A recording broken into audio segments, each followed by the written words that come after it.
RJ, right here on The Fan. Robert is tagging. Here's the throw to third, and he's out at third.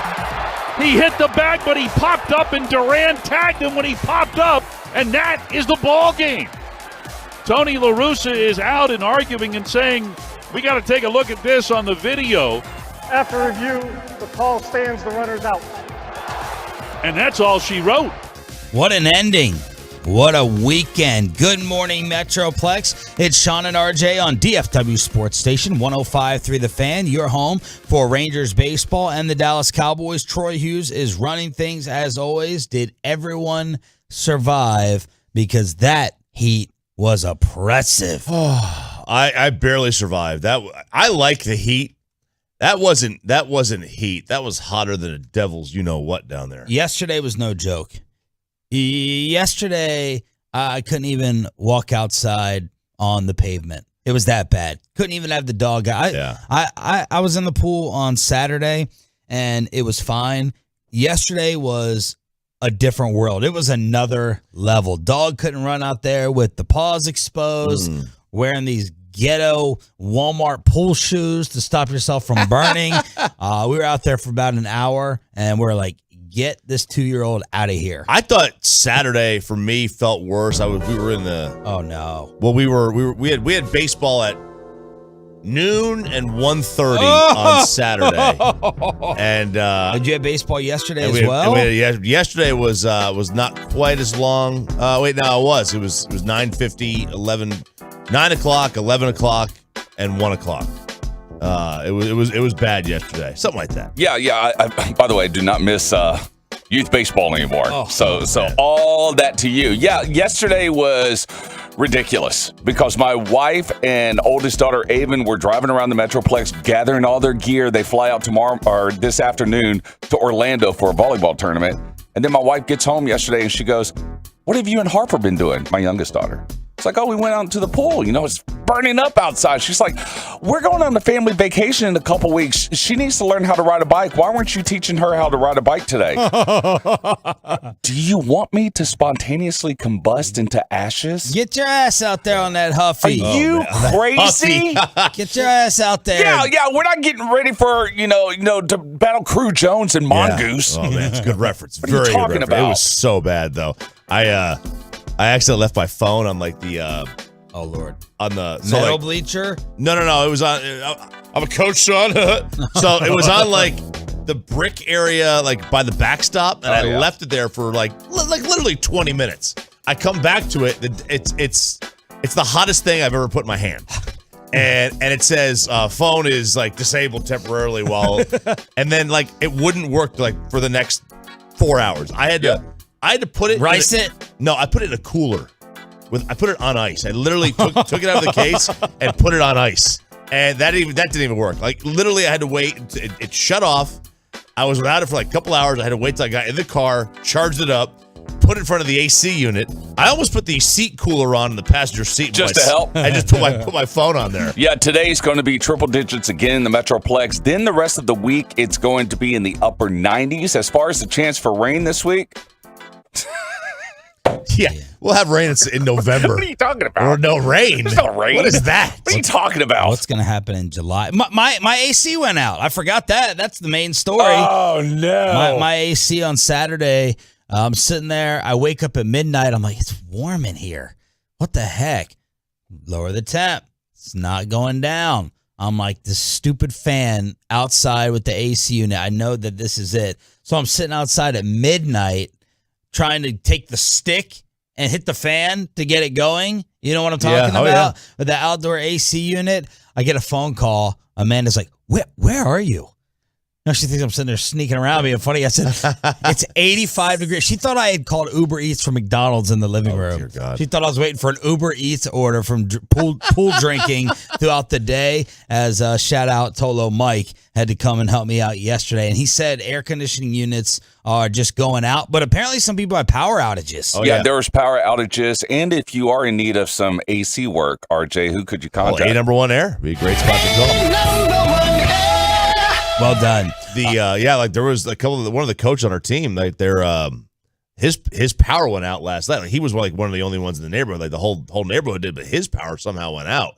And it was 85 degrees in the middle of the night on Saturday night. Troy opened the show with the crazy Rangers ending. Jonah Heim hit the 2-run single in the 12th. Adolis had the crazy slide, and then the game-ending double play with the White Sox coming off of third base, and the Rangers win in 12, 8-6. Their second straight. They won 2 of 3 against Chicago on the road, and they have turned.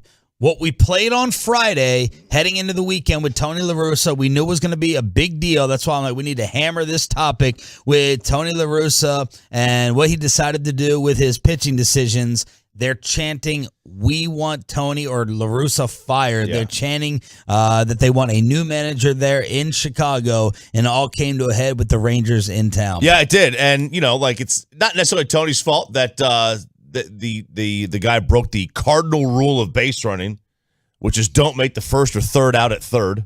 But that isn't his fault. But he is one of those guys that is going to be. He's next. They've already finished off 2 of the more winningest active managers in the game, Girardi and Joe Maddon, and the White Sox are next because they have not played to their potential. Now they've had some injuries again, which is what the White Sox always seem to do. Always seem to do lately is the White Sox have a lot of injuries, but Tony's the guy that was nobody he was ever going to get the full time anyway. He's so cantankerous. People hate him. It was not a good fit with that organization and that clubhouse just because they're young and he's old. Here are the chants that broke out over the weekend in Chicago.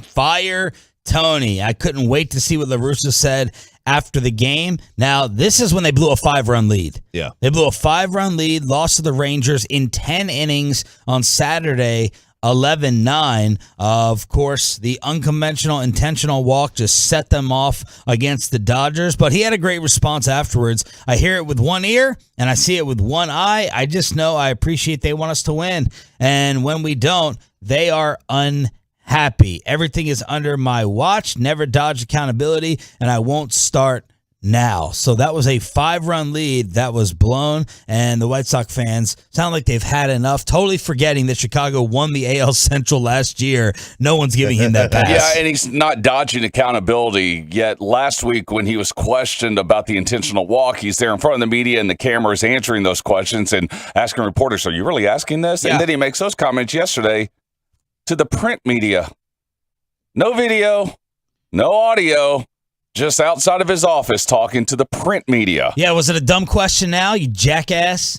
Was it stupid and ignorant of that reporter to tell the thousands in the stands and throughout the rest of the city that it was stupid because they apparently agreed and had a problem with it? Sandler just texted me in all caps. La Russa not pitching Hendricks in the 12th was malpractice. So Jared was calling Joe Maddon's demise or the overrated aspect of his game, and now he's sitting here talking about Tony La Russa, and he said, yes, look, every once in a while I'll get these random texts from Jared. You got an AC guy? You got an air conditioning hookup? And I'm like, no, I kind of do, but is your AC out? And he's like, no. And he had written, losing AC in summer is my biggest fear behind public speaking. What's with you broadcast people and your fears of public speaking, RJ Choppy, which you, of course, majored in at Tennessee? Yes, I did. It's simple. I don't like to see people to see me talk.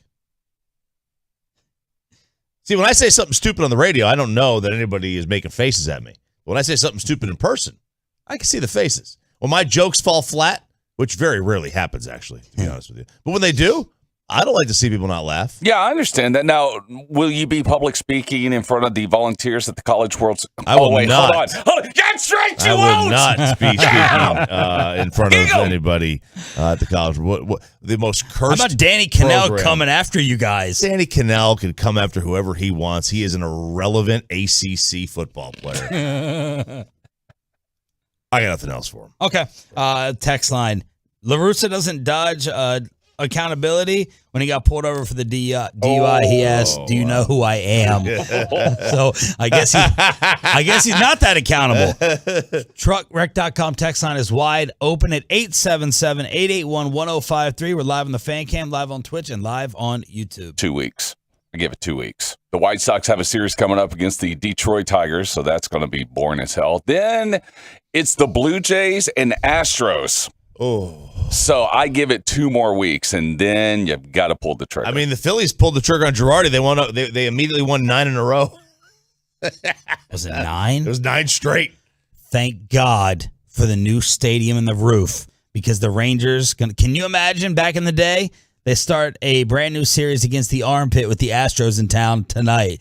Can you imagine that out there or an afternoon game? No. We just sitting out there. Well, you at least you have the dugout while coaching baseball. Imagine just sitting there in those metal bleachers. Well, that. Fortunately, the metal bleachers have a cover too on them, but I hide in that dugout. I am. All the other coaches are out there in the sun. And I'm like, you guys are nuts. I am hiding in that dugout because I can't have tan lines. I can't have tan lines. Is that what you're worried about? Yeah. I mean, I go. Do you put a Playboy bunny sticker on your skin? No, but I'll walk around bare. If I have to go outside and outside the dugout, I'll take my shoes off. I can't have a sock tan line. Steph did what he had to do. Game 5 is tonight. The NHL finals are set. We got UFC action from the weekend and the LIV Golf fallout, trying to guilt you with 9/11 from the PGA Tour. It's all coming up. A loaded Monday to recap a busy and scorching weekend next. Coming up in the next G-Bag Nation.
Fires a three. Got it! Top side. Back to Curry. Pump fake. Fly by. Three ball. Got it. Oh, my goodness. He's got 33.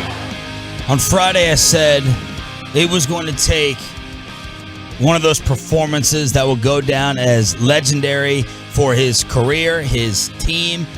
You know, I kind of bet along with the odds. What are the law of averages of it happening? So I said it would have to happen. I didn't think it was going to happen. I had the Celtics ultimately winning in 6 after picking the Warriors originally in 7. But Steph Curry did it on Friday night to extend the NBA Finals. Well, it was going to be extended, but now we know that it's going back to Boston for a Game 6 with Game 5 tonight in California after Steph Curry gave that performance for the ages. Man, that was special. He was fantastic. 43 and 10. In 41 minutes. I mean, that was like that was amounting to the must-win game for them, even though it wasn't technically a must-win game. They had to win. They knew if they went down 3-1, this series was all but over. All but over. And here they go. This was his game. He performed so well on Friday night. To be able to do that, where he has been kind of maligned in his career in the NBA Finals and the playoffs in general. People say, "Oh, he's not this great playoff performer." Yada yada yada. I'm glad he's doing this for that reason. Yeah, me too. Because that has been the one thing that has kind of stood out and been a sticking point in his career. Is some people can point to that. Well, it's gonna be more difficult to point to that now. Even though somebody will try, because we are very, very slow to change narratives on somebody. No matter how well they do. It wasn't out there as like a really strong opinion. It was kind of lingering, It wasn't there. Bonds or A-Rod in the postseason. Kind of flying around and like a little vulture just kind of waiting to attack every now and then. Just wait to attack on something. But no, I think for me, it should be gone. It should be gone. Steph joins Jerry West and Magic Johnson as the only point guards to record a 40 and 10 rebound Finals game. He put them on his back. Draymond Green gets benched in the fourth quarter during a must-have situation. More of the Game 5 preview at 6:20 this morning, as tonight hopefully is an absolute bloodbath. Hopefully tonight is an absolute battle with the percentages, or are they going to show 80% of the time? The Game 5 winner tied at 2 goes on to win the series. That's kind of then what this number is at, 82%, hovering around that number. But Steph Curry did what he had to do to keep his team and the series alive. 877-881-1053, truckwreck.com text line. The NHL Finals are set. Game 1 is taking place on Wednesday after Tampa Bay finished off the New York Rangers. The Lightning rip off 4 straight. The Rangers' youngest team in the league will be haunted by what happened in Game 3. Yep. After that, you felt like they wouldn't get another game, and they did not, and now we got the heavyweight fight. We got the fight that we want now. We got the Stanley Cup Finals that I think many people, once their team was eliminated, this is what everybody kind of wanted to see. Let's go see Tampa. Let's go see Colorado, and let's go. And now it's going for 3, and there's one of the players on Tampa Bay was with St. Louis. Yeah, this needs to be talked about more from a national perspective, like this dynasty run that they're on. When you go to a three-peat don't happen in sports very often. And they've what was last time in the NHL, like in the 80s with I remember the last dynasty we were talking about was the Blackhawks. Yeah, they had won like 3 and 5 years or something like that. But the Islanders, I mean, that was like a Celtic type run. That was like 4 straight. I mean, now you've got Edmonton had a nice little run with Gretzky and Messier in the 80s. But no, like you're talking about rarefied air when you get 3 in a row. And I don't care they won in the bubble. Okay, they proved elsewhere that they were the best team anyway, and they were probably the best team the year before that. But they got knocked out in 4 by Columbus. So we could be talking about a 4-peat here. So this is a tremendous hockey team that they will have their hands full. There's no doubt about that. Troy, people were texting me about the UFC action over the weekend. Oh, yeah. Was it that good? Yeah, it was fantastic. UFC 275 on a Saturday night from Singapore. And This music doesn't get talked about enough. No, it's great. We talk about Fox NFL, NBA on NBC. This is incredible with whoever came up with this. Yeah, it was great music, great night of fights for 275 on Saturday night, and now we have a brand new champion, light heavyweight champion Glover Teixeira. He loses his title to Yuri Prochazka. Yuri Prochazka is one of the hot new names in the UFC. He's from the Czech Republic, graduated with a law degree. Yet he is one of the best fighters in the world. So he is now the new light heavyweight champion.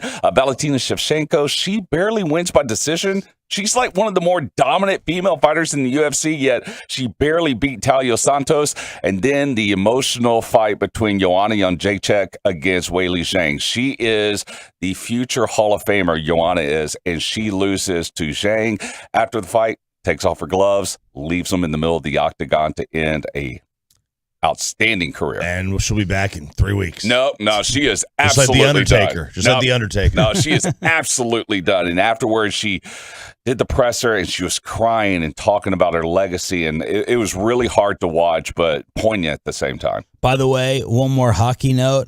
On Friday, the Tolos had sent us this video of that Ranger fan who cold-cocked that guy leaving the Garden.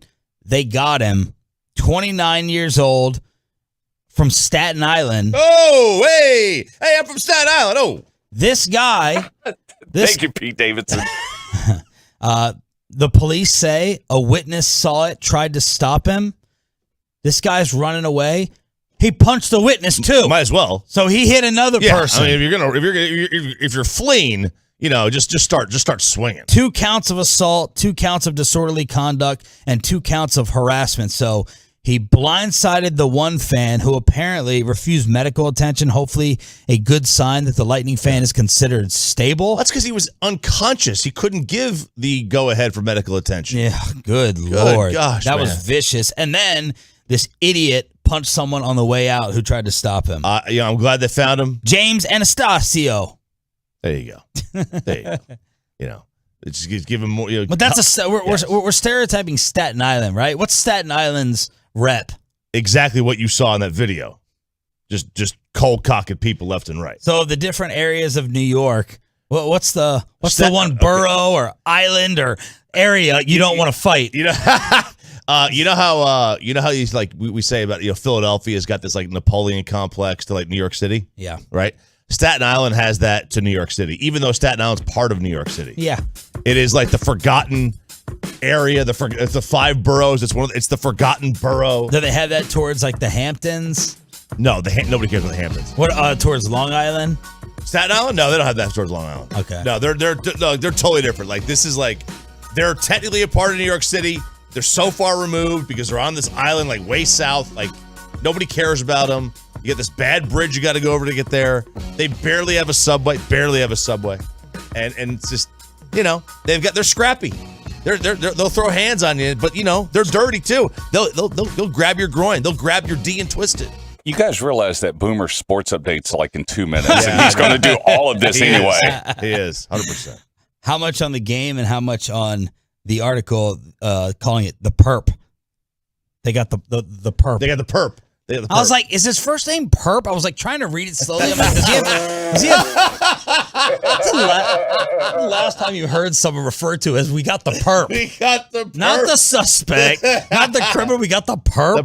The perpetrator. The perpetrator. We got the perp. All right, 6 a.m. headlines. The golf interview everyone is talking about.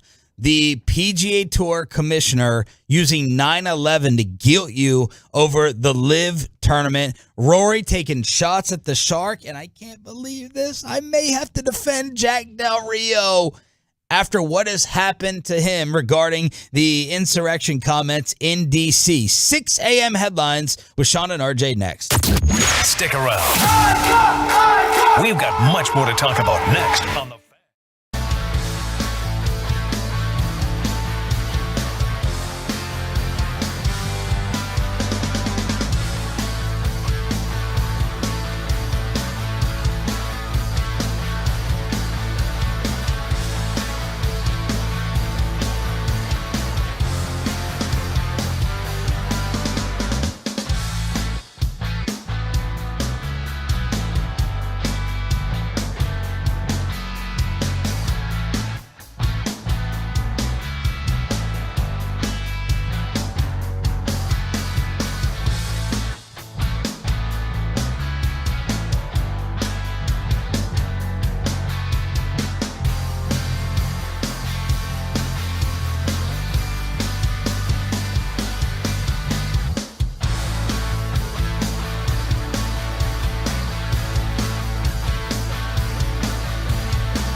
Turn it on, leave it on with Sean and RJ right here on The Fan. A little tap in for Charles Schwartzel, the 2011 Masters champion, is our inaugural LIV Golf winner here at Centurion. $4 million for Charles Schwartzel, who has been magnificent here in Hertfordshire. So there you go. History made. The inaugural LIV Golf event goes to Charles Schwartzel with $4 million as the payout. Good morning, Metroplex. 6 a.m. headlines with Sean and RJ. Did anybody watch this? Did y'all watch this whatsoever? I did not. I had no interest in finding it. I'm just interested in all the drama and all the headlines, and there's plenty of it. Darren Ravel had the YouTube numbers because that's where he said it was starting the broadcast for round one. 94,000 viewers, round one. Round two, 54,000 viewers. And then, of course, the event ended on Saturday. How much of this did you watch? So I watched a little bit on Thursday and then a little bit on Friday. Saturday I didn't see any of it. I was busy all day, but a little bit. I it's hard because that's not like if it's not on my TV, which I could have like streamed it on YouTube. I don't operate like that. Like I don't go to apps to go watch TV. I watch TV on my guide. If it's not on the guide, I don't watch it. I thought you were cutting the cord. I thought you were joining Troy. Well, eventually I will, but still, it's still not how I consume television yet.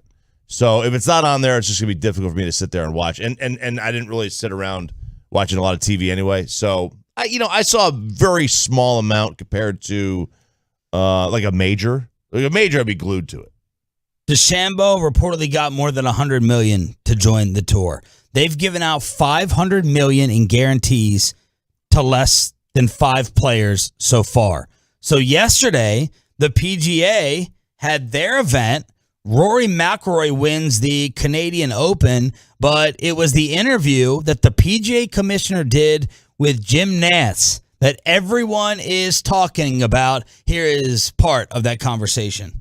9/11 Families United sent a letter to the representatives of Phil, Dustin, Bryson, Reed, and others, quote, expressing their outrage towards the golfers for participating in the new league and accusing them of sports washing and betraying the United States, end quote. And that's gotten a lot of steam over the last 24 hours. That story first reported again in the New York Post. How much did you talk to your players about the possible ramifications if they sign on with the new league? Well, I talked to players. I've talked at a player meeting, and I've talked to a number of players individually for a long period of time.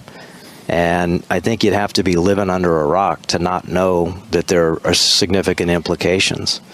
And as it relates to the families of 9/11, I have 2 families that are close to me that lost loved ones.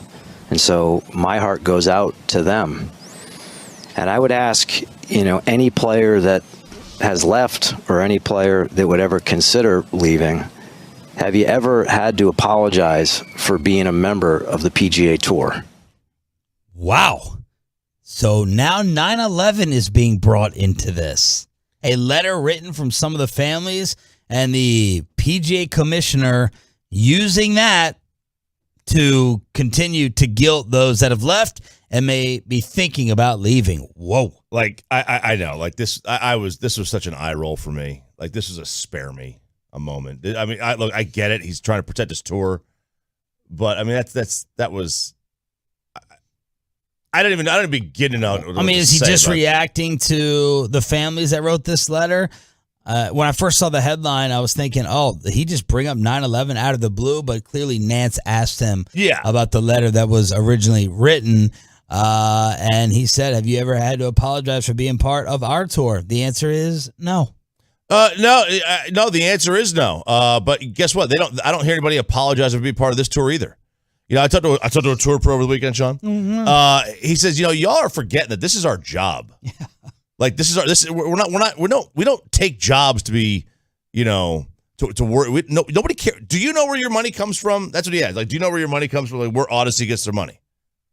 And I said, I don't know. What money? I know, right? Like, do you know where your company gets their money from? Do they have investments in countries like that you would think are morally bankrupt? I don't know. I'm sure maybe they do. Who knows?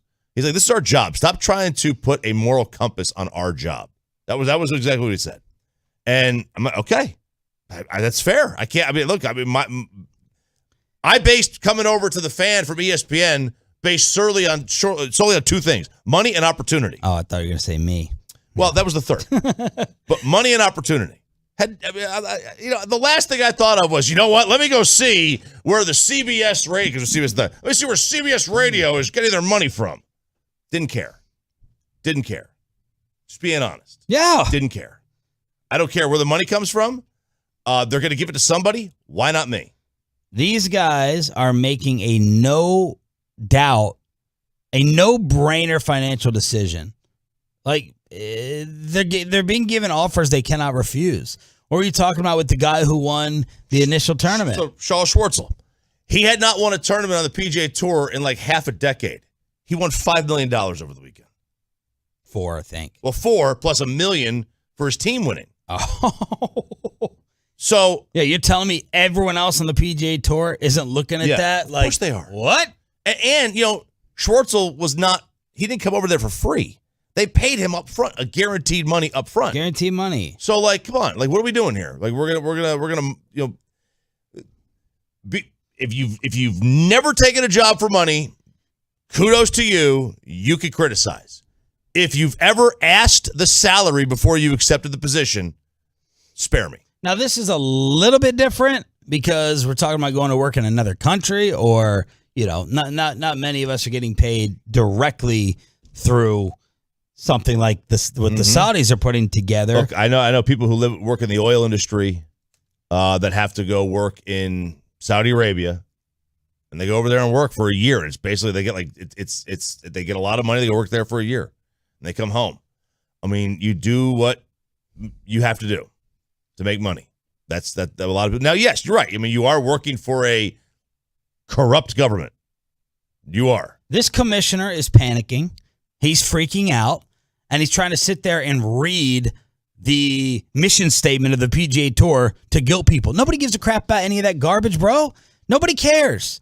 You're sitting here and you're reading some feel-good speech, whereas the others are looking at the speech versus the check. And your check can't stack up, literally, figuratively, whatever. You can't match it. So yesterday, the PGA Commission was actually getting torched and slammed all over social media with the morality speech. Yeah, and look, this is like, he's a real, like, everything I've heard about him, he's a great guy. He's way better than the previous dude. Like, apparently he is a great dude, but he is in a position right now, in a predicament, where he's going to have to find a way to come up with some cash. And believe me, they can do it. I mean, they pay the players about 20% of the money they get from TV for the U.S. Open purse, so they can just up that ante. I mean, they can, if he wanted, like, he can easily say, you know what, you guys are getting 50% of our TV deal on the next purse for the U.S. Open next week. This week, it's this week, right? Yeah, the U.S. Open's this week. Troy just talked about what happened with UFC Saturday night. If another country, let's just keep it here. If Saudi Arabia decided to compete with the UFC and buy everyone out, I guarantee you the same amount of people or even more fighters would bail and jump ship, because the UFC/MMA salaries are talked about way more in terms of unfair compensation than the world of golf. And all those guys would do the same exact thing, and I probably would as well. Dude, if they bought the NFL, is Patrick Mahomes quitting? $100 million a year? Yeah. $100 million a year? Whatever they wanted to pay him, which they can pay? Yeah, and they can. I mean, look, they've spent $500 million on, 3 has-beens and a soon-to-be, right? That's basically what they did. And here we are. They're going to wind up, they're giving more money out. They got $4 billion to spend on this tour. Meanwhile, Rory McIlroy wins the PGA event, and took a little shot at somebody afterwards. Yeah, this is the day I'll remember for a long, long time. 21st PGA Tour win, one more than someone else. That gave me a little bit of extra incentive today, and I'm happy to get it done. The someone else is Greg the Shark Norman that Rory is going after. This is why I love this right now. Yeah. I don't care about the live action. I'm not tuning in until there's an absolute must tune in event.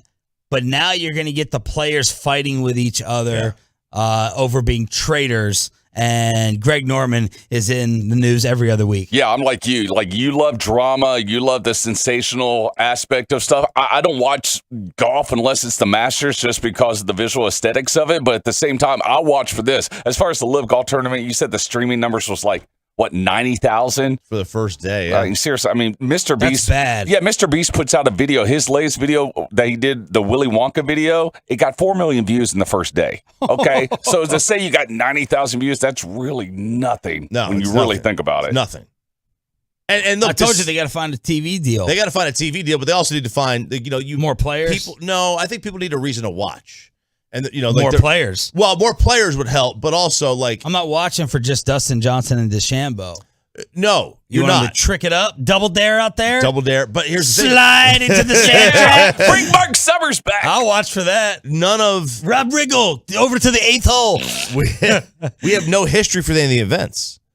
Like, winning a LIV Golf tournament event means what to us as a viewer? It doesn't have any meaning to it yet. Yeah, nothing. It needs to get, if it gets meaning to it someday, that's why you watch. You watch for stakes. That's why people watch the U.S. Open. Having a champion of the U.S. Open means something. Even if we don't play golf, it still means something. I don't even know what this LIV Golf event was. What was it called? Well, it wasn't the Charles Schwab Challenge. It wasn't the RBC. What was it? It was the inaugural LIV Golf event. But I do love that Rory and these guys are kind of digging in, like defending the castle a little bit, right? Rory, Tiger, someone needs to make a meme of this, like some type of battleground meme. Texas William, if you're listening, I don't know what movie or show we could equate it to, but you got Rory, Tiger, the PGA commissioner, and is there someone else that's really been waving the PGA flag versus DJ, Greg Norman, Phil, DeChambeau on the other side. I mean, we just need a fourth on the PGA side. There we go. Oh, there we go. Yes, this is it. You create like the castles. And maybe Jack. I mean, Jack hasn't attacked the LIV Tour. He turned down the insane money like Tiger did, but he hasn't really been, fighting. No, even though Jack started the PGA Tour when they broke off for the PGA of America, he basically was like, no, we're starting our own tour, so he kind of helped start that back in the 60s. But he hasn't really gone out and gone as hard as Rory did on Greg Norman. 877-881-1053. If you watched any of it, it's the truckwreck.com text line here on Sean and RJ. We're live on the fan cam, live on Twitch, and now live on YouTube.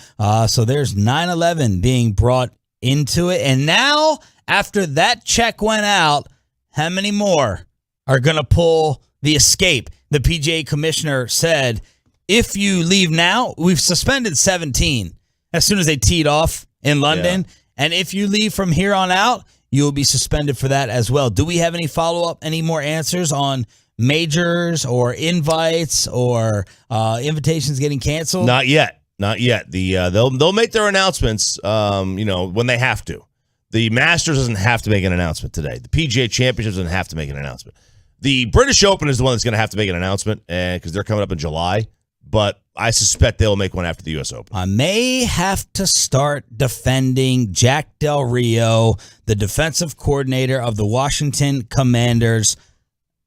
The apology is not the end of the story. We got fines. We have Twitter accounts being deleted and NFL Hall of Famers going after Del Rio as well. Is it getting to be a little bit too much? Plus, the Rangers close to getting a manager fired after the weekend series and Game 5 of the finals tonight. It's all coming up next on The Fan. Let's get that carpet clean.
in action tonight. Boston Golden State. For all the details and everything you want to know, check out Heat Check Live with Trista Crick. It's available right now on the Odyssey app. Segment this morning brought to you by Frankel & Frankel.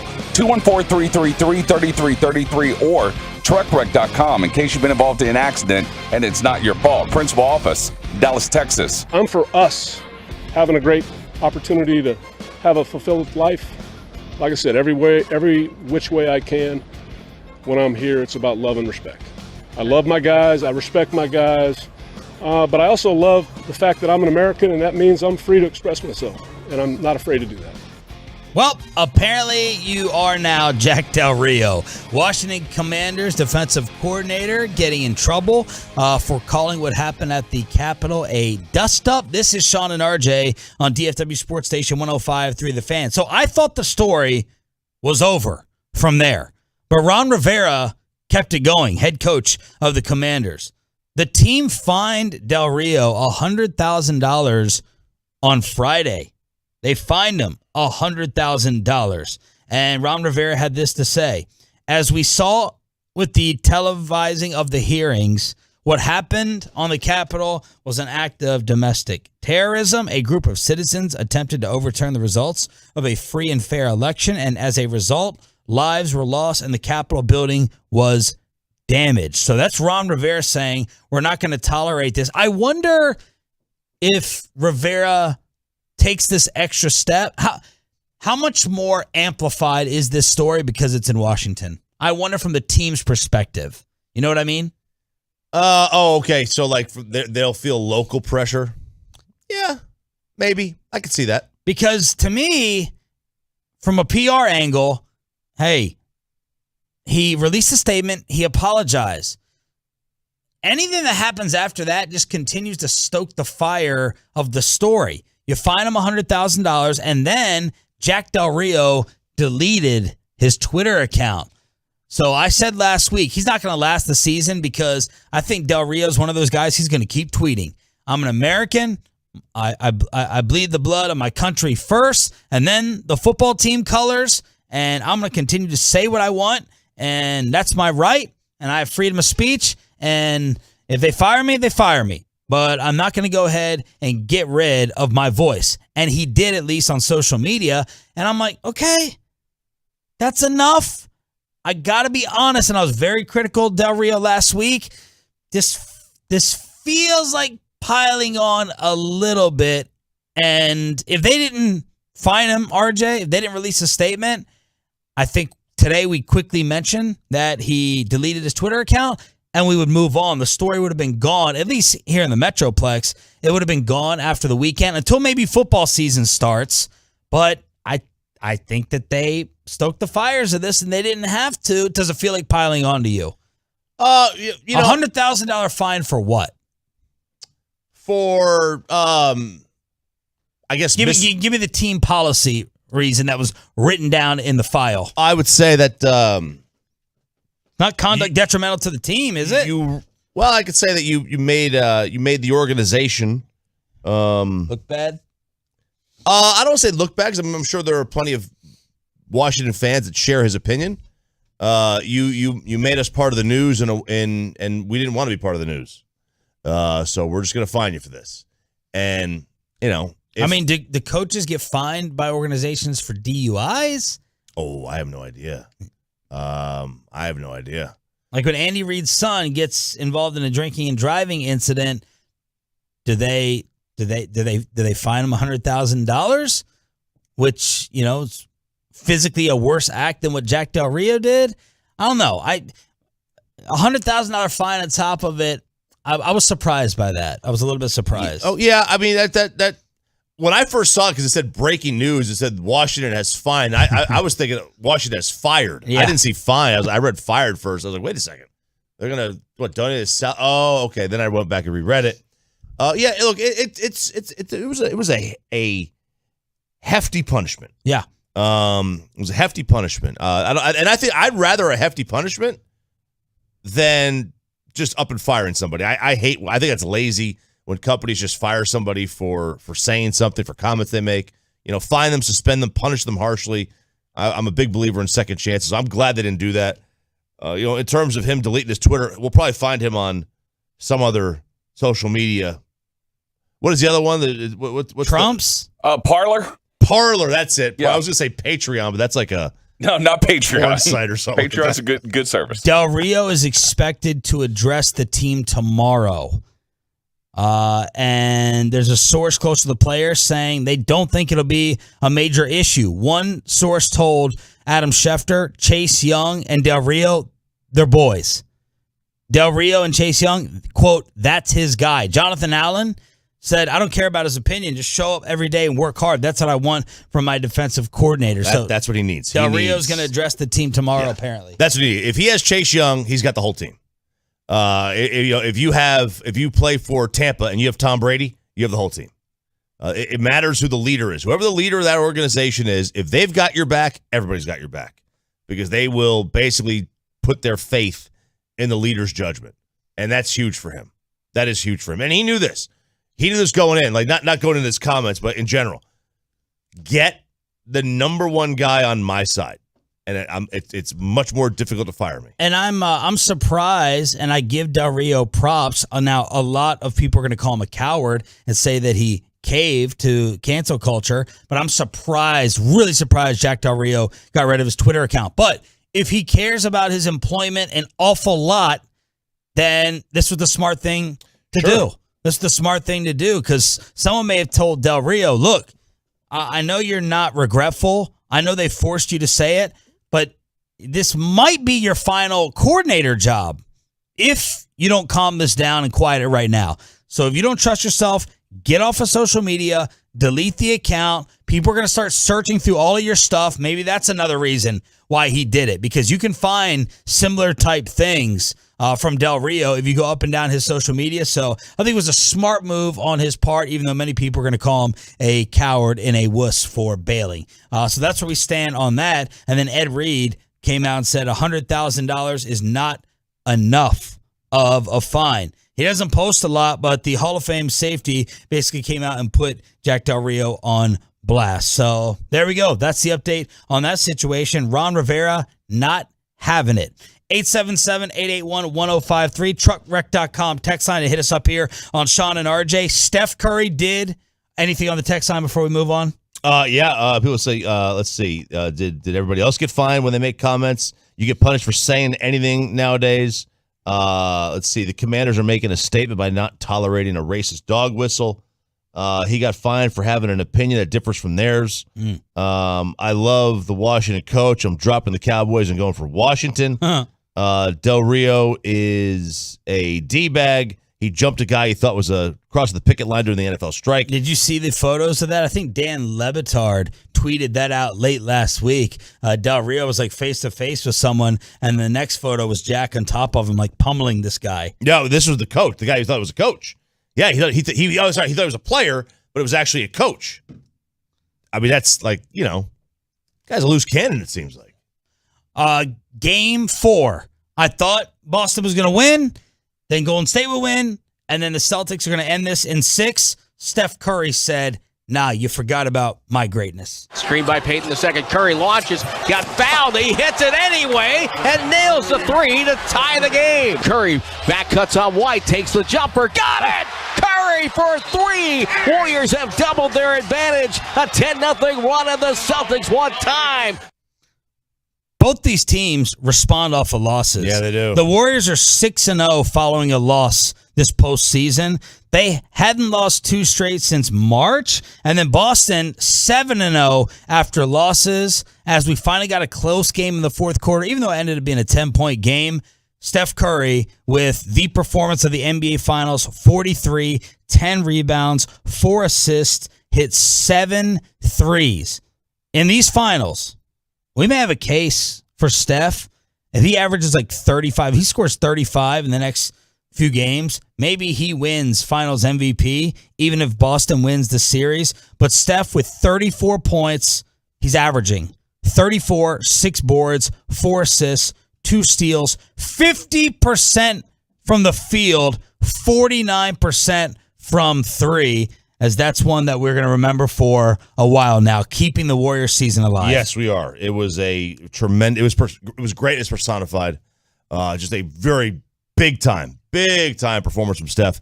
And every time they needed a bucket, every time Boston went on a little bit of a spurt, it was Steph that got him over the hump. And it had been the Warriors fading in the fourth quarter of their losses. The Celtics in the last 5 minutes of the game, 3 points.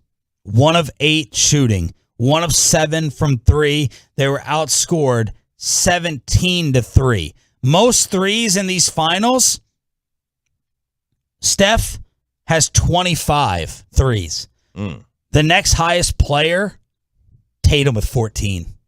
He's made 11 more threes than anyone else in the series, and I just love this guy, man. It literally looks like David versus Goliath with him running around out there with his stature. Yeah. And you know he wasn't feeling 100% from the leg injury in Game 3 when Horford fell on him. He fell on him, and you know he could have. There was some talk, not a lot, some talk that he was going to even miss the game. Hey, is it going to be a game time decision? You know, very, very small, but some. And not only did he not miss, he put on a game for the ages. That was a tremendous performance from Steph.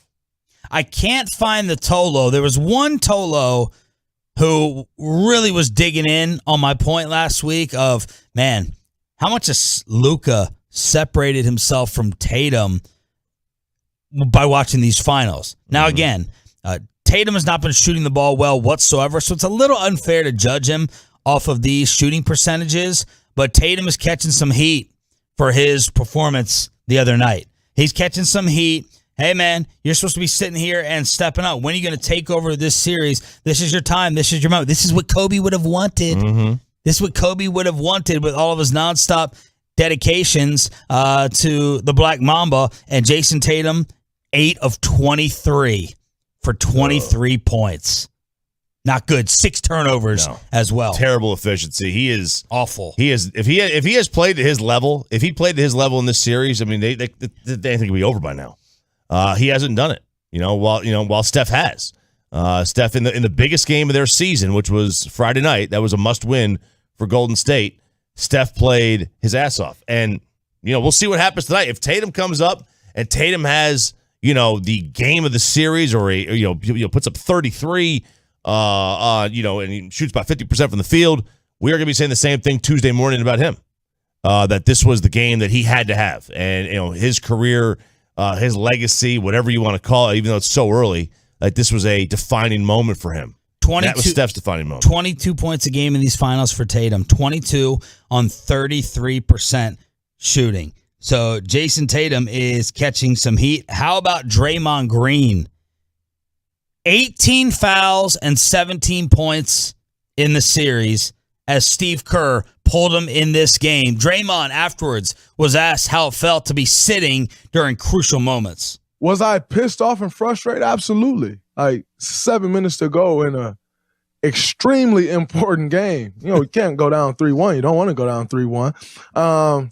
And I'm coming out of the game. I was livid, but I credit my teammates, Juan Toscano-Anderson. For those that were wondering, no, Steve didn't talk to me, nor did he need to talk to me. That's just the way it goes. If someone else is getting it done more, then that's just that. And I can live with that.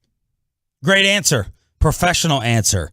But Draymond played 33 minutes, 2 points, 9 rebounds, 8 assists, 4 steals, 1 of 7 from the field. So he had some rebounds, he had some assists, but Steve Kerr said, we got to go with Looney instead. Draymond's mother had as many tweets about him as he had field goals made in this game.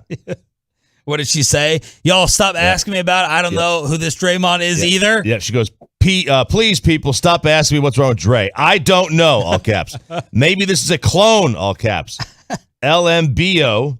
Where is the Draymond that helped us get here? I have never seen this either. Well, Sean, you called it last Friday. You said Steph Curry has to have a Steph Curry-like game. He did, and now Draymond will have a Draymond game tonight. Ooh, because 4-4-3? It's been called.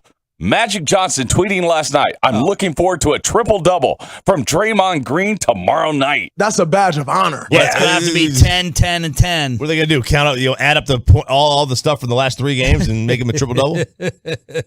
They're going to do whatever they can to get it. Tonight, they're going to have the Dwight Powell game plan for Draymond.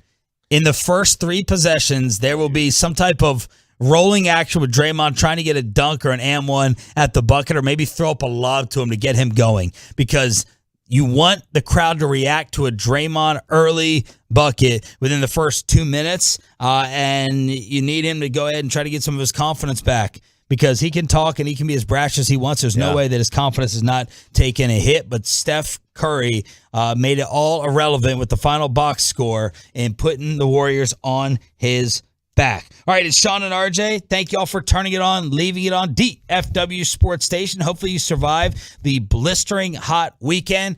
If you're struggling with gas prices like all of us, Micah Parsons may be here to help you out in a really, really sad story on a former Maverick, and we thought we were done with it. We thought we were done with it, but apparently we are not. We'll bring it to you next on Sean and RJ 105.3 The Fan. But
Taking care of your project or special event, no matter the size from start to finish, the Texas Authority in Barricade Rental, it's buyersbarricades.com.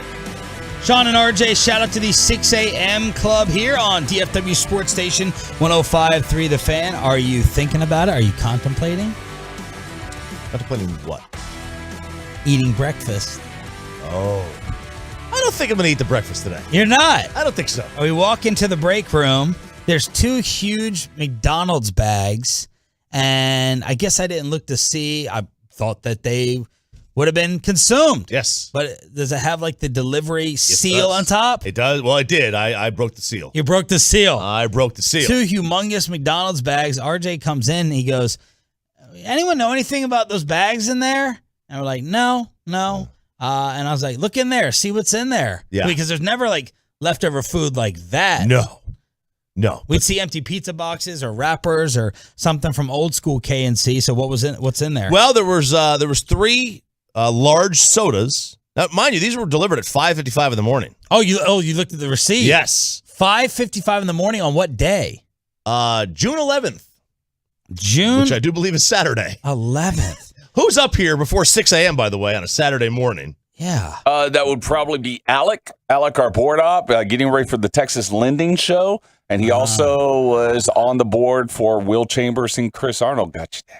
Okay. Well, there appear to be about a dozen hash browns and some hot cakes and sausage and some biscuits. But they've been sitting there for, now 48 hours plus. Did you feel any of it? I did. I felt the hash brown. Okay. A little bit greasy. Because I was going to say, and this is no shot.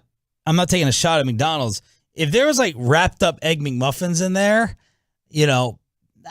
sometimes I feel like that food from certain places can stay. It can still. I feel like McDonald's you could safely eat, leaving it out for 7 weeks. I feel safe about that one. Yeah. But the hash browns felt a little hard. Too hard. A little bit hard. Very cold. It felt like it just.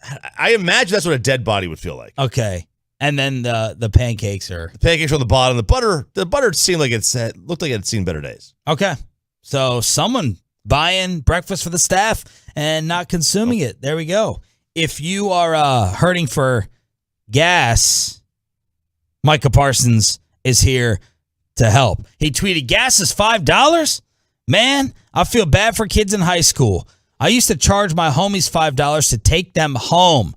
Now the minimum for a ride home is at least $20. So a fan responded and said, not being rich, having to deal with this. And Micah said, okay, you're right. Drop your cash apps. The people need gas. So then Micah tweeted out the screenshots of people requesting $25 from him. And we just have rows and rows and rows of people. And Micah said, it's coming. Be patient. So Micah Parsons hooking up the Metroplex. Hooking up the Metroplex with 4 gallons of gas. Yeah, $25. Pretty much. Over the weekend, the national average went past $5. Here in Texas and most of the Gulf Coast states, it's around $4.50 is the average. Meanwhile, in California, the average price for a gallon of gas is $6.42. Oh, Lord. Yeah. They don't care. They're moving to Texas anyway. But, dude, everything. My pool guys raised the prices on me. Yeah. You're getting kitchen taxes that are included in receipts now. You try to order some chicken wings. You think you're paying for filet mignon. It's freaking out of control. It's like, and there are a lot of restaurants doing a COVID recovery fee. Yes. It's like, what? It didn't hit me? Yeah. It didn't hit us? Maybe you guys should be open on Wednesday to try to recover some of that stuff, or instead of being closed Monday, Tuesday. I'm going to send Odyssey a COVID recovery email. Say, listen, I'm going to request that you return some money that you took away from me during COVID. It doesn't work like that. You don't need to charge a COVID recovery fee. What else has gone up? I'm trying to think. I think groceries. 8.6% was the inflation number last week. Yeah, the highest in 40 years. And going to the grocery store now is ridiculous because, number one, I'm the father of 3 kids, and therefore, Uncrustables is like the go-to snack in our house, but there's such a shortage of them that when most grocery stores get them, they're charging like $10, $11 for a box of peanut butter and jelly. Peanut butter shortage, I think you told me about? There was a peanut butter shortage. Jif had some kind of recall. Yeah. And that caused a shortage of peanut butter. But look. We had the baby formula shortage. Yeah. Yeah, there's baby formula. You can't get baby formula apparently. I'm surprised you can even get a pool bill with pool supply shortages. Well, when you're RJ Choppy, you can get a lot of things done. I don't know. There is short, but they've got we'll get to you. We'll get some supplies. The guy who runs the pool company that I'm using, he drove to Nebraska to get tile and drove back the same day. I need to find tile. He just drove to Nebraska. Like that. That's how difficult it is. Yeah. To get the supplies they need. And my guy's charging me more. Is that gas? I'm factoring in gas, just driving around back and forth. It's crazy. Yeah, it really is. Everything's more expensive. Like we're having coaches cancel practice because the gas is too much because he comes from Fort Worth. He's like, no, it's just we'll do our thing here. You guys just meet up there if you can. Maybe bring that breakfast in here. we can't, you want some? We can't afford. Yeah, we can't afford things. We'll do something with it. Yeah. That's probably the way the prices are. That's probably $75 worth of food in there. Yeah, we'll steam the hash browns. Okay. Sad video. I'm hoping it's not true, but there were some sightings of Delonte West apparently on the streets of Virginia as he was out panhandling. Dude, there was a video just out in February of Delonte West getting ready for the Big 3, Ice Cube's league. And he's sitting here, man, it's sickening to watch the ease of professional athletes and basketball players. Delonte in this video is just casually going around the court. Bam, 5 in a row, 6 in a row, 7 in a row. He looks good. We know that Mark Cuban was helping out after he saw him on the internet. And now apparently Delonte was back on the streets as this was kind of breaking some hearts in the Metroplex. This did catch a little bit of criticism for the person who pulled out the phone and started recording. They're like, really? You're going to sit there and record and you're going to video the homeless? So those are the two parts of that story. Obviously, the main one, Delonte West, back out on the streets. I mean, kind of some dumb reactions on Twitter saying, what happened? What the heck? What happened? Addiction happened, dummy.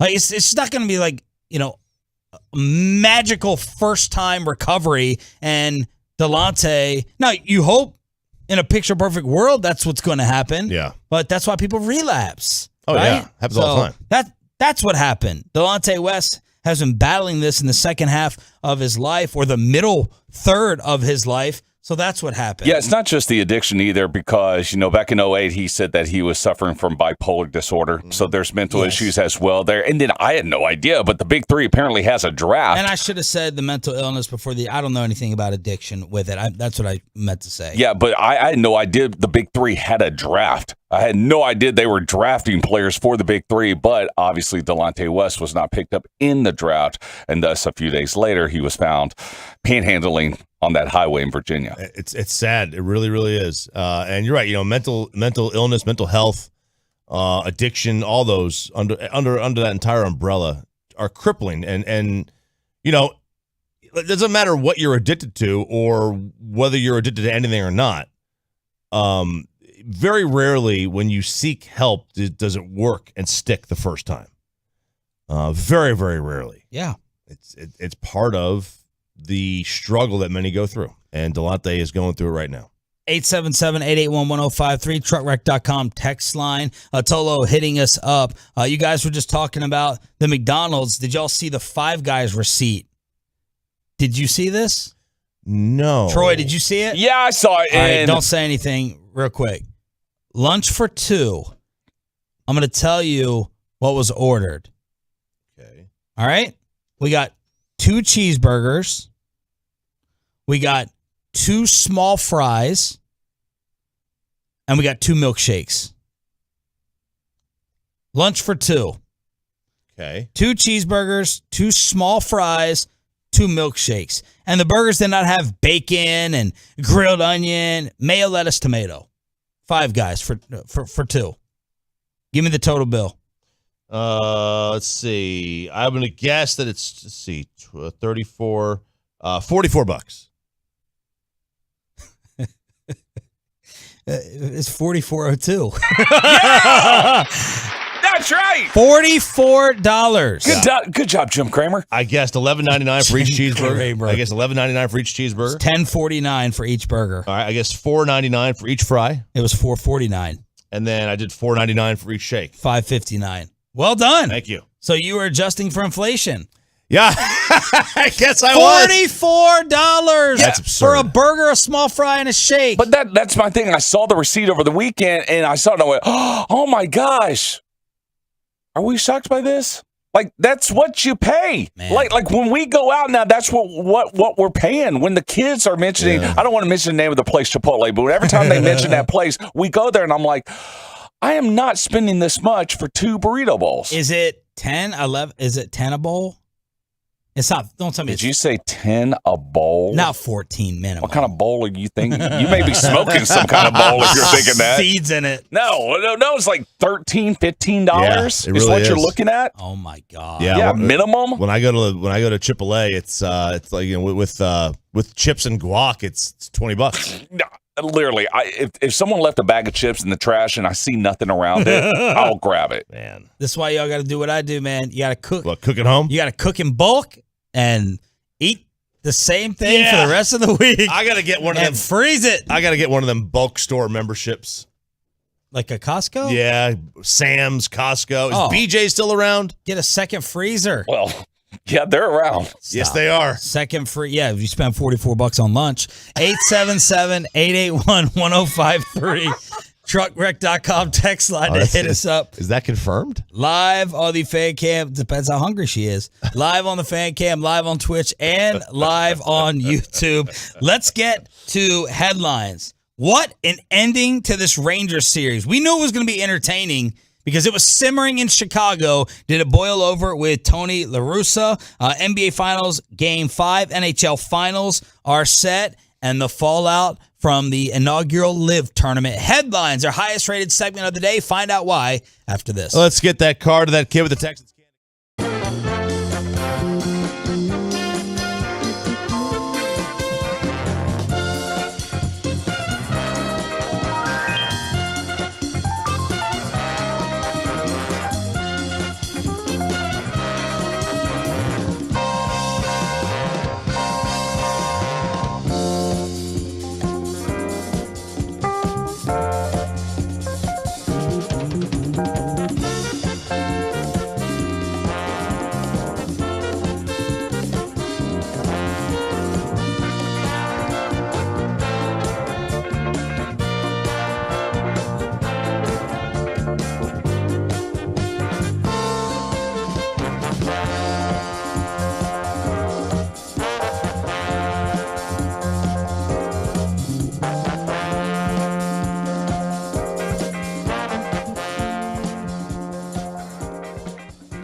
Sean and RJ, right here on The Fan. Robert is tagging. Here's the throw to third, and he's out at third. He hit the bag, but he popped up, and Durant tagged him when he popped up, and that is the ball game. Tony La Russa is out and arguing and saying, we got to take a look at this on the video. After review, the call stands, the runner's out.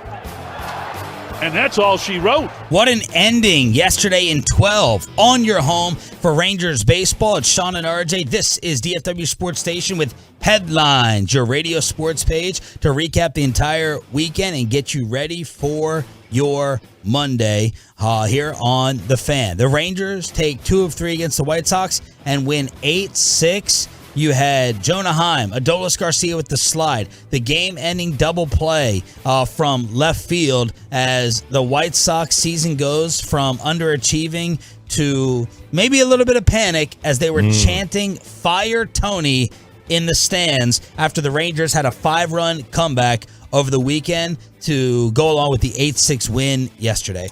Man, one of the cardinal rules of base running, don't make the first or third out at third base. And that was broken. And that's, it may be the end for Tony. We don't know. They could easily go rattle off 5 straight and everything. 4 games under 500. They won the Central last year. Yeah, I know. It seems like they've been, looking for a reason to get rid of him, or at least the fan base has, and the media, which is odd because, it's not odd for them, but it'd be odd for the White Sox to make a move considering Reinsdorf has basically wanted him back as the manager since 1987.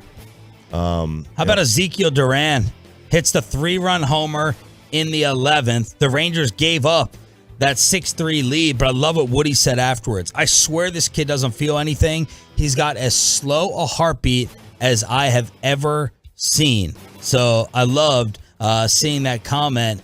Yesterday, in 6 at-bats, Marcus Semien goes hitless. Corey Seager was 0 for 5. Guess their averages. Does it start with a 2? It does. All right. 217. 217 for Semien. Well done. And is Seager higher or lower? Higher or lower? I'm not going to. All right. 219. 218. Oh. Your guesses are good today.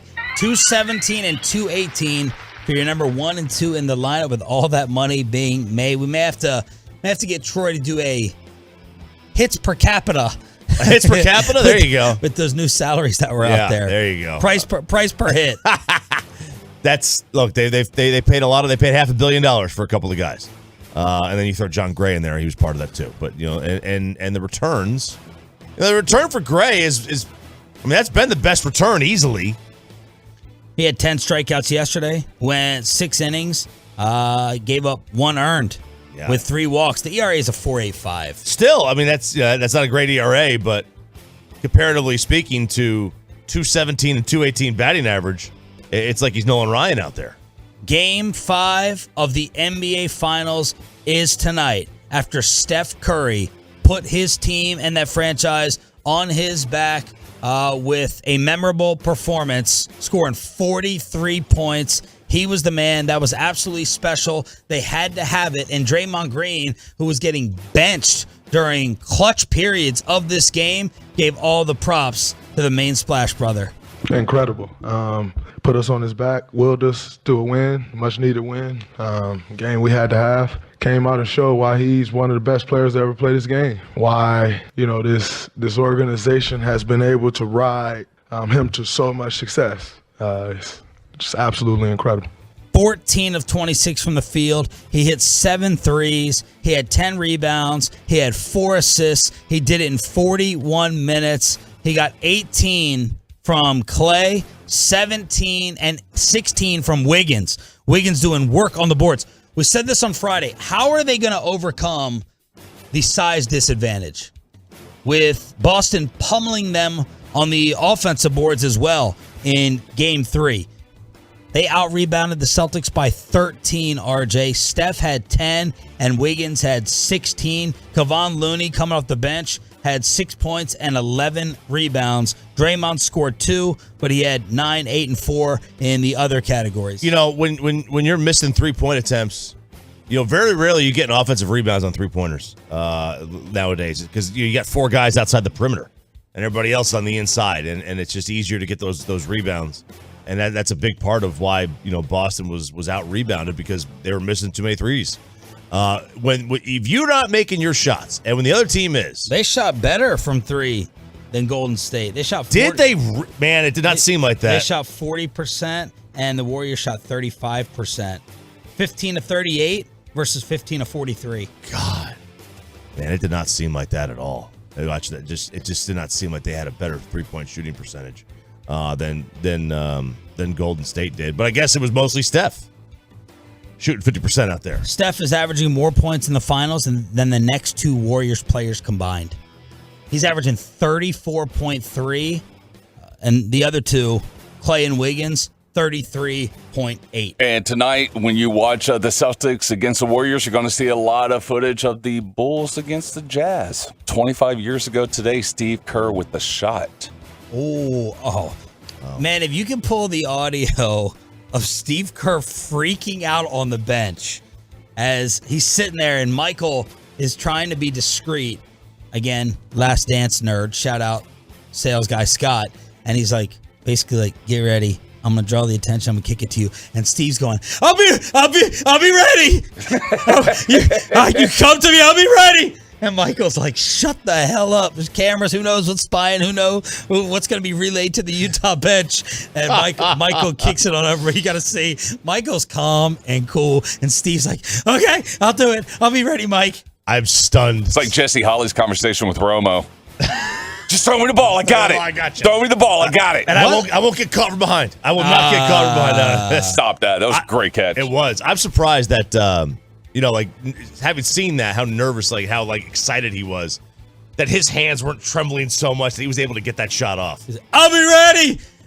He's like, there's one seat separating them on the bench, and Steve's screaming it. What's the line for tonight, since you've been guessing numbers correctly today? Warriors by 3. 4. Warriors by 4. Farther away, though. I have to be a half point off, if any. Okay. That makes sense. That makes sense. Who are you taking? Who would you take gambling-wise? I'm not going to ask for your prediction of the game. I got to think about it. Got to think about it for predictions at 9 a.m. Do you have a immediate one? I think I would be... My first lean was to the Celtics with 4. My first lean was also to the Celtics, but now I'm thinking to myself, man, I wonder if we've seen it. I wonder if Golden State, that was the game that... But again, none of these games have been decided by 4. No, they haven't. Right? No, they haven't. Which means you would take Boston, but the first game 1 was decided by 12. The next game was decided by 19, then 16, and then the other night, even though we had great drama in the fourth, it still ended up being a 10-point outcome, and the game will start at 8 o'clock tonight. Sorry, what were you going to say? My first thought was Boston, but then I'm like, man, I wonder if the Celtics blew their chance, and now they're going to go the way of the Lightning or the New York Rangers and lose the next 2. And that moves us on over to the NHL Finals. The Lightning finished off the Rangers by winning 4 straight. So now the NHL Finals are going to start on Wednesday night. Colorado hosting Tampa Bay, who's trying for another consecutive title. Did you have coffee today? Oh, God, what did I mess up? You didn't mess up anything. I thought maybe you would like to wake up. Oh, yeah. With the Lightning radio call. Oh, yeah. Stamkos protects it across the blue line to the right circle. Shoot, score! What a shot from Steven Stamkos! Across the blue line, right point. In front for Stamkos. Shoot! Save Shesterkin! Scored! 1 second left, and the Lightning are heading back to the Stanley Cup Final! They beat the Rangers 2-1! And they win the series in 6 games! Back to the final, baby! My gosh. Love him. My gosh. Headlines. Recapping the weekend, getting you ready for your Monday here on Sean and RJ. History made. The inaugural LIV event taking place in London. Listen to the call and listen to the check. A little tap in to Charles Schwartzel. The 2011 Masters champion is our inaugural LIV Golf winner here at Centurion. $4 million for Charles Schwartzel, who has been magnificent here in Hertfordshire. He hadn't won a tournament on the PGA Tour in like half a decade. And he just rakes up $4 million for the win, and then another $1 million for the for the team event. So he pocketed $5 million here over in 3 days, and that is going to raise eyebrows because all 48 players on this tournament got at least $120,000. And then the PGA Tour, like let's just go let me look the leaderboard here for this week's RBC Canadian Open. In order to get in the 120,000, you had to finish in the top 18. And there's your difference. Easy. The 48th. Easy to see. The 48th place finisher, the last place finisher, got the same amount of money as the 18th place finisher at the RBC. And that's the difference. Like, it's guaranteed. Now, it's an invitational, so not everybody's going to be able to get in there. So only got 48 guys in this tournament. But when you have this to factor in, when you have guaranteed purses and all that, it's much, much easier to realize why some of these guys are going. Plus, guys are going to get guaranteed money. Schwartzel didn't go over there for free. They gave him an upfront signing bonus to go. It could have been $5 million, could have been $6 million, could have been $10 million. Meanwhile, the PGA commissioner, is it Jay Monahan? Yeah, Jay Monahan. Jay Monahan did an interview with Jim Nance, and Nance brought up that some families from 9/11 had written a letter basically saying, hey, don't associate with Saudi Arabia. We're still feeling the pain. Don't add to it. And Monahan was reacting to that yesterday, basically saying, yep, you don't have to apologize for being a member of the PGA Tour. And for anyone else thinking about leaving, I'm paraphrasing. Mm-hmm. Make sure you think about having to answer for who you are associating with. So that blew up yesterday. But a lot of people were criticizing Monahan. Look, just the first three letters of your name are MON. Stop acting like it's not all about money.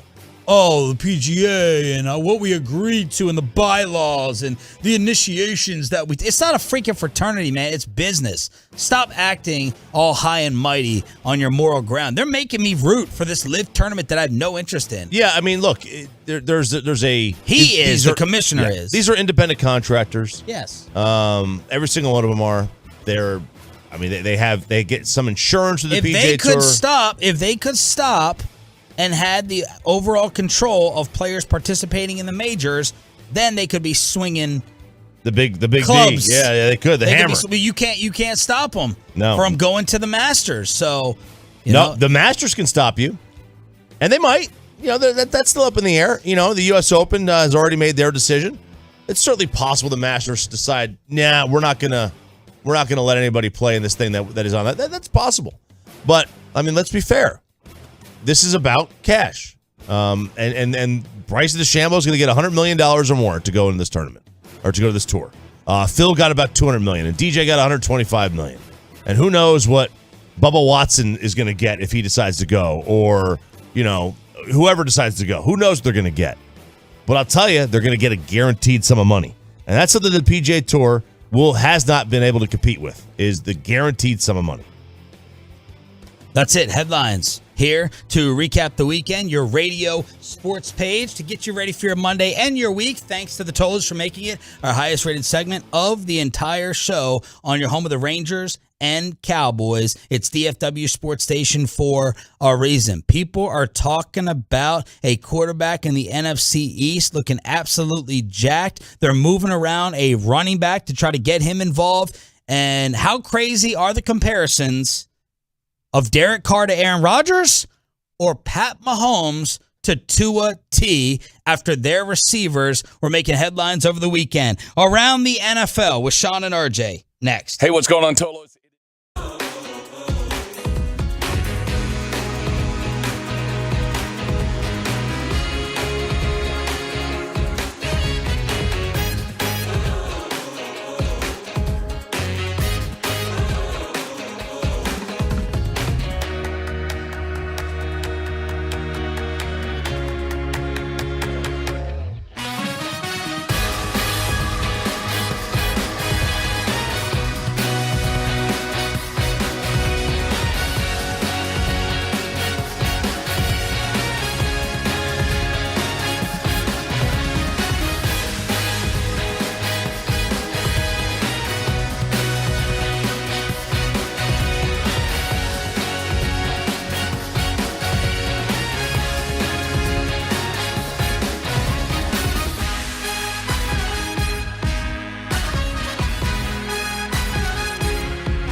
plus today. Then for the rest of the week in North Texas, highs in the upper 90s. Your next chance for rain?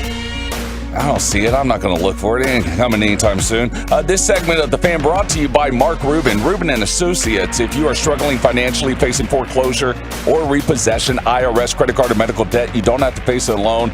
Give Mark Rubin a call. He'll take the weight off your shoulders and get you back living life again. It's Mark Rubin at 1-800-LAWYERS. Let's go around the NFL. We'll start off in the NFC East. This is Sean and RJ, and this radio station is your home of everything Cowboys. The games, the interviews, the coverage from people who actually go out to practice and tweet about it live and nonstop right here on The Fan. I finally got Bobby Belt over to the pool. Oh, yeah? Finally got him over to the pool on Saturday. Brought the entire family. He really? Yeah. Even that delinquent child that's vaping left and right? Yeah, he introduced him as Vapor. He walks in, he's like, here's my daughters, here's my wife, here's Vapor. And I was like, dang, I love this public shaming of the child who got caught vaping as Bobby sat in for you one day and made him sleep. Got stuck in my mouth. And made him sleep on the couch. You know, we had a conversation about Bobby over the weekend as well. Oh. Because, you know, he had said that they don't make flavored vapes anymore. But I had a flavored vape over the weekend. Oh, you did? Yes, it was a strawberry and kiwi or some crap like that. Mm-hmm. I'm quite certain it was flavored. So Bobby will be talking about the Cowboys and their mini camps. Let's start off in the NFC East real quick. Jalen Hurts and his arms looking jacked. Yes, Jalen looks absolutely huge. Now, listen, Jalen Hurts has always been huge. This is a kid that squatted 600 pounds when he was 16 years old. Yeah. Like, that's stupid. Thank you. Stupid. He power lifted. He was a power lifter. Like, this is not a small guy. So now they're showing out photos. The difference between Jalen Hurts in 2021 and 2022. Look at the size of his arms, how much bigger they are. Yeah, they are. They look noticeably bigger. Is that going to help him be able to hit a receiver in stride? It may make his arm a little bit stronger, but I mean, is he able to do bicep curls in lieu of throwing the football? Right. I don't think so. Maybe 3rd and 2. It'll help him become an even more effective runner. It will help him be It will help him be a more effective runner on 3rd and 2. Dak Prescott's size is a big reason why he is such an effective runner when he runs. He scores a ton of touchdowns. He can run people over. He's a big dude, right? He's not a small guy. He lost even more weight. Like Dak, in my mind, if he was standing next to Jalen Hurts, I mean, it looks like a 25-pound weight difference, maybe more. Yeah. I mean, I haven't seen them together chilling on the weekend when I'm out and about, but Dak is losing weight. But I know Dak's a big guy. He just doesn't seem like he's very, very lean, and Hurts is looking that thick thing. He's got that thick going. That thang, Brad Sham. So like this is great for Jalen. I'm sure that like his stamina, whatever, he's gonna look shredded and good in the underwear Olympics. But is this gonna help him throw a football? Saquon Barkley saying he can trust his knee again, which has led to the return of his swagger, and they're buzzing at Giants practice because he's being lined up all over the field. Not since his days at Penn State has he been moved all over in Brian Daboll's new offense coming on over from Buffalo. He said, I think it's helpful, but opening things up for the offense. I kind of went back and watched a little bit of my college stuff. So we're talking about in the backfield, in the slot, split out wide. And again, how is this going to make Saquon's body hold up? Again, good question. Like if he trusts his knee and if his knee is 100% healthy, great for him. How's the offensive line? Saquon Barkley, Zeke Elliott, Derrick Henry, basically everybody shy of Barry Sanders is an offensive line away from being, delegitimized as a running back. Barry Sanders was not. Like, it didn't matter who was there. He was going to be great. But if their offensive line does not perform to the level, then Saquon's not going to have the year that he needs to have for the Giants to be successful. I don't care how healthy he is. 16, 13, 2, and 13. Those are his games played in his first 4 years. 16 for 1307, 13 for 1,000, 2 games, and then 13 games for Saquon. Now look, he still has not been unleashed. You could tell in watching him, if this guy gets to the second level, he's gone. He's got that second level speed that Zeke does not have, but their offensive line has been horrible, and obviously he cannot stay healthy. How do we judge his career? Because it's hard to judge when your offensive line stinks, and we know it stinks. They haven't had a quarterback. Been a disappointment so far. Been an injured disappointment. Mm-hmm. For the number 2 pick? Yeah. For the number 2 pick, it's a disappointment. How about the reports out of New York that they're still practicing scared because of Joe Judge? This is amazing, okay? This is why, look, I hate Joe Judge, but apparently the players were wound so tight, that they were scared of making mistakes. And they're still there. And one of the Dan Benton of USA Today was there at Giants minicamp. So perhaps the most notable takeaway from minicamp is how much the atmosphere has changed under Daboll. Unlike with Judge, players felt more free to make mistakes, not incur the immediate wrath after a brief transition period. You can just kind of tell people get a little scared when they mess up. Like they're still scared of making a mistake. And like, holy cow, this is like coaching 101. Like you make guys scared to make mistakes, they're going to make more mistakes. It's pretty simple. Like we have decades of study What on mistakes this. When you are coaching baseball do you tolerate, or are you fine with tolerating and then not tolerating? I'm fine with any error that is not a mental error. Okay. You just want them to go with the cutoff guy, go to the right base, but if they're fielding a ball short and bobble it, you're fine. I'm fine. Yeah. I'm fine. You know, like it happens. Those things happen. What are you going to yell? You can say concentrate, but they're not. It's like sometimes trying you bad to bobble hop, the ball. Sometimes, yeah, they're not trying to bobble the ball, but like if you're if you're playing and you miss the cutoff man, that's something that we can avoid against. If there's what about chasing pitches, bad pitches? No, that's instinctive, right? That's instinctive. But missing a sign. You miss a take sign, you swing away. Okay, you can't miss a take sign. Yeah. If you're on second base and there's one out and you go to tag up, no, man, we're going halfway. We don't tag up with one out from second base. Like these are things that you can prevent. You got to limit the mental mistakes because you're going to make physical errors. And if coach gets on you for making a physical error, find a new coach. That's what I would say. So they're all trying to hype up the new culture, new loose culture, as they're not in gym class getting punished by the 7th grade PE teacher in New York anymore with the Giants. All right, now for the really, really fun topics. Tyreek on Tua. By the way, side note, we thought it was just money and he was still happy and fine in Kansas City. Tyreek Hill doing a podcast had Drew Rosenhaus's agent on it. And man, he was he was sounding a little irrational with his Kansas City complaints. They were talking about not getting the ball enough. They said Tyreek was texting Drew Rosenhaus. He had 11 catches for 197 yards in the season opener. 11 for 197. And then 3 catches for 14 yards against the Ravens on just 4 targets. And Drew said, there were a lot of times during the year we felt that Tyreek was underutilized and wasn't fully appreciated.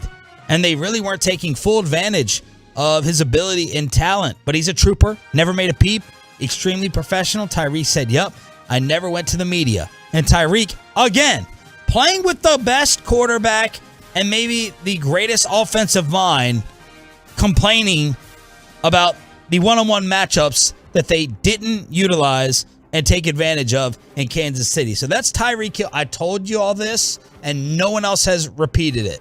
The day after the trade happened, I said this thing's going to blow up because Tyreek Hill is going to throw tantrums.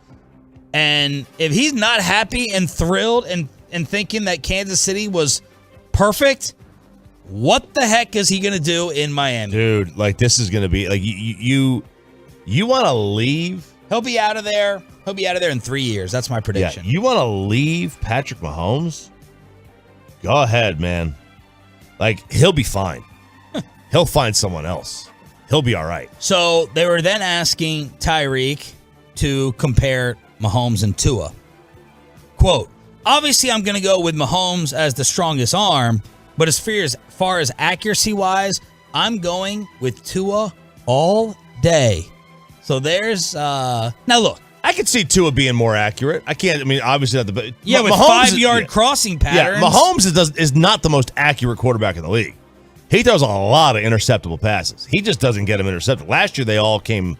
He had to pay the piper last year. So 2 separate categories for you numbers nerds. Now, Tua has the edge in completion percentage, 67 to 66. Mahomes had the edge in accurate throw rate, whatever the difference is there, 78 to 75%. Same the year before. Mahomes, 77%, Tua, 74%. Mahomes has been more accurate in each of his 4 seasons as a starter than Tua was last year. And, of course, people have called out Tua with the low number of attempts past 25 yards. That's why we're just talking nonstop about the arm strength that I've been bashing since he was drafted out of Bama. It looks like, but Tyreek went in. Sorry. He said, I've had a chance to see Tua throw the ball. He's that dude, bro. What a lot of people don't know, and I'm not just saying this because he's my quarterback now. I'm not trying to get more targets, but Tua is that deal. He has a heck of an arm. He's accurate. He can throw the deep ball. He actually goes through his reads where people are like on Twitter saying, oh, he doesn't go through his reads. Man, this dude is that dude. So Tyreek, full endorsement of his new QB. Maybe he's slower on his reads, or than others. Maybe he has to be faster because his arm is not Patrick Mahomes's. We'll see real quick what he has, and maybe the shorter underneath throws will work great with Tyreek, who can make people miss after the completion.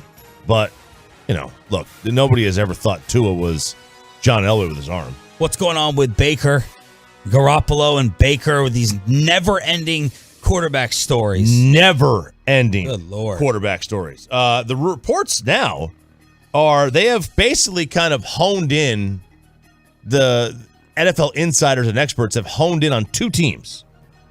Baker to Carolina. I'm sorry. Jimmy to Carolina. Baker to Seattle. And there's a Cleveland reporter over the weekend saying Baker to Carolina is not dead. No, not dead. I mean, Carolina needs a quarterback. And was it Florio that suggested to us just trade Baker for Sam Darnold right now? Yeah. I mean, you're trading your problem for theirs. But look, the Browns are going to need a quarterback this year, because I don't think it's going to be Deshaun Watson. So they're going to need somebody. They're going to need somebody to fill out that roster spot, and to they're going to need a backup, and they're going to need a starter.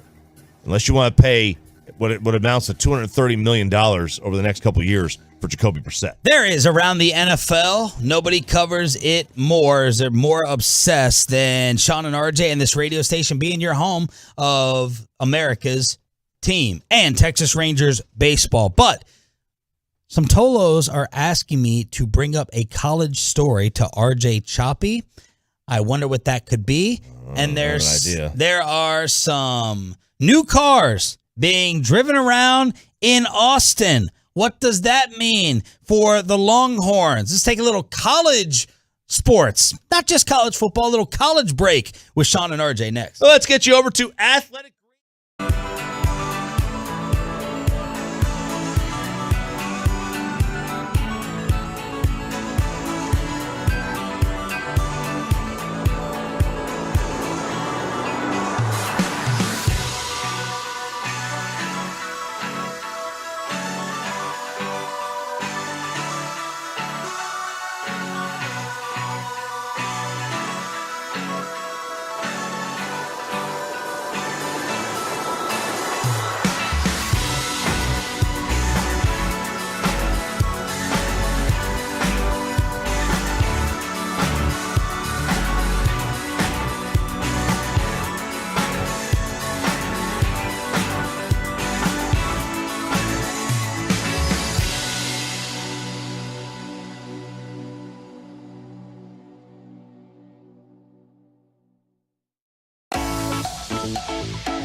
Sports Station. Thanks for being a Tolo.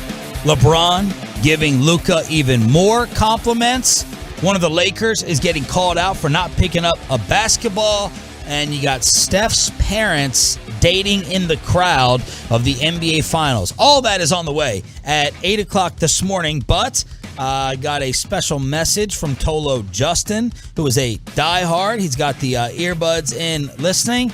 and he said, any way you can squeeze in this topic for RJ and what happened with his team in the playoffs as a little small smile is creeping across your face. What happened? What happened is we can't have nice things because that walking curse named Peyton Manning ruined it again for us. And I have to say, I am done with that fool. Oh! I am Team Tom Brady now over Team Peyton Manning. He is my favorite athlete of all time. Oh! But he can stick Stabbing Peyton right in the forehead. He can stick it. Keep that fool away from our games. What happened? He showed up Friday to game 1, and they got destroyed like 8-2. Whatever, it was 8-2. This is College Baseball World Series? Yeah, College World Series. So we're the overall number 1 seed. We were the favorites to win the whole thing by like it was like you were like the not Sooner softball. It was we were like plus 250 to win the whole thing. It was close. Like the next team was like plus 700. There was like nobody was close to us. And he shows up to game 1 playing an unranked Notre Dame team, lose. Then we win game 2. And then game 3, we wound up losing. We had a 3-1 lead. In like the 7th inning, we wound up losing game 3. That was the series, and now we're out. But this walking curse. Oh, it's his fault. It is his fault. Did you know? And I tweeted this out. At the Weagles, which is a grocery store chain. Okay? They locked his, they took his cardboard cutout, and they locked it away. They said, we are done with this guy. He's out. He's not going to be on the shelves anymore. Because of this? Because he's a curse. Every sporting event he goes to, be it a football game or a basketball game, they lose. He is a curse. And you guys were the Razor Ramones of this tournament? Yeah, we're so hated. Why? What is it? Well, because we're so cocky, so raw. One of our players got booted from a game for arguing balls and strikes. The coach was chest bumping the umpire. We had a player. What was he doing? He chest bumping the umpire. So y'all get on the. We had we had a player that hit a game-winning double, over the center fielder's head, and as he's rounding first, he's throwing the middle finger at the center fielder. They got this fur coat, home run jacket kind of thing. Oh, they're so cocky, like just pimping bat flips and everything. It's fun. It's a lot of fun. But if you're not, if you're not a fan of that team, you absolutely hate them. Like Danny Cannell. We made T-shirts this weekend. Remember the Catholics versus the Convicts? Oh, yeah. We made shirts that said classless versus the Catholics. Because we're a classless team. And we admit that. Wow. And we embrace the villain role. So how about Danny Cannell? An irrelevant ACC quarterback. Great quarterback in his day at Florida State, tweeting out, did y'all lose to Florida State? No, Notre Dame.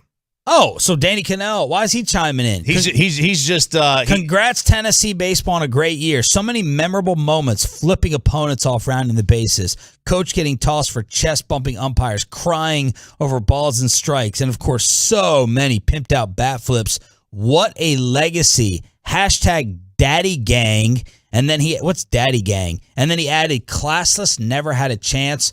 Ball don't lie. Danny Cannell pouring some Florida State salt in the RJ Choppy volunteer wound right there. Yeah, Daddy Gang is a Call Her Daddy reference. I don't know why Danny Cannell. That's the Barstool Women's podcast? Well, I don't think it's Barstool anymore. I think they left. She got like $60 million to go to Spotify. Okay. I don't know why he would reference that, but Daddy Gang, that's Call Her Daddy. And then Bassick was sending out photos, Troy, of his trip to College Station to check out your Aggies with his son. Yeah, wait, my Aggies.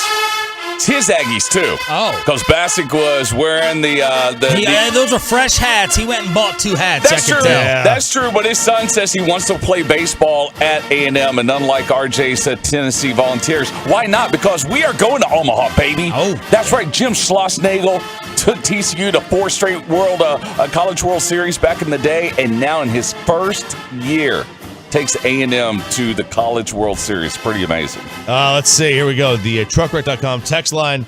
Choppy, Tennessee takes L's and everything. What are you upset about? Look, we do. Nobody loses on a grander scale than we do. Yeah, but y'all have like a really big football stadium. We do, which we're shrinking. We're shrinking. Yeah, that's right. They're removing 20,000 seats. Why?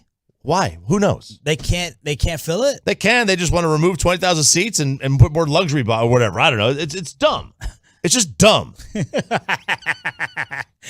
Did you follow this like kind of closely? Would you sit down and watch a game? Oh, during the regular season, yeah, I watched quite. No, baseball.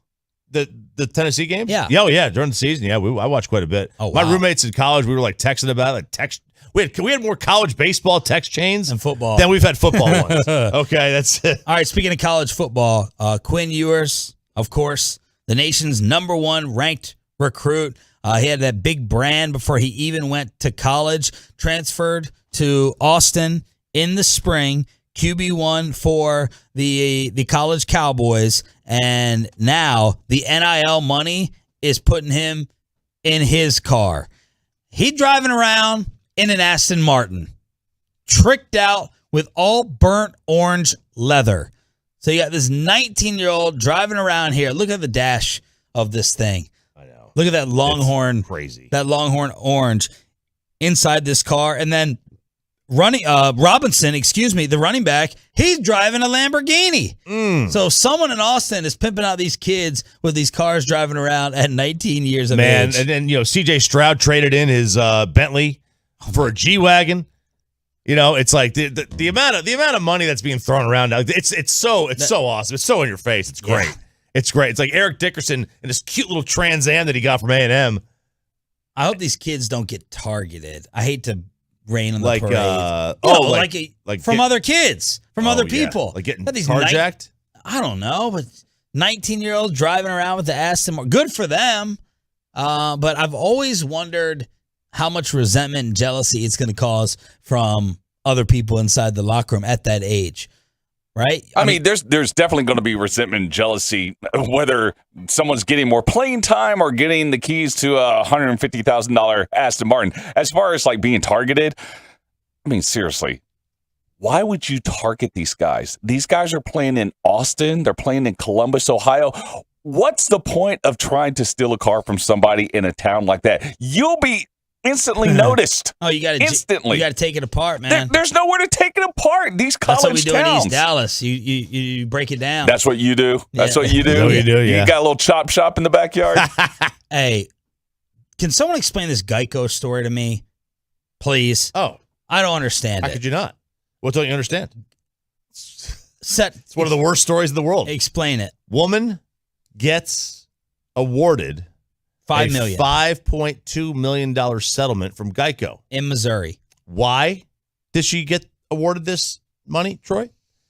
Because evidently she had relations in the vehicle with a man. Okay. And he gave her an STD.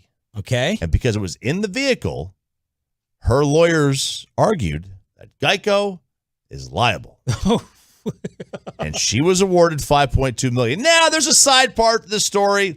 Geico didn't believe this was a real thing, so they didn't show up to court. Oh. So they just awarded her the victory because it was like they didn't protest it. So they awarded her the victory. Now, when this goes to federal court, if it does, which I'm sure Geico's not just going to say, hey, here's $5 million. Right. They'll probably win. Okay. I would assume so. Okay, so she only got the money because they didn't show up. That's what the story I have, how I read the story. Okay, because I wasn't understanding how Geico was at fault for their relations inside their vehicle, whether it was insured or not. Yeah, I don't know how either, but I guess theoretically it is in the vehicle. Your vehicle is insured, and I got injured while being in your vehicle. Not injured. Infected.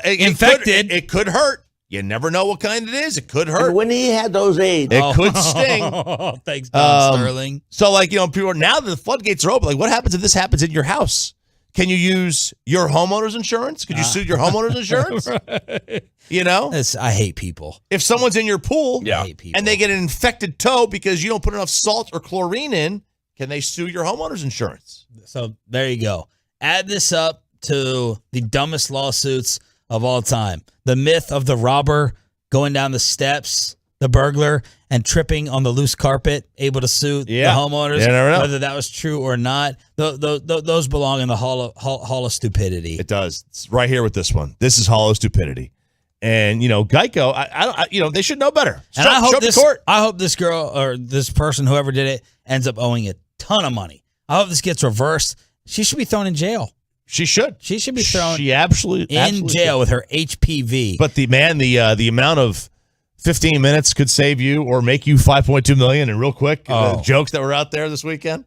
Very good. Very good. 877-881-1053 is the truckwreck.com text line. 877-881-1053. We are live on the fan cam. We're live on Twitch. And we're live on YouTube as well.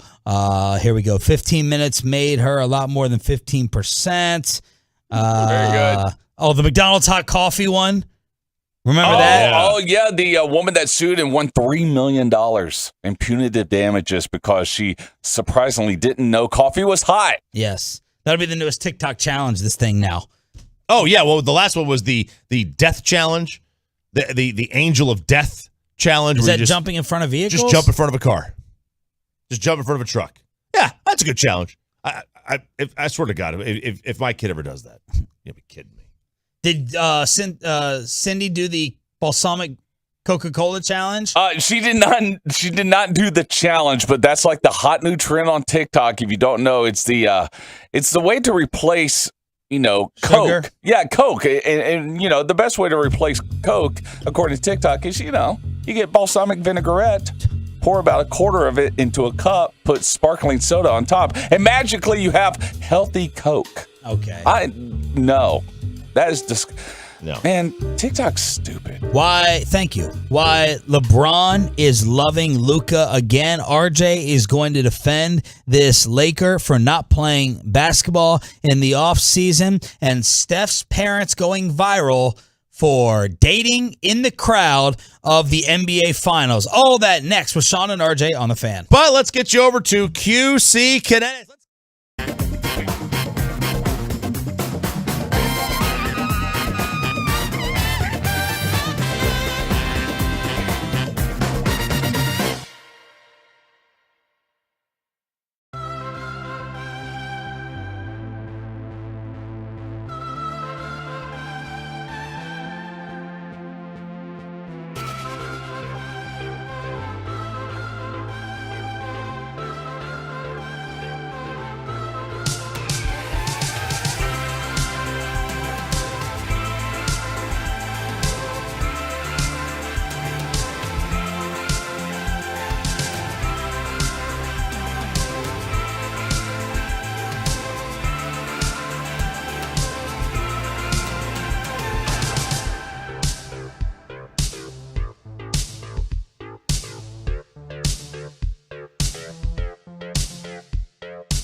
Turn it on, leave it on with Sean and RJ right here on The Fan. Screen by Peyton the second. Curry launches, got fouled. He hits it anyway and nails the three to tie the game. Curry back cuts on White, takes the jumper, got it! Curry for three. Warriors have doubled their advantage. A 10-0 run of the Celtics one time. On Friday, I said the only way the Warriors can win this series, the only way to stay alive, Steph was going to have to take over, put everything on his back. I wasn't betting on that happening, but that's the only way that they could win in Boston for Game 4 on Friday night, and Steph Curry did absolutely that, dropping 43 points. It's Sean and RJ with Game 5 tonight, and I hope this is going to be an epic battle. The series tied at 2 games apiece, but these teams don't lose coming off of a loss. The Celtics are 7-0 this postseason after a loss. The Warriors are 6-0 following a loss. So Boston feels good after losing, but now you have to go to California and win in what is going to be an absolutely insane environment. It's Sean and RJ on DFW Sports Station 105.3 The Fan. Thank you guys for being a Tolo. That stands for Turn It On, Leave It On. Did you see the shot of Del Curry after Steph hit a big bucket on Friday night? Del Curry with the new girlfriend, and then the ex-wife, Sonia, with the new boyfriend, who Del said she was cheating on him with. Did you see this? The dating game. I did not see the cheating on aspect part of this. Yeah, this was a ways back. Del Curry said his estranged wife, Sonia, cheated on him with a former Patriots tight end. Would you like to guess? It is not Aaron Hernandez. It's not Aaron Hernandez. Yeah. Okay. How many tight ends can you name? You remember the guy who came on here from WEEI? Jermaine Wiggins? It wasn't Jermaine Wiggins, but I wanted to see if you knew. Okay. Yeah, that's the only other one that we can name. Yeah. So it's a former tight end. Steven Johnson is the name of the dude. And Dell back in the day said she's cheating on me with this guy Steven Johnson. And then Dell got shown next to his new blonde girlfriend right there in the crowd. Very, very interesting. I have not heard of this Steven Johnson. I know a Steven Johnston, but it is clearly not him. Yeah.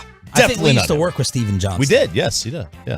Yeah. Troy, did you see any of this? Yeah, I saw, you know, there's like some celebrities that lose weight and you're like, I don't like you when you lose weight. Mm-hmm. Like Rebel Wilson or maybe Al Roker. You're like, I like you when you're plump. That's what the way it should be. Yeah. That's how it's supposed to be with the Currys. Like when they separate, I was like, that's not supposed to happen. Right. And now look at that's not right. And it was just weird looking because there's one camera showing Dell and then there's another camera showing the mom. And I was like, this is sad. Yeah.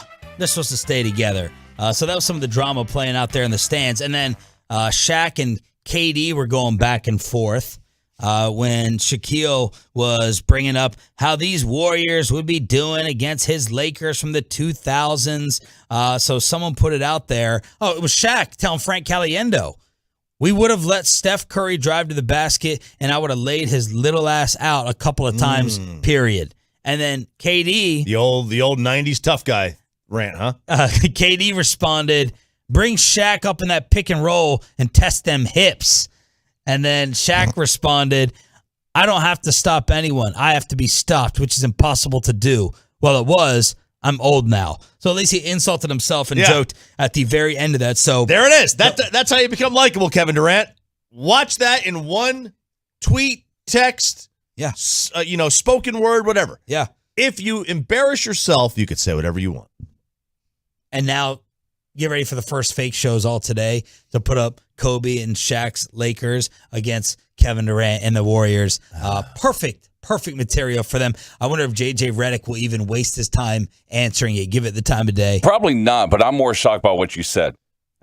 Frank Caliendo's doing interviews? I know. Now they can't do a Gruden impression anymore? Or is he not doing impressions? We're not going to have him on anymore. I like Frank personally. He's been cool communicating with me, but this whole yo man, you're there for our entertainment. Do the impressions. Shut up and dribble. That's the comedy version of shut up and dribble. It is. It is. All this, be a prop comic, dang it. Yeah, Sean Ingram. This serious turn, and I want to transition. Okay. Dude, that's what comedians do now. Okay. Yeah. D.L. Hughley, one of the funniest guys in the early 2000s, Kings of Comedy. Now I'm like, I can't even listen to you, man. Everything's so serious. Yeah, listen up, Carrot Top. You're nothing without your suitcase. That's right. Yeah. Stick to your props. Stop trying to be a Brussels sprout. So there you go. 877-881-1053, truckwreck.com. He's so good at it. Don't go away from it. Yeah. Don't go away from it. Okay, and then you have LeBron with clips continue to come out from his podcast. And they brought up number 77 to King James on the shop. LeBron, what makes Luka special? I know you recently said he was your favorite player. His size. It's gigantic. I mean, he's gigantic. He's 6'8" point guard. He's 225 pounds. Jeez. He has the ball on the string. But more importantly, his vision. That's why I love his vision. He can control a game. He doesn't even have to shoot. He'll walk the ball up the court 10 straight times and get to his spot every single time. Mm-hmm. Just because of his pace. He knows when he comes off a pick and roll, if they're hard showing or if they hedging or if they drop in the pick and roll, he know I could turn the corner because I got this shoulder and I know the third line of defense. When I get there, if I just slow down, use my pivots, not even jump, just the Euro 1, 2, this guy's flying by. He's flying by every time. It's the mind. So that's LeBron with the intricate breakdown of Luka's game, which he obviously knows very, very well. All right. Hang on. There's no way Luka's 225, no, right? Absolutely not. No. 240 at least. I would think so. Yeah. I'm 225. There's no way that now imagine he's got almost a foot. Yeah, not quite, but seriously, considerably taller. Yeah. There's no way. No way he's 225. If he is, he needs to start hitting them weights. According to his NBA.com statistics, he is 6'7", 230. Yeah. Maybe he gets down. Hopefully he gets down to that. But that's LeBron talking about Luka, and the entire internet yesterday was talking about Anthony Davis because Anthony Davis was out with a Twitter video. And he was talking with what looks to be a buddy of his, and someone bounces him a ball, and he's like, man, I haven't shot a basketball since April 5th. And people are like, wait, wasn't the season going on then? Well, of course, Anthony Davis, a.k.a. Street Clothes, which is Charles Barkley's nickname for him, he was missing the end of the Lakers season, and people lost their minds and snapped on AD not practicing and not hooping since that time. Since April 5th. So we're talking 2 months. 2 months. Which, has he been rehabbing? That's all. If you're a Laker fan, all you should care about is getting him on the floor. He'll be fine. I'm sure there are baseball players, pitchers don't touch a baseball for a month after the season's over. You just put it down. And he was hurt. He's been hurt. I don't know. I thought this was way overblown. I like it because I think Anthony Davis, this is just part of the territory, right? It's going to be like Biden and gas prices. It's going to when you are missing games and you are a disappointment and you have that. See, Anthony Davis has that I don't care demeanor. He's got that I don't care looking face. He's just chill and he's relaxed. And it doesn't seem like it bothers him that he's not in a top 5 NBA player discussion. It doesn't appear like that pisses him off or that drives him or irritates him. And that makes Laker fans even more upset who are like, dude, live up to your expectation. Live up to the capability. Now, I went and found Anthony Davis did say his usual offseason is 4 weeks rest after the year, 6 weeks strictly weight training, basketball stuff, 6 weeks before training camp. So Lakers season ended 8 weeks ago. So people are saying also the AD defenders, this is his normal routine. Mm-hmm. But you also have people saying, well, maybe if you changed up, maybe you need to change up your normal routine a little bit because you're a walking cast is what you are. Yeah. And he needs to figure out something different to do to get on the freaking floor. But I agree with you. I agree with you. 2 months not picking up the ball. Anthony Davis is skilled. He can shoot. He's got all the post moves. He decides has to get in better shape or start doing things differently so his body stops breaking down. It's about his body breaking down. It really is. It's about his body breaking down. If it doesn't break down, he'll be fine. He'll be a fine player. The Lakers will probably win a championship. You know, if he's healthy and LeBron's healthy, you know, like they're probably the favorites or one of the favorites. I mean, they won the title last time these two were healthy together. So I mean, that's his issue. His issue is health and nothing more.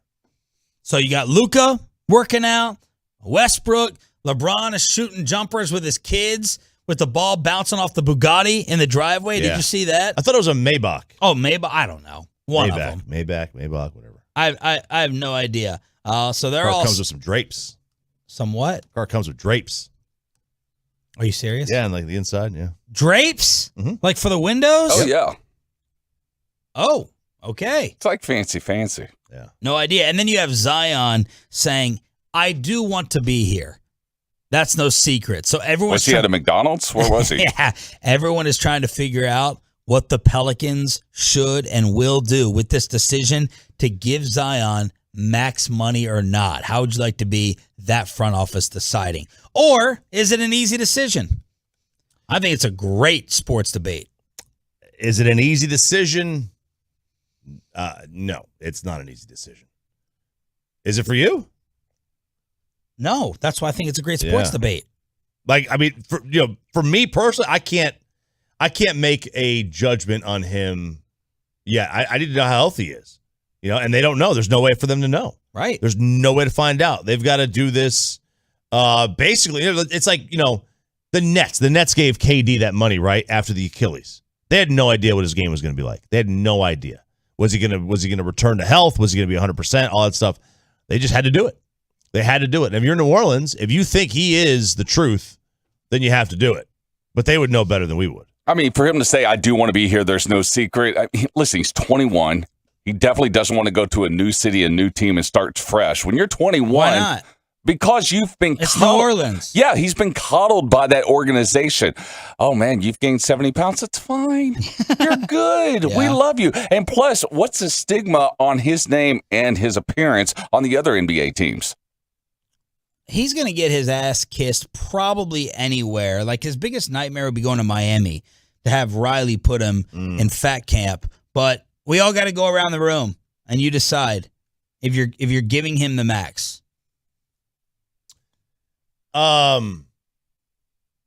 Yes, and then I'll trade him. Yes, and then you're going to trade him. Okay? Troy? Agree. Give him the max and then trade. Max. Good Lord. A max contract. I'm gonna give him the max as well, just because look, the only people that can answer this is those who know his work ethic. Is this guy working hard and trying and getting unfortunate, or does he not care? Is he entitled, spoiled, and it doesn't bother him, all this stuff? If it doesn't bother him and he's not showing up to try to cut down and try to work harder, I'm not giving him the money. If he is trying, and I do think he has the desire, and he just needs a little bit of help, Barkley said, hire a private chef. Hire a freaking he can afford private it. chef. Are you kidding me?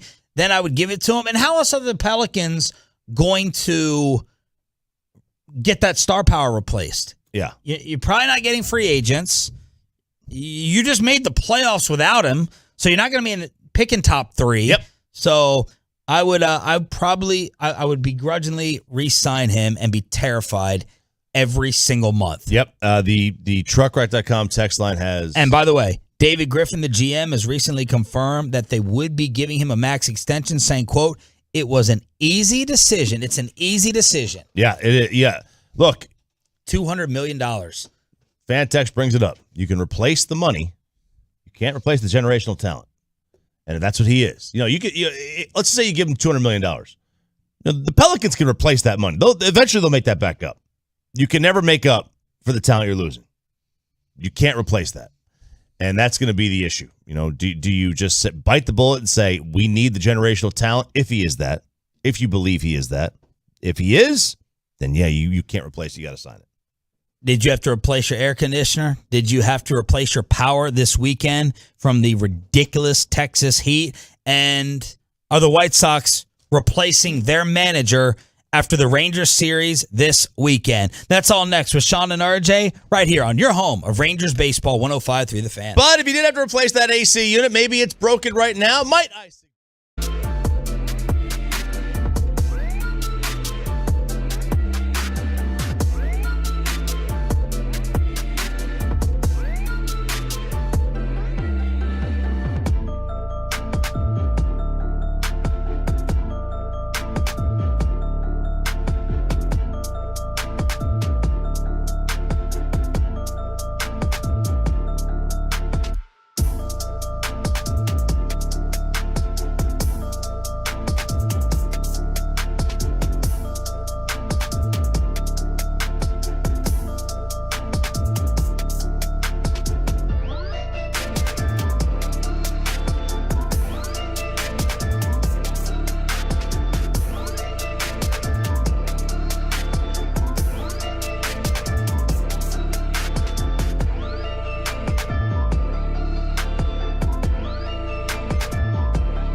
Tickets to give away this week. This time, Nick Swartzen coming to Majestic. We're going to give away those tickets, like I said, all week, and I'll give away the first pair in the next 30 minutes. This segment of The Fan brought to you by Frankel & Frankel. You think there'll be less big trucks on the road this year or this summer because of the gas prices? Think again. And those big trucks have insurance companies to protect them, so find someone to protect you. It's Frankel & Frankel. Visit them right now at truckwreck.com. That's truckwreck.com. Swinging a line drive, right field, base hit for Jonah Heim. Seager scores. Garcia being waved around third. Here's the throw. Garcia is safe at home plate. He somehow eluded the tag of Zavala and got his left hand on the dish. Rangers get 2 runs and lead 8-6. What a game yesterday that ended in 12. The Rangers take 2 of 3 in Chicago from the White Sox, and they're having a meltdown in the Windy City. It's Sean and RJ on your home for Rangers baseball, 105.3 The Fan. Thanks for being a Tolo. That stands for turn it on, leave it on. So yesterday, nowhere near as bad as Saturday, when the chants broke out after the White Sox blew a 5-run lead, lost to the Rangers again in extra innings. They lost in 10 on Saturday, and the White Sox fans had had enough.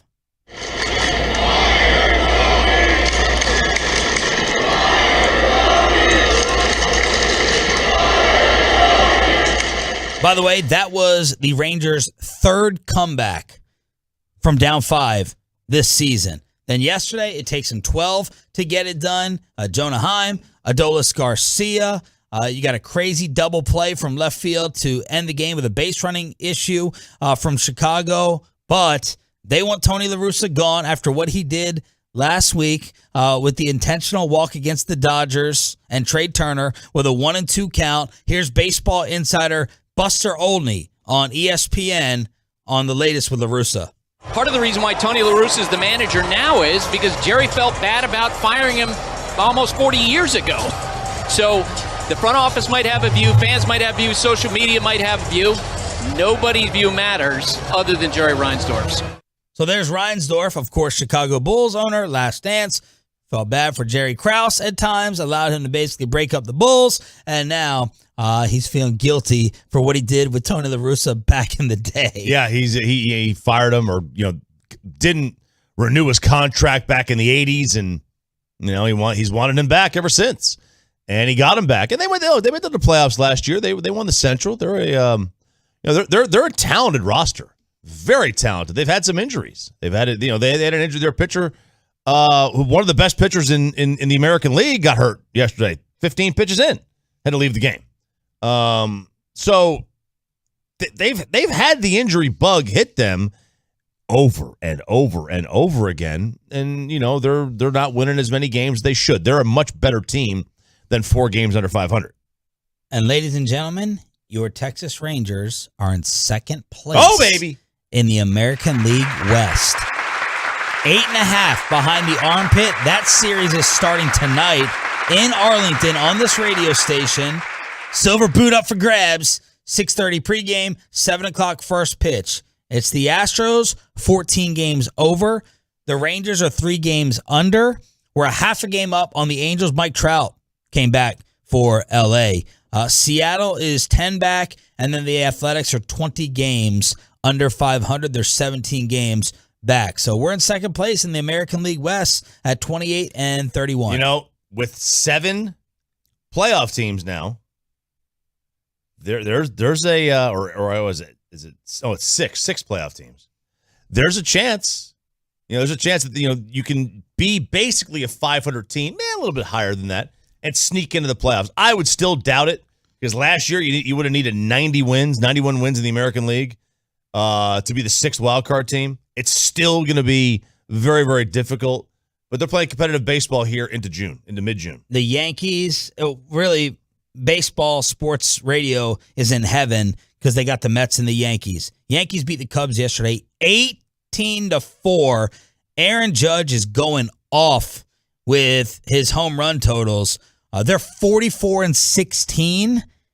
They've won 9 of their last 10, and the Mets get to 40 wins at the top of the NL East. So the only 40-win teams in baseball are in the Big Apple. Yeah, and that's a baseball talent. They now you wouldn't know their talk radio guys are football players. So I don't know how much they're talking anymore or how much they can how in depth they can get on it, but that has always been a baseball talent. So they're definitely loving it. What happened with Joe Madden? You said after he got canned by the Angels. So this is great, or it's terrible. Tim Kirkjian reported that Joe Madden got a mohawk right before. He got a mohawk to wake the team up. All right, so he gets this mohawk. Unfortunately, before he could show the team the mohawk, as he walks into the facility, the Angels fired him. So here he is. This poor guy is out there. He gets a mohawk. He walks into the facility the next day, and the general manager sees it. Was like, "Yeah, you're gone." So he could never unveil it. He could never unveil it. Like I seriously, if I was the GM, I'd have been. You know what? What's a couple more days? Right. Let's give it a shot. Let's give it a shot. Let's see if this thing works. Yes. So Joe Madden going out talking about analytics as well. Yeah. What did you think of? Because I thought he was a new school genius with his cool glasses, but he was kind of speaking out against the analytics. Yeah, he kind of was. He was talking about how they've removed the feel for the game from a lot of these teams. They've removed that feel for the game from a lot of the managers. And look, there's some truth to that. It has made baseball, I think, a little bit more boring. But, have we lost the human element? Not really. Not totally lost the human element. The biggest issue with analytics for me is how it's explained. It's explained poorly to the public. And, I think they just misinterpret what it is. It doesn't mean, like, for example, when 538 says the Mavericks have a 75% chance of winning the series, and the Mavericks don't win, everybody says, well, the analytics are wrong. Well, no, they're not wrong. It said 25% chance that they lose. Like, that makes it right. It just gives you a percent chance on anything. But Joe's right. I mean, they have neutered the managers to a large extent, and they have taken some of that feel away. But the give and the take, it's like, which is, are you giving more than you're taking? Are you taking more than you give? And, I think Joe and the front office just had a kind of a butting of heads. And Troy, you were all over the UFC this weekend? Yeah, absolutely. Saturday night, UFC 275 taking place in Singapore. And we have a new champion in the UFC, light heavyweight champion Glover Teixeira. He loses his title to Yuri Prochazka, who is the hot new name, Sean, in the light heavyweight championship. And for Prochazka, Sean, this has been a long time coming because this was his third UFC fight, and he wins the championship. Wow. I mean, this guy is definitely a blue chipper, so he wins the title. Valentina Shevchenko, she wins by decision. She probably should have lost. That was probably one of her worst performances. And then Joanna Jędrzejczyk, she is the future UFC Hall of Famer in the strawweight division. She loses to Weili Zhang, and therefore, after she loses, takes off the gloves, leaves them in the octagon to end just an unbelievable career. You're crushing these names, by the way. Thank you very much. Very impressive. Yeah, I'm watching this stuff so much right now because it's really good to watch. I mean, if you're kind of a casual UFC guy, you're probably thinking of names like, Conor McGregor or Rousey. Who are the 3 biggest names in the sport right now? That would be on either side. Just throwing out the 3 big ones. Israel Adesanya, he'll be fighting in UFC 276. Then it's Kamaru Usman, who's coming off of the ligament injury to his hand. He'll be facing Leon Edwards in 278. And then, without question, the biggest name, it's Amanda Nunes, and she's got a fight coming up against Julia Pena, and that's UFC 279. Isn't that the girl that beat her just now? Yes. So that's going to be a big fight. But those are your 3 names right there: Amanda Nunes, Israel Adesanya, and then Amanda Nunes. You guys can choose to look at this if you want. 50 seconds ago, the stock market just opened, but a couple things are trending that may want to have you stay away from your portfolio and your savings account, as some people use it as. Stock market crash, crypto crash, recession. It could go down 10 to 15% more. So stock market Black Monday, all these things have been trending. So you may want to stay away from looking at your stocks today, or at least right now. I don't think I'm gonna go to the 401k. Yeah, are you more in crypto or other stocks? On my 401k, just in general with whatever you have. I mean, like I throw like a couple $100 in on the meme stocks or Dogecoin or whatever the hell it is. Right. But no, I don't really consider those investments. That's more like, let's just have some fun. Okay. In terms of my 401k, I have no idea what's in it. I have no idea what's involved with it. Yeah, I'm more invested in like stockings for the upcoming holiday season. I mean, I don't do anything with the stock market. I stay away from the stock market. I leave that to people like my dad, who knows a lot about it, and you that apparently does not. Yeah. So just a little heads up, little warning. But don't worry, I'm going to help you out this week. Don't worry, I'm going to help you out. Why? My wife and oldest daughter leave tonight to go to Orlando for a volleyball tournament. And then I told my son, who could care less about this movie, fine, stay home with our youngest daughter. I'm going to see Top Gun Maverick. Yes! I've got to see it. So I'm going to go to the nearest Cinemark and go watch it. Hey, people are talking about this Jurassic, I don't know if it's World now? Yeah, Fallen Kingdom, right? Is it Fallen? No, wait, no, that's... The new it's Jurassic Park shouldn't have made it. I believe it's the What? title of it. This movie is getting roasted. It is? It is getting roasted. People are like, why are you doing another Jurassic World How movie? many have they done? Oh my God, so many. But yes, Jurassic World Dominion. And man, what about the heat?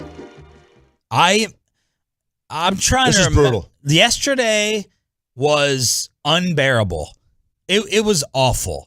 I had a little pool gathering Saturday. It was fine. It was warm, but it was still enjoyable. And then yesterday, I could not even walk outside. I could not walk on the pavement. I had to put the dog inside. I could only have the kid out there for an hour. My air conditioning went out on Saturday night.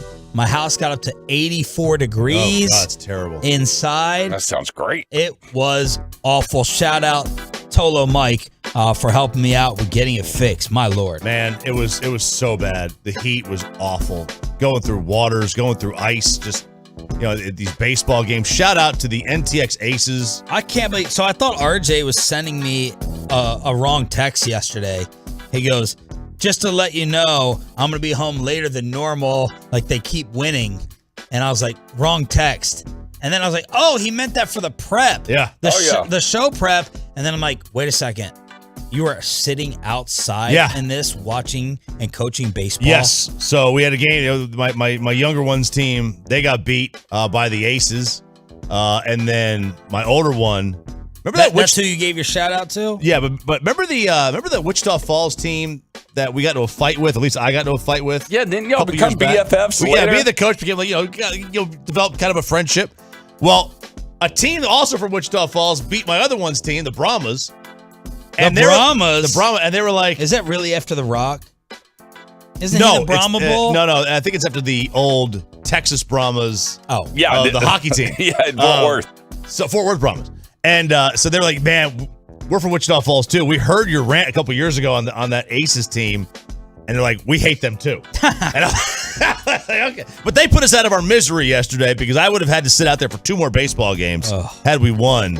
And we were the 1 seed. And we got volunteered yesterday. Well, you know what, we got volunteered, knocked out early. Yeah, Sean, just enjoy these moments. They are precious to you. And by moments, I mean moments of you sitting around a pool on a Saturday afternoon, because once Ollie gets old enough, you will be at all of these events. I have taken his little T-ball set. Dang, I should have probably remembered who gave that to me before I say this.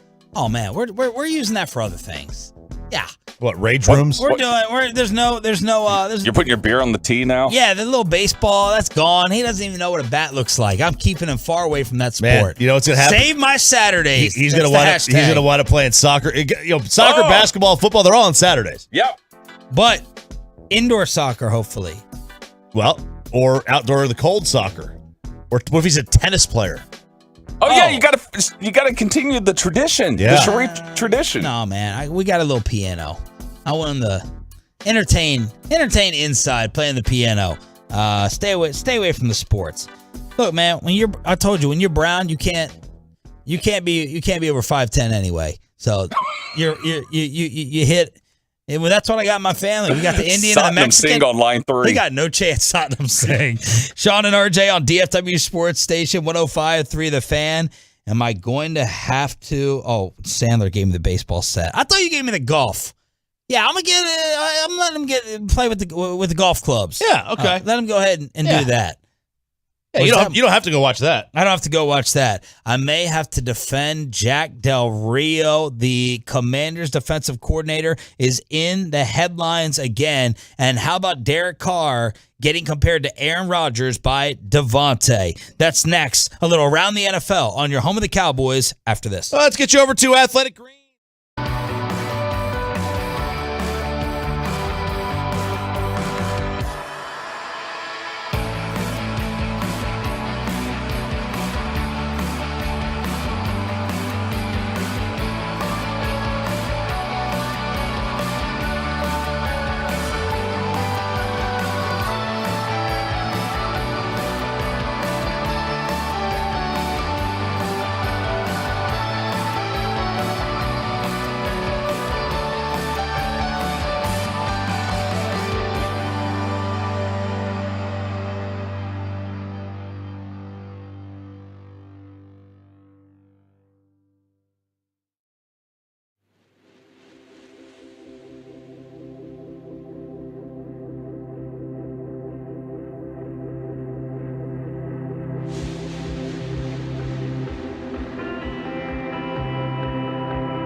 Special event, no matter the size, from start to finish. The Texas Authority in barricade rental. It is buyersbarricades.com. People's livelihoods are being destroyed. Businesses are being burned down. No problem. And then we have a dust-up at the Capitol. Well, there's nothing burned down. And we're not going to talk about, we're going to make that a major deal. Jack Del Rio getting in trouble last week for those comments. The former player, former head coach, and defensive coordinator of the Washington Commanders. The story did not stop there. Now, look, Del Rio apologized later on that day, saying my comments were insensitive. I thought he could have stopped right there. Don't talk about the issue anymore. Try not to tweet things. But Ron Rivera, the head coach, and the organization fine him $100,000. And then Del Rio goes on to delete his Twitter account. Ron Rivera saying, as we saw last night, what happened at the Capitol was an act of domestic terrorism.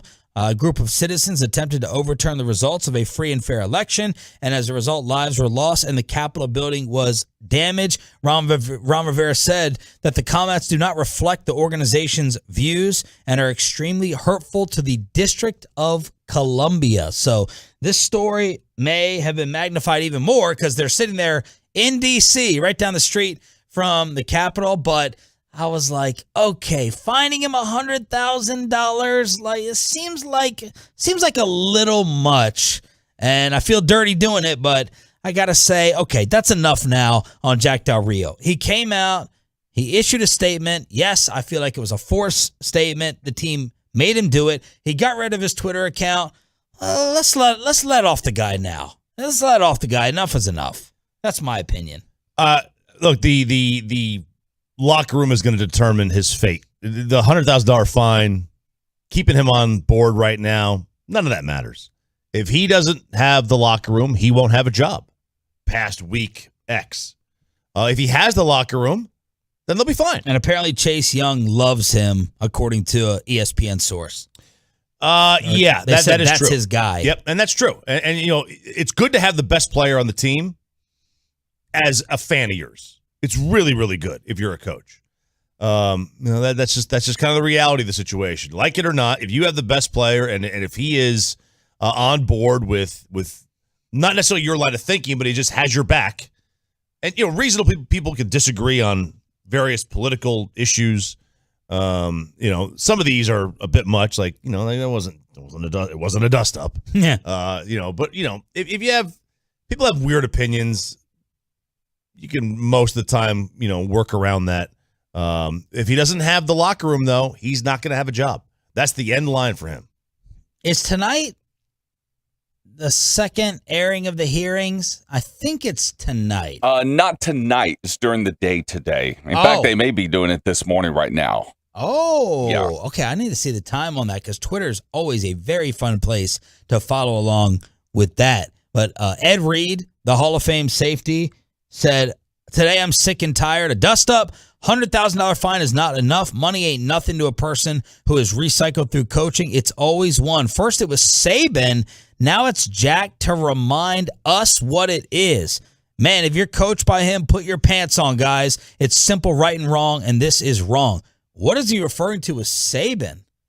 Talking about Saban with the NIL stuff? I don't remember Saban saying anything about what happened at the Capitol. But Ed Reed going at the GOAT of college football. I have no idea. I don't remember Nick talking a whole lot of politics. No, I don't remember that at all. I don't remember that. And by the way, Sean, I'm looking right now. Yes, the committee hearing for the January 6th incident or dust up, as one Jack Del Rio would call it, that is happening in 20 minutes. Oh. So it's a little after 9 o'clock this morning. Did you want to preempt our show and just air cover this? It live. We'll just cover it live. Let's air it live. Let's just air it live. Let's That's see how awesome. that goes. We'll air it live. Okay, we already talked about Tyreek Hill saying that Tua is more accurate than Mahomes. Obviously, Mahomes has him in arm strength. How about Devontae Adams? Devontae Adams is being asked about Derek Carr versus Aaron Rodgers. And man, I thought the first part of this was great and very, very intelligent perspective from Devontae in the way that he answered this. He said, look, that's a tough question. It's tough to compare. It's apples and oranges. It's a different ball game. And he said, it's kind of like, asking me to compare myself to Jerry Rice. All right. It's not really fair.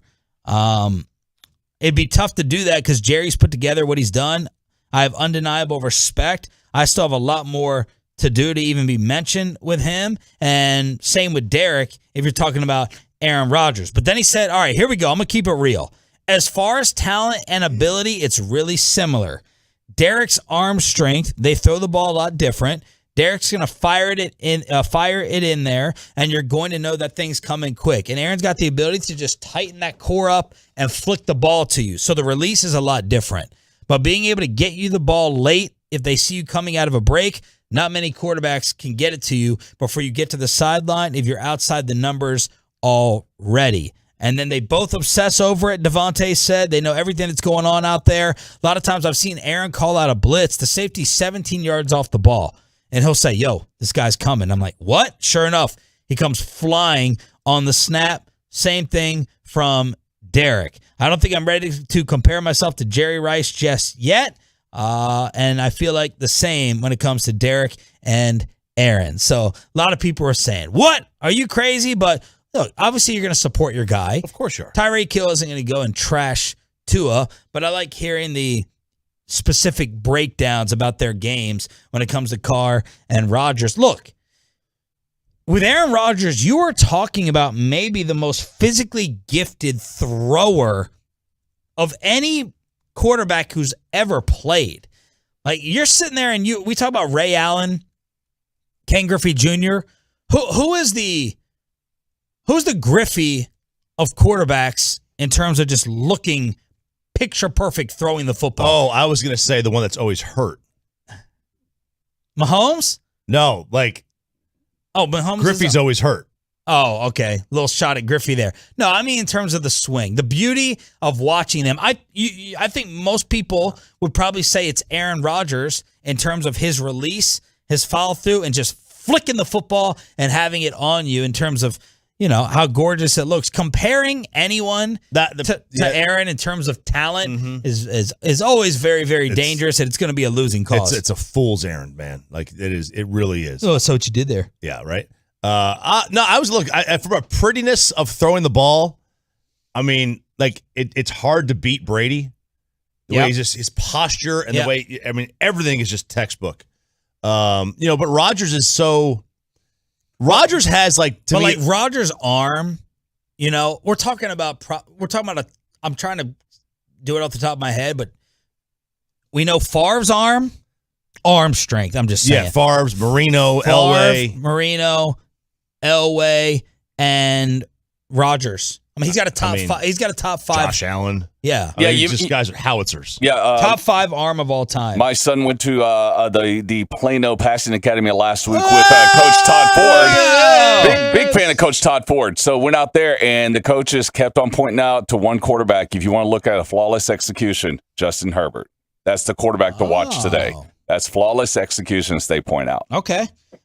So there is Tua and Carr getting dissected by the receivers with Tyreek Hill and Devontae Adams. One of the other things, I've been a little bit more critical of Devontae for going home and wanting to play around his family and playing for his childhood team. The one mistake I've made in that, which he talked about the other day with the media, he's justified in leaving the guessing game of Aaron Rodgers' longevity. You know what I mean? Mm-hmm. So what? Devontae signs a 5-year deal or whatever it was. I can't remember what the extension was. And then Aaron is gone after 1, and you're stuck there for 4 more years or 3 more years with Jordan Love or whoever they get to replace him.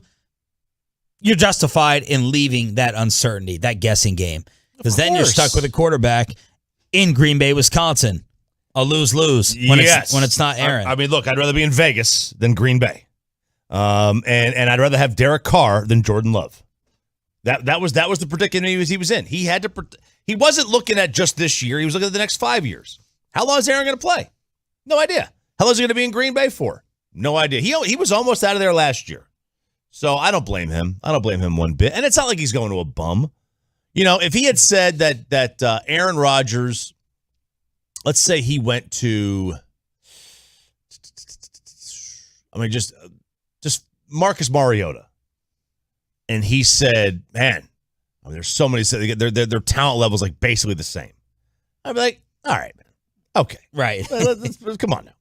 You know, Derek Carr has proven to be a top 10 NFL quarterback or borderline top 10. You can reasonably say that if you're in the top 10, your ceiling is probably somewhere in the top 5 if you're already there. You know, you reach, and then, you know what? He's not close to Aaron Rodgers, I don't think, but it's not like he went to some bum. All right, y'all.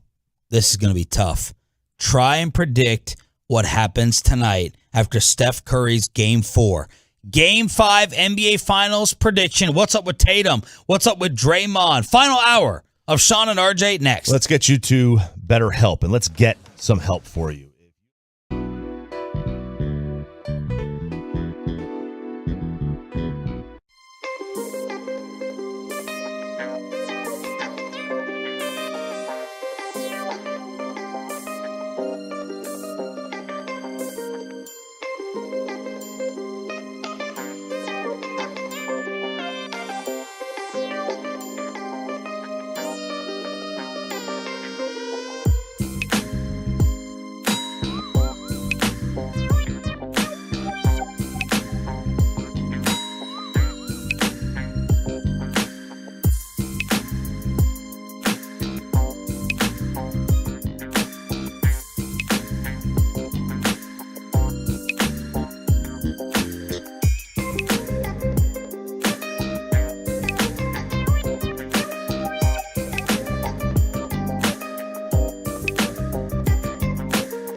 turn it on, leave it on with Sean and RJ right here on The Fan. Curry in transition, backs up with the dribble, stops and fires a three. Got it! Top side. Back to Curry, pump fake, fly by, three ball. Got it! Oh my goodness, he's got 33.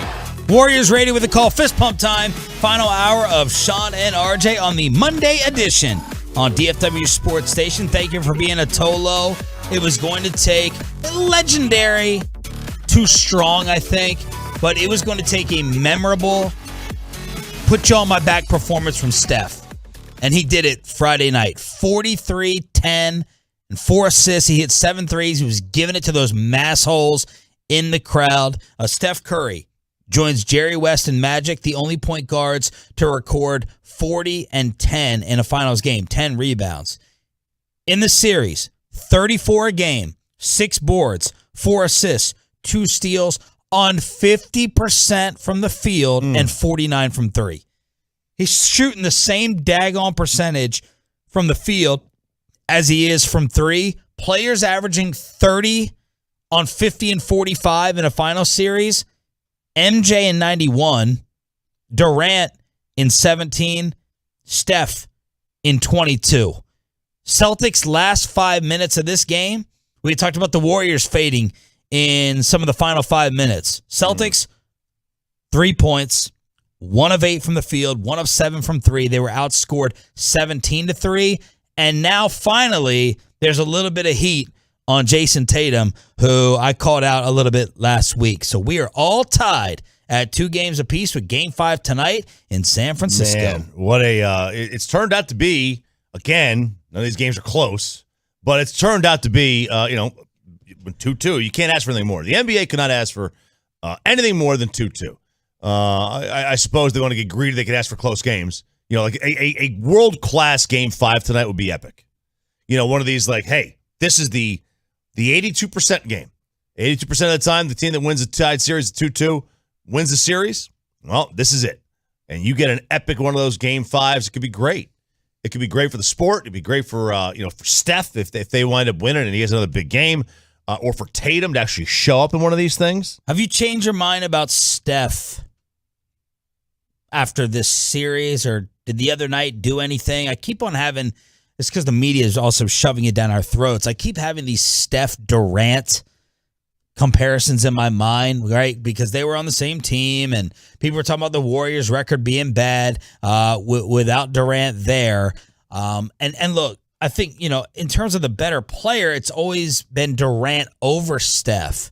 Better player, not more impactful. But, man, that game the other night and the way he's playing and the way I hope he continues to play because I want the Warriors to win, I feel like it's getting ready to impact me a little bit in terms of bumping him up.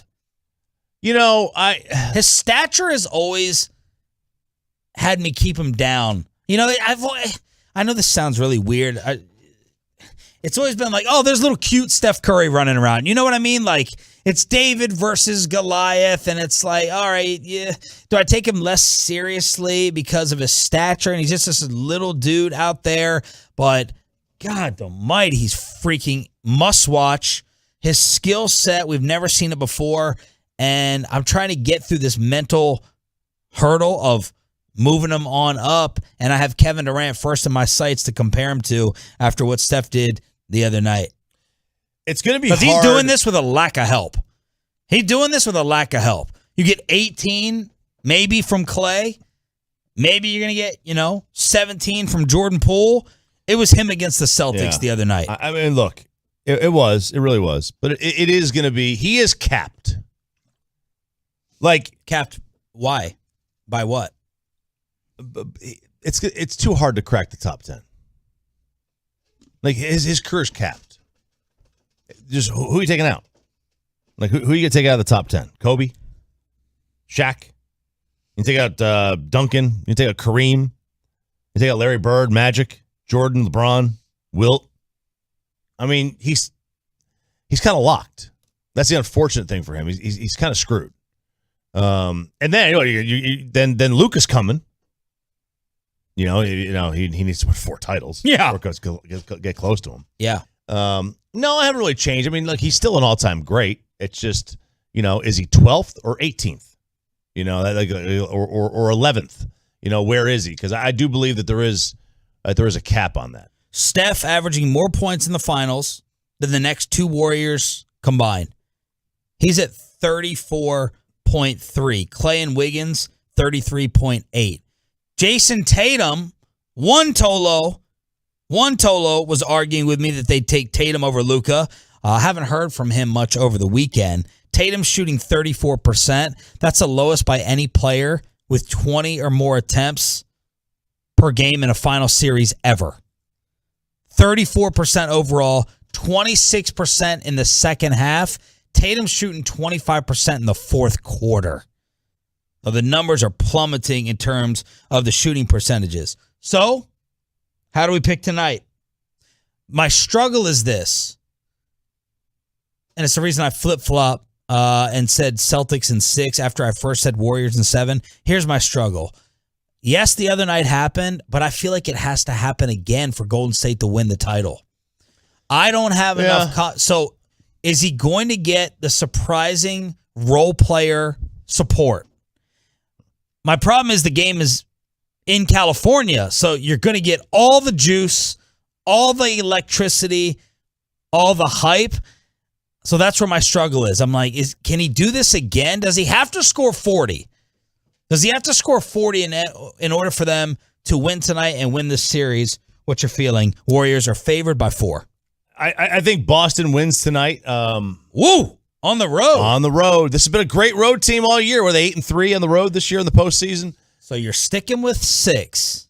I still think it is. I mean, I think that both these teams have played to the point where, the Warriors really won 7 of the first 8 quarters, or 7.5 of the first 8 quarters, and then Boston put it to them in Game 3. And then Game 4 was, this was like not a Golden State really just came up in crunch time in Game 4. It was more back and forth. It took all this from Steph, and it was still back and forth toss up. It was. So, we still haven't seen, a great game from Tatum, like an all world game. We haven't seen that yet. We've seen it now from Steph, who has had a phenomenal series, and he might. You're right. It's possible that you have to put, even if they lose the series, you've got to put him in the MVP category. Well, he's in the category. No, even if they lose it. Yeah. Like I'm saying, he is in the category. Will he win it? No, yeah, I don't think most people would if they lose. I think most people just completely dismiss a loser. I think if they lose in 7, he can win it. Yeah, like you've seen, and it's going to have to take a big Tatum game. You've seen Stanley Cup. Thurman Thomas, didn't he win it against the Giants? Did he? I think MVP? I think he won Super Bowl MVP. Maybe it was Otis Anderson. I'll have to check. Maybe. But you saw people were saying maybe Thurman should have won it. Remember J.S. Jaguar won the Conn Smythe for the Ducks. And, that guy. And they lost. They lost in Game 7. So we've seen it in hockey. We've seen guys win the Conn Smythe when they don't win the Cup, but still very rare. I think this could legitimately happen. Legitimately. Yeah. I can't think of who the last guy to do that was. Otis got it, Super Bowl MVP against the Bills, when people were saying Thurman should have gotten it. Troy, do you have a feeling on tonight and who's going to win Game 5? My initial feeling is it's probably going to be the Warriors. You go back to California, you're going to get that home court advantage. It's going to feel great. And then I look back and I was like, wait, the last time they played at Golden State, Clay gave us 11 points. Draymond gave 9. Jordan Poole showed up with 17. But, if those guys aren't showing up and it's just the Steph Curry show, that show will be canceled because he needs help. Warriors are going to win tonight. I just decided. I'm going Celtics. Celtics for you? Yeah, Celtics. Warriors are going to win tonight, and then I'll go from there. But, man, I feel like Steph has to – they have to win – so much more unconventionally with Steph having this type of performance, which it's scary to count on. Draymond Green, but man, how many bows should I take with my Draymond takes? Destroying Brian Scalabrine, silencing Jared Sandler. Let's see if Bassett comes in to defend Draymond. Triple single, 18 fouls and 17 points now in the series. He's shooting 6 for 26. He's 0 for 9 from 3. And again, 17 versus 18. He's averaging 7 rebounds and 5.7 assists. And the other night, he got pulled for the crucial 4-minute stretch. Steve Kerr yanked him at 7:30 in the fourth. They put him back in with 3.5 left. The Warriors went on an 11-3 run. Here's Draymond being asked about getting benched after. Was I pissed off and frustrated? Absolutely. 7 minutes to go in a extremely important game. You can't go down 3-1. You don't want to go down 3-1. And I'm coming out of the game. I was livid, but I credit my teammates, Juan Toscano-Anderson, for those that were wondering. No, Steve didn't talk to me, nor did he need to talk to me. That's just the way it goes. If someone else is getting it done more, then that's just that. And I can live with that. Great answer. Professional answer by Draymond, but it's not fixing his play right now. He stinks. He stinks. He's a negative on the floor. He is not a positive. All these basketball types can come on here and say, well, he does the little things that really matter and separate the team apart. No, he doesn't. He doesn't do anything. He might do it in the regular season. Yeah, he might have a game here or there. This dude's terrible. At least in this series. In this playoff run, he has been dog butt. Yeah. Awful. And tonight, I think Steve Kerr, in the first 3 minutes, has to try to figure out a way to get a Draymond boost, to get Draymond going a tiny bit. I call it the Dwight Powell plan. Throw him an alley-oop. Try to get him going to the basket. 2 baskets. If he can score that second basket somehow, some way, it'll be a Rodman effect. When he scored and the crowd would go nuts because it was so unexpected, I think that's what has to happen in order to try to get him re-engaged in the game, because he's looking like a charity case out there. The only reason we're talking about him is because of his podcast. And that's it. Seriously, that's it. He's awful. I told you it was embarrassing offensively to watch. He throws, it's hot potato when he's got the ball. It's either going to be a pass, but when it's a shot, it's embarrassing. He's short on all the shots. He has no confidence in his jumper. I mean, it's been like this. So now let's see what happens tonight, as even his mom was calling him out a little bit. She said, people keep asking me what's wrong with Dre. And she's like, I don't know. Somebody has cloned him. We have never seen this before. So, yeah, Dre's mom is coming is coming at him. Coming at him. Man, if you're taking shots from mom, boy, man, you are in trouble. We see where he gets his honesty from. There you go. Yes, we do. What's the text line saying about tonight or the rest of the series with who wins? RJ and Troy are going with the mass holes. I'm picking the Warriors tonight. Let's see. Warriors win tonight. Warriors at 6. Celtics. Warriors tonight. Warriors in 7. Celtics tonight. Celtics in 7. Oh, man, what about that one? Could you imagine that? Winning 2 road games? Yep. Warriors tonight, Celtics in 7.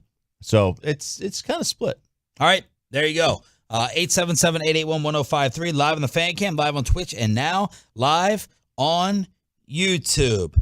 What is Bobby Belt sending me right now from the world of the NFL? Terry McLaurin does not plan to attend this week's mandatory minicamp. He wants a contract extension, so he'll miss some reps with Carson Wentz. Speaking of receivers, did you see what the newest Eagle said? And Dan Orlovsky has come out with a new list. Oh, no. Are any Cowboys on it, plus all the drama with 9/11 being thrown into the fight between the PGA and LIV? Don't miss this segment. Then Crosstalk with KMC after this. Let's get that carpet clean. Cleanway.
4 o'clock today, Tolos on the Odyssey app. Heat Check Live with Trista Crick. All the details and everything you need to know about Golden State and Boston for the finals tonight. Once again, Heat Check Live with Trista Crick. Found today, this afternoon, on the Odyssey app. Segment this morning brought to you by Rubin and Associates. If you are struggling financially, facing foreclosure or repossession, IRS, credit card, or medical debt, you don't have to face it alone. Give Mark Rubin a call. He'll take the weight off your shoulders and get you back living life again with Mark Rubin. Rubin and Associates at 1-800-LAWYERS. Oh, yeah.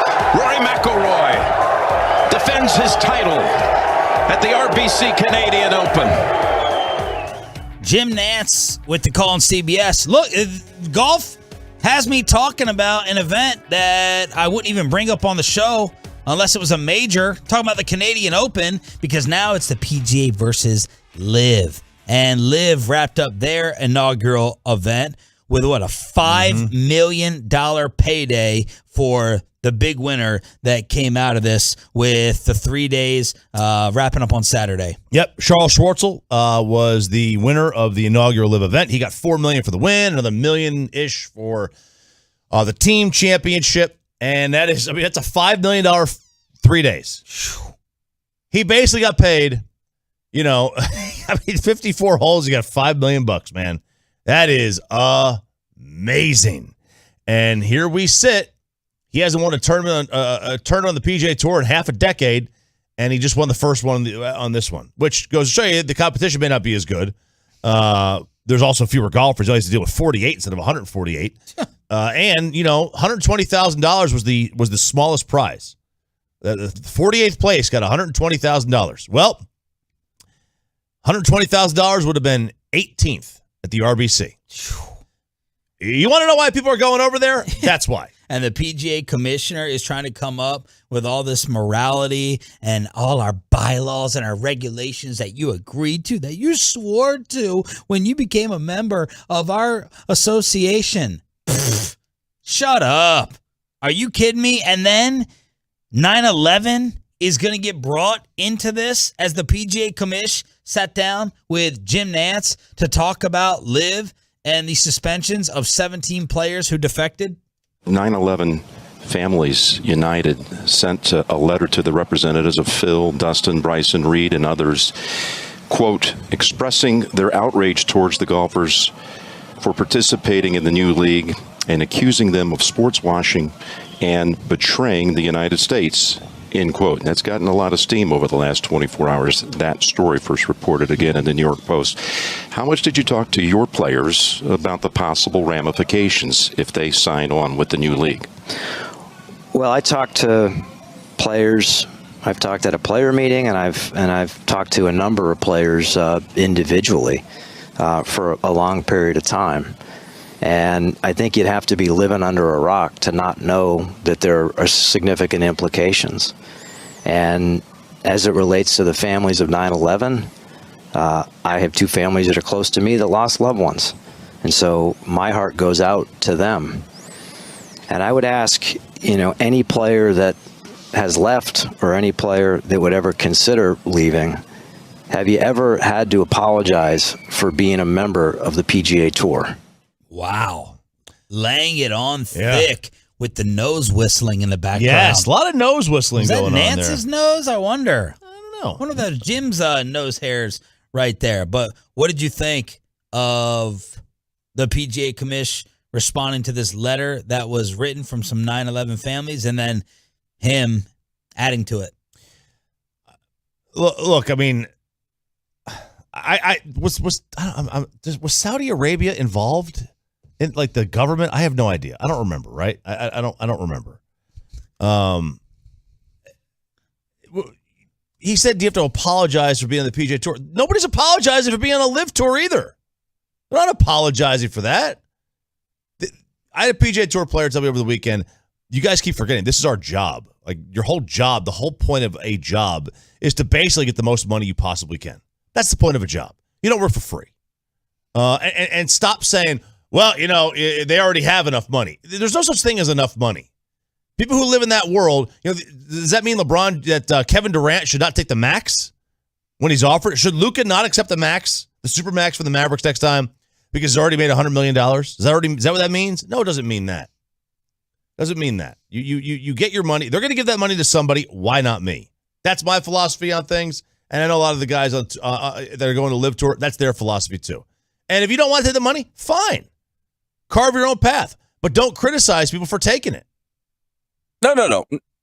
Okay, maybe not criticize them for taking it, but you can be open and tell them that they're morally bankrupt. That's fine. And that's the thing. And for some of these guys, they don't care. They don't care. Some people, they can hear them, people saying that they're morally bankrupt and they can, just dust it off. Do you think they're morally bankrupt? Do I think absolutely, without question, because, Saudi Arabia was involved in it. We're not going to get into a news talk format right now, but they're clearly involved with what has happened over there with allegations against them. But, some people don't care what you think about them. Well, I don't care what the fans think. I know, Mickey. We're not talking about you right now.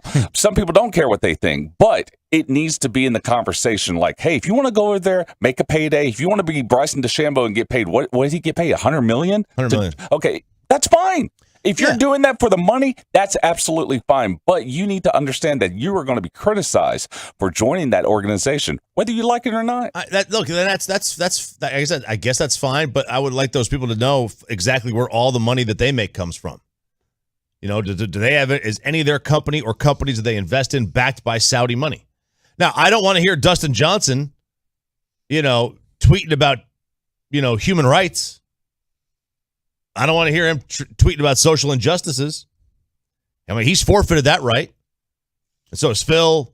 And basically, a lot of these guys have by doing that. But, that doesn't mean that, to me, like, I don't care if he goes takes his money. Take the money. I don't care. McIlroy wins the PGA event, and he had a little shot afterwards. That's why I'm loving this drama. He had a little shot at the shark over there at LIV. Yeah, this is a day I'll remember for a long, long time. 21st PGA Tour win, one more than someone else. That gave me a little bit of extra incentive today, and happy to get it done. And that someone else is Greg Norman. So Rory going to Wikipedia and looking up the career titles for Greg Norman, and he was just waiting to take that shot afterwards. So there you go with a little rivalry between the two leagues right now. There is. This is great. This is great. We're talking golf, dude. Yes. On a Monday, not with a now. Look, there's a major this week. The U.S. Open's this week, so it's. I mean, you want to talk about a perfect storm? You had the LIV Golf Tour, and then it goes right into U.S. Open week. I mean, that's pretty cool. Yeah. Only thing missing is Tiger.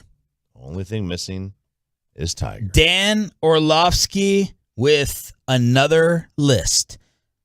Number one receivers change how defenses play and offense. On Mondays, D coordinators sit down and ask, what are we going to do with the following? Here are the receivers they have those discussions about in today's NFL. Here we go. Diggs, Tyreek, Chase, Adams, Keenan Allen, Justin Jefferson, Mike Evans, Cooper Kupp, D-Hop, D-Bo, DK, and Michael Thomas.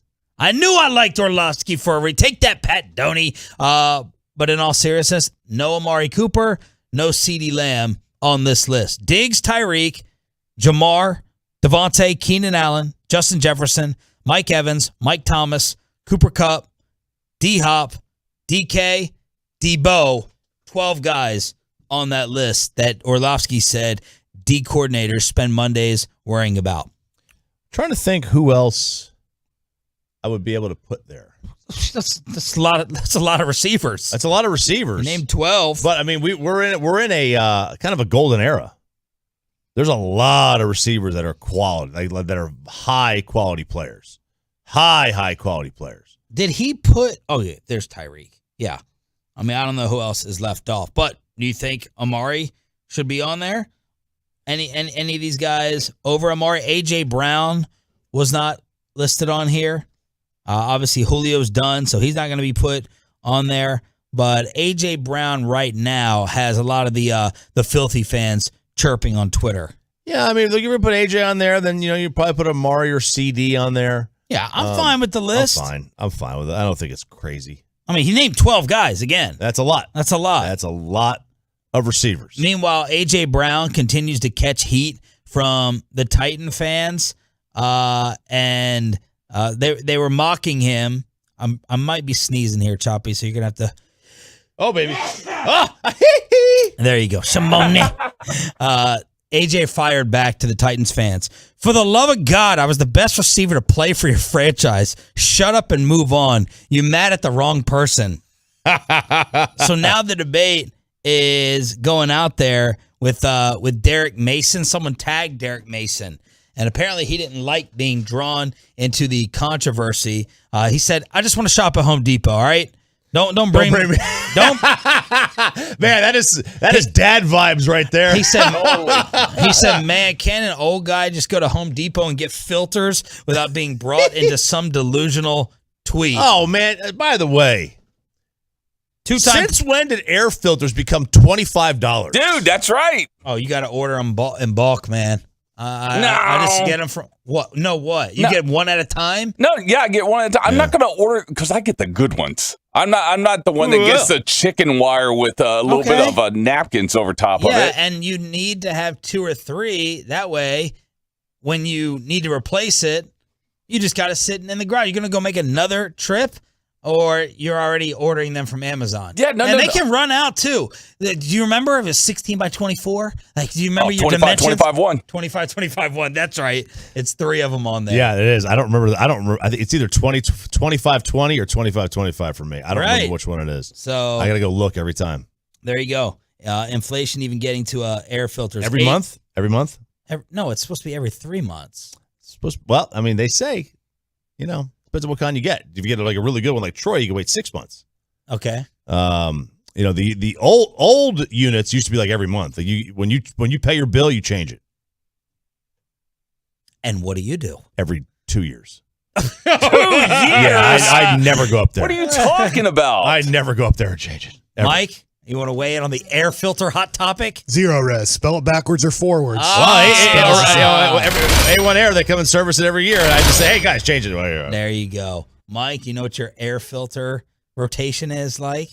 It should be better than it is, but I would say we do it at least once a year. And good. Sometimes twice a year. We forget. Of course, you forget. Yeah, you forget. I forget. Yeah, absolutely. I forget. I pulled the last one out. It was brown. It's been like a year and a half since I changed it before. You're disgusting. I can't figure it out. He's disgusting in some ways, but then he isn't. It's weird. He's RJ. I got my car's a mess. It is. I've got my left. But you're so neat. Like when we travel. Well, no. It's okay. So we're going to Oxnard. Uh-huh. And for the first time, we're going to have separate rooms. Uh-huh. Only took 11 damn years, so thank you guys for that at Odyssey. And we're paying for it. So, okay, if I stop by your room on Wednesday, will it be totally different from when you and I would always room together? Is it going to be a hot mess? Is that how is that real, RJ? No, I'll do different. I'll do it differently. Like I'll take the clothes, I'll put them in the drawers.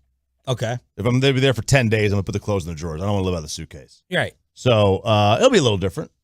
But you're not a nasty. Oh, no. I'm just saying my car's a mess. Like my left tire is at 17 PSI. It's supposed to be at 35. Oh. It's got a nail in it. It's had a nail for like a month or two. When they brought it out of the valet the other day, they heard that. I know that they heard that thing in Midlothian. When I back up and I turn the wheel in reverse, something squeaks. Don't know what it is. Don't really care. Oil change. I'm about 10,000 over right now.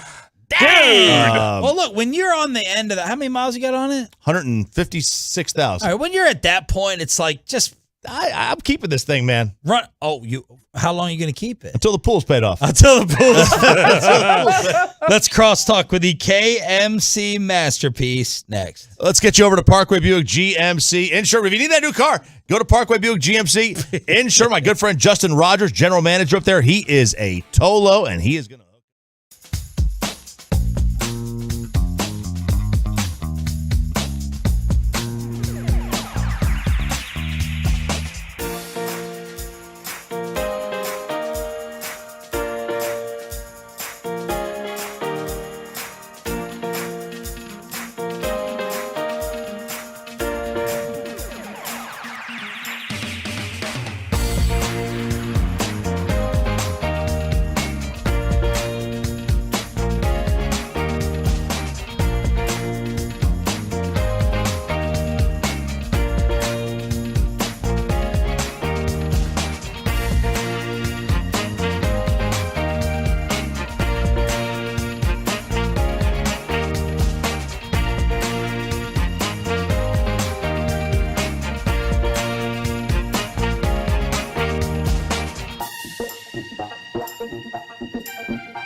saying we got to take a look at this on the video. After review, the call stands the runners out. And that's all she wrote. Did that get picked up on air? All right. Mike is trying to turn on one of the TVs in here with the remote. We got 2 out of 3 working. But the one he was targeting, he said if it doesn't turn on, the remote's going in the trash. Tim Collins is probably on his way here, so if you want to do it, I'd do it right now. It's Sean and RJ, cross-talking with Kate. What a fascinating philosophy. Not wait for Tim to see if he can fix it. Just throw it away before Tim gets here. Well, I assumed he was just going to throw it in the trash. It's trash. I brought 3 from my house up here. And Remotes? They're in my box because I don't use DirecTV anymore. So I just brought them and put them in my box so that we would have spares for when Mike throws them away. Are you good at like reprogramming it to match it up with all, this TV? They all hook up to the same thing. Like they all work. They're just programmed. No, that but way. you can't bring it in here and turn that Absolutely, TV on. I can. No, you can't. Absolutely. Go get it. I don't want to right now, but I will. I don't think it works that way. All right, give me a minute. Yeah, I'll be back. So Corey's excused Let's right now. do the tease real quick, Yeah. Sean. At That's 11, now that's good thinking. At 11, we get into the fine details of the cap and sign and trade scenarios for Jalen Brunson. Plus, this week of radio is just one big buildup for our big party. The big party, like we like to call it, Kevin, at Parker County Brewing this weekend. That'll be on Saturday. So big party going on with the fan. Fun ending to the Rangers series with the audio that Troy just played coming back. And we may be responsible, Kevin, for pushing Tony La Russa over the edge as they were chanting "Fire Tony" on Saturday when the Rangers came back from down 5. Oh, I thought you were throwing to audio. No. The audio played coming back. Okay. I thought you were throwing to more La Russa sucks audio. Oh, no. I remain perplexed as how he got that job to begin with. And then the indignancy in which he was like, what are we even talking about? It was 1 and 2. That's a hitter's count. And you're like, what? Okay. And so he should get fired. Corey just brought in the remote. He's the Oh! He turned it on. Is that direct In TV? your face, Sean! Yeah, they're all the same. They all just automatically connect. So now we got to figure out if we got the thing for those. Now let's see if you can get a channel on here. It says no signal. In your face, part 1. Yeah, in my face, part 1. I never understood why Tony La Russa got that job to begin with. And then it felt like he's had problem on top of problem since he got there. It seems like the team doesn't love him. It seems like the crowd doesn't like him. In your face, part 2, Sean! He has, how do you have remotes programmed for all the TVs? I can't even take it from my other room in my house. What's amazing is these remotes don't work, though. Wow, well done. Why did you get rid of it? You cut the cord? Yeah, we went to YouTube a while back, and I just never How changed is my it? mind. I love YouTube TV. It works like all my TVs are smart TVs, so I don't have a cord that connects to it except for the power cord. Well done. I like it a lot. Well done. I take the L. Is Tony La Russa catching too much heat, Mike? They won the Central last year. There are a few games under 500. I'll say no, because he has a championship win-it-all roster.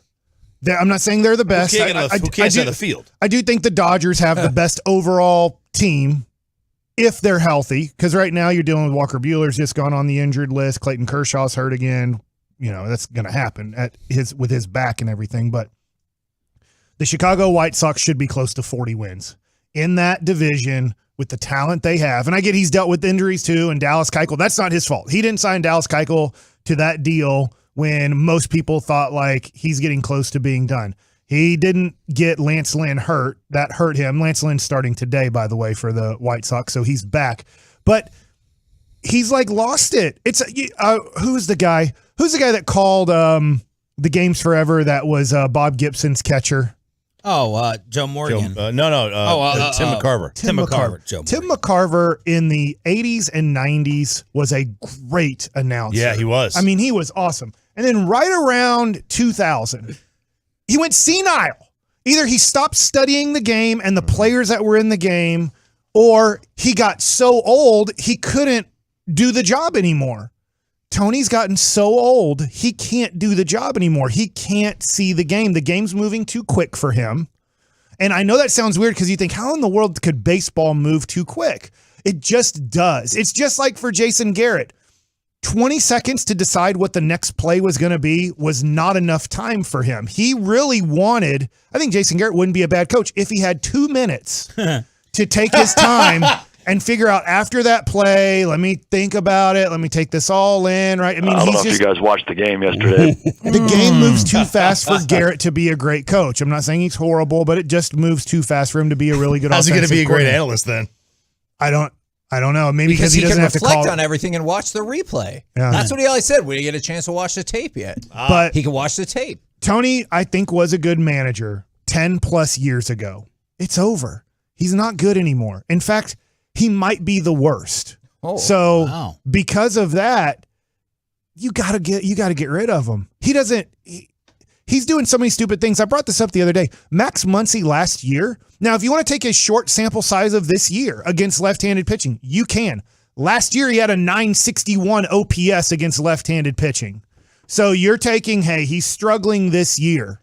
But if you look at last year, you would say, dude. And then if you look at Trey Turner on 2 strikes. It was like 15 at bats as a so, sample. So dumb. I mean, and I will say, I know this from current players. That team isn't excited to play for Tony La Russa.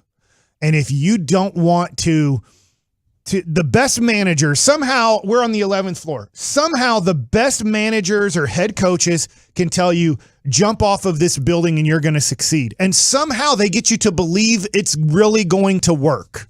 And so if you don't believe... Spittle, come in here, tell Kevin that. If you don't believe... just taking one more step, right? Just one more step.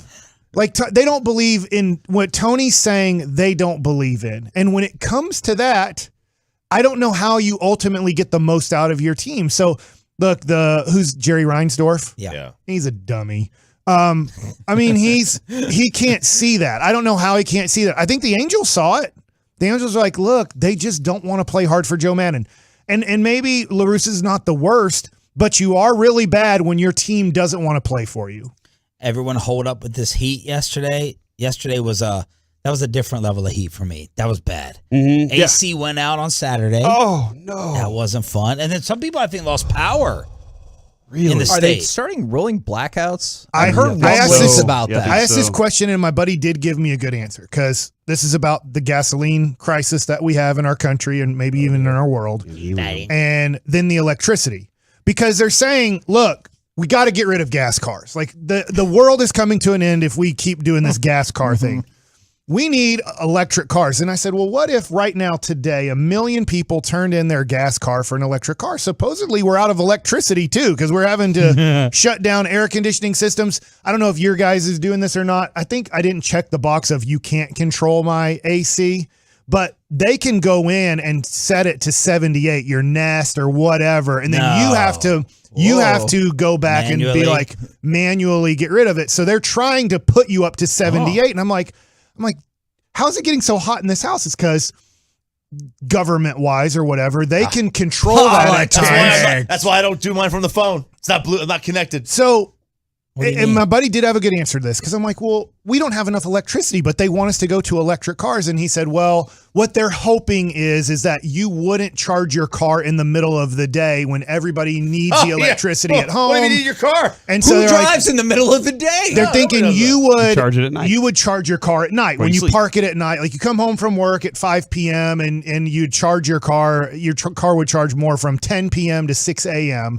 type of a deal, and you're not charging your car at 2 p.m. Because if you were to charge your car from 2 p.m. to 6 p.m., there would be even more major issues, because then that would cause more electricity to go out. But because I was just wondering, if we need to all go to electric cars, but we don't have enough electricity for our homes and businesses right now. Well, get solar. You do like I did and get the solar panels. Do you have solar panels? Yeah, I bought a house that already had them. They got them installed last year, and then I've looked they into paid it. them It costs off. more money. Yeah, they paid them off for me. And that's the same issue with the electric car, right? Is they're like, think of the savings in the long term. I'm like, yes, no, that's fair. For somebody down the road. But how many people are like, I got all that money to spend right now? That's the problem, is they're like, well, you got to look big picture. Well, how many people right now cannot look big picture? And they're like, I couldn't even if I wanted to. How much is it saving you? Is it totally worth it? I had a $15 bill last month.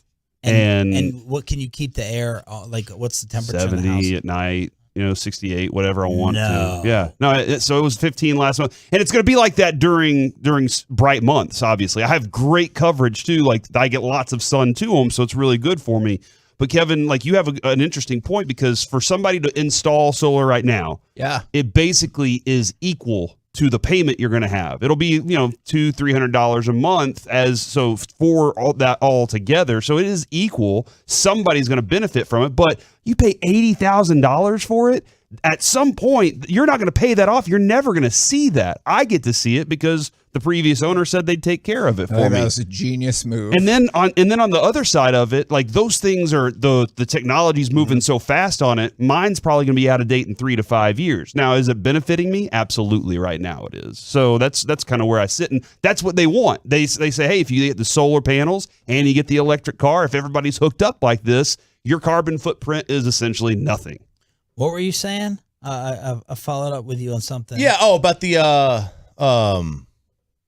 electricity, like they can't control it. Because some people like have theirs connected to their phone or Wi-Fi, like controlling the thermostat. Yeah. I had no idea how to tether that to my phone or whatever. So I'm just manual, man. Right there, go up to it, just pump it in. It's not on Wi-Fi. It's not anything Why like don't that. you just get the app for your AC? Or We do you just not have established before this, Sean, that he has to get a phone call from his 401k to log in. So I don't know. Because, but see, hang on. That's because that was the option I chose. It was either that or a text message. He put his phone on ice, literal ice, yesterday at his kid's game after it melted. I left it accidentally on the. Put it in. Got too hot. Rice. It got hot. It got too hot. He left out the R. Wasn't the hottest game I've ever been to, but that A&M game was close to the hottest game I've ever been to. I don't know how you did it. But yeah, it basically melted. It said no SIM card. I'm like, we haven't had SIM cards in phones in 20 years. I like it. And it said no SIM. What do you mean no SIM? It just said your phone's too hot. We're just gonna go sleep for a while. All right, Choppy, let's go. That's let's the go Android watch for the you. hearings. We're back tomorrow morning. God, Hearings, politics. Light it up and go. Hearings watch party. That's why Corey brought on the remote. He's got it right here on. What are you doing right now? C-SPAN, here we come. All right, there we go. We're back tomorrow morning after Game 5. The KMC masterpiece is next on the Fan. Hey, what's going on, Tolos? It is Troy Hughes.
about to be masterpieced, KNC style, right here on 105.3 The Fan.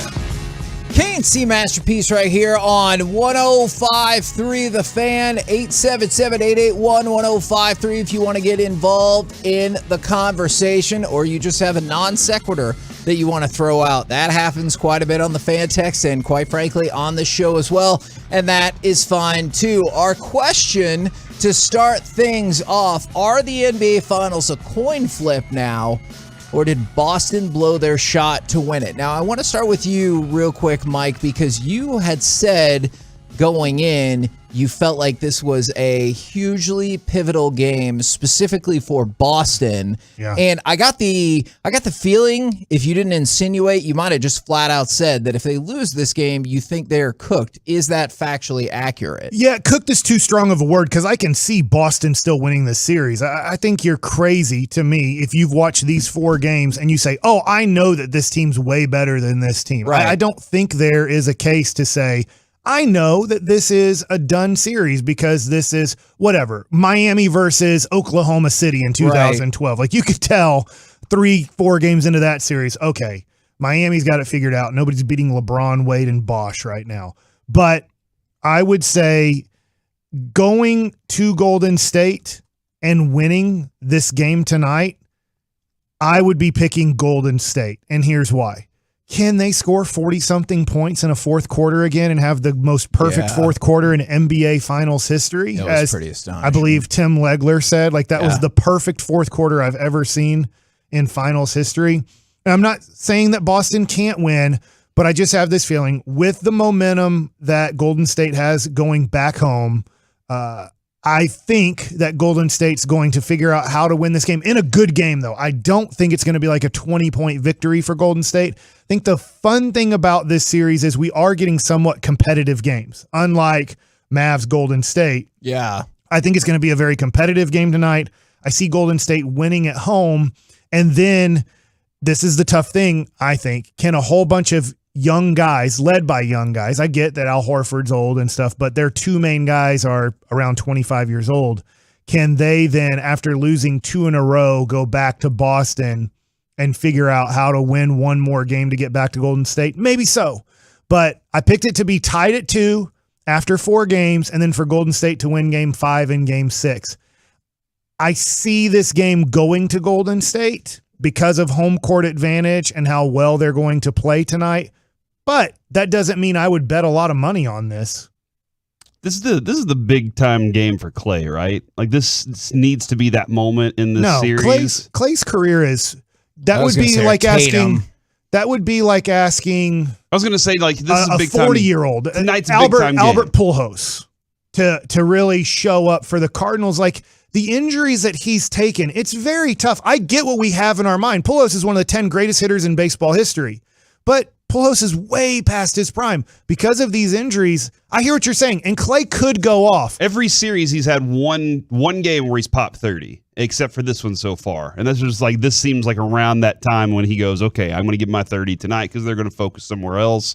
This seems like this should be the time. Go back home, be in a place where he's comfortable shooting, and then pop for a big night. But there are plenty of other options out there. I agree with you on Tatum. At some point, he does have to stand up and say, all right, I'm the best player tonight, and my team needs the win. Doesn't matter what they're doing to me. I'm going to take advantage of them. Or maybe they say we're not going to make it. We're going to make it easy on them. We're going to make it hard on everybody else tonight. And that's when Tatum gets his. Yeah, I mean, Clay, Draymond, and Tatum are the ones that immediately jump to mind. Is not to say that they have something to prove per se, but like if you're waiting for one of those 3 to show out, this I'm sure both sides are like, hey, this would be a really nice game if you could do that. I would say this: if Klay Thompson repeats his game 4 performance, 7 of 17 for 18 points. That's solid from him at this point in his career. 4 of 10 from 3, so that's 40%.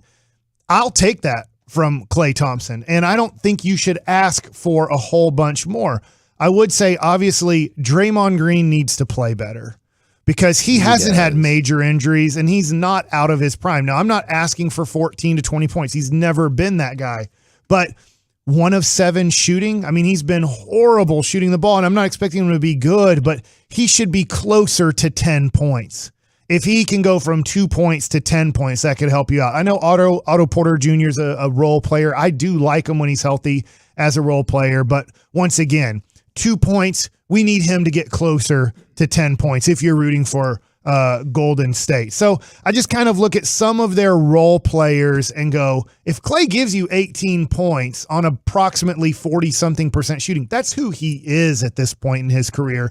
But Draymond Green's not a 1 of 7 2-point guy in his career. He's more of, let's just say, 4 of 8, 4 of 9 for 10 points. To one of Corey's initial points, and I just want to see, I think we'd be on the same page here. Klay's had a 30-point game in every series. If for some reason he hits that, like let's just say tonight, do you think that's almost an automatic win for Golden State? I get it, like the rest of their players could slump so and everything, but I feel like that's almost an automatic. You'd feel out it helps out a lot, but every time we do this, then there's another number that pops up because look at this. Let me tell you this. All that happens. I'm looking at rebounds here. Remember how Boston was killing them? Yes. Rebounds, 55 to 42 last game. Let's just switch that. Klay has 30 points, but Boston out rebounds them by double digits. You still feel now I've just given you another stat. So I've thrown on Klay got 30, Boston got 12 more rebounds in the game. How do you feel about which one trumps the stat I just gave you? I guess the rebounds. Oh, we got to figure this out because when Klay gets 30, they're 2-1. They're not undefeated. So they are 2-1. So let's go look at this rebound situation. And whenever this guy gets this many rebounds, how consistent is it? 3-0? Is it 5-0? I don't know what it is. So we got to figure that out before we can actually make those numbers happen. Okay, well, I'm a big fan of synergy, so I'll just say that they'll lose. And then somebody else brought up that Boston hasn't lost consecutive games in the playoffs thus far. So, like, that would lead you to believe. I'm not saying the series is over by any stretch of the imagination. It's just Boston had them. Like, you could see the victory beginning, and then Golden State closed out on a 17-3 run. Mm-hmm. And like that's what hurts is you didn't just lose because like this just wasn't your night. It was your night. You were winning this game going into the last few minutes, and then Golden State just went ham on everybody, and then you lost. And now all of a sudden you go from 3-1 going back to Golden State where you've already won, and now it's 2-2, and clearly it feels like Golden State has the advantage. Let me ask you this, because I know you're a big Tatum fan. Yes. I like Tatum too. I think that he is one of those guys that's trending towards in his prime, going to be a top 5 player in the game, just made first team All-NBA. Why do you think he's struggling so much here? Is it the pressure? Is it their defense? Is it both? I think it might be both, because he has stepped out and said, look, I am not playing well enough. I'm not shooting well enough. You know what's really interesting, and we can bring this up again later, is he said, even though I love this level of awareness, even though I'm affecting the game positively in other ways, I have to shoot better. I have to shoot more efficiently. So I like that idea, is he didn't go, well, look at my assists or look at some of the defense I've played. He goes, yeah, that's great, but I'm still not shooting well enough. And it was interesting because we had a debate. It was really weird going into the finals. I said, I don't think Jason Tatum is a superstar yet, but I think he's on his way. And I had a couple people who were you're a Tatum hater. Yeah. Oh, he's not a superstar. Guess what? Look at all his numbers. I know. Look at how they're winning the series and it's not because of him. Like, they're not winning this series because, I mean, I know the series is tied, but like at this moment, it feels like Steph would be the MVP, and I've already seen some people trying to build the case that Steph should be the MVP even if they lose, and I'm like, well, I don't really know if history will recognize that as that being the way it's going to play out, but he has not been efficient, and the thing that really sucks for the Celtics and Jason Tatum is when the game's gotten more important, he's played worse. His shooting percentage in the second half and the fourth quarter is below 30. It is abysmal, and he's one that damn sure needs to step up. But that's the good news for the Celtics, is he hasn't been particularly efficient, and it's still 2-2. And if he does step up in these last 3 games, I think they're going to win the series. Mike, to your question, though, like, maybe is it that he's just trying to fit in with the system instead of saying tonight is game over, it's me. And I wonder if him just trying to saying, the ball can go through me, but if if we get these looks, then I'm not going to be that guy that's going to take control of it because it's part of what the team is. I wonder if that has something big to do with it because they've had such great team success. Just late in the season for him, this dude was on such a tear as a scorer, right? Like he'd have a 16-point game here and there, but everything's over 30 points, just doing his thing. And then here he is consistently giving you around 22, 23 points. And you're like, well, be a star, though. Like, go ahead and open up out of that. And he's like, but I got Jalen. I got Marcus. I got these guys that can do that, too. I think the tough thing is he's taking a lot of shots. Yeah. Yes. 23 shots in game 3. They did win for 26 points. And then Friday night, 23 shots, 23 points. He's got the lowest shooting percentage ever for somebody taking that many shots in a finals. Because I don't want him to take more shots than 23. 23 is a lot of shots in a game. You know how we had talked going into, like we asked. By the way, I looked at rebounds besides game 1 where it was tied at 39. Who's ever won the rebounds has won the game. All right, there it is. It's usually been pretty emphatic. Like, at least in these last two, it's been pretty emphatic. Yeah, I think, I have it written down as 47 to 31 rebounds in game 3. Wow. And then in game 4, I know Golden State won it by, I think, 10 plus rebounds. So that's a pretty, like the rebounding thing, and I know that's one of the things the Mavs are going to try really hard in the offseason to get better at, because it is tough to win playoff games when you get out-rebounded by 10-plus boards. Now, Corey, do you have a strong rooting interest in this series? Like, I know you're interested, but are you like, I need this team to win? I picked Boston, so for the sake of being right, that's my strong interest there still. Can I add even more interest for you? She looked adorable, for the record, but did you see the shirt that Andrew Wiggins' daughter was wearing before Game 4? I did not. She was wearing the shirt of Andrew Wiggins posterizing Luka. Oh, really? She does look adorable. I don't know if you'll look at the shirt and be like, oh my God, I am against the Warriors now. Or you'll look at him carrying her around. Made this shirt? Did he get this shirt? I don't know. I don't mind this at all. I think that Luka does take things personally like great players do. He needs to be embarrassed more and more and more for his defense. And I know that he won't let it happen again. Right? Yeah, because I think the more that he gets embarrassed from and look, the dunk is the dunk. Like, he's going to get dunked on. He can't jump. And if he tries to contest at all, it's going to happen. But I think the more that Luka hears how bad he is defensively, I'm hoping and I think that he'll be motivated to be like, I can't let these guys get by me. I'm reading a book right now on Magic Johnson and Larry Bird. And so I've been watching. Yesterday I watched some of the NBA finals in 1984 and 85. And what I noticed, it's a different game than what it is now. But what I noticed from Larry Bird and Magic Johnson, who were never considered great defensive players, but bigger guys so they could be physical with you, is they wouldn't let you get by them. They would give you space. They would give you 6 feet of room. But what they were saying is, if you shoot over me, I'll put my hand up. You're going to have somewhat an uncontested shot. I'm going to get my hand up and try to get into your space. But I'm going to give you enough space that you're not going to blow by me. I'm not just going to let you have a direct path to the basket. You're going to have to work your way to the rim if you want to work there. And so to me, I'm watching those two guys, and I know it's a long time ago. I'm like, Luka can do that.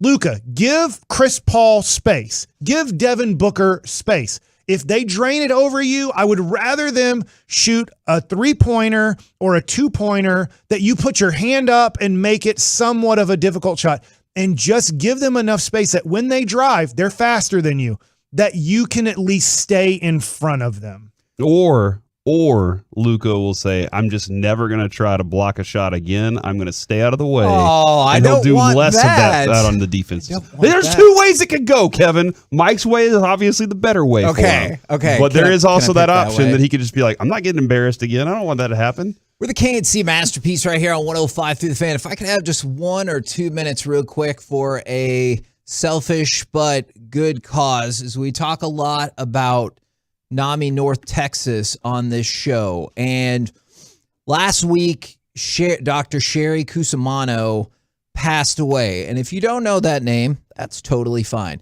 She is the person that got me and Jeff involved with NAMI North Texas to begin with. It was several years ago. I can't remember if it was CBS Cares or Entercom Cares. Well, our company cares. And we put on an hour-long show, and Sherry came in and they're like, hey, you're going to talk with her about mental health and everything like that. And they're like, also, it's an hour long and there's no commercials. And you're just like, oh my gosh, it was kind of intimidating. And like me and Jeff had never met this lady, and we just sat down and we just like, at the end of the hour, you were like, this probably wasn't long enough. And we talked a lot about NAMI North Texas, and we told her afterwards, we're like, hey, we would definitely be interested. And I'm sure she's heard that a lot. And she was like, oh yeah, we'll like reach out. And we're like, here are our cell phone numbers. The next day, NAMI North Texas reached out. That's how we got involved. That's how we've chaired events for them and everything like that. And so she was just an awesome, awesome lady, got me involved with NAMI North Texas. She's been working in the mental health field since 1977.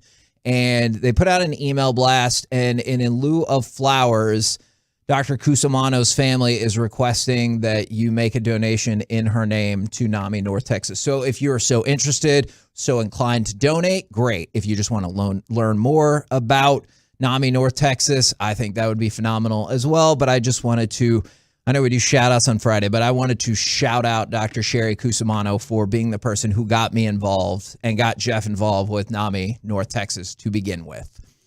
We're the KNC Masterpiece right here on 105.3 The Fan. Coming up next, who will be the next 5 NFL teams to be sold? Bad news, it's not the one you're hoping. We'll talk about it next right here on The Fan. All right, Tolos, how about a full month of incredible deals and savings on a brand new Jeep with Jeep Freedom Days?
20 years.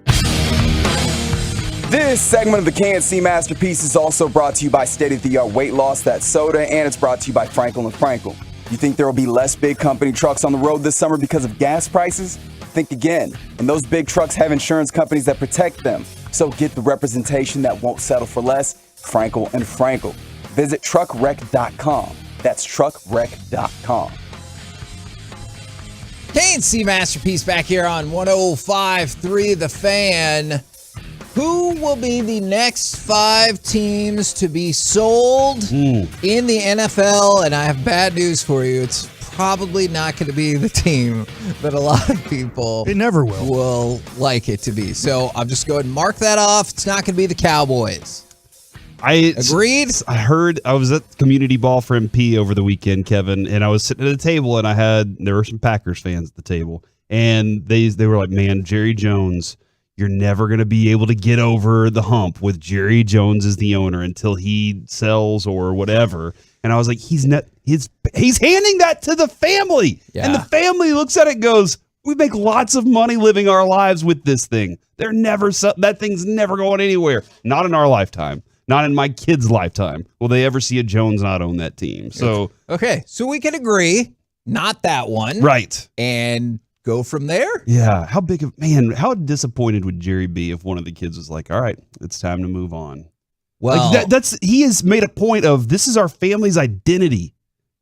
I mean, I hear what you're saying, and you're for sure right. I just want to say that I don't care what game happened that Sunday.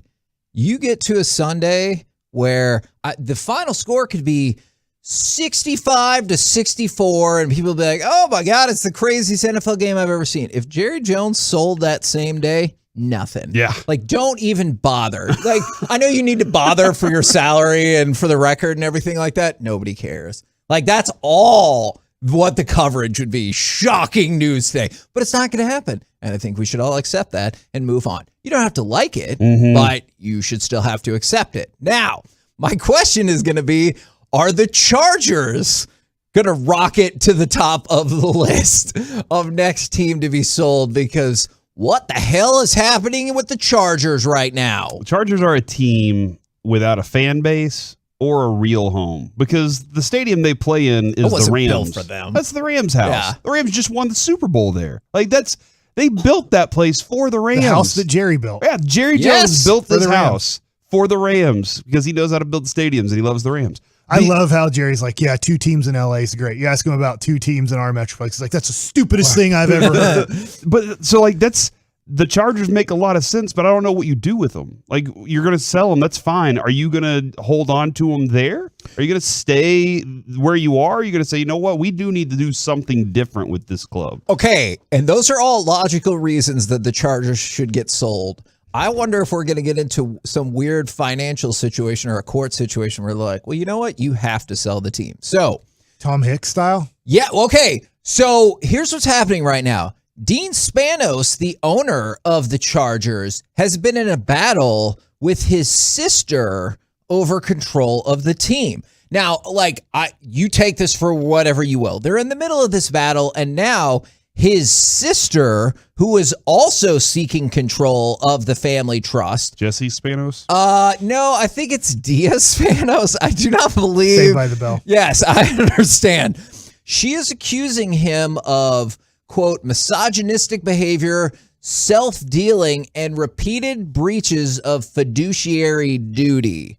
And she has put forth a lawsuit that is asking the court to suspend and remove Spanos as a co-trustee and is seeking unspecified financial aspects. And she basically said that Dean and her other brother, Michael, have, quote, repeatedly deeply held misogynistic attitudes and a sense of entitlement as the men in the family. Wow. And so they're in the middle of their own family dust up. And so I'm curious, for all the reasons that you mentioned, it makes sense that the Chargers would be sold. But also they're in the midst of their family feud about who runs the family trust, which owns more than a third of the team. Yeah, I think so. I think they should be on the list, absolutely, right? Absolutely. Go ahead and Kick it down the street, man. All right, you know what? And I know court doesn't necessarily work like this, but do you think they would go to court and be like, you love the Chargers so much, but you also love the Chargers so much, so we're just going to cut it in half. We'll cut it in half. You get half of Justin Herbert. Or force you to sell. And then one of them's like, you know what? I love the Chargers too much. I can't take them. And then the judge will say, congratulations, you now get all of your share of the Chargers. That is not how it works. So you're going to say that's not what's happening. But if they didn't cut the people in half, all right, let's say they just cut the team in half, would you want the offense or the defense? Would you say, I'll take the offense? I mean, that's the brighter future there. I'm taking the offense because I'm hoping I'll get free Justin Herbert cards. Yeah. That's probably not a good way to handle Probably business. not. All right, the next one on the list, the Washington Commanders. All right. See ya. In the next 2 years, will Daniel Snyder own this team? I think so. Wow. I really do, just because I agree with Mike said it. We've all kind of agree on this. I don't think the owners will have a legitimate excuse to do it without interfering with themselves in some way. Like they're sitting there going, all right, we got to get this guy on something that none of us are all caught up into, or that none of us can have a single word spoken. You know, like any of our skeletons, we got to find one on him that's that way. And I don't think they're going to. I think he's sitting there going, look, we see what's going on with my place. You guys also have a situation. Y'all can't push me out yet. So I think in the next 2 years, he's still the owner of this team. Now, 10 years down the road might be a different story. He could get tired of it, lots of other things. But the next 2 years, I think he's still there. Mike, in the next 2 years, will Daniel Snyder still own the Washington Commanders? Own it forever, till he dies. So you don't think when the NFL's like, oh, we're counting votes or whatever, or maybe they just don't have the votes. Maybe they don't have the votes. Yeah, maybe they did count the votes, and Jerry and his crew are like, no. I heard they had the votes, but there were too many votes, so they had to go back and recount them. What are you doing right now? I don't think that, help me out here, Clippers owner. Donald Sterling, former Clippers owner. Uh-huh. If the players wouldn't have revolted and said, we're not playing for the Clippers, you're not going to have players to play, I don't think the owners would have voted Donald Sterling out. If the Washington Commanders, along with all 31 other teams, the players said, they're not going to be a Commander season anymore because you don't have players to play. Until that happens, that's when he would lose his team. The owners don't care. The owners, not all of them, but the owners have done similar things in their life. Mm-hmm. And so they are not going to vote him out until whether it's Chase Young gets the players together or Terry McLaurin or whoever it is says, you know what? I can't play for this owner anymore. And 50 other guys on the team say, you know what? I can't either. We're not showing up for training camp. We're not showing up for week 1. I don't know how you're going to do it. I don't know how you're going to get a Washington Commanders team out there, but we're not doing it. It came down to that for Donald Sterling. Once that happened, that's when the NBA said, he's got to get rid of this team because literally we can't find 12 human beings that are NBA qualified to play on this NBA team. Once that happens, it'll change. Until then, if there's 53 NFL players that say we are willing to play for this man, they'll keep playing. Valid point. Very valid. Just real quick, help us out a little bit more by texting in if you're listening on the stream or over the air, because a lot of people were complaining about skipping. I think we got it fixed. I think we got it rebooted. We're working on it. We got it fixed better than the Chargers have gotten their Family Feud fixed. By the way, I had no idea people in DFW cared so much. There are a lot of people who are like, good, I hope they sell that team. The hell with them. All right, let's go from that to the Cleveland Browns. Now, this is listed as a wild card, and I don't believe this will happen, but there are some thoughts of like what will be the far-reaching aspects and problems with the Deshaun Watson deal. And like, quite frankly, we've been sitting with this for how long, and he still hasn't been suspended. So the idea that like Jimmy Haslam would be forced to sell the team because of that, I say nonsense to that. Now, whether or not he will want to get out because he's like, hey, look, I made a profit and this team's never going to turn it around, that's a different deal. Was he the Flying J owner too? And he had that whole situation that went on like right around the time that he bought the team. And so he's been through all that. He's been through bad years of Cleveland Browns too. I don't see anything like, I don't know what is the valuation, because he bought the team for what, $1 billion, and Yes, then now 10 years ago. Where do you think it sits now? Like 6, 3.5. Denver I would was say 4. Okay, 4. But I mean, you might be in the instance where you're like, no, that last one sold for 4.65, so ours has to sell for more. But I think he would get at least $4 billion. All right, you turned $1 billion into $4 billion in 10 years and didn't actually do anything particularly productive. Yeah. Well, go back to your gas stations. Go do that. Maybe not, because there were problems there too. So find a business where hopefully a lot of problems and controversy won't be caused. But yeah, so the Cleveland Browns are on the list, and then the other two are and this is from an article from CBS Sports, are the Chicago Bears and the Seattle Seahawks. Now, the Seattle Seahawks might be more realistic. That's really because interesting. Ever since Paul Allen died, 4-ish years ago? Yeah. There's been a lot of thought that maybe the team would be sold, and we still haven't gotten to that yet, but that seems like a distinct possibility. I'm sorry, I'm reading this, Kevin, from the 214. Listening to y'all on the stream on my vacation in Spain. What's wrong with me? I'm addicted. No, nothing's wrong with you. You That's sound part great. of being a Tolo. You're in Spain. I You're met like, a Tolo in College Station at the hotel at you, yesterday Mike. morning, eating breakfast, and they're like, "You Mike Bassick?" I'm like, "Yeah, how's it going?" I was eating breakfast with my son, and he's like, "Yeah, man, I'm a Tolo. I used to live in the Metroplex. I don't live there anymore, but I llisten on the Odyssey app." That is wild. So you met someone in College Station. When I went to the Duke game, somebody texted or DM'd me and was like, "Hey, I'm going to be at that game too. Can I meet up with you?" Yes. And now we've got somebody listening in Spain. Tolos are everywhere. I'm proud. I like it. But it I like says that a lot. nobody listens on the Odyssey. That's probably a conversation for another day. But yes, I also find fundamental flaws with that. And then the Chicago Bears, which, fair or unfair, Virginia McCaskey is 99 years old, and the speculation is what's going to happen with the team, which that's the really weird dynamic of the family. Like they said, if she dies. What? They did. She's 99. She's clicking along. Well, actually, they said it a lot nicer. It's not clear what's going to happen when she's gone. So, maybe she just retired. I don't know. Yeah. But you think about it.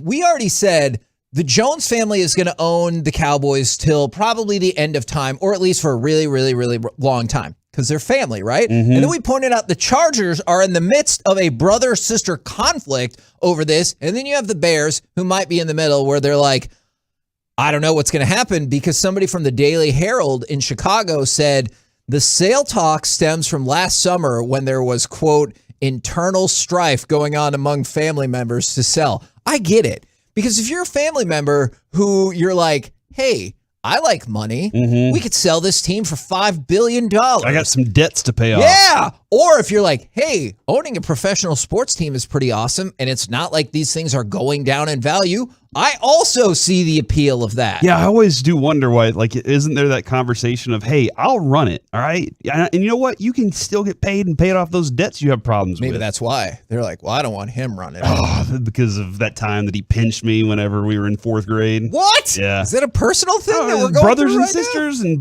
brothers, they fight all the time. They never let things go. If we called up your sister right now, would she be like? She loves me. Okay. My kids hate each other, though. Oh, my God. We're the KNC Masterpiece right here on 105.3 The Fan. Coming up next, it's time for Baseball Nuggets with Mike Bassick. Rangers get a big win yesterday, and I can't believe these numbers in June. Next. Coming up in the next G-Bag Nation.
This segment of the KNC Masterpiece on 105.3 The Fan is brought to you by Buyers Barricades. If you're in need of traffic control or barricade rentals, Buyers Barricades is a full-service provider taking care of your project or special event no matter the size from start to finish. The Texas Authority in Barricade Rental, buyersbarricades.com.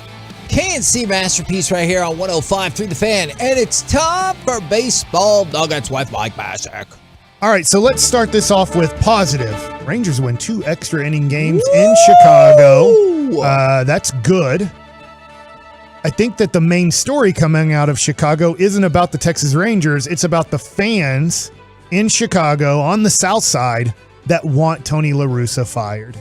And I think people weren't really excited about that hiring when it happened, which is always interesting because he's already made the Hall of Fame, or I thought so, but he was the thing I didn't feel understand. Like he has made the Hall of Fame already. The thing I didn't understand was that was a young team, and he's really old, and I wasn't entirely sure how that was going to gel. It didn't gel great early on last year. If you remember, there was the catcher, Mercedes might have been his last name. He was Mercedes Lewis? Yeah, he was a flash in the pan type of deal, right? Like a 28, 29-year-old guy. Oh, you mean Mercedes? Thank you. Like that? Yes. And it was like, hey, we're going to have to send you down after your hot start. We get it. Like, you're a rookie of the month, but now you're turning back into maybe what we thought you were. And he's like, well, I quit baseball. And then that was a whole thing. And then there was, I believe it was a Tim Anderson. There was a Mercedes home run that it was like, well, we shouldn't be swinging there or whatever. Then there was another situation, and it was kind of like, man, maybe Tony's struggling to connect with this team. Yeah. But then they went on to win a lot of games, win the division, and make it into the playoffs. So there was that positive. But now, once again, we're seeing a team underperform, underachieve, and the South Side is not having it because they do have a lot of talent on that team, and he doesn't seem to get the most out of that talent. That being said, I I think Woody's doing a great job with the Texas Rangers. I think that he's having to piece together things. Now, yesterday, unfortunately, putting Charlie Culberson in left field hurt the team, as in Eli White got hurt. Now, we'll find out more today. I haven't looked at Twitter this morning. We haven't had a major update on Eli White yet, except I have not seen one. Okay. So because he's having to piece together, what I mean by this is third base is a wide open position. Left field is somewhat a wide open position. And I don't know, kind of right field at times is an open position because Eli White has been playing better, but he's having to at times put Adolis Garcia in center, which kind of makes right field a Cole Calhoun /DA. Right, what I'm saying is and first base is a wide open position. Yeah. So it's not like he has who we're playing tonight, the Houston Astros. Does Dusty Baker have to make any tough decisions on his starting nine? Probably not particularly. I mean, Bregman's the third baseman, Peña's the shortstop, Altuve's by the way, the second baseman. Did you hear that Alex Bregman, I think, is the person who won the infamous Mike Trout fantasy football league? Really? Yeah, that happened on Sunday Night Baseball. They actually had him mic'd up and had a whole conversation about it. And then he was like, but you're not going to ask him about it, right? Because we can just be done with this. Mike Trout's like, please, God, could we be done with this? He was DHing. So I felt bad for him DHing in that he had to sit on the bench, and they could do that. They're not going to ask him fantasy football questions if he's in center field in between pitches, if that makes I don't think so. Because then they'd be like, hey, what are you feeling here? What are you thinking about this? Defensively, this and that. But they're like, oh, you're sitting on the bench. You're not playing defense. Let's get in. And he took a shot at ESPN Fantasy's website. Like, it's horrible. And so a lot of the issues we ran into was we were on ESPN's website, which is a crap website to run fantasy football on. But then he's like, he backed off of it. He's like, well, it was the website, but we're on. And I know if you find it, Reggie, you find it. I know I didn't ask for it before the show started, but it was funny how he was about to trash ESPN's fantasy website and then realized he's on Sunday Night Baseball on ESPN. And he's like, I better not trash this too much because we are on ESPN now. He's an ambassador. I know he doesn't go out of his way to do these things, but when he does, he's like, I'm not trying to embarrass anybody. And to be honest, I was watching that game and a little disinterested in Mike Trout's interview because he's just such a clean, ho-hum guy. Yeah. It's tough because he doesn't have if he does have a tremendous personality, it's not shown in interviews. So he's just kind of a down to earth. I like weather. He likes storms. Oh man, I hope y'all were watching the fan cam and saw that look of Corey. It was like, oh my god. Well, there's three things there. I love weather for one. But two, Mike, that his at bat against Diaz in the 8th inning. I don't know if you happen to see it. Diaz cranking 100 almost every single time on his fastball was awesome to watch because Mike Trout's up there trying to get his for the team, and Diaz is up there just saying, I'm gassing it, man. Yeah. It was an awesome game last night. So that's that. Let's go to the Texas Rangers month of June. First of all, Martin Perez finally had a not great start. That was his first start where it wasn't tremendous this year, and it was going to happen. Was it weird? No, you're right. All that is right. Is it weird to you that I was shocked while it was happening? Because it wasn't just bad. It was awful. Right. 5 innings, 6 runs. I believe he gave up 12 hits. I'm going off the top. I know it's 5 innings and 6 runs. But they didn't lose. They didn't lose. They came back. It was going to happen. Almost. That's where Bob Gibson's year in, I believe, 1969, if I have the year right, or 68. Nice. Yeah. So 69's the year they changed the mound. But it happened. He had a bad start. His ERA went all the way to 2.18. So he's still doing pretty darn good, but he did have a start where you weren't excited about the way that Martin Perez pitched. And just hopefully that's one start and his next 4 or 5 starts go well. Usually in 5 starts, they say you're going to kind of have 1 great start, 3 somewhat, in the middle starts and 1 bad start. That's kind of if you look on average. And then it's also because they say this. 1 out of 5 games, you're going to feel great. And you're just going to be like, man, I feel tremendous and my stuff is awesome. 1 start, you're going to be like, man, I got nothing. And you got to figure out how to pitch through that nothing stuff. And then there's going to be 3 where you feel kind of average. Did you find that those usually correlated to the results? No. Okay. No, sometimes when you're like, God, I felt great and got hammered. And then other times, here's, I think, why that it doesn't correlate. It does sometimes. I'm not, it's an imperfect situation. Is when you feel horrible in warm-ups and you're like, I got no slider. I got my fastball command's not good. You know what happens? You turn on the focus level to 1,000 because you're like, I stink right now. Now, sometimes you can get into your head and be like, I stink right now. And then you never give yourself a chance. The other one is I stink right now. I got to really focus on location because my stuff is not going to get them out. It's got to be location. Okay. And then all of a sudden you find yourself in the 6th inning with only giving up 1 run. You're like, wow, that was amazing that I made it through without good stuff. And then sometimes you're like, oh my God, I'm so great. And then you go out and you kind of lose your focus going, I'm just so great. I'm going to be awesome tonight. And then you're like, oh yeah, I forgot. I really need to concentrate because major league hitters can hit pitches that are mistakes.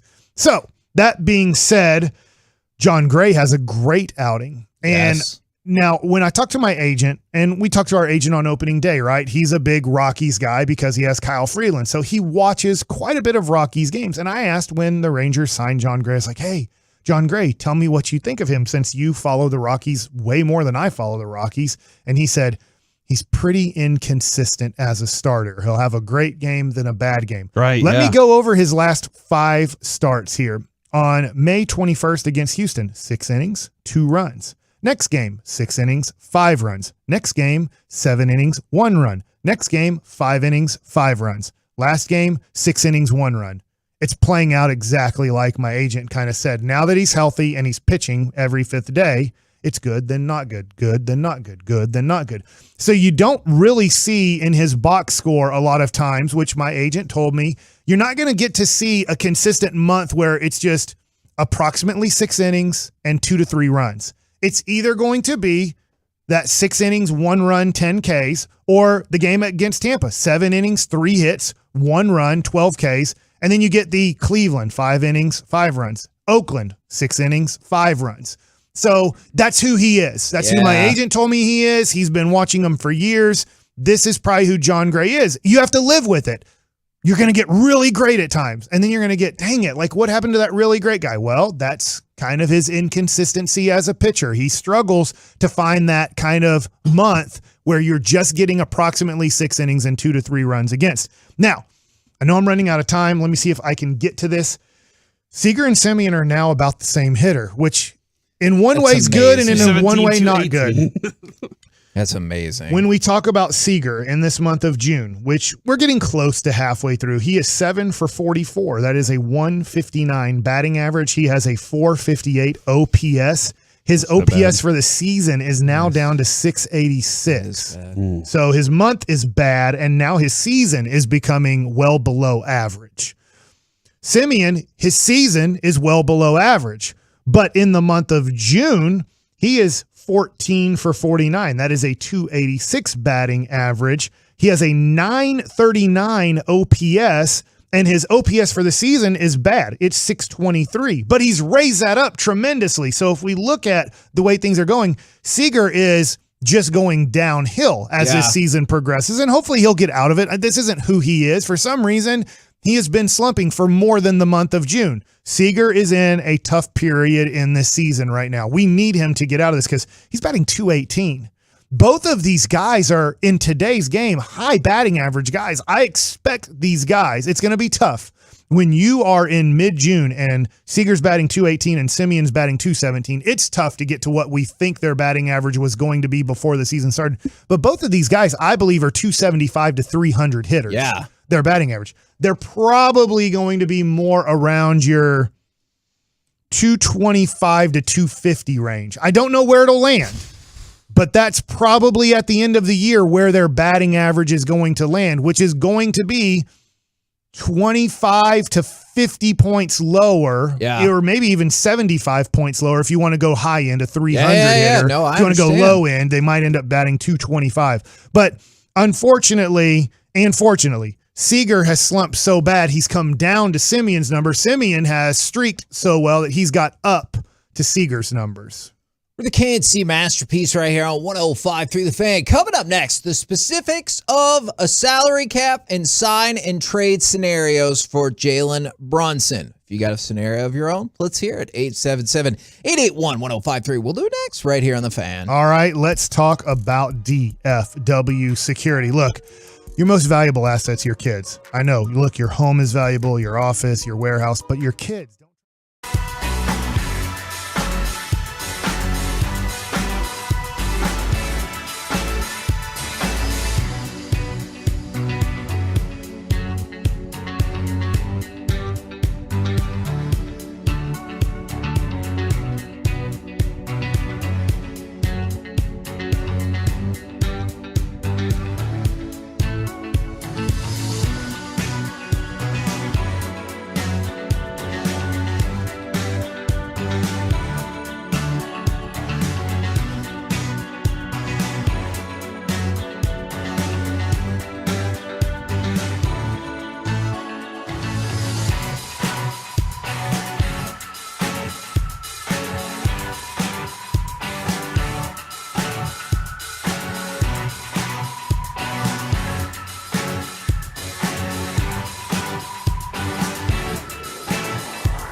A&C Masterpiece right here on 105.3 The Fan. Indeed, Mike, let's talk some about Jalen Brunson, the specifics of the salary cap and a sign and trade scenario for Jalen Brunson. But also, I just saw this tweeted out from The Athletic is Dallas Mavericks CEO Cynthia Marshall was named to Yahoo's board of directors today.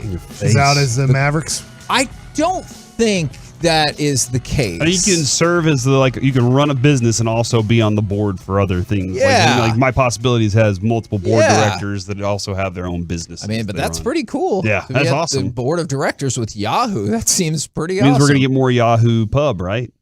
Ooh, yeah. Brad Townsend's going to start pushing Yahoo agendas on us. I got what you're saying. All right. Yahoo.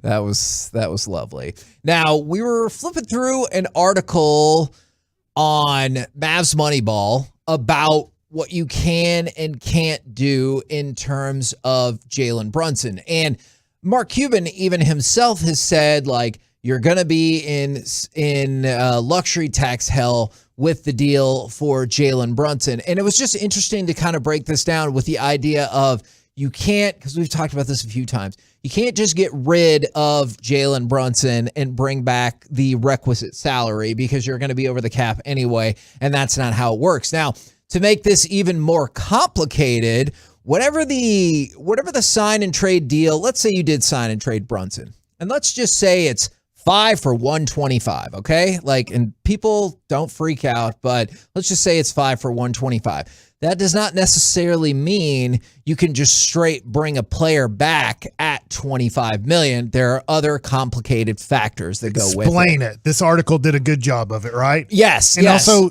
I feel like that chart really helps out because we're going to do our best, but I really feel like also after listening to us, if you want to during the break, take a peek at this article because sometimes seeing it as a chart makes more sense. I'll tweet it out right now from in the majors on Twitter. And so while the team taking the Jalen Brunson contract, you would be on the hook for that $25 million. The Mavericks are going to have to take back a smaller percentage than that because they are a team under the cap. And remember, the bird rights, in terms of if you're just going to keep your own player, that's one thing. If you're using it as part of a sign and trade, you're going to need to take back a lower number. So you're not going to say, hey, 25 for 25 or anything like that. It's probably going to be closer to a 25 for 16 sort of deal or maybe 15 sort of deal. Well, the best way it was explained there is you get to take back 50% of Jalen Brunson's first year of his contract. So if in the first year it's $20 million, then you can only take back 10. And then it's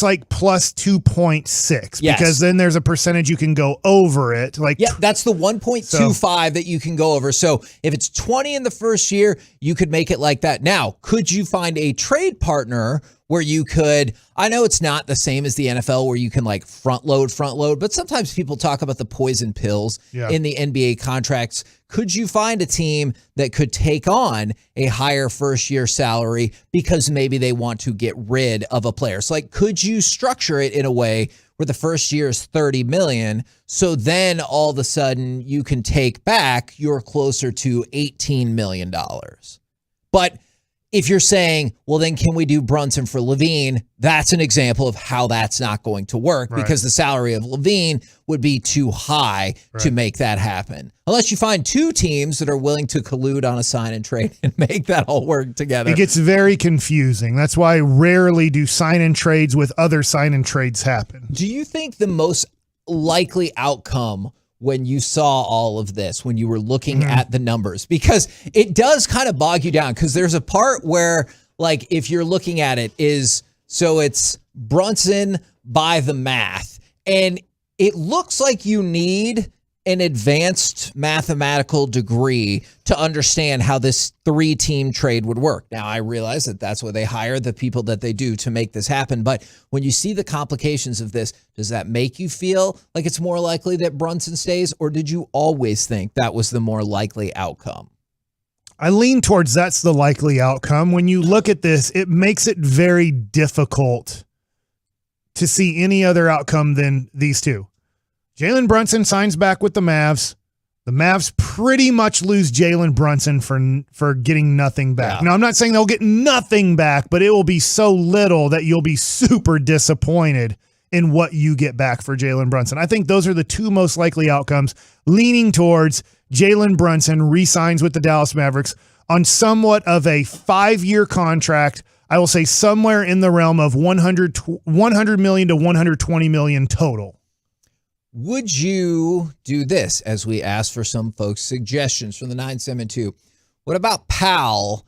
And I know you're already in. You had me at Powell. Powell and the number 26 pick for Mo Bamba. And Mo Bamba signs up for a 4-year, $50 million deal. Because the thought there is with Isaac and Carter. Here's the deal. We can't do that. Once we sign Jalen Brunson, we cannot back the money. We cannot do any sign and trades for free agent. Is that the? Can you not do that? Yeah, Mo Bamba will be a free agent. And can you not do that before any Brunson deal? You would have to announce Jalen Brunson's bird rights in order to do something before it.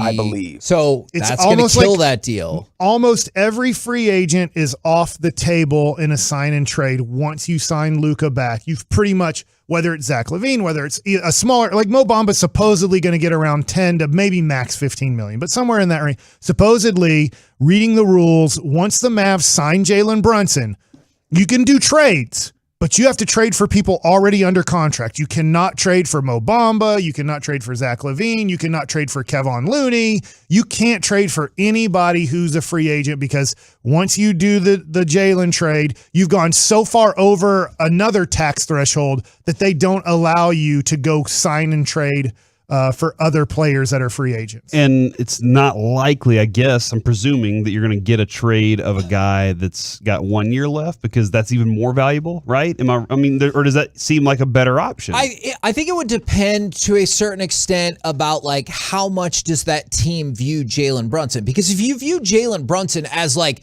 a logical piece to your expansion as a team, then I don't think you're going to run into that hiccup. Like, you're not going to trade Jalen Brunson because you're like, hey, we need to get out of this. Like, you'd be trading Jalen Brunson to a team that's like, we want Jalen Brunson. So then I think you're kind of maybe not in the driver's seat, but you have like an advantageous aspect. I think reading this article, and they bring up Mo Bamba a little bit in this, but reading this article, you can take out, if you sign Jalen Brunson, just for your sake, Maverick fans, I know it might not make any sense.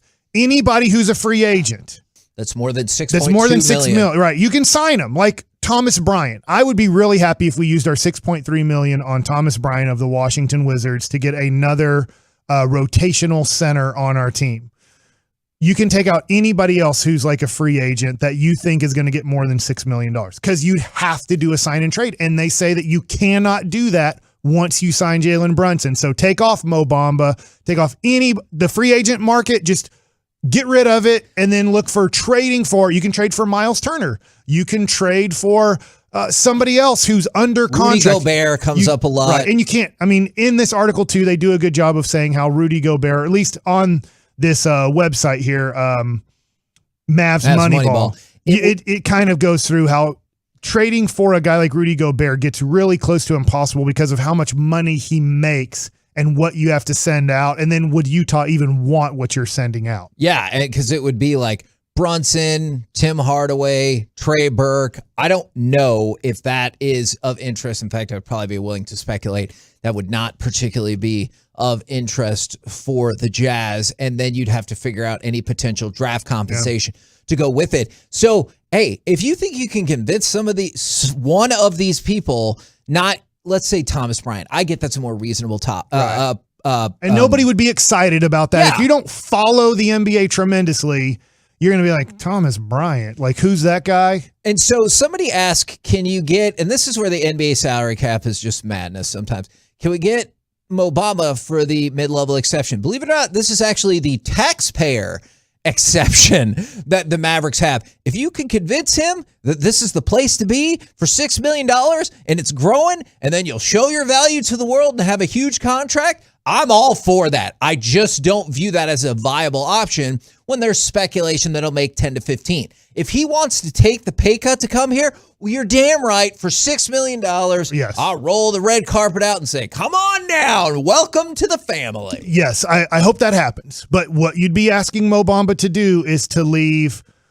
$4 to $8 million guaranteed on the table, gone, and potentially $40 million if he would have got the 4 years. And then just take a 1-year contract and don't get hurt and have a great year. Because if you get hurt or you have a bad year, ask Nerlens Noel how that went when the Mavs offered him a huge contract and he decided to take a lesser contract to go out on the market and never made up that money. So it can happen, and that's what we have to hope as a Mavs fan, that somebody is willing to take like $1 million to $2 million less. I think that's maybe doable for a person to go, I'm going to go play with Luka for 1 year and show how great I can be, because I have heard this from an agent, is that some big guys are looking at this and going, my God, if Dwight Powell can get almost 10 points a game and 5 rebounds, what can I do if that guy's setting me up for that stuff?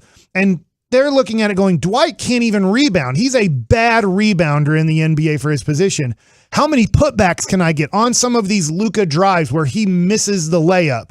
I can get that rebound and I can just put it back in. That's another 2 points. So some agents are looking at this going, what can my client do if they give my client the minutes that Dwight Powell gets in the regular season? If my guy gets 20 to 25 minutes and Dwight Powell's getting 10 points a game, what can my client get? So that's the hope, is that somebody signs a 1-year deal with the Mavs on $6.3 million.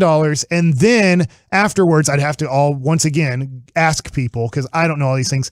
Then what rights do the Mavs have? Can they give him a 4-year, $80 million contract, or is it limited because he was on a 1-year deal with you that you can only offer him so much money in a multi-year contract the next year? Is that the thing too? Is, you're on these 1-type year contracts with everybody for the entirety of Luka's contract, or is it this year? It's kind of tough. Next year actually could be a little easier. Is there a light at the end of this Luka tunnel, or is it always going to look this way? I think if you sign Brunson to $20 million a year, it's always going to look this way. So if you don't, you're looking at $60 million per year just for 2 players. I don't think that's for those two. Like for Luka, yeah. For Jalen with Luka, I think Jalen paired with somebody else is a much better sell for me on another team, but not with Luka, where it's two guys that are very similar in what they're asked to do. And I think that's why people swoop in, and I see some people who have texted this in and said, would you consider, from the 682, would y'all consider taking a step back next year to try to free up room and get picks in the future, sign and trade Brunson for, like you said, a guy with 1 year left in a pick?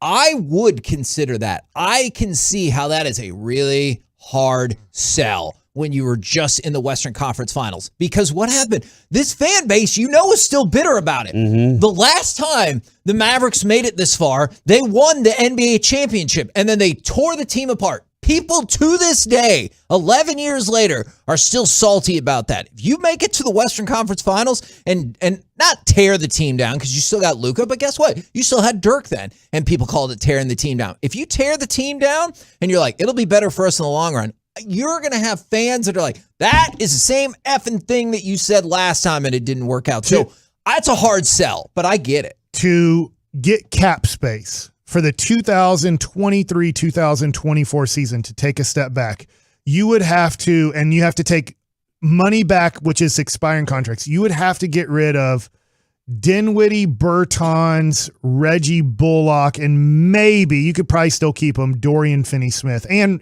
no Brunson.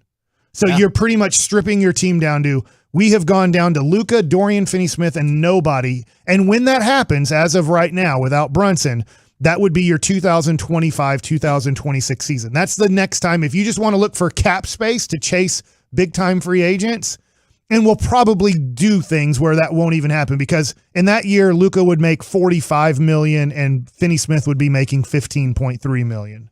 Now, but then if you add Brunson and he's making $22 million, now all of a sudden you're back to a situation where you don't want to go into an offseason with only 3 players under contract. And at that point, what you're doing is that you're narrowing the eye of the needle that you would need to get through, because how many years would remain on Luka Doncic's That would be extension? his last year. And we've all had these conversations. There's a lot of people that have fear that Luka Doncic would want to leave after that secondary contract. If players tend to leave in the NBA, it's typically after that first extension hits.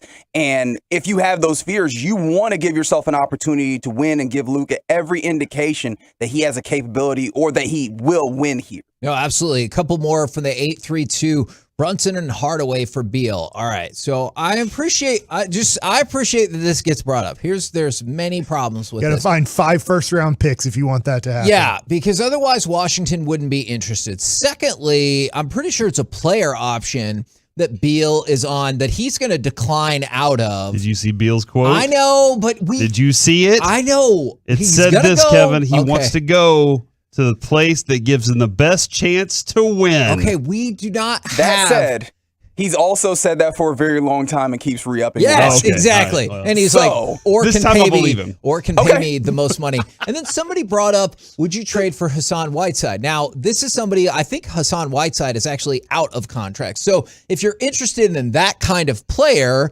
in that tax level exemption, maybe that is something that happens. But I do think that's achievable for Bradley Beal. Last year he made $2.4 million, Hassan Whiteside. Okay. And he's a free agent. So that is certainly achievable if that is the kind of player that you want. But for Bradley Beal, it doesn't work financially. It doesn't work logistically anymore. Yeah, get me wrong. I would love it. I would be all about that. But I just don't think that's going to work. All right. Well, there we go. So Jalen Brunson hopefully helped you out. Go to Corey's Twitter. Mm-hmm. Read the article. Please read the article. Oh, guys. Did y'all see the picture of Rudy Gobert punching on a punching bag and Frank Ntilikina liked it? What do y'all think that means? Well, they play together for France. Oh. Yeah. Okay. Man, look at Reggie here to crush You dreams left and right. remember, we talked to Tim McMahon on this station, and Tim McMahon was like, yeah, Mavs brass is pretty much, they're off of the Rudy Gobert thing. Yeah. But the internet. That's a good point. Thank you. We're the KNC Masterpiece right here on 105.3 Here's my The tease for Fan. more Mavs. Not today. Is that the tease? So you're going to tease it right now Right while now. we're teasing it to the segment that's next. You're like, I'm going to tease another day Another segment. day segment Uh-huh. will be, what if Nico's working his butt off, but nobody wants our players? Okay. Next. Next. No, actually, coming up next, with gas prices at an all-time All high. right, politics. Have you? No. Okay. No. Here we go. Have you changed your routine or destinations at all? Who isn't making the cut anymore? 877-881-1053. We'll talk about it next right here on The Fan.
This segment of the KNC Masterpiece is also brought to you by Rubin and Associates. If you're struggling financially, facing foreclosure or repossession, have IRS credit card or medical debt, you don't have to face it alone. With one phone call, Mark Rubin can take the weight off your shoulders and get you to live in life again. So call Mark right now at 1-800-LAWYERS.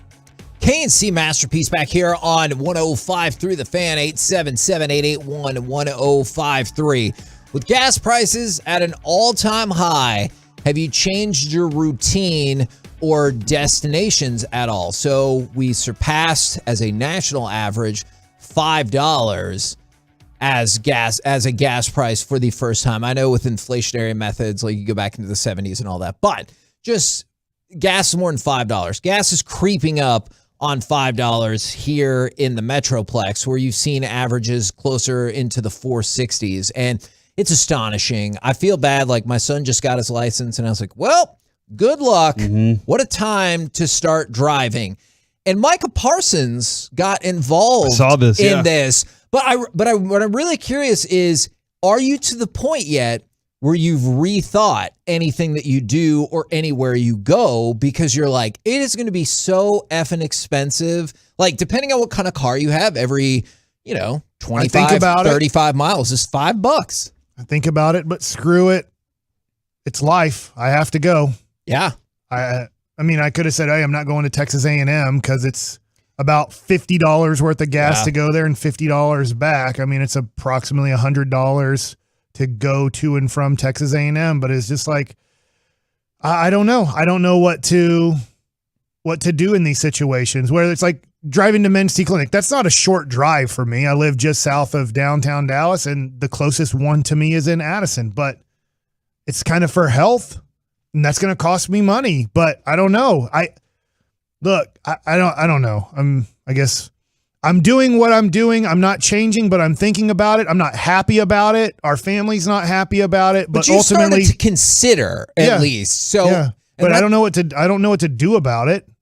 From there's a lot of folks from the 940. Yeah, I can't afford to take the boat on the lake anymore. From the 469. Yeah, prices across the board has changed everything. Was going to drive to Florida for a vacation. Now we decided to staycation. And for the 940, nope, same thing. I drive a service truck for my job. I have to fill up once a day, minimum of 135 each time. And so, like, I get for like taking your kid to school or, coming up to work or like whatever the necessities are. But I do kind of wonder if people rethink, like, even something as simplistic as, do you want to drive out to the ballpark? Like, depending on where you live, are you like, hey, ticket prices are X, but the gas is probably going to cost me about $20 as well. If you live, like, depending on where you live, I know this is a huge metroplex, so you can live any number of places, like proximity wise to Arlington. And that's what I'm curious is, have people stopped doing certain things or have, like, at least started to consider? So Mike, you haven't changed yet, but you sound like you've talked about it. Yeah. It ticks me off. I don't know how you couldn't be ticked off with this, with what is happening. Absolutely. But I don't know. There's not much in my life today. That's optional. I have to drive my kid to baseball practice. Oh, what am I? Hey, I'm not taking. Hey, sorry, kid, you don't get to do sports anymore in your life because we've decided gas is going to be pretty much $4.69 is what it seems like to be around our metroplex, at least where I drive by the gas station. So I mean, it's just like, it is what it is. I don't know what to do. We're not going to do sports anymore. We're just going to sit at home. Is that what they want us to do? I don't think so by any means. I have lots of questions about that. That's probably for my own podcast. I'm seeing a lot of NFL players are not going to their mini camps because of gas. I think it's because of gas prices. I feel like that might be more because of their own contract. Yeah. But I can pay for gas. I did, like, the other day, I guess it was a few days ago, but the follow-up to this was amazing, is Micah Parsons, gas is $5. Man, I feel bad for kids in high school. I used to charge my homies $5 to take them home. Now the minimum for a ride home is at least $20. And I was thinking about it. About the time I started driving, gas was $1. Like, I know that was not necessarily going to stay the case, but even not that long ago, gas was like $2.50. It's almost It's exactly almost twice. It's not going down. I just said exactly almost. That's wrong. It's almost twice as much as it was just a couple of years ago, and that sucks because now I don't know. This will probably be the $469 or $450, whatever you're getting it out right now, will probably be the lowest price in the next 3 months. Yeah, it'll probably in August. It'll be probably $509 or $529. And I feel bad for Brandon because, like, I don't know if this is still a thing, but, like, we would drive around. Like, we would just sometimes drive up to Oklahoma, or you drive wherever. You just shoot the S while you're driving around, and that is not feasible now. But what Micah Parsons did the next day was he said, drop your cash apps for the people that need gas.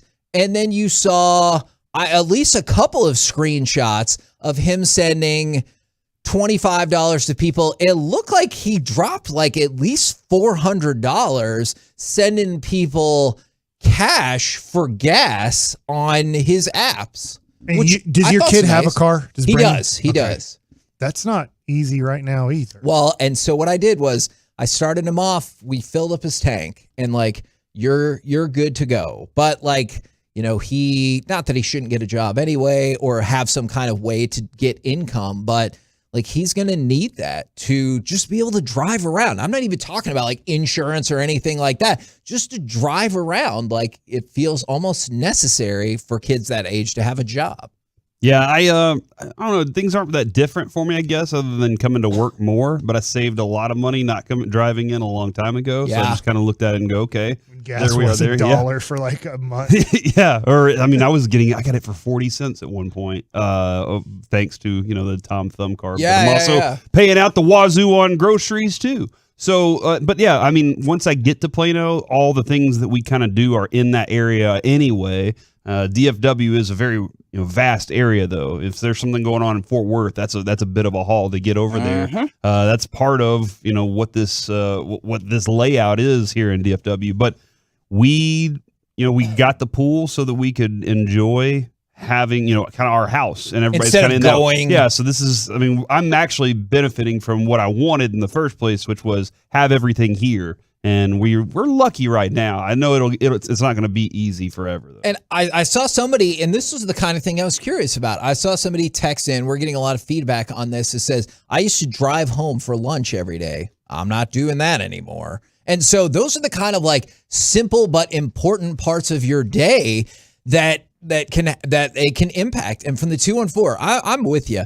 I feel sorry for the people who were already struggling and barely putting 20 in their gas tank, and those people have it really hard. So like now, when I filled up at A&M driving home yesterday morning, I saw the gas next to me. They'd already driven off, but it was literally like a $10. So they got a little bit more than 2 gallons. And I was like, that has to be a college student. That's like all I have is $10 right now to get gas, but he's probably close to empty, or she was probably close to empty.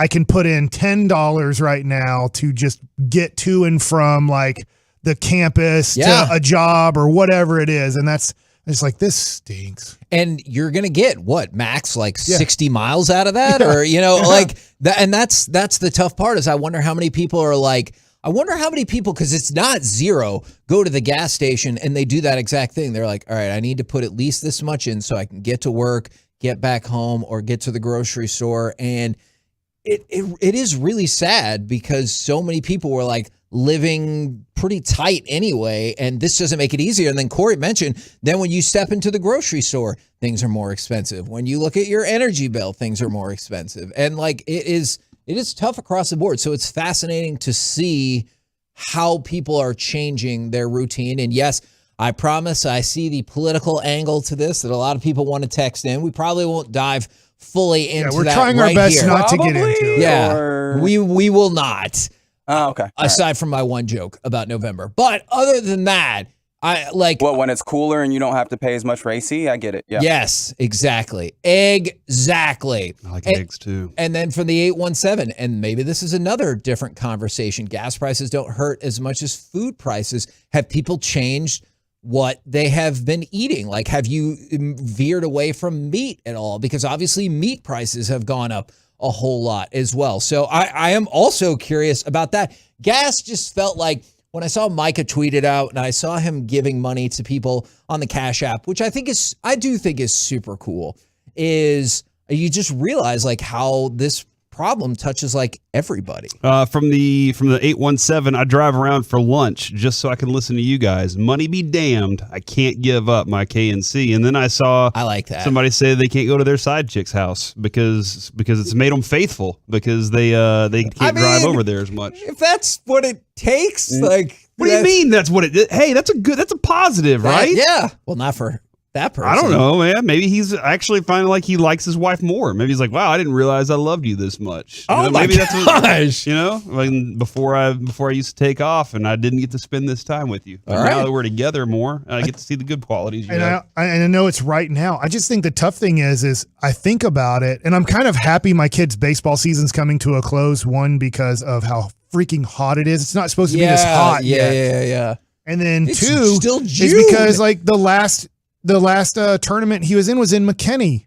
That's almost an hour drive for me. Yeah. Like that. Which and how fascinating is that when it comes to building a league and a team like that is I would much prefer some things be in McKinney than like other places that we go. Yeah. And for you, that's further. For me, I would be like, that's closer. And so that's the tough thing when you put together like a team or an event like that as well. And all the reports are it's just going to get worse. Yeah. Food prices are going to go up more because they're having to pay more for gas to get them there, right? I mean, it's just everything's costing every company more.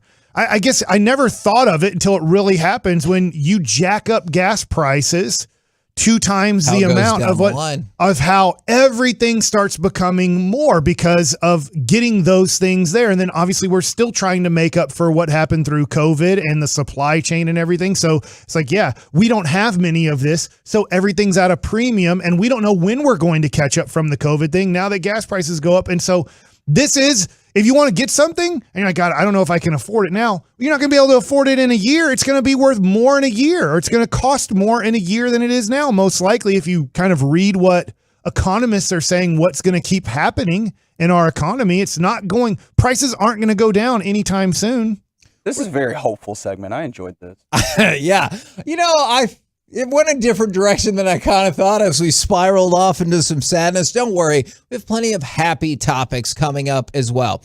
We're the KNC Masterpiece right here on 105.3 The Fan. Coming up next, you know what? Maybe this ties in. Maybe this is part of it. Maybe this will be happy for some folks because it's time for Gridiron Gravy. It's okay to still be living with your parents at this point, right? 877-881-1053. We'll do it next right here on The Fan. Sean and RJ here with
At Classic Chevrolet, relax and enjoy the difference really means something. It's rooted in making buying easy and offering classic deals like max value for your trade and never charging over MSRP. So find new roads at Classic Chevrolet. Get your classic deal today. K&C Masterpiece right here on 105.3 The Fan. Right now, it's time to go around the entire NFL and dip into some gridiron gravy. Buttermilk biscuits. They probably cost more too. Oh my God. And we start with this. Corey's boy, Terry McLaurin, unlikely to be at minicamp because he's mad about his contract. This feels like good news for the Cowboys. Absolutely. Anything that's negative across the NFC East that's not the Cowboys, I feel like is always good news for the Cowboys. He is doing exactly what we want him to do, and that is trying to tear down the Washington Football Club from the inside. I'm proud of him. Well, they're already doing a great job at tearing themselves down from the inside. You mean on the field? Yeah, on the field. Okay. On the field. Wait, which on the field? The one that they haven't built yet in Virginia? That's right. We had to wait a year because the government was like, hey, get your ass together, and then we'll think about it. I don't think they have to worry about it. That guy's not going to pass the ball for 12 seconds. Like you got a 12-second route because that's when he wants to get rid of the ball. Yes. No, actually, that is pretty fair. Now, my question to Lamar go Jackson is at camp. as he would be because he's a pro. So when it got mandated. That's right. That's right. What do voluntary mean? We didn't get the follow-up quote is what do mandatory mean? And I'm like, well, there you go. Now, man, our 401ks are stinking. I told you not to look at that. Yeah, don't look. Wait, y'all have 401ks? You know what Warren Buffett says? I didn't lose anything today because I'm not selling today. So that is the way that I choose to view it because that's the only way that doesn't make me sad. Is it okay that Aiden Hutchinson still lives at home? Now, who bought the home?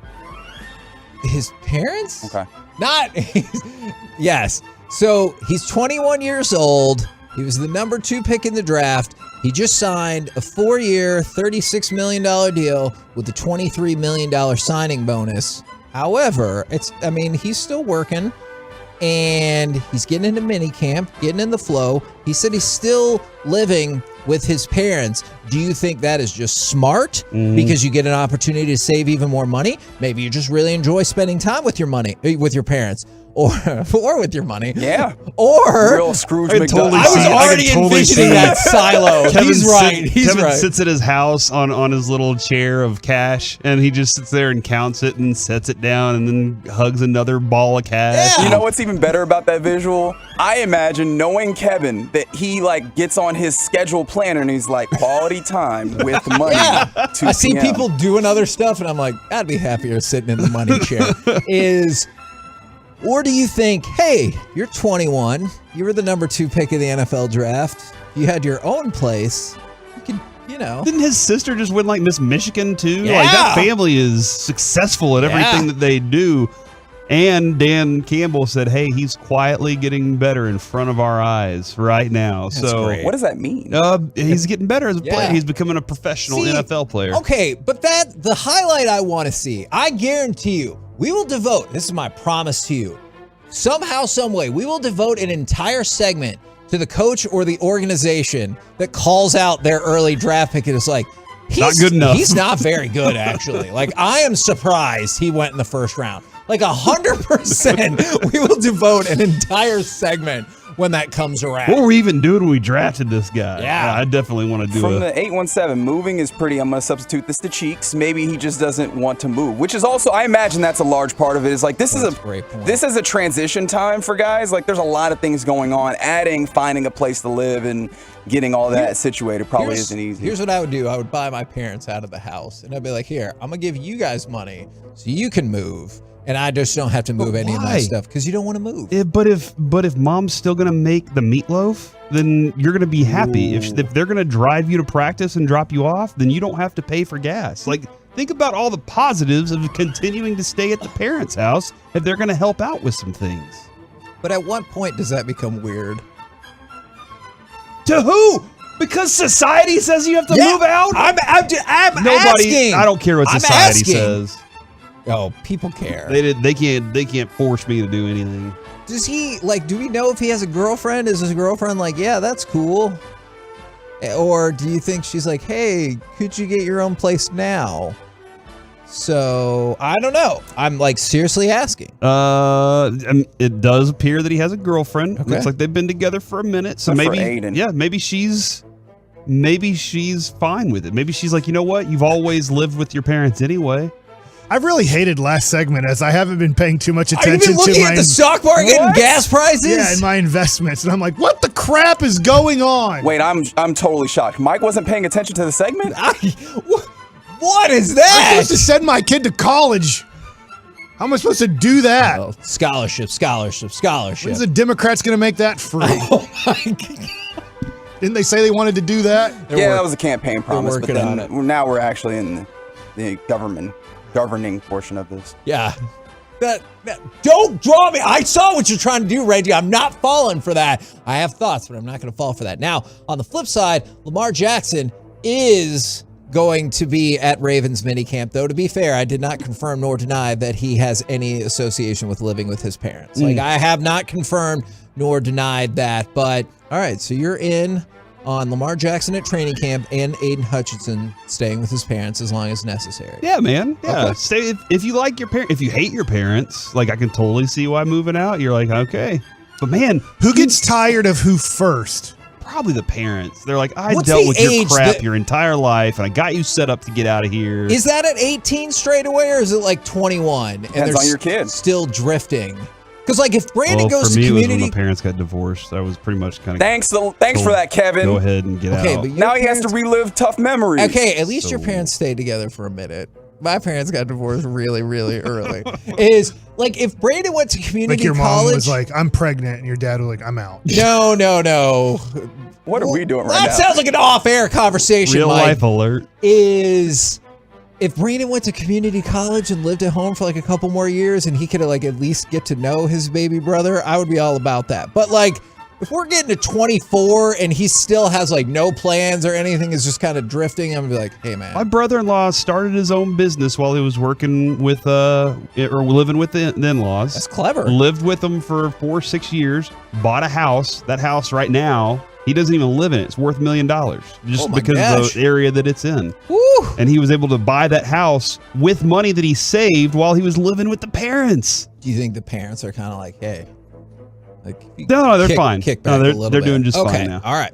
Now here's something I don't like, and I'll move this into the no joke zone because this infuriates me. I get it. The lawyer is just trying to do his job. But the lawyer for Henry Ruggs, and there's a lot of things about this that are infuriating me right now. He had a blood alcohol level twice the legal limit. His lawyers are arguing that true probable cause for taking his blood alcohol did not exist.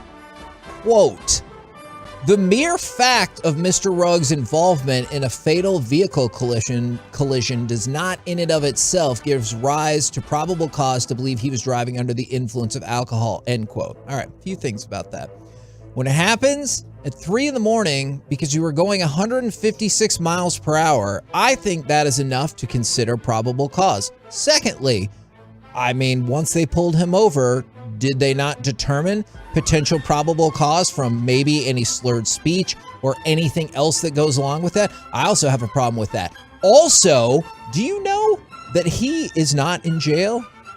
What? He has been on house arrest for a year. For like almost the last year. Wow. Now, how crazy is that? Doesn't seem right. It does not seem right. And I get it. You're like, well, it's kind of jail because you have to stay at your house. Not really. Like, it's very, I bet your house is different than jail. Yeah. Like, I don't want to devolve this into that Office episode where Michael gets mad because people are comparing the workplace to jail. But yeah, so he's at his house on house arrest because of this. Man, that's the weirdness of our legal system, isn't it? Yeah. And you know what? It's not like he's about to have to go back to jail because guess what? They were going to have an evidence hearing about this next month. Now, got pushed back to September. So you're just like, hey, cool. Good news. I know you killed somebody and their dog, but you got 3 more months to just chill and stuff. So you're good. I agree. I don't know, man. If I'm just chilling, that's living with me every day. I can't let that go. Right? I can't. Like, I get that part, from a mental aspect. But it doesn't seem but like you're not in prison. No, I agree. You're at your house. Yeah. And must be nice. All right, let's go from that to who won this exchange between A.J. Brown and Titans Twitter. Also, prepare to have your mind blown. A.J. Brown tweeted out over the weekend, "Today I learned that the percentage on the weather doesn't mean it's the percent of chance it's going to rain. It means it's the percent of the city that is going to get hit with rain." I know. I learned that recently, and I was like, what are you talking about? That's what Adrian told me. I was like, this is dumb. Meaning, 50% rain means that's how much of the city it will rain in. And a Titans fan swooped in for some reason. For the love of God, just stay off of social media. You're already a villain. No need to make it a stupid villain. #Titans. Hold on. Are they suggesting that that's not what the percentages actually stand for? Either. Because that's what I've recently learned, and I always thought, it's a 30% chance it might rain. Where'd you learn this from? Me. Oh, from Adrian. Adrian told me this. Where did she learn this Probably from? the internet. Or a meteorologist. I'm just going to keep going then. I'm going to go with a meteorologist. But either that or they think he's stupid for not knowing that. And he responded, "For the love of God, I was the best receiver to play for your franchise. Shut up and move on. You mad at the wrong person." Which kind of felt, there's a drive-by against the organization. And I think that one specific person deserved it, because how are you going to drag in a weather conversation and say, you suck for the Titans? And you know what I think happened there? That person probably went, you know what? You're right. I really appreciate you saying the facts that you just said, and I bet you can carry on your day. How often have you ever... That's how Twitter works, right? Start retweeting the conversations that end with, "You're right. I had not considered that aspect of it. Thank you for bringing it up to me." I would like to see those conversations and how they end. Yeah, everybody has, whenever you have time to put in a real good, thoughtful answer, usually that's how it ends, Kevin, you're right, man. We should agree and move on. You know what? I don't agree to that. We're the KNC Masterpiece right here on 105.3 The Fan. Coming up next, KNC's Would You Rather. Would you rather be a role player who wins 2 rings or a Hall of Famer with no rings, and why? 877-881-1053. We'll do it next right here on The Fan. Coming up on The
blood to be masterpiece. KNC style.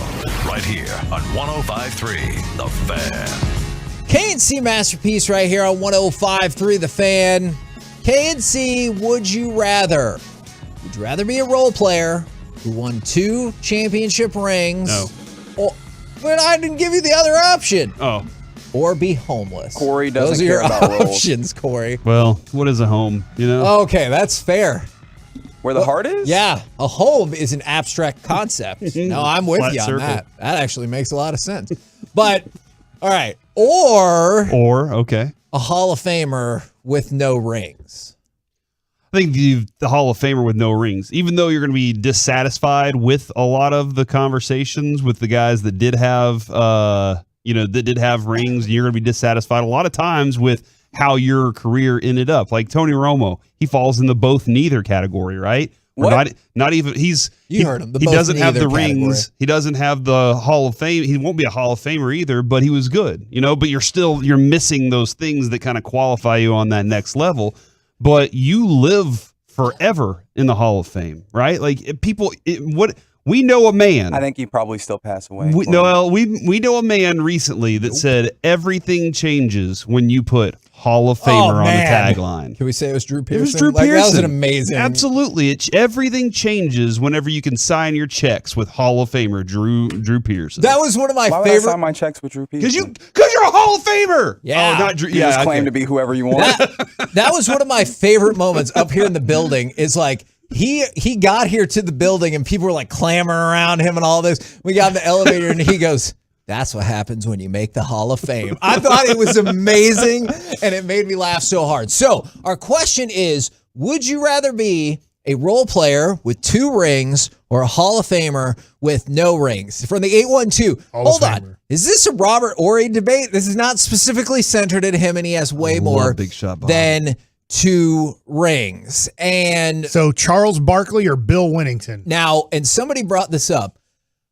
If I'm Charles Barkley and I'm having to sit on that set with Kenny Smith telling me I don't know what it's like to win a ring when Olajuwon clearly was the reason the Rockets won, I would probably strangle him. And so they're saying, like, I don't want to be in that role. Now, I asked my wife about this just to see how difficult this question was. And she goes, well, I like it when other people get to succeed, so I would pick the team. And so she might not be the best gauge for this, but those are your options. You're going Hall of Fame? Easy. This isn't even a tough question for me.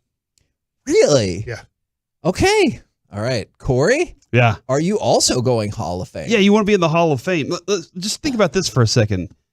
Do you get into the game to be in the Hall of Fame, not to win a championship? I mean, Gary Gaetti or Mike Trout? He has 2 championships with the Minnesota Twins. Yeah, he's and he was a good player. But everybody's going to remember Mike Trout. Like everybody will, because he's a Hall of Famer. I get that, but And like think if you're about- Gary Gaetti, aren't you at least like, hey, I won a championship. I'll always remember that twice.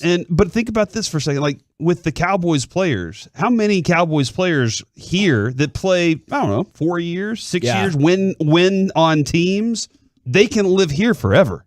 Right? Like, I'm sorry, Reggie. I know I keep using forever as that term, and you're going to die at some point. Everybody's going to die. What? But, yeah, it's going to happen. My son Carter is so in tune with that idea. Anyway, but you can do whatever you want. You get your foot in the door everywhere in the city, in the DFW area, because you are Darren Woodson or because you're whoever with that name. And I know Darren Woodson has the championship to go along with it, but he needs the Hall of Fame. He still needs the Hall of Fame. He deserves that. Witten he's a coach here locally, and everybody knows Jason Witten because he is that guy. So you'd rather be Jason Witten than Jay Novacek? I just want to make sure. Yes. Yeah, probably so, man. Wow. Go ahead and get the Hall of Fame, and like after your career is done, your career continues. You can start businesses with it, whatever you want, man. If you're in the Hall of Fame, you get recognition that nobody else gets. I do think Robert Horry, if you get to that, it might make it a little bit tougher. Yeah. Does he have 6 rings? 2 with Houston. I want to know more about what's the difference for you between you only won 2 championships versus 6 in terms of how it matters to you. I think you get into a category now where there's only, I don't know, 15 people, maybe there's more because of the Boston Celtics of the 60s or 50s and 60s with Bill Russell. if you start getting me into a category of, guess what? Only 10 other people have this many championships in the history of the sport. Maybe that will get me to it. So if you take me to, would you rather be a 6-time Super Bowl champion or a Hall of Famer? Big Shot Bob got 7 of them things. 7, right? Yes, sir. And I don't know. I mean, I'm sure there's a few people with more, but not many. That now I would start to go, God, I could be like considered the person that's alive. Like at some point, Robert Ory's going to be the only person alive with 7 rings, because once all the Boston Celtics guys die, then I'm left with I have the most. But even then, right, like that consideration does not cross the border to become you're one of the greatest. It's just there's still that understanding that you have rings and you were a part of them, but you are not like the greatest in a way that you might be if you are a Hall of Famer, even without those rings. I guess I'm still choosing. Just think, like, let's say there's a night when Kyrie and Big Shot Bob are sitting at the table together, and he throws his 1 ring out there, and he's like, yeah. And then Robert Ory's like, I see yours. And then I'm going to make it hail on you because I have 6 more. But you just said that's not what you're picking. Oh, that's pretty cool. When you get to that category, when you get to that, like 6, like that's a different world for sure. But even Bob's saying, I belong in the Hall of Fame, right? I belong in the Hall of Fame. Now, it's interesting how people are attributing this to their own debate. You brought up Mike Trout versus Gary Gaetti. Somebody texted in, I'd rather be Barry Sanders than Ricky Waters. And then we brought up... I don't know, Ricky Waters gave us one of the greatest quotes of all time. What is that? For who? Yeah. For what? And then we brought up the idea of Jay Novacek versus Jason Witten, which obviously speaks to a whole lot of I love Jay Novacek, too. I can't here. believe you pitted me with those two against each other because you know how much I love Jay. If you say it's easy, then clearly I have to trick it up. From the 817, I'd rather win every game, every year, every play, F the Hall of Fame. That's what I'm talking about, man. That's not what you picked. He said win every game. The Hall of Fame. If you won every game every year, you're in the Hall of Fame. I'm sorry. Like, that's going to happen. I mean... Are you, though? Because Robert Ory won 7 championships. Man win every game every year. Every game every year. That's undeniable. That whole team should go in. Yeah, but what if you're on the bench all those times? What if you're just Brian Cardinaling it up? Put the whole team in. Every game every year. I don't know, man. That's amazing. Can you imagine having a life where you never lose? Or a career where you never take an L? Clearly not. I would probably take that over the Hall of Fame. I would probably take that all over the Hall of Fame. Yeah, You sure you're getting checks off of this? Because I know that we haven't delved that too far into this, but like, let's face it, if you are a Hall of Famer, you have made more than the 2-time champion. That is a really good point. The 2-time champion is as a role player, not getting the pickle juice endorsement, at the end of the day, or they're not getting the multiple free cars or whatever. The Hall of Famer, though, they are famous. And everybody wants a piece of what their face is. They want their brand. Okay, Mike, I want to go back to you for just 1 second because you said easy, and I respect that, but you can also give us some unique insight on this. So when you started your career, or you were going up through the minors during your career, was that still your goal at the time? Were you like, I would rather make the Hall of Fame than win a championship, or was it different because you were in that team environment? I think it's a great question. I guess I never thought of that. I would wonder if you asked one of my minor league teammates, CC Sabathia, or Sabathia, however you want to say it. He's my buddy, and I still don't know today which way to say it.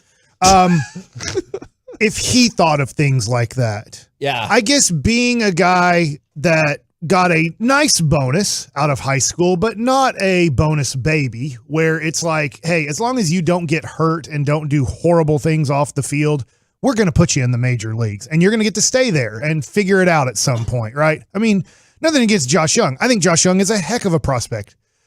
If Josh Young just proves to be healthy at some point, he's going to be in the major leagues. They're going to give him an opportunity to succeed.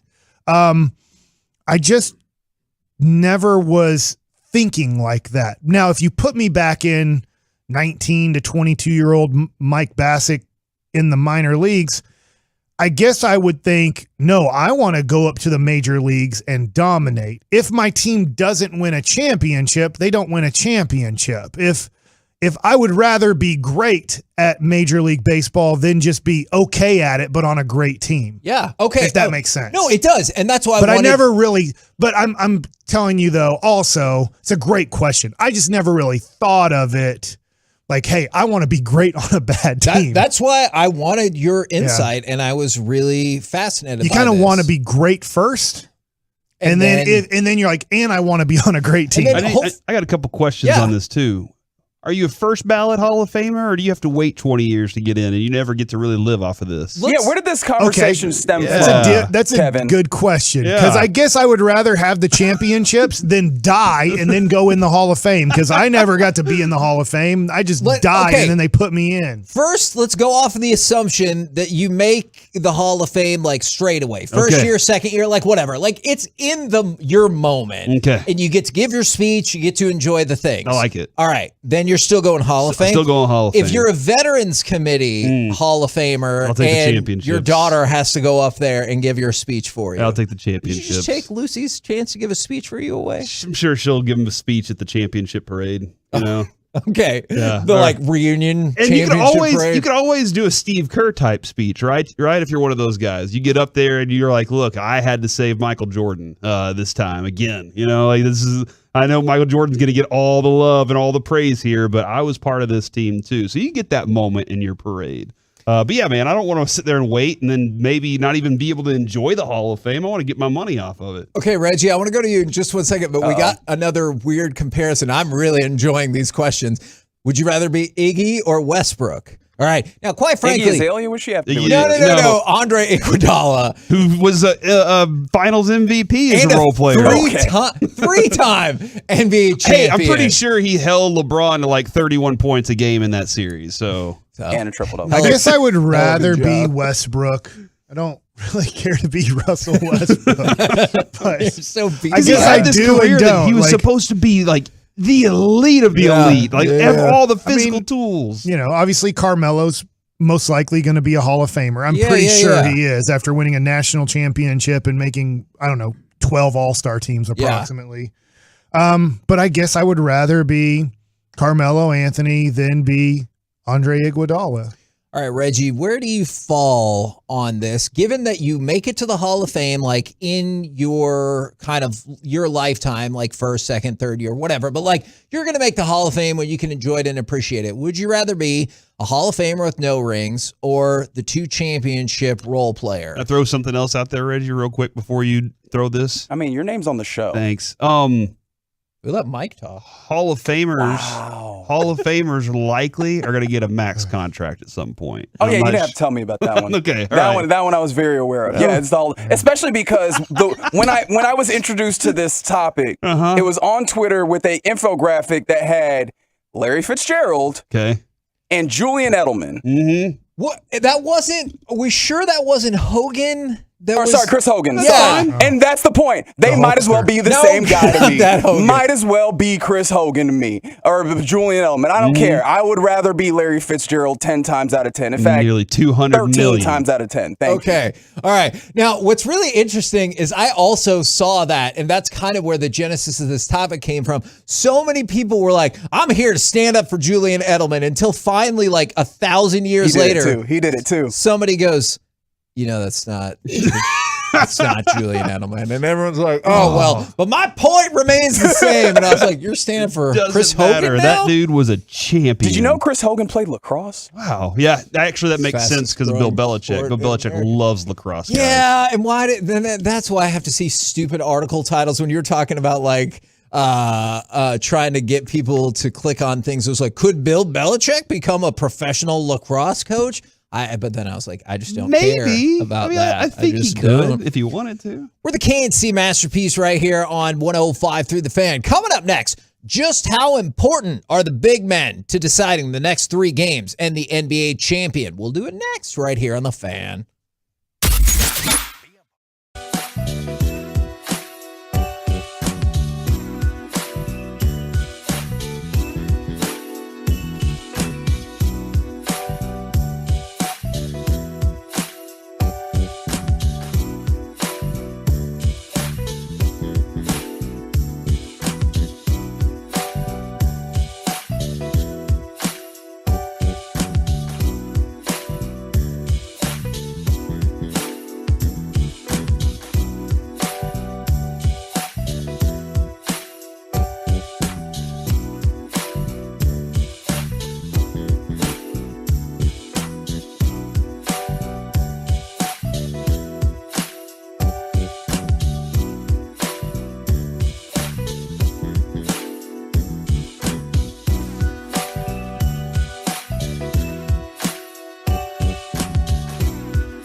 This segment of the KNC Masterpiece is also brought to you by Franklin & Frankel. You think there will be less big company trucks on the road this summer because of gas prices?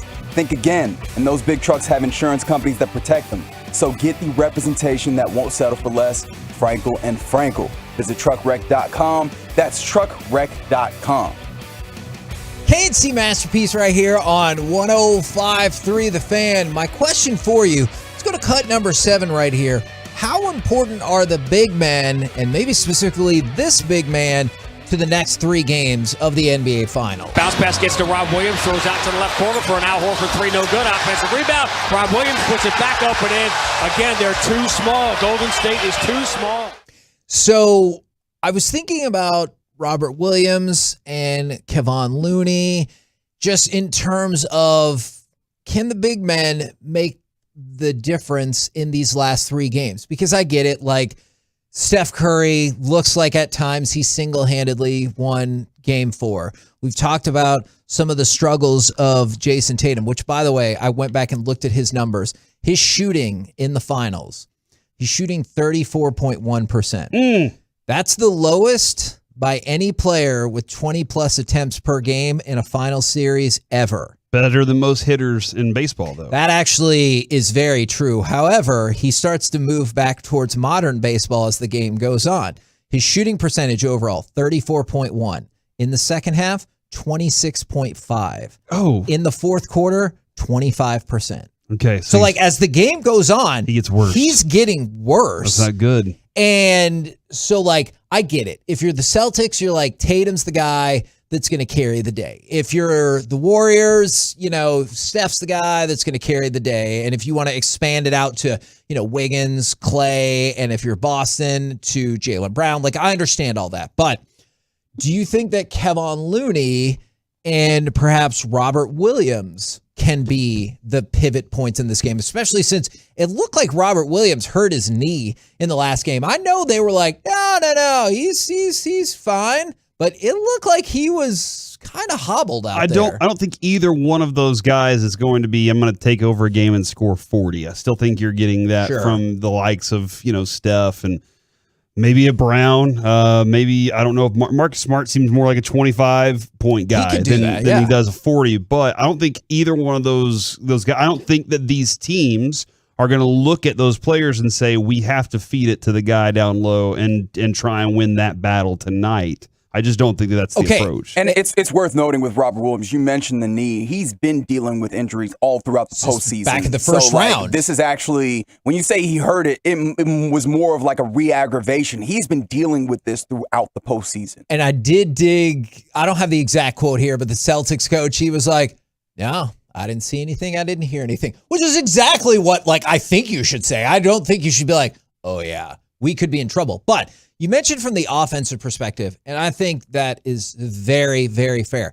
Now, defensively, though, is where Robert Williams makes the biggest difference is through these 4 games, when he is on the floor, the Celtics have outscored the Warriors by 6. When he's off the floor, they've been outscored by 16. So, like, you should play him all 48 minutes. What are they doing? Yeah, you know, maybe. It only makes sense. I feel like if we're talking about the efficiency of Tatum towards the end of the game, I feel like the efficiency of Robert Williams, especially on potentially a wonky knee, that's really going to go in the toilet. Felt like Avery Johnson screwed up by not feeding Josh Howard the ball every time until he got to 20 points. Yeah, we've had that conversation because the Mavericks record when he scored 20 or more was unbelievable. And you're like, yeah. And same thing with Zeke. Rebounds have meant so much in this series. In fact, the last 2 games. Robert Williams, just real quick, he had a career playoff high 12 rebounds in, I think, game 4. Last game, Warriors win rebounding battle 55-42. Game before, Boston wins rebounding battle 47-31. But you know what's funny about game 4 and the rebounding battle there? You know who led the way rebounding for the Warriors? Was it Steph? Wiggins. Andrew Wiggins with his career high 16 rebounds. So, like, as much as we're talking about the bigs, it really felt like Andrew Wiggins and the athleticism that he brings and, like, the concerted effort to crash the glass was really what helped them in a large way there. In addition to, like, them switching up the lineups and starting small, bringing in Robert Williams bringing in Kevon Looney with the second team once the Celtics took off their 2 bigs and it was just one big, and he was able to better impact the game at that instance. How many rebounds did Steph have in this last game? I don't know. 10. That's amazing. 43 points and 10 rebounds. He's not. You don't want to consider him a good rebounder, but he's a good rebounder. He sees where the ball is coming off of the rim and finds that space to go get it. Right? He's not boxing people out. He's not battling for rebounds.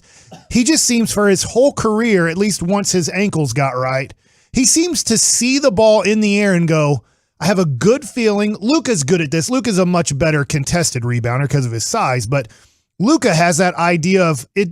He sees the ball in the air and he goes, oh, I see where it's going to go. I'm going to go to that space where nobody's at, and the ball's going to bounce right here. Yeah, he had 20 in the first 2 games against the Mavs in their series. He had 12 and 8. So, I mean, it feels like we have started to zero in on, like, if you're looking at 2 key things, is who's controlling the boards. And then I want to go back to the big men for one more second, because, Corey, I'm definitely with you, is they're not going to like take over the game in terms of scoring or the box score. But I looked at 2 more numbers. I already told you the Celtics are plus 20 with Robert Williams on the floor.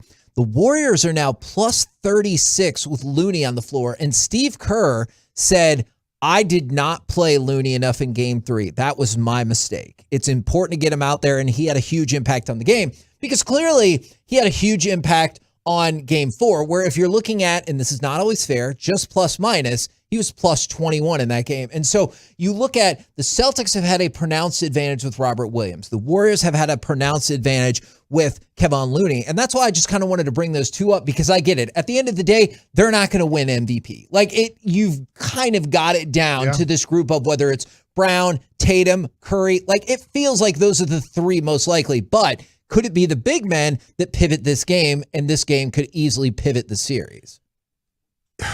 Yes and no. They play a valuable role, but like you said, it's going to be more Tatum and Curry that dictate who wins the game. Just because if Tatum goes out there and scores 40 points on 20 shots, all right, all of a sudden Boston, I feel like they're going to win. Probably won. If Curry goes out again and shoots 23 shots and scores approximately 40 points, they're probably in good shape, because the stars are controlling the game and they're not able to stop the stars. But I think it is also a great watch tonight, is to watch these bigger guys, these role players in Looney and Williams. Those are the 2 major guys. I get Horford too in a way, but if they can have impactful games, that helps out so much, because if Looney's getting 12 or 13 rebounds, that's probably 4 or 5 rebounds that he took away from Williams. Probably. If Williams gets 12 or 13 rebounds, then it's going to be probably tougher for Looney to grab 12 or 13 rebounds. So those guys can have pretty big impacts where they are both limited offensively. They're more put back guys or catch and dunk the ball guys than they are. Horford stretches the court, right? Horford hangs around the 3-point line and he can drain some 3-point shots. So yeah, it's been somewhat of a fun series. There's been exciting points. There's been, to me, I'm disappointed with Jason Tatum. I really like him. Sure. I think he's great. He has not had a very good series. It doesn't mean that in the next 2 or 3 games he can't dominate the series. Because if he does and they win, it's in a bigger moment too. The first 4 don't matter. Like they do not matter. Even though that's part of the story of getting there. But Kevin, you keep talking about changing the game, and 4 blocks in game 1, 4 blocks in game 3. Boston wins both of those. Yep. Because they're like, Robert Williams is in the paint and he's not letting anybody through.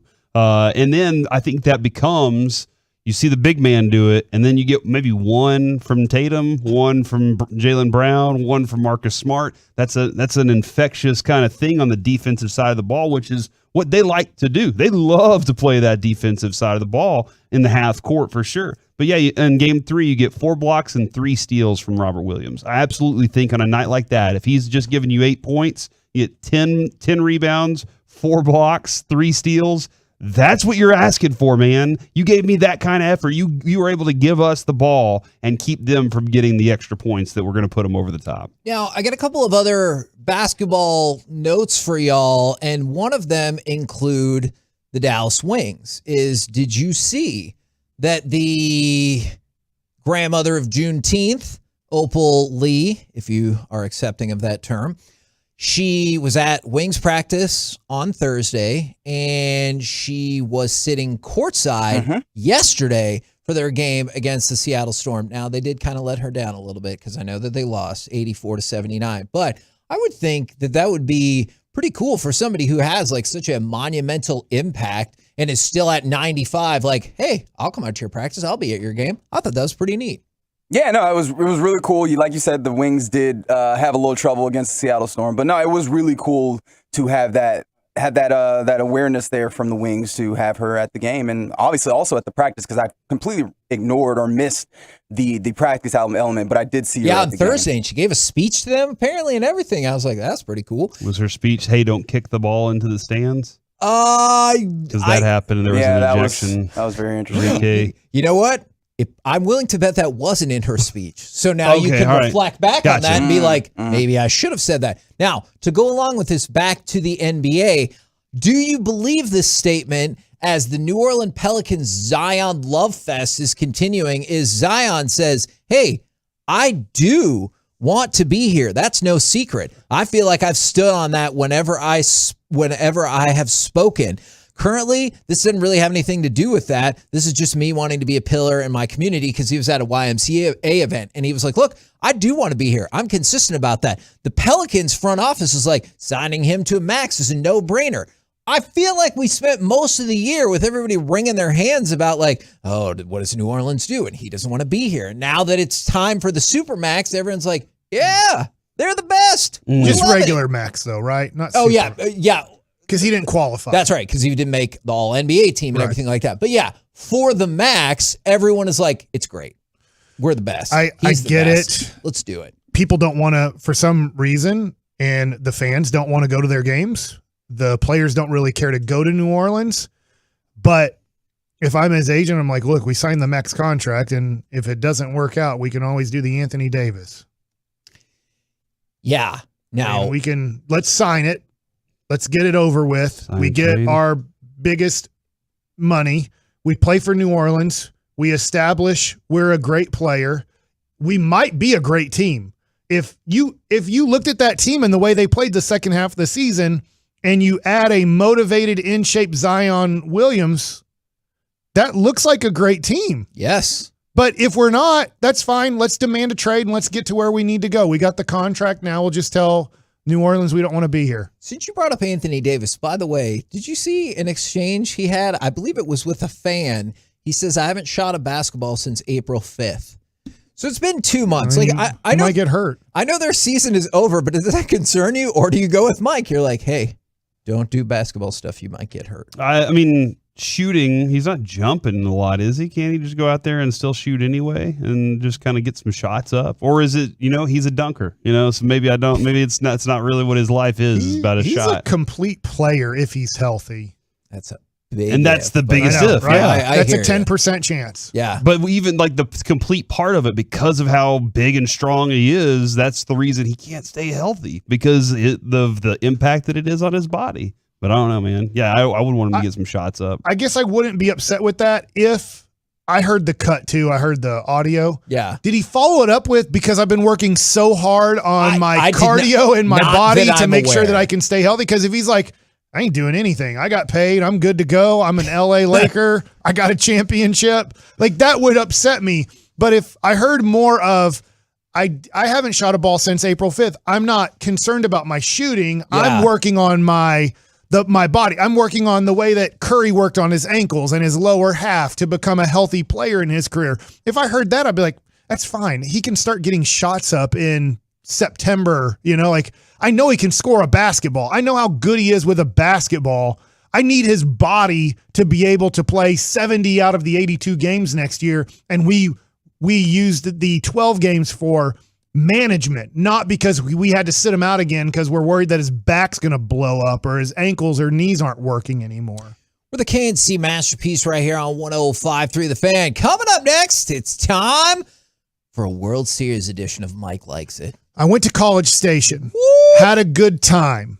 I noticed something at the team shop, which was shocking to me. Next. But before we get to any of that,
Chill with Tolos just like you.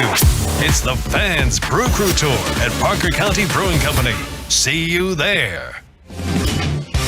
This segment of the KNC Masterpiece on 105 Through the Fan is brought to you by Buyers Barricades. If you're in need of traffic control or barricade rentals, Buyers Barricades is a full-service provider taking care of your project or special event, no matter the size, from start to finish.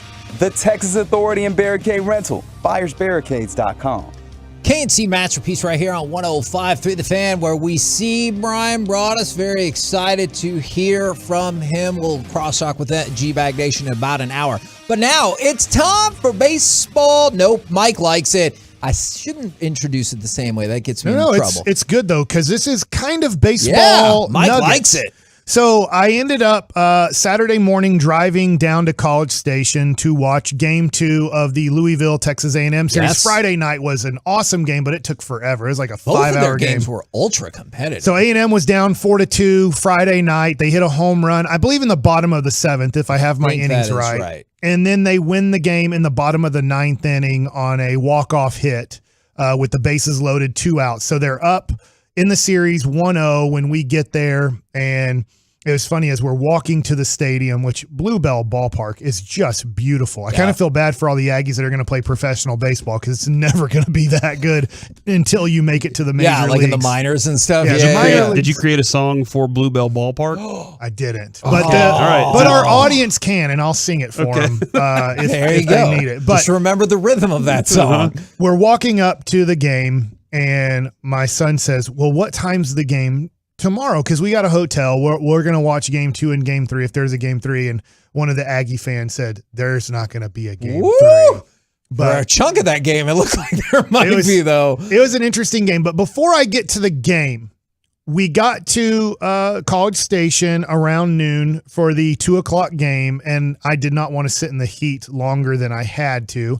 And my son really wanted a Texas A&M college baseball jersey. And they don't have them for sale usually during football season. And so I asked, we went and ate some lunch, and I asked the person who was serving us, I said, hey, do you know the best place to go to get one of these college baseball jerseys? And there's a whole bunch of places. And he recommended a place called Maroon U, which I've been to before, which they also have a big warehouse right next to it, too. And everyone just calls it the warehouse. Yeah. And so he said, they're going to have them. There's a couple other places that have them, but they might be sold out. They usually have the most because of the huge warehouse that they can have these things. So we go into Maroon U, and my son picks out the Texas A&M black jersey, which I'm like, all right. It was his favorite one. It was buttoned down. I was like, good deal. I was like, that might not be the best choice for a 104 degree game, but that was the one he wanted. I was like, great. So then I said, hey, let's go walk into the warehouse because they have good discounts on things, and let's just see what they have. I walk into the warehouse, and I was shocked by this. And I guess I shouldn't have been, but here's where I was really surprised. I'd been there in November, and I guess NILs were happening in November, but I didn't recognize this.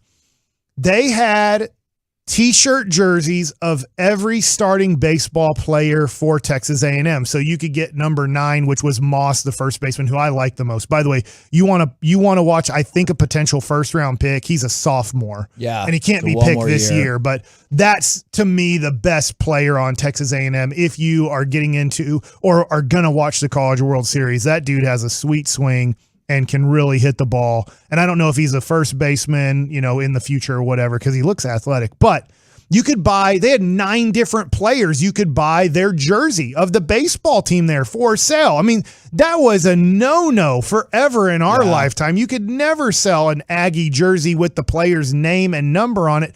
Then we went to the football section.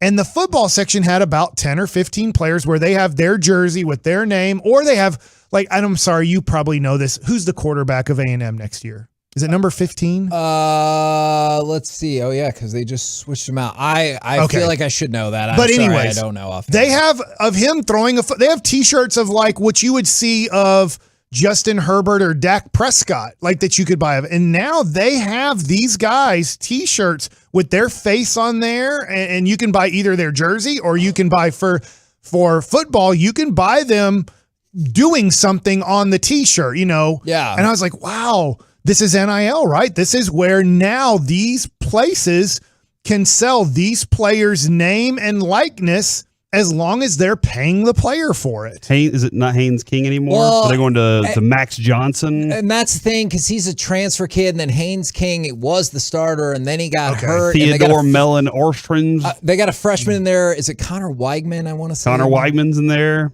Yeah, but all these people, I'm not saying all of them, but there's about 10 or 15 players that they were selling their name and likeness, and I thought, wow, this is different, right? Because now you can buy the individual player's jersey or individual player's t-shirt of them. And I don't know if they get a percentage of every jersey that is sold of them, or if they said, hey, we'll give you, for our shop here, we'll give you $5,000 as long as you let us sell your name and likeness. So I don't know. And it could be 20,000. I don't know. So I don't know if it's a straight check and now we own your rights to sell your stuff in here, or hey, for every jersey we sell, we give you $5 of it. Like, I don't know exactly how each contract is done, because I'm assuming you have to do individual contracts, but talking to Texas A&M people, now this could be a little biased, okay, because I'm around, obviously, Texas A&M people.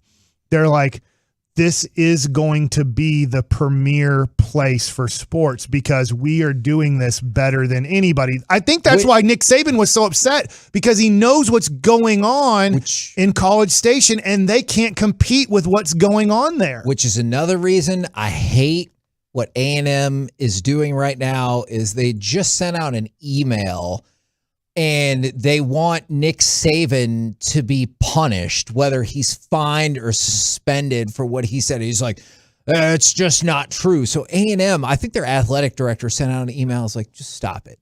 Like, you're fine. And like, just keep doing what you're doing. You're fine. And I don't like that kind of petty nonsense. But I agree. Like, and A&M's got a lot of money. They got a lot more money than Alabama does. And I'll say this, I'm proud of Micah Dallas, who my dad has given lessons to forever. He was the starting pitcher on Saturday. Had a pretty good game. He didn't have his best game, but had a pretty good game. Left the game when it was, I believe, tied at 2, and then they got another hit to make it 3-2. I think that, and that was his charge run, if I have it right. Or he might have given up the hit and then it made it 3-2, and then they took him out. But I think I can get Jim Schlossnagel. Schlossnagel, yeah. It's a very tough name to pronounce, but he used to be at TCU. He was the lead recruiter for Tulane when I went on my recruiting trip to Tulane. So I've known him for a while, and I've messaged him, and then I've also got Tim working on it to possibly get him in on this, and maybe how things have changed through the NIL, through baseball. Because who would have ever guessed at A&M, when I was in the stands, now I was in family section, but a lot of people were wearing specific jerseys of the players that either they were family members of, or, you know, it's funny because now if you buy that jersey, you know that, hey, if it's $25 for this t-shirt jersey, 5 of it is going to my son or my nephew or my cousin or whatever. If you're that player, are you more likely to sign an autograph for that person? You're like, ooh, you helped put money in my pocket today. Like, I will sign your autograph. Maybe so, but it was a great game. A&M made it, and I think in other good news, I know this isn't good for A&M fans, but I think it's great for the state of Texas. Made it, yeah. Texas came back Saturday. They were down 7-2 going into the bottom of the 7th. They win that game 9-8. They blow out East Carolina in like a 5-hour lightning rain delay. And the good thing is they already had the lead when it went to, I think it was like the first inning, and when it went to delay. So. And they win that game 11-1. So they run away with it. For East Carolina, I believe that's their 32nd or 33rd time in the college bracket and not make the World Series. And that's the longest by far. Like, the most times you've made the tournament and not made the College World Series. And it looked like they were going to make it Saturday afternoon.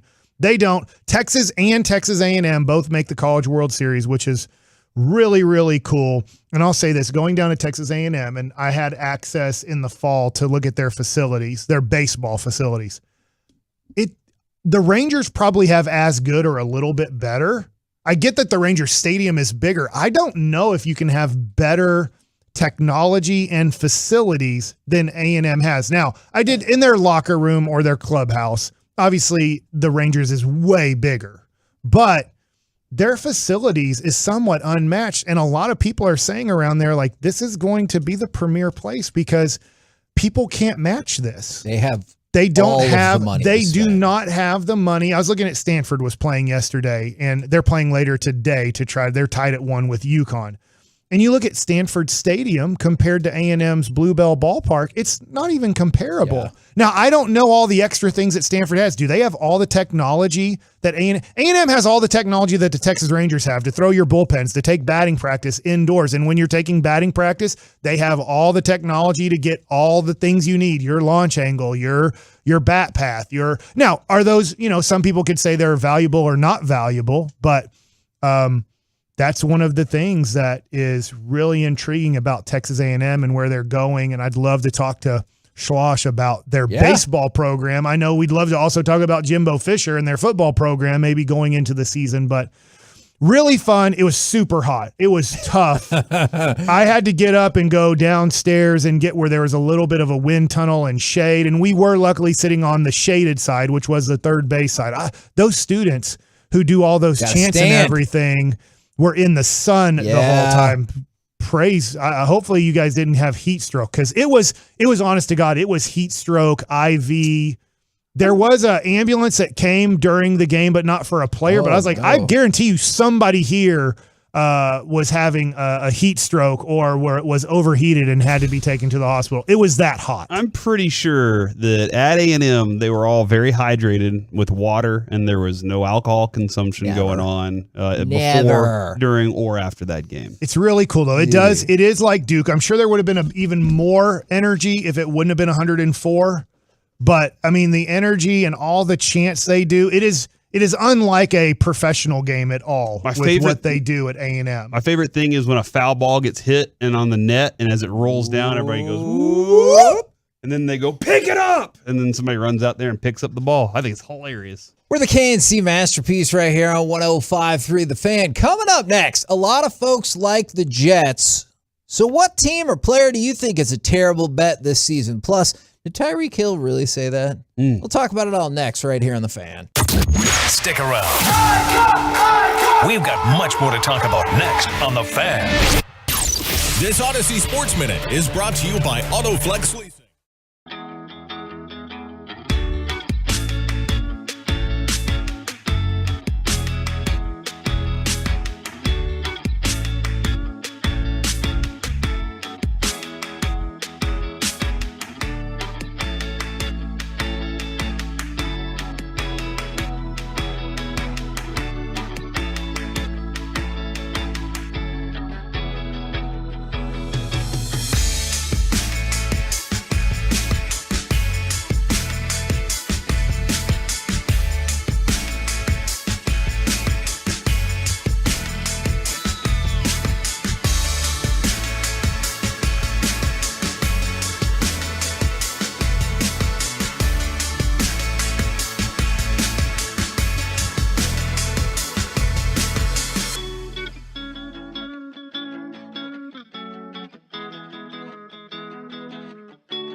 about to be masterpieced, KNC style, right here on 105.3 The Fan.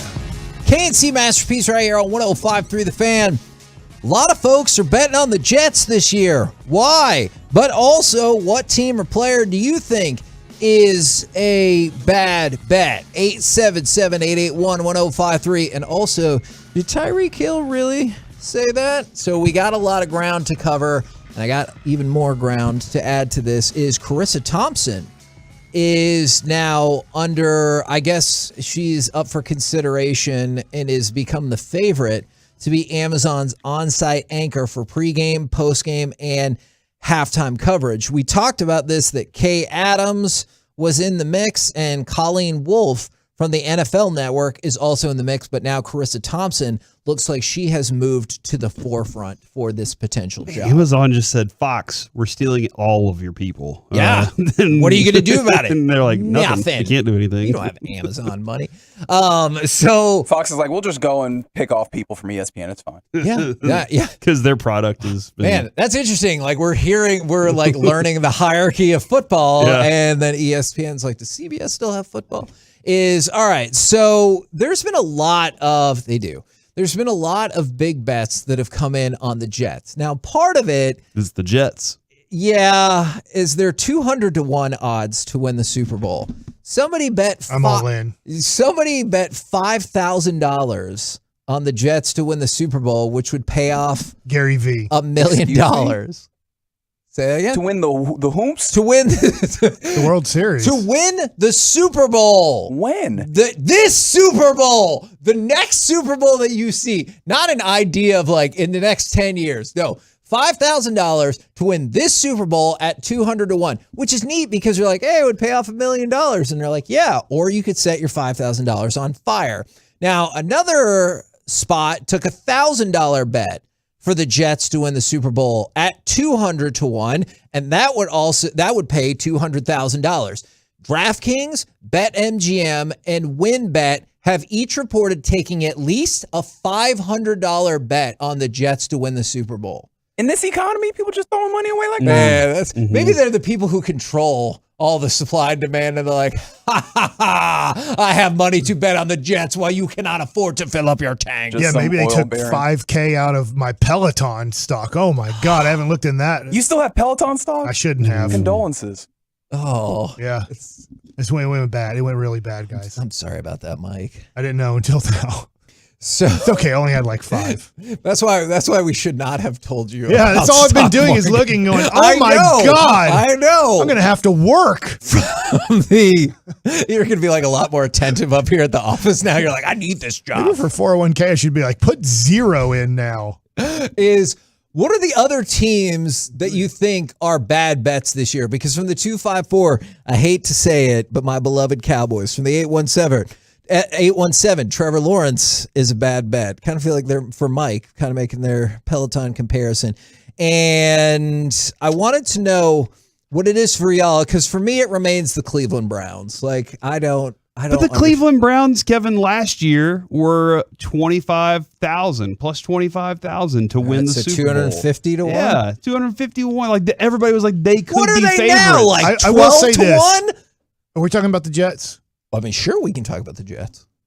They have, I think, done a good job of giving Zach Wilson the ability to win. That's a very tough division because we're going to talk here about Tyreek Hill. We're going to, I don't know if we're talking Patriots and Bills, but the Bills are the favorite pretty much to win the Super Bowl this year, and that's all in their division. So that's what makes it really tough is if Jacksonville, if you took the Jets and you put them in Jacksonville's division, I would say, hey, maybe the Jets could do some damage with what they have, but it's just tough to look at the Jets and go, yeah, they're going to overcome the Dolphins, the Bills, and the Dolphins, Bills, Patriots. Thank you. Okay, so here's where this is. We talked about this a little this morning, considering the Jets. Last year, the Texans had the lowest odds to win the Super Bowl. Did the Texans win the Super Bowl? They did not. The Lions had the next lowest odds, and then the Jets were third. Do you know who was fourth? the Cincinnati Bengals. Now, the bet would have paid out amazing. In your face, Bengals. Yeah, if they'd have won. Is that what you took from that? But then there was the Jaguars. The Jaguars were 5-2. So out of the 5 teams that were the worst bets, Kevin, the Bengals ended up going to the Super Bowl. The next teams, I mean, that's pretty decent odds. Well, and right on track from the 214. To be fair, we all laughed at that one guy who told us about the Bengals, and they're right. Like they brought it up at this point, and I was like, "That's dumb. That's never going to happen." He's like, "You just wait," and then they did it. So maybe you'll replay this footage of me and be like, "That's dumb. You shouldn't have bet on the Jets." and so it makes sense, but the Jets did make some good offensive additions to their offensive line, which they needed to desperately. They added Berrios, a receiver. They added a cornerback and DJ Reed. They've done a really good job of adding. Mike's right. They added to this team in a very smart way, not a way that's just like, oh, man, we're just going to go sign names and do things. They're adding to the team and saying, hey, how can we actually help our quarterback? Because our quarterback looked lost a lot of times. For what reasons? Well, because the offensive line in front of him was not good enough. And they have Elijah Moore, who's going to grow into that role. Corey Davis is still there. That's a pretty decent squad. I don't think they're the worst bet. But I'm not going out there betting $500,000 on them either. Oh, my God. Yeah. God, I would pay so much. I'm also wondering how good that offensive line has to be, or like if that's even going to matter ultimately, because he is of a certain height where you have to do the things to be able to throw the ball around the offensive line anyways, right? Like we saw that with Drew Brees and even maybe more so Russell Wilson, where you have to be able to like be capable to work around your line just because of the height. Okay, then let me ask you this then. You, Reggie, we'll start with you. And all of y'all are running the casino. Would you take Corey's $500,000 bet on the Jets to win the Super Bowl, knowing the payout is $100 million? So you are screwed. But on the flip side, is that a free $500,000? Do you take that wager? Now, I know there's ways for insurance and everything like that, but do you take that wager? I would, yeah. I would take that wager. I guess the casino has a lot of money. Right? I mean, they have to have $100 million. But wouldn't this like bankrupt you then? And then you're like, well, we're done. The win no longer exists. I don't know what kind of money they actually have. To your point, I know he's the one person, but does all the money that you take on the Jets add up to that? Does that make sense? Yeah. Maybe it doesn't, but do you understand what I'm saying? Like, I mean, I bet they do have that going against them. It's just not one person. You're right. And the casinos talk about that all the time. They're like, you know who'd really suck if they won this event? Like which team or which individual or whatever. So that comes up quite a bit. So no, you're probably right. And so if there's a team or player that you think is a bet, okay, and I saw somebody text in Denver as well. They're currently at plus 1,600 kind of across the board at BetMGM. They're so 16-1? Yeah, okay. So they're at 16-1, and I don't buy that Russell Wilson's the solution to the entire thing. Especially, I think their defense is going to be worse this year. Because Vic Fangio's not there? I do think that Fangio not being there changes a little bit. I think, a lot of that defense is going to look different this year. But I like their receivers. I think they're good. I don't think they're great yet, and I don't think that Russell Wilson's going to make them better. Listen, you can't get any worse than Drew Lock. I get that. I don't think that they're going to be that division. Unless you got Nathan Peterman. That division is very difficult to deal with already, and I don't think Russell Wilson's that dramatic of a change for the entirety of that team. I think they have some other things that are going to kind of even out for them. You don't think Drew Lock's a okay backup quarterback? No. Like you would, if all of a sudden there was a trade, straight up, who's our guy? Who's our backup? Cooper Rush. Cooper Rush for Drew. Cooper Rush for Drew Lock happens 10 seconds. Now, it happened just now.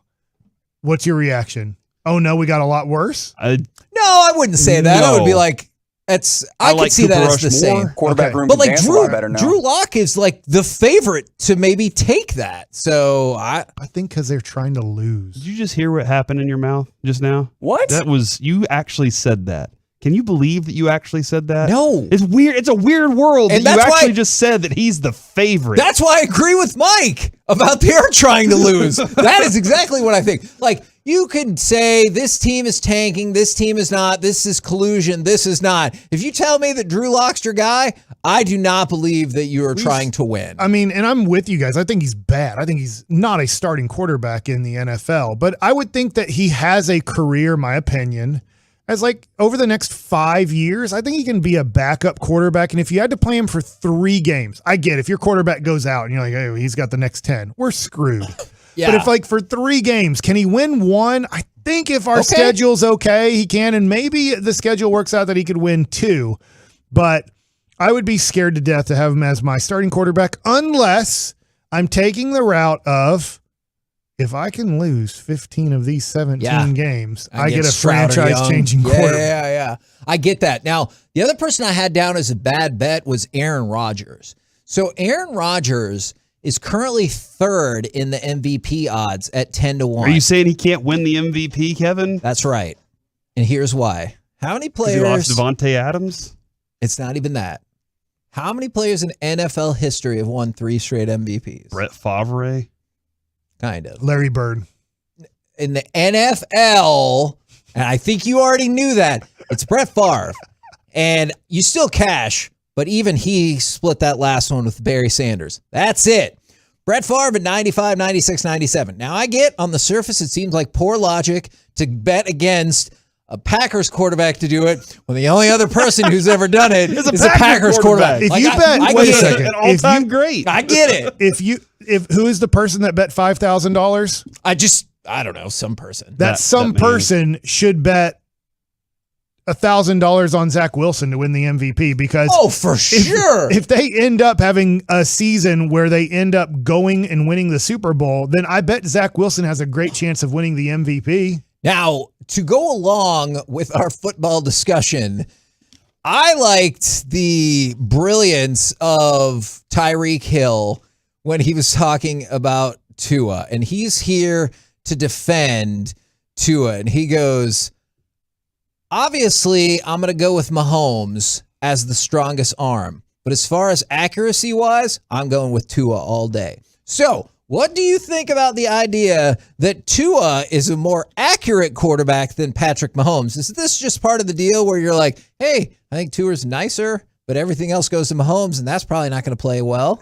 I can't believe, how did this question get asked?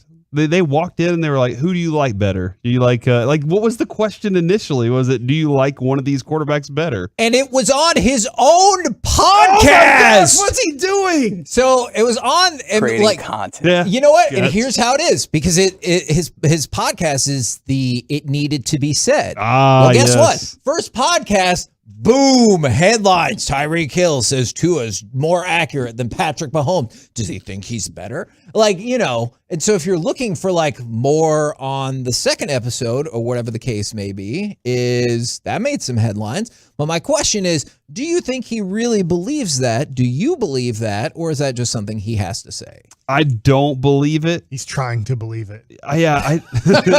Okay. He's like, if I say it enough, I'll speak it into manifesting. I don't believe it at all. I understand maybe he is right about the accuracy, but I don't think that you're going to get the same type of deep ball accuracy that you get with Patrick Mahomes. That's he's putting it on a dime 40 yards downfield. That's not happening, I think, with Tua as frequently, especially getting the ball in stride rather than having to come back and try and catch it.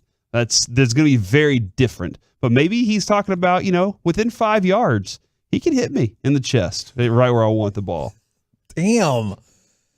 You couldn't say 10 or 15, huh? 5 to 15. Let's say there. Yeah, he's within that area. But still, you got to keep 5 as part of it. He's like, it could max out at 15. I would say, let's see how he feels after 4 games. Yeah. I don't know if he's going to speak the truth, but let's see. If he is catching the ball 5 to 8 times approximately for 80 to 200 yards, then, hey, maybe there is not much of a difference if you're just he'll be getting the ball in different ways. Patrick Mahomes' arm is much stronger and can do a whole bunch of different things that Tua just can't do. He can't throw across his body for 25-yard completion across the field, 40 yards across the field. That's a 60-yard pass approximately. But maybe, I don't think it'll be, but maybe he'll be able to hit them better on crossing routes and pick plays and give Tyreek Hill some options that maybe Patrick Mahomes didn't give. I'm struggling to think that's going to happen, but we'll see through 4 games. Yeah, the guy that's won the Super Bowl, he's been back to the Super Bowl so many different times, and he's like, nah, this other guy who's barely hanging on. We're the KNC Masterpiece right here on 105.3 The Fan. I want to give a couple of quick hockey updates. Tampa Bay Lightning did, in fact, defeat the New York Rangers. They are now back in their 3rd consecutive Stanley Cup final. And then Stars fans, in case you missed it, the Stars traded Ben Bishop and a 7th-round pick away to the Buffalo Sabres so they could get some cap relief. They're going to save approximately, I think, a little bit less than $5 million to give them some salary cap relief. So they send away Ben Bishop, who hasn't played in a couple of years. And he's not expected to be played, right? This is all just salary cap. Exactly. He hadn't played in a couple of years. This is the last year of his deal. There was no spot for him, even if he could play here anymore. And so they send him away. Buffalo gets the draft pick, and the Stars get some salary cap relief. Ben Bishop, big fan of the St. Louis Blues. Oh, coming up next, whether it's a pack of cards, lottery tickets, or a contest, what's the best thing you've ever opened or ever won? Because we got one for you. I got one. 877-881-1053. We'll do it next right here on The Fan. All right.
KNC Masterpiece is also brought to you by Texans Canned Cars for Kids, and it's brought to you by Rubin and Associates.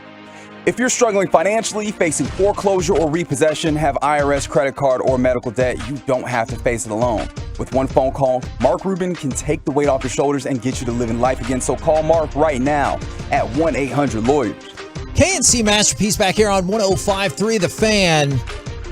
Whether it's a pack of cards, lottery tickets, or a contest, what's the best thing that you've ever opened or won? Now, this is because of this 13-year-old kid. Now, this 13-year-old kid, Johnny Stone.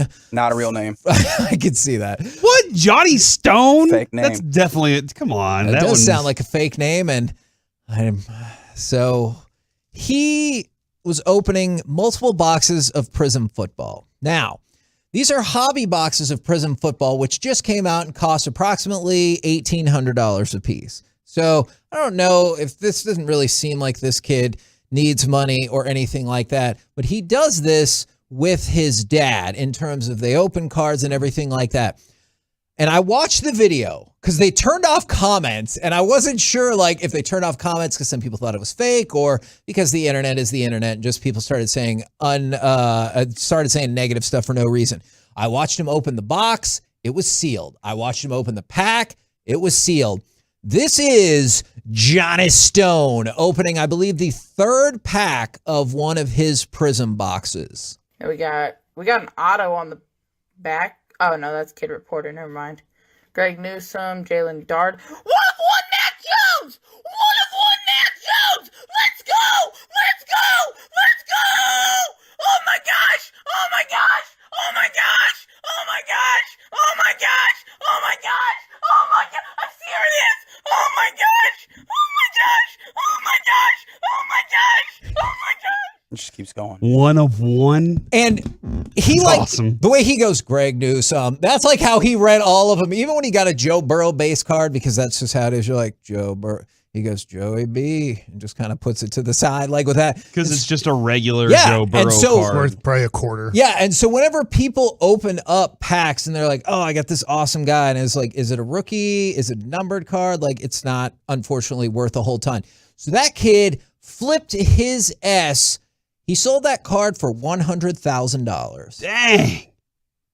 Now that person on eBay? Now, I'm not sure. I think he might have sold it to a private collector who then went on to sell it himself for $170,000. So, but then again, if he sold on eBay, it's probably closer to $100,000 because of all those fees. But he got a one of one. He got a Mac Jones. It was during release week when people lose their mind. So our question was, whether it's a pack of cards, whether it's a lottery ticket, whether it's a contest, what's the best thing you ever won? And from the 682, I won $10,000 on a scratch-off ticket. And like these are the level of odds that we're talking maybe like, I don't know, 1 in 5 million, 1 in 10 million or something to pull this specific Mac Jones one of one black finite card. So this is something I was thinking this morning as I was driving in, because I know they're giving away on this morning on Sean and RJ, they gave away Nick Swartzen tickets. And I was I need whoever wins to like get on air going, oh my God. Okay, oh gotcha. God. Well, yeah, no, I thought to myself, I have never been caller number 10. I know when I was a kid, I was always like, I'm going to win tonight. And I never did, but I know there are people that win. Reggie, you know this too, because you talk to them. But I've never been caller number 10 before. And I just think that would be awesome to get that opportunity to be caller number 10 just one time. And then hear Reggie say, you're caller number 10. Yeah, some people are like, cool. And I'm like, okay, I was hoping for a little bit more. They don't want to let on too much about yeah, I their guess maybe excitement some level. people are just like, got to be cool customers. And some people have incredible luck because some people are like, yep, done this before. Yeah. Been caller number 10. Colby said once that, sorry, Corey, Colby said once somebody called in that was like, awesome. Hey, last week y'all were doing this giveaway. They tried to negotiate. And I was like, I don't really think that's how that works. Nope. I kind of wanted this instead. When I was in 4th grade, Kevin, I submitted sweepstakes. I think I know fill outs for a cruise to the Bahamas, and then I got to hang out at Disney World with the new kids on the block. And the next year, my mom and dad won a cruise with Sinbad and Rita Rutner and Louis Armstrong. Not Louis Armstrong. Louis Anderson. And then there's also a jazz. But like a month before they were going to go, my grandparents, I was supposed to stay with them. My grandparents won the same freaking cruise all through Coca-Cola. We like all those sweepstakes where you fill out the forms and send them in. And we in a 2-year span won 3 cruises in the family. Wow. And I think I also won a go-kart that year too from Food Lion. Now, so it might have gone bad. I got what you're saying. The go-kart was great. I loved it. All right. So the closest I ever came to winning something amazing. And I guess the Trevor Lawrence card, I opened that. Was pretty cool. That was pretty awesome. Yeah. And we're going to have Dan Hunt on the show on Thursday. We open in anticipation of the World Cup announcement. We opened that Justin Herbert. Mike opened that Justin Herbert rookie that could be 10 to 15 grand. The closest I ever came to winning something is because I made a mistake. I don't know if you remember this back in the day, like back when the Cowboys were super awesome. Is Coca-Cola had this deal? Yeah, pretty much had this deal where they were like, you need to collect all the Super Bowls. And it was almost like a bingo card. And they're like, if you collect Super Bowls 1 through 5, you could win like a free case of Coke or whatever. And you win 6 through 10, you could win $50. And like, so it was like on the caps. But then if you bought a 12-pack or a 24-pack, they had them printed on the inside and you like cut them out. We only needed, I believe, Super Bowl 22. You need Boardwalk? Yeah, pretty much. We only needed Super Bowl 22, and I thought we got Super Bowl 22 when I was cutting out the insides of the case of Coke, and we were about to win $25,000. And I was like running around as a kid and everything. And then upon further inspection, you saw that I had cut out one of the extra parts of the Super Bowl unintentionally. No. And we still got the Super Bowl 23 or whatever it was, and we won nothing. But for a second, especially as a kid, I thought we had won $25,000, and it was amazing. I have a story. I bought all these Mike Trout cards for really cheap when he was a rookie and wasn't really good yet. And then I gave them to a local card shop to get them all graded so that they could be worth like $50,000 or more. And then him and his family took them and sold them around the Metroplex and kept all the profits. You should never deal with old enemies of America. It was great. And so on the fan text, I supported a family that has already millions of dollars. They just wanted to steal from me to have more. It was great. That I know. I definitely understand. From the 619, I put $10 into a slot machine and won $2,000. Woo! For the 817, to your point, I won 2 Bon Jovi tickets listening to the fan. All right. From the 832, I won those Cowboys playoff ticket giveaway that y'all did. So that was pretty cool. Do you remember the contest we did where we gave away the all expenses paid trip to the Super Bowl and the winner came from because you had to guess the number between 1 and 1,053. Yes. And we would just be like higher, lower. And so it came down to the person called into our show. And I think there were only like 3, maybe only 2 numbers available. It might have only been 2. And we were like, please get this right. Please, please, please. And you weren't just like calling in and going, is it 53? And you're probably not going to get it. Like we had it down. And so when that person called in and they won, they lost their effing mind. And it was awesome. From the 214, I've won 5 times on the radio. 3 from 105.3 The Fan, all from your show. LOL. I'm saying we're a show of luck. Hey, we are, because remember also when we did that $1,000 giveaway contest where we do it every hour, we had 4 national winners from our show alone. And I think in that cycle, like either one or nobody else had won from the rest of the station. We had 3 or 4 from our show. It was amazing. I like this one from the 214. I won $10,001 on a scratch off. Now, if I know you have to like send it in or go to the office or whatever, but if they give you $10,000, you're like, hey, look at that number too. I also hit the $1 number. Yeah, so go right. I need you to go write another check. Yeah. One of those big old checks. You do not get a giant check for just $1. You ever taken one of those into the bank? they look at you kind of funny, but they got to honor it. I'm just saying. Is that really how that works? I thought that was just like a ceremonial giant Do you have to check. notarize it like just normally, or like do you have to notarize a real big? Oh, yeah, I want you to write your signature ginormous. I don't even know if that's technically notarizing, but whatever. From the,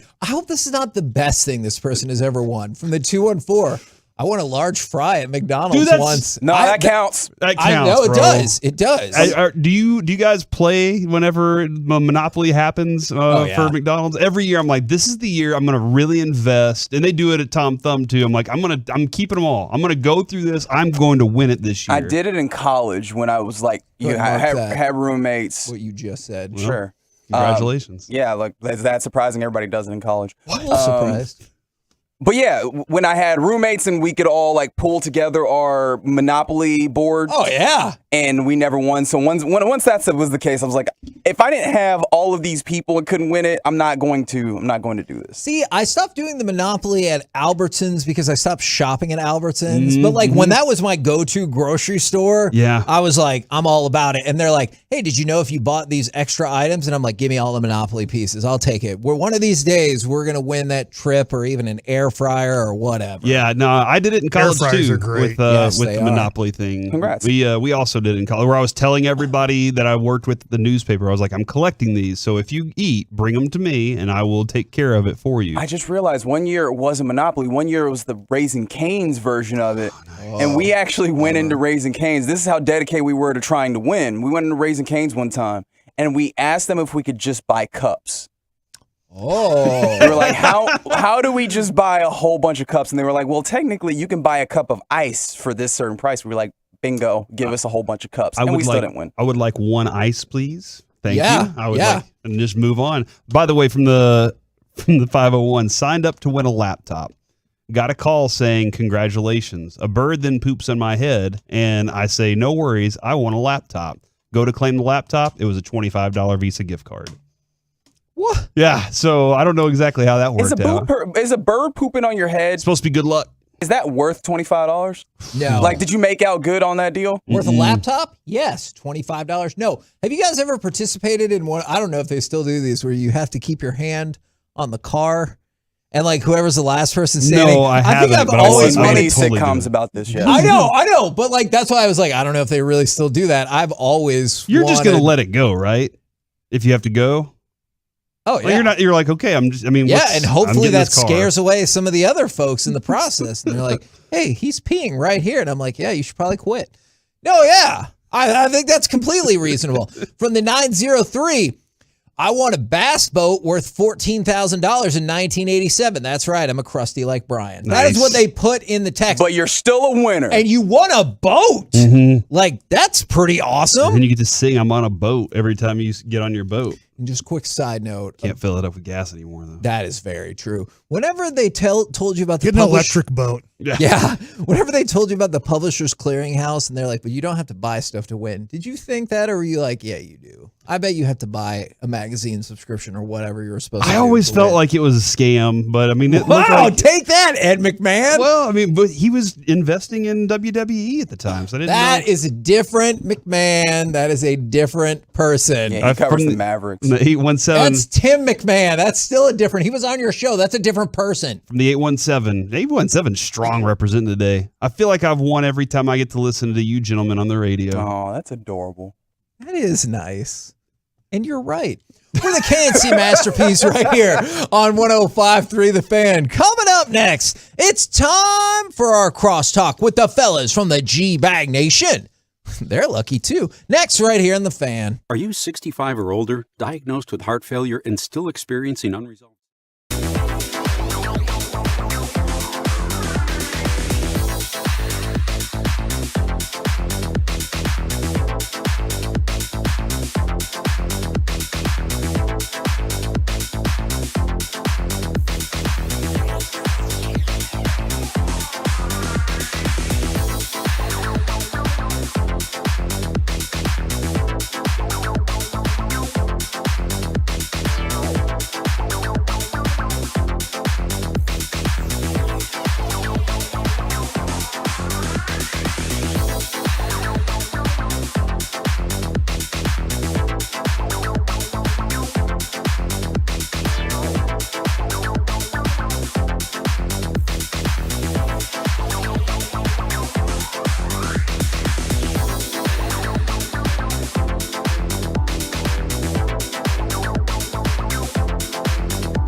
I'm terrific, Hagee. How are you? I'm doing really well also. Thank you very much for asking. And I can't help but notice the whole gang is here again. Guess who's back? Woo!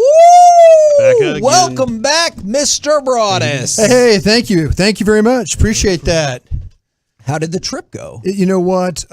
It was amazing. Once in a lifetime. You would never believe that you would go 15 hours on a plane and see a part of the world that, you've seen in only pictures, and to go back and look at things that were actually, 5,000 years before, with Christ walking on the earth, as they say, and things. So yeah, it's a fascinating country, fascinating people.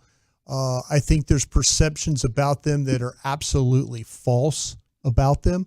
And I think they love talking sports. They're very competitive over there, and it was an incredible trip. And I look forward to going back here very soon again. Very, very cool, man. And I know you'll be sharing even more of those experiences on air, and I think that's really, really cool. Now, we sparked this conversation earlier, and we were not necessarily all on the same page. Is the would you rather? Would you rather be a role player who wins 2 rings or a Hall of Famer with no rings? Got to take the Hall of Famer. Nothing better than being the best player in the sport, I'm sure it'd be disappointing to not get the championships, but all the spoils that come with it, the salary. If you're a role player in the NBA right now, you're going to go like 8 years and probably average $7 or $8 million. It's nice. But if you're a superstar, you're going to play for 12 to 15 years and be making $30 to $40 million. You're going to end up with $500 million in just salary. Yeah. And then your shoe deal is going to kick in and all of your other endorsements. You're going to have a good chance of becoming a billionaire instead of like $65 million, which is nice. I'm not making fun of that, but I mean, come on. Everybody wants to be amazing. I don't know. I'd be surprised if anybody wanted to be the role player and get the championships. Are you the person? I'm intrigued. I have to admit, I was like, it's an easy one for me too. Here's why I would sell being the role player and still getting the championships. In the NBA, really just the Basketball Naismith Hall of Fame, everybody kind of gets in. If I win a couple of championships and I'm a good role player, well, Robert Horry has 7. He ain't in. You don't think he's going to get in? No. I keep trying. No. I keep trying. They keep saying no. Corey's leading I don't that in know. the Frank Gore brigade. How about the role player though that ends up being a really great coach? Yeah, cool. If you can include that. See, if you told me that I could win, if I could, me and Gavin don't have to work anymore. But no. I mean, you know what? I know how important knowing Drew Pearson. I think we all know Drew Pearson. How important it was for him all those years of waiting and getting into the Hall of Fame. But to me, it would be kind of like I'd like to be a good role player, somebody that was dependable, win the championship, but then also somebody figures out, well, maybe this cat as a role player is a pretty good coach. So you have another 10, 12-year career being like an NBA coach or whatever else you want to coach. You could be Steve Nash and not win doodly squat, make the Hall of Fame. Like, hey, you want to be a head coach? All right, sure. Sounds good. You know, it's not happened very often in my life, Brian, but I've played a couple of good golf rounds where I'm like, oh my goodness, I'm amazing at this. Sometimes I'll be on the video games, right, and they'll drop me in a game with a bunch of beginners, and I get like 15 minutes where I'm just mowing people down right and left. And at the end it says victory, and I'm like, yes! Yeah. Like, if I could do that in front of 20,000 people 3 times a week in an NBA arena, live, while it's broadcast to millions other, I can't imagine what that is like to have nobody be able to stop you at your sport. You go everywhere. You go around the world, and you're still just dunking on people, hitting step-back threes, or you're running for 5.5 yards per carry right and left. Like, I don't know. That feeling of invincibility and superiority over a sustained period of time, I think, and then adding up all the money, you know, like, hey, it's unfortunate we didn't get the championships, but like being at the top of the game like that, I think would be just a completely adrenalizing feeling. Now, people kept sending in like their versions of this question. And so one of them that popped up that seemed particularly relevant for our area is, would you rather be Jason Witten or Jay Novacek? And I get Witten is the kind of person that I could see how he might swap that out, but I don't know that to be a fact. And so does that change your answer at all? Kind of hearing like that comparison, or are you like, nah, I'm still sticking with it? I don't know. I don't think it changes my thought. I mean, I look at like a guy like Boban, looks like he's having pretty fun in life right now. Yeah. You know, I mean, just kind of like he's doing more commercials than any other Hall of Fame guy or anything like that. So and he's in movies. Yeah. I mean, to me, I think it's all just, you know, what Gavin said's absolutely right, where people recognize you as one of the all-time greats. But there's also like that side of me that, like, you know, when you go back to the reunions and stuff like that, and they're like, those star Hall of Fame players are talking about you. Like, man, we couldn't have done it without this guy. This was our guy. This was, you know, he was the one that kind of, you know, held us together here when things were going bad and things. So I don't know. I understand being great at something like that, but I'd also like to be the recognition for my teammates. I think that's the most important thing. Jay Novacek, 5-time Pro Bowler. That's my guy. You know, Okay. one-time first-team All-Pro. Okay, so I'll take Jay Novacek. Okay, yeah. all right. Now, to go along with this, I was curious. I don't know if we've talked about this off air. Have y'all noticed an increase in spam calls? You don't want to be the old fogey? Yes.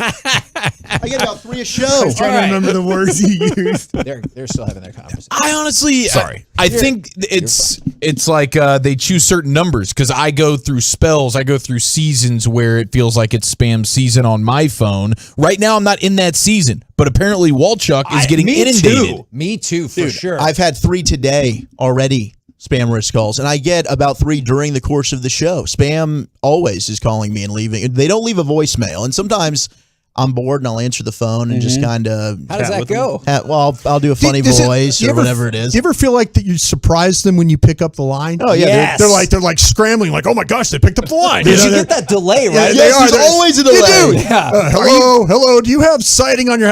You're too late. You weren't quick enough. You know, that kind of thing. I always they do. They scramble. When you pick it up, they're like trying to answer the call. Like they know that at one after another, they're not going to get. Are you getting them right now, or do you want to sell your home? Have you guys got Yes. that I spam? did when we were selling our house. We got them all the time.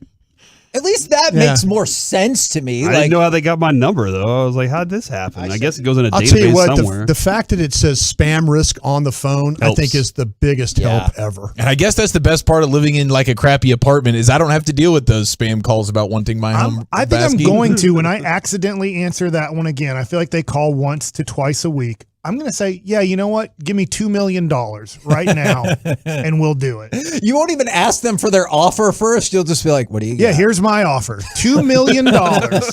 If this company or whoever you're working for is willing to give me $2 million right now, I will tell my wife and my kids we're moving. Pack up your crap. We got to get out of this house. See, sometimes I think about that when you see the little sign, the little yard sign in the grass, and it was like, we pay cash for houses right now. Like, what do you think that offer is going to be when you call them up? Yeah, they're the pawn shop of buying houses. About $75,000 less than you're probably going to get. Are you talking about for sale by owner things or those little signs you see like when you drive past 7-Eleven? We'll buy your house. Okay. Yeah. I called one of those once when I was younger and I was like, hello, do you pay cash for homes? And they're like, hey, kid, quit wasting my time. And I was like, just laugh. You're like, I'm 40. It's just my voice. Yeah, that is very fair. All right. How have you been on the spam call front? Because I feel like they have way gone up. Oh, yeah. Lots of spam calls coming in. I appreciate the warning, so I can just hit reject. I wish I would get more spam risks because they're also really good at just having a regular phone number from like Flint, Michigan. So you look down at your phone and I'm like, oh, this is weird. Is a family member in Michigan or something? Let me check out what's going on. And then you hear the delay or the bad recording or something. So I appreciate that they're able to identify some. Yeah. And I'm eagerly awaiting the day where they got them all accounted for. And then what is y'all's prediction for Game 5 tonight? Golden State. Pain. Pain. That's always your prediction, Mike. That's how Dawson feels as well. I was like, man, I walked out, I was like, man, how great was that Game 4? Dawson's like, yeah, it was painful. It was. I thought Boston was going to do it. I thought I was going to be right. I'm going to go ahead and take Golden State. I think this is a very even matchup. And now that Golden State has the home court advantage back, I think the Warriors win tonight and in Game 7. Any concern that like Boston has won 8 road games already this playoffs? Like I hear what you're saying. Yeah, they're tough. They're tough. I don't know. Can I just flip a coin, Heggie? Is that okay with you? Boston, it's your show. What do you think this is? I want you to flip the They're coin. They're undefeated after losses this postseason. The Celtics are winning tonight, Gavin. Oh, let's go. All right. Did you pick Golden State? I think both. I didn't pick Golden State in any number. I just said Golden State. Golden State's undefeated. But I'm rooting for Boston. Yeah. I think it's dead even. Boston's defense is a little bit better. They execute offense, I think, a little bit more crisply, but they get these turnover runs and they miss shots. And Golden State's just a better shot-making team. Yeah. I think Boston plays the floor game better. Golden State shoots better. I think it's dead even. What do you guys got coming up on the program today? Pure Gold, as always. Thanks for asking. Chris Young at 4:20. At 5:20, we hit the Expressway every afternoon for 35 minutes of uninterrupted content, and we hope you can join us there. Can we call it the Power Half Hour? You could if you want. Okay.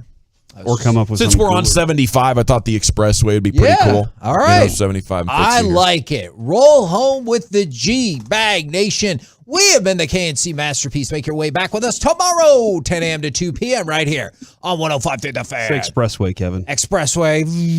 Say hi, Kevin. Where you going?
You're rolling with the G-Bag Nation. Right here on 105.3 The Fan. Welcome to the Nation. Hour one of the G-Bag Nation here on 105.3 The Fan. Hope you're having an outstanding day. General at your service at ease. There's Brian Broaddus back from vacation. A little extra sunburn. That'll happen. Lucius Alexander's over there in the Pimp Cup. Zach Wolchuk, Eric Chiafalo, and Carter Freeman's coordinating your video at 105thethefan.com, Twitch, and YouTube. Broaddus, welcome back, buddy. Thank you very much. Appreciate that. You're right. When you stand out there in like 115 degrees, it's really like a pizza oven. Seriously, it's like standing in a pizza oven.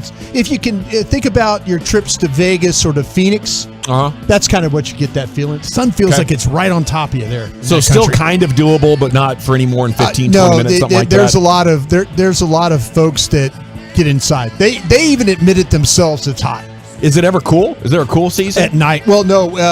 They deal with it's much like our summer here. Like when they get into October, November, it starts to cool off. At night, it's actually nice there. So it actually felt a little cooler to you this weekend, even though it was like 103 across exactly. DFW? I walked outside. When I walked outside of DFW, when I talked to you guys on Friday, I was like, man, this isn't bad. Did you grab a jacket? I was like, need a wrap. I need a little wrap around me here. But no, it was a marvelous experience overall. It really, really was. We know they're buying up all the golfers. They try to buy you up to talk some football. I'll tell you what. Here's $5 million a month, Broaddus. Talk football for us. I'll tell you what. It's hard because it's my stance on fantasy football. I'm like, oh no, I don't like fantasy football questions. No. Everybody over there has fantasy football questions, and I feel obligated. What's their entry in these fantasy football events? It's pretty steep. Yeah, pretty steep. Yeah, but it's a.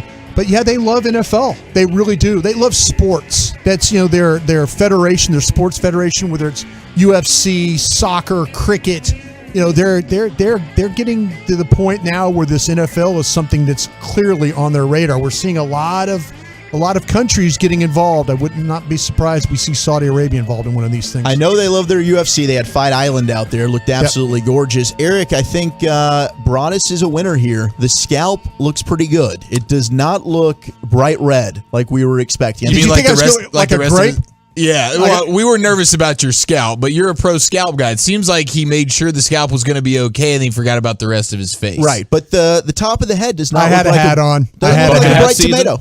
I had a hat. I mean, I needed seriously. It's like the sun is like right. Literally, it feels like it's just right on top of you. Your neighbors with the sun. Yeah, but again, it's very bright. If you don't own sunglasses, there, it's a rough trip. I was really crossing my fingers, hoping we'd get a Chris Arnold style vacation Twitter post from you, where it's a selfie shot, you're shirtless, and you got the sunscreen on the nose. Yeah. I was really hoping for a Chris Arnold vacation moment to pop up on the Broaddus timeline. Didn't get it, but I'm proud of you that the scalp comes back. It's seemingly intact. One of my favorite pictures, though. I mean, one of my fun moments when I met my friend there, Prince Faisal, and he had on his robe, but he had on a Dallas Cowboys like baseball hat. So like they have the headdress and stuff like that. He had his robe on, but he had on the hat. He was wearing his cowboy hat. There's some big Cowboy fans over there. Big Cowboy fans, big Ram fans too, probably because of the Super Bowl and stuff like that. I can imagine. Yeah. So you get them all coached up on football, how to throw it, how to block them up, and everything. I'll tell you what, it was fascinating. He's Prince Faisal's got cold weather quarterback hands. I mean, he goes, put your hands up, Brian, and I'm like, no. He goes, put your hands up. I'm like, no. Because my hands are small. For somebody that's 6'3", size 14 shoe, I've got bad small hands. I'm holding them up you can kind of see on the. They're above average hands. Yeah, but they're no Sharif. Not for a big man, but that's what I'm saying. Like Prince Faisal put his hands up to mine. He started cracking up. He goes, bad cold weather quarterback, right? He started calling you Kenny Pickett the rest of the week. He was like, he's like, you need to play this game in gloves is what you have to do. Like, okay, Jared Goff. Yeah. So, but yeah, they do. They love sports over there. I mean, I just enjoyed, like I say, the way they listen to our show. I mean, Prince Faisal listens to our show over there, and he understands and he hears the pre and post game show, and he watches the games at 3 or 4 in the morning. Their understanding for the NFL. It's not like you're just trying to coach somebody up like, well, this is what happens and this is why there's 11 players. No, they know all that. They're asking me questions about 11, 12 personnel. backups, all that kind of stuff. What's on TV when you're there? Like you're Soccer. at the hotel? Soccer. Do they have like American Sports Center? Yeah, they have all that stuff that you can really big into. Like you could get the BBC and Sky Sports and Sky stuff. Sports and stuff. BBC. Yeah, but they have like when I went into great content to his home, which is the Palace there in Riyadh. He has a room that's basically bigger than Buffalo Wild Wings, kind of a room just that he watches sports in, and couches and chairs and my buddy Amber Garcia, who I used to work with in DallasCowboys.com, she's got art that he bought from her, cowboy art that she has done with it's beautifully done stuff, and hanging pictures of him and Jimmy and Jerry and all this stuff, game balls, and it's his man cave is like a man house. Is what it is. And it's just, but on all the TVs, he's got all sports, like just all the time, all different sports going at all different. 910 says, I'm a truck driver. I noticed the app no longer is working today. How can I listen to your station online? Sorry if the app is down. You can always try us out on Twitch or YouTube. That's good ways to get the show as well. You don't have to be watching. You could just, put the phone down there and let the audio play. I'll tell you what, you guys were great. I mean, I was 8,000 miles away from you, and you guys sounded great on the Twitch and things like that. I kept abreast of what's happening, and I got Reggie and them show when I was sitting at the airport waiting. So yeah, that's you were getting right at Qatar. I was sitting there in Doha, and I was listening to KG and Reggie get on it, and they did a great job. Okay, since we're talking about Saudi Arabia, it's just such a big part of the American sports news type of situation right now. Was there coverage over there discussing how it's controversial for America and the PGA Tour? Yeah, I really didn't. It's funny, the conversations I had were really all NFL related. I didn't take any local or didn't watch any, or really ask anybody, because everybody that wanted to visit with me wanted to visit about the NFL. That's what they cared about the most. They, they want to know. But yeah, worldwide though, it's a story. It really is. I mean, last place yesterday in that tournament, guy shot like 85, 84, 83 and made $125,000. Charles Schwartzel, who won the tournament, who is a Masters winner, a major championship winner, won $4.5 million in the first event. So yeah, the commitment over there for sports is serious. They have big aspirations for hosting events and things like that in the future. Well, maybe it's just the very beginning of these kind of weekend news cycles. And, I don't know. I'm not a 9/11 expert. I don't know if the text has any insight into this. Lucius, maybe you pay attention, to events like this. But, to me, like the 9/11, the official word is that it was done by Al-Qaeda and Osama bin Laden. So for the PGA commissioner, Jay Monahan, to suggest in his statements that, like, if you're playing in this tournament, you support 9/11 in a way, I just thought, man, that's an awful big reach. And then over the weekend, like 9/11 victim families sent letters to these PGA golfers like Phil Mickelson. And I'm like, wow, this has really escalated quickly. And I just don't know if it's accurate to lump those things together. My experience overseas with the Saudis has been nothing but professional. If the way they cared for me over there, the things that I got to see, the religious experiences that I've got to be a part of there, just their overall passion for sports and how welcoming they were to me. And we deal in a world right now where governments do things that we don't know about. There's a lot of things that our own government does that we don't know about. There's MI6 things that go on in England and things like that. I mean, there's things that happen worldwide that are kept secrets and stuff. So, for the Saudis to get blamed for things like that, I mean, me personally, my only experience with the Saudis has been nothing but professional, caring, loving, and I would, if they said, hey, come on back tomorrow, I would get on a plane and go back there tomorrow, because I felt like, to me, that they want the rest of the world to come and see them. They want it, and it's not about tourism, because they have more money than they even know what to do with. There is the occasional journalist they don't like, of course. Well, there's things, but but like I said, there's MI6, there's CIA. Yeah, all governments. All governments move along. Do clandestine. All governments move along, operating in the shadows. Yeah, and so I mean, I think those are fair points, and lots of Americans over the years have done business with the Saudis, like the Bush family. Was in lockstep, and they continue to have so many different businesses. It's interesting the people doing business with Saudi that ultimately get told you can't do this or you're supporting 9/11. And I thought, wow, that's really interesting. I didn't know we had like a blanket policy as Americans that you can't do business with anybody in Saudi Arabia or you support 9/11. No. It's usually people that come along that are threatening billionaires' bottom lines. And then they get thrown into the public eye like, look at these traitors. When over the course of recent decades, there have been lots of, people doing business with various folks in Saudi Arabia. Yeah, I mean, to me, my experience is that with my relationship with a member of the Saudi royal family has been, like I say, it's been outstanding.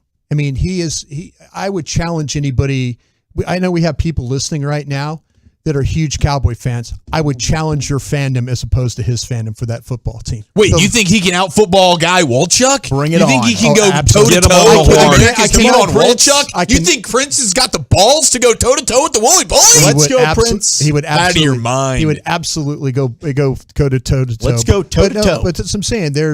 His relationship with Jerry Jones, Stephen Jones, that's how I got to meet him because of that relationship there. So, we could there's a lot of things. Again, people are going to have what they want to say or what they want to do or what they want to believe. I'm just telling you my personal experience with the Saudis has been nothing but outstanding. Hey, listen, all that was fine until you crossed the line about that whole football toe-to-toe with the Wooly Bully. Now, damn it, now you started to bug some. Now you're rubbing people the wrong way. Personally, wait till you meet him. He listens to our show. I'm sure I'm going to get a text here in a little bit about Come on, tell Zach. Set it up. Tell Zach I got it. This would be fun. I got you covered. I think I'm sure that he knows his stuff. If you're vouching for him, I'm sure he knows his stuff. But I'm gonna have he loves listening. Gonna have to back my own. Does he have an Emmitt Smith fat head on his ceiling above his bed? Did he get his first job at 16 to work at Chick-fil-A to pay for the final season at Texas Stadium? I don't think so. One of his favorite stories he told me was the time when he was in the locker room after a game and Michael Irvin said, he's like, I love your sport coat.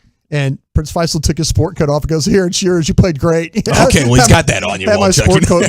You might be in for a little hell of a ride. Might be bleeped here. It might be a little bleeped. 817 says, bleep you, Dawson. Saudis have been known to harbor terrorists. Okay, well, then let's just make a deal as Americans. We're not messing with them at all. Yeah. If that's what it is. But you can't come along and say, the golfers want to make $100 million, so now they're bad people because they want to do that. I mean, it seems awful convenient that we're just going on with no acknowledgement of this, like, bitter feud that we're in with Saudi Arabia, and I don't know what the government, is aware of when it comes to that. And if you really dive into all governments around the world, I'm sure you'll find a lot of skeletons in closets. There's so many angles on this that whatever you want to bring up, there's but what about our government killing innocent people, either intentionally or accidental, or having secret operations to take out operatives from other countries, and sometimes mistakes get made or overreach happens, and I don't know. It's there's a counter to pretty much any argument that you can bring up on this that would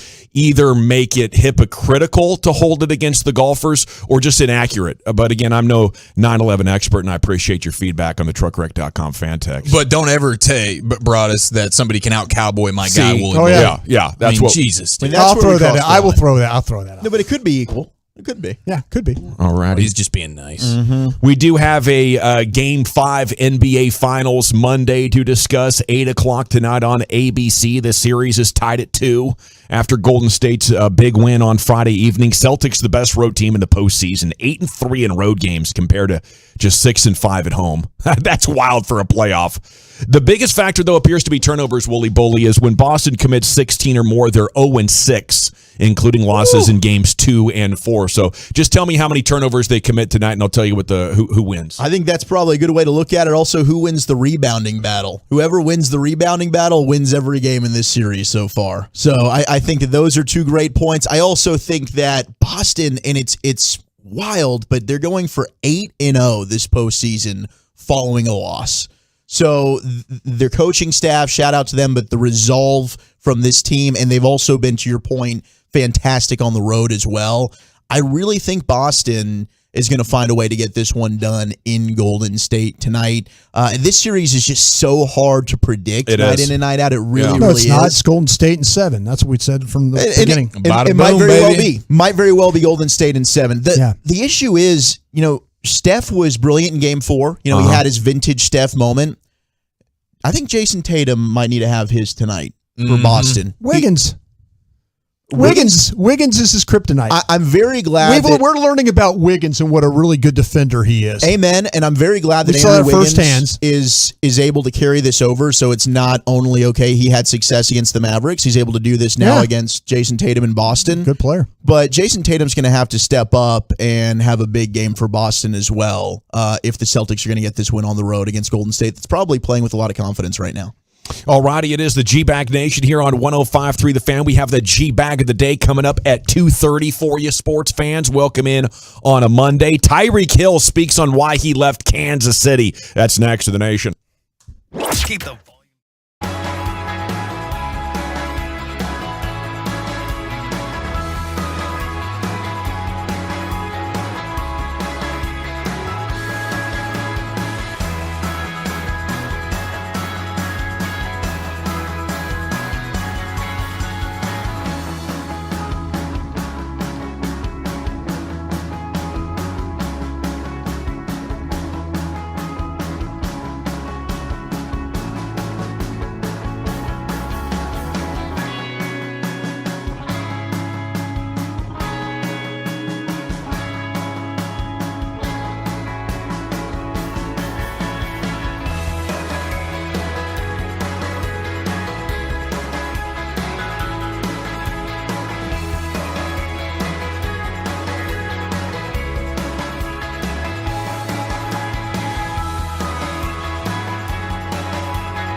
Tyreek Hill on why he left Kansas City for the Miami Dolphins. Pretty interesting set of quotes here from his weekend of activities.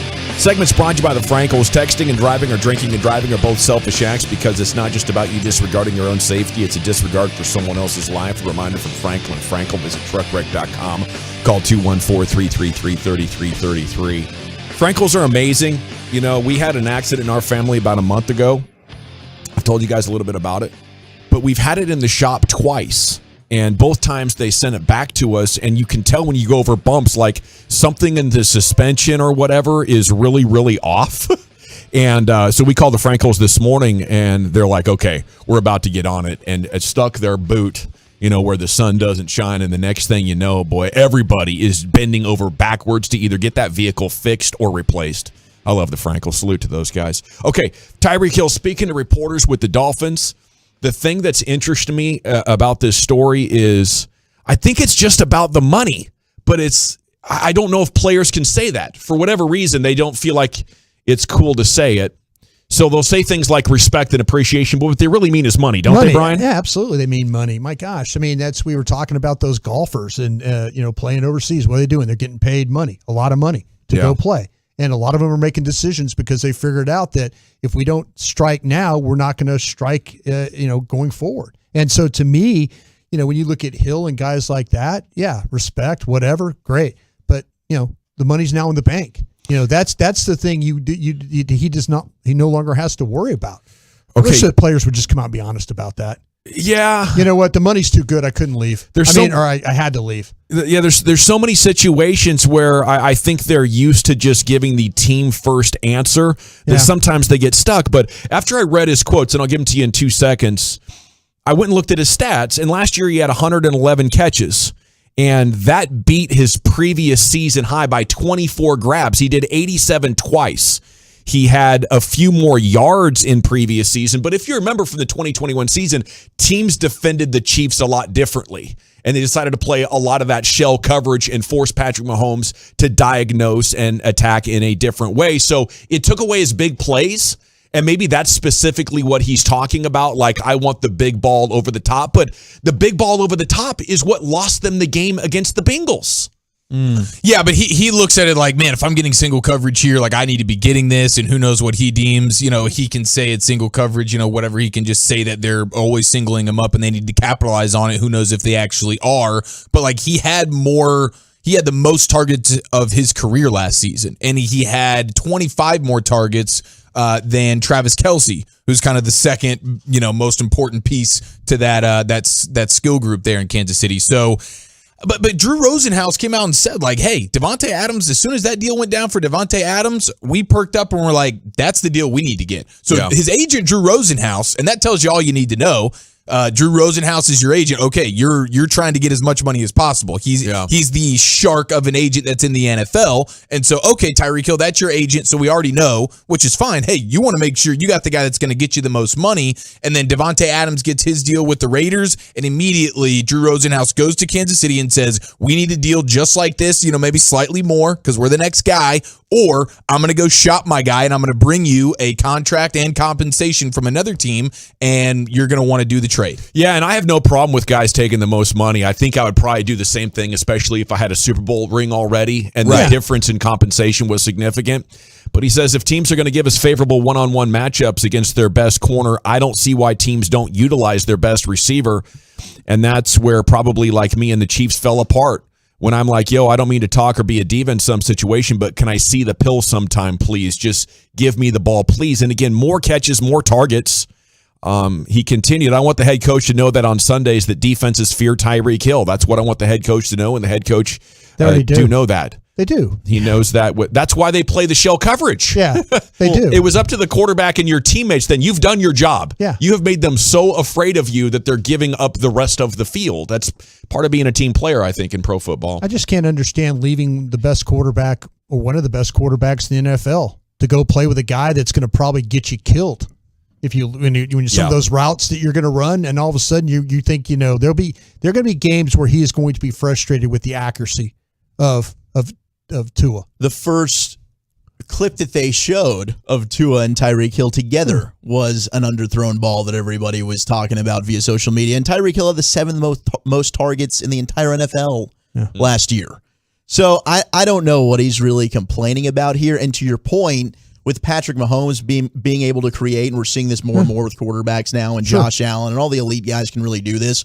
But how many of Tyreek Hill's best moments were because of that? How many easy touchdowns did he had where Mahomes is running around for 5 seconds and all of a sudden somebody loses track of where Hill is on the field, and now the ball's in the air and he gets 5 or 6 easy touchdowns because somebody forgets where he is on the field? Yeah. He's not going to have that in Miami. Right. That's the big part of the Tyreek Hill experience that you get with Pat Mahomes that I think you're for sure not getting with Tua. It's the backyard scramble, just, okay, we're going to run around and go 65-yard bombs. Everything with Tua is going to be a on-schedule timing, boom, boom, bang, bang. You're not going to get the fun, exciting, unless Tyreek Hill catches a screen pass and does the excitement himself, shakes a bunch of people, goes 60 yards. He still has that ability, but you're not getting that 70-yard back around kind of backyard football thing from Tua. No. But this is the season of lying. This is wonderful. You're getting Devontae Adams talking about Derek Carr likening his abilities as a quarterback to Aaron Rodgers, and you got Tyreek Hill saying, yes, Tua is more accurate than Pat Mahomes, and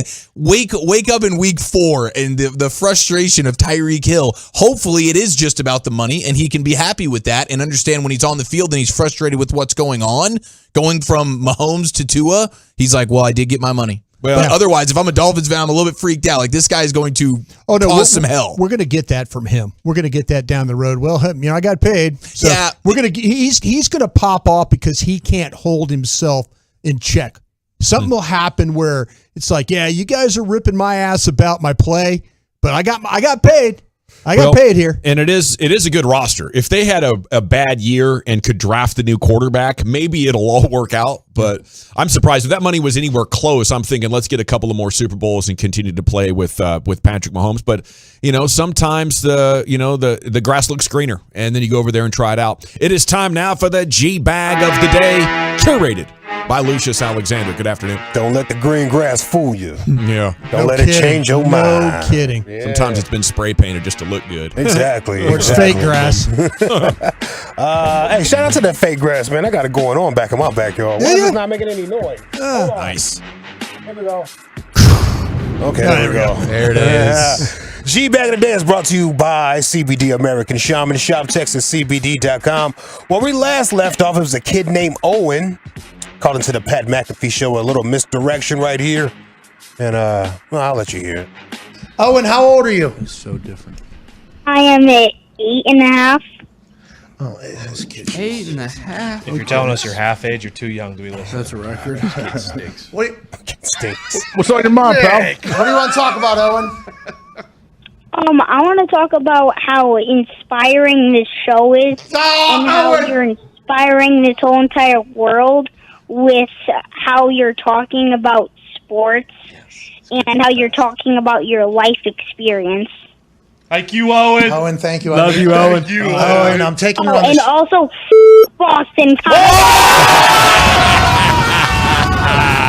Great comedic timing by that kid. Yeah, he knew. I heard there's even a shot that maybe it's somebody on the show who does a great kid impression. Either way, it's a masterful bit. Wow. That's great. That would be really impressive. Have you guys been listening to the Mike Francesca podcast? No. Geez. Is he still sleeping his way in front, like using the microphone as a pillow? Or farting? Well, he shows you how to do an interview right here. This is an amazing interview. This is how you're supposed to do it. Teach this in broadcasting school. Just going through what they had, Mike gives them a little bit more experience. Plus, again. they know how to win. And this is to win. And this is, they got a coach, and they've got a captain, and they got that core group of players that right from day one have said, we want to win a third. And they know how to win. They talk about that's the what you're trying to build. But winning four straight. And they said, there's a reason why they're going for a third straight cup. These guys know what they're doing. What's that? I said there's a reason they're going for their third straight cup. They know what they're doing. They know how to win these games. They do, Mike, and so it'll be interesting. You said right from the start, right from the top here, about their 10 days off, and I think that could hurt them in the first game. I think it really could. I mean, I know the rest helped them, but you know what? I think they could be rusty after 10 games, after 10 days. That's what you know. That you're a hockey player. That's hard to keep an edge for 10 days. You know that, Joe? It's hard to keep an edge for 10 days. Wow, that is amazing. Beautiful, bro. Holy cow! He's officially lost it. Radio legend Mike Francesa, everybody. There's no way.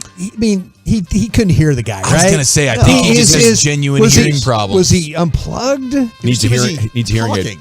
Or just loves hearing himself. Oh, he does love hearing brutal, himself. But the other guy loves hearing himself as well because you're both just like you're both just outtaking. The other guy's a guest. He's time. supposed to be talking. Exactly. That's his job. No, for Don't sure. call me, bro. For sure. But he doesn't even slow up. Like he's like, I'm here to give you what I'm going to give you, even if you're going to talk over me for 30 seconds at a time. Brutal. And he's just repeating himself. So they know how to win, Joe. They know how to win. Yeah, he's just spouting nothing. Joe, stop talking. They know how to win. Joe, you played, you know it. Let's see. How about a funeral? Yeah, we'll make light of a funeral. They let the wrong family member speak at this funeral right here. Oh, no. R.I.P. to his cousin. And I want to say, my cousin Robert, he was a good cousin, a good young guy, as a great guy as me. I'm a good guy. So I miss him so much. So I'm glad my cousin Robert will be still dead forever. But I'm real proud that my cousin AJ and my other cousins are still alive, except the other family died in funerals for the last couple years or couple weeks prior to college. But you know, Robert was a thief, so I hope that he knows his girlfriend here. What? You know, Robert was a thief, you know. Oh my goodness. I'm glad to have my other cousins are still alive. Thank God. Those are the stories you tell after the funeral over a couple bottles of wine or something. If you get a little drunk a little bit, then she you was get pretty into loose. Yeah. With you and like the other male cousins around his age, you know. Wow. Mom did not need to hear that. That's hilarious. It's really good. Let's see. Anything else you want? You good? Should we go one more? Could be. Yeah, let's do one more. All right. How about a teacher and a student arguing? Teacher brought up her daddy. Daddy's dead. Oh no. I'm talking to your ass. That's who I'm talking to. Nah, you know me. You know me and you know I ain't for the game. Stop talking to me, Gayana. Call your daddy then. Tell your daddy come up here and talk to me then. You, stop talking to me. No, I'm telling you, stop talking to me. Tell your daddy to come talk to me. Tell your daddy to come talk to me. Nah, go dig him up and tell him to come talk to me. Oh, wow. Oh. Go dig him up. He told you don't play with me. Yeah. Stop playing with me, girl. Stop playing with me. You kept playing. All right, well, here we go. I'm swinging low.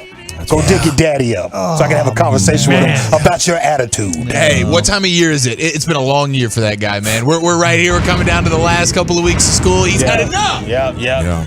Teaching on Zoom and whatnot. Yeah. Kids faking like they're there. Turn your Zoom back on so I can see you. Wow. Yeah, he's an over all-time teacher burn right there. That's horrible. Does he get in trouble for that? I mean, I'm pretty sure. Sure he's gonna reprimanding, maybe. Yeah. Little dig your daddy up, dog. That's rough. He's That's going to get in trouble for that. That's an OSS, no ISS for that. That's an out-of-school suspension. That's an out-of-school They give you 3 suspension. days. Oh, man. When Abby learned your mom joke. Oh, jeez. Nice. like the next weekend my parents are visiting. Oh, that's a good time. She dropped it on my dad, who's, in his 70s, so his mom's not here. I had to have a long conversation with her. Like, if you're going to be throwing around your mom jokes, you got to make sure the other person's mom is still around, right? Yeah. Yeah, this is something that or like really, really expressly and definitely. Okay, teacher and a student arguing. Is it wrong family member speaks at the funeral? Mike Francesa podcast or kid named Owen, our 2-time G-Bag of the Day champion? Man, that's a good bunch, Lucius. That's a tough one. I'm going to go with Francesa today. Me too. Gosh dang it, I think we're You too, Chief? Yeah, man, I am. Wolchuk? Oh, yeah, I'm going Francesa. It's 4-0, Brian. I'll tell you what, I'm voting for Owen. By a score of 4-1, and your new G-Bag of the Day champions. They say this is the guy who does sports radio the best. Could have fooled me, but he is your new G-Bag of the Day champion. Krusty's Corner's coming up next. Where are we headed with it, sir? Yeah, let's assess this Dallas Cowboys roster. We'll do that next. Coming up Tuesday morning on Sean and RJ, pivotal.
Classic Chevrolet in Grapevine knows you like buying to be easy. That's why they created a Classic Chevrolet Easy Pass online buying tool. Visit ClassicChevrolet.com to get started. Chevrolet, find new roads.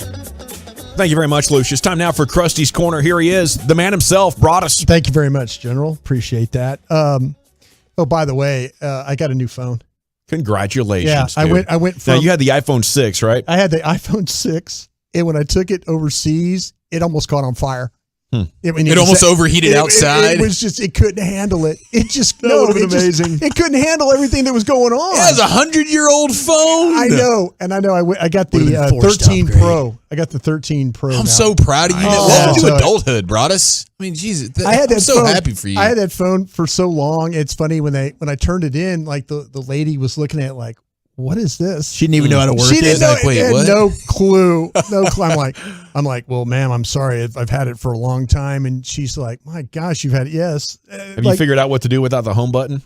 No. No, I mean, is there stuff I need to know about this thing? I've got it. I tell you what, it's perfect. It really Looks like you're doing okay. Yeah. I mean, it's given me good feedback. And You're stuff excited about it. Yeah.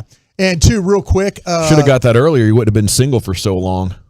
Yeah, man, I'm telling you, it's a chicken or the egg thing. Because if it wasn't for her, Tamara's cool. She helped me get the phone. It worked out. Yeah, I guarantee she did. Ass. A week away from Honey Bunny, and you can't get a hold of her. She's like, okay, you know what? Bleep this. We need a new phone. Welcome to the 2000s. That old phone I had, that thing was like, it couldn't hold a charge for like 12 minutes. Seriously. Like a segment. You're it was right. like, who are you telling? We see you.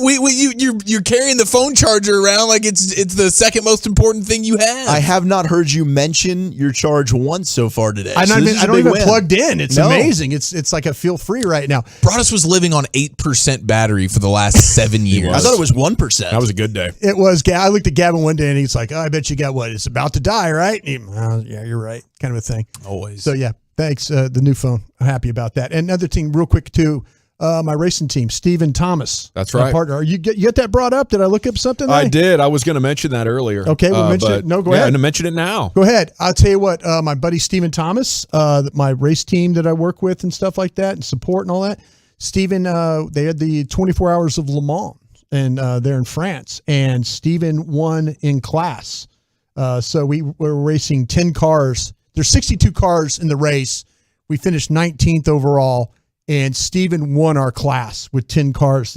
So he's becoming one of the best gentleman drivers in the world. And so, congratulations to my guys. That's They're strong. winning. Being on the podium there in France. And you were at that race 2 years ago? I've never been to Le Mans. Okay. I've been to Le Mans, and you were at Sebring? I was at Sebring, and then at the Rolex 24. Okay. So I always say this: if you ever seen the movie Rush, right? No.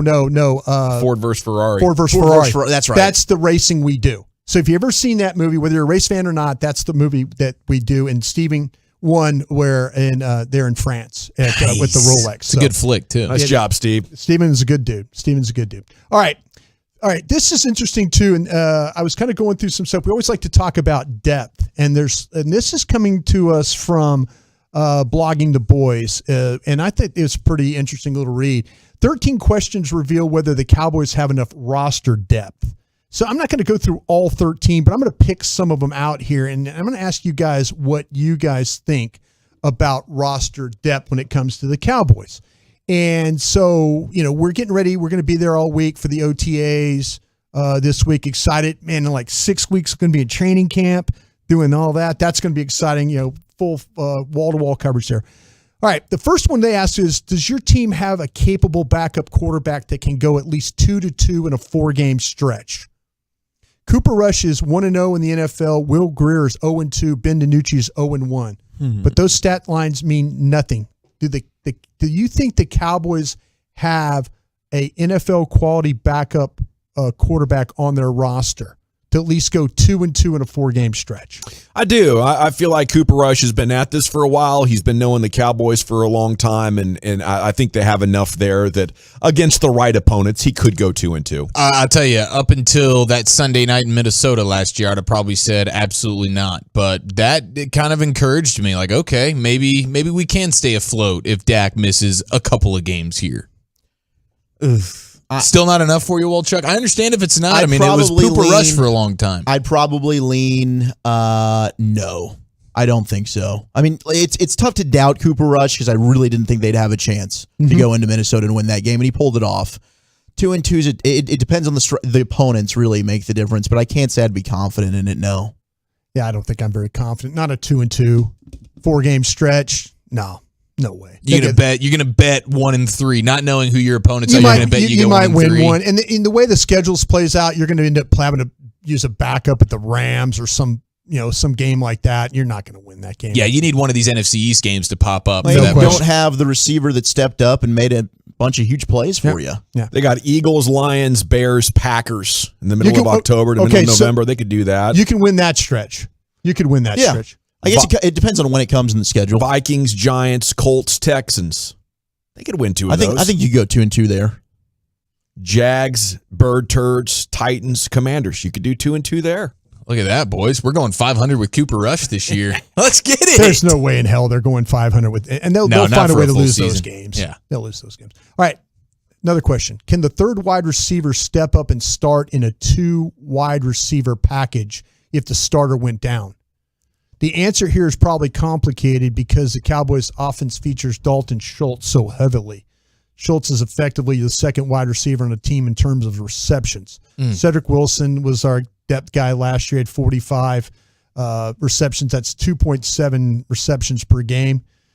Does this team have a third wide receiver that could be the starter if one of the starting 2 went down? I guess you're banking on a rookie. We're going to find out immediately. Because you're not going to have Michael Gallup for the first couple of games of the season, right? That's all the indications that we've gotten. So you're going to find out immediately if Tolbert or James Washington are going to be those guys for you. And we haven't gotten to see any of James Washington so far at OTAs, and we'll see if we get to see him at all at minicamp. So that will be answered for us.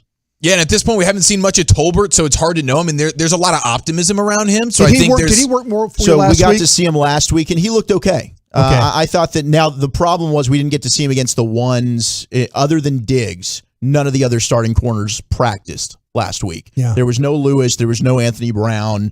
So he was working against, Deron Bland quite a bit. So it was a tough assessment to tell how good Tolbert really was. For me, it was how well is he moving around in his first practice back. And he looked like he was getting out of his breaks well. He was getting off the line well. And he was creating a little bit of separation. That's a 13-point day, Brian. That's what that is. Think so? I would say right now, no. You're nervous about it as of right now. Yeah, and why wouldn't you be? I mean, it makes plenty of sense that you would be. You're talking about a guy who was just playing in the Sun Belt Conference, and you're going to ask him to step out of that and step in day one and be a starting caliber wide receiver from the jump. So it is a lot to ask, and there's a lot of optimism around this guy, but I think it's fair to be a little bit like, I don't know if this might take a while. Yeah, this could take a little while. Doesn't mean he's going to have a poor career, but I need you the first 4 games of the season, big boy, to be a number 2 NFL wide receiver. Can you come through for me? There's a ton of upside there. There's no question about it. It's just a lot to ask from a rookie third-round pick. I'll tell you what, Gavin just slapped me upside the head with that 13-point comment. With that's going to be the old tough sledding line, You'll be starting 0-2 if that's the case. I think you might be onto something there. All right, how about this one? Is there a quality nickel corner on the roster since most teams are at least 50% sub defense? Jordan Lewis is the nickel corner. You everybody happy with Jordan Lewis being your nickel? The quality is kind of strong. I'd say satisfactory, sufficient. I'd say yes overall. I think that they have enough depth there that they're doing okay at that spot. Yeah, not a huge red flag by any stretch. Solid dude. You're kind of in the offseason. Can we upgrade here? It's one of those spots where can we upgrade here? Is it a bit of a luxury if we do? I think you're looking at a respectable nickel corner. How about this one? Is there a return specialist that can either handle both punts and kick returns or contribute as a real position player? I think CeeDee Lamb. They said everybody's saying Pollard. that they don't want CeeDee Lamb in that role. You Okay. okay with that? I mean, you The were risk going to- factor. Yeah. But Pollard, especially when we just talked about we don't have any damn receivers on the team that can make any Well, plays. I wonder, CeeDee Lamb, they're not going to have him do that because they need him. He's your number one receiver. Right. And Pollard, we've been hearing from Calvin Watkins, they want him to play more receiver, and we're starting to see that. And then Clarence Hill had the article in the Fort Worth Star-Telegram about him at the end of the season being told he's definitely having more of a focused role within the offense this year. So I don't know that Pollard's your guy either that's going to be getting a lot of the return duties unless it's a specific situation in the football game. So right now I think the answer is no. Tolbert's a guy that maybe ends up taking over some of those responsibilities. They need somebody to step up and prove that he can be a returner. yeah, I mean, and then you're putting, how much are you putting on the plate of Tolbert there? Again, a rookie out of the Sun Belt Conference. Go be our number 2 wide receiver day one and be our return man. I mean, I think about Tony Pollard. Was it the Thanksgiving game versus the Raiders? Yeah. That he had the touchdown. House call, kickoff return. I mean, that's a guy that, especially with the year that you're entering for him, where this is contract year, this is where he's probably, like, you're talking about theoretically the height of his powers.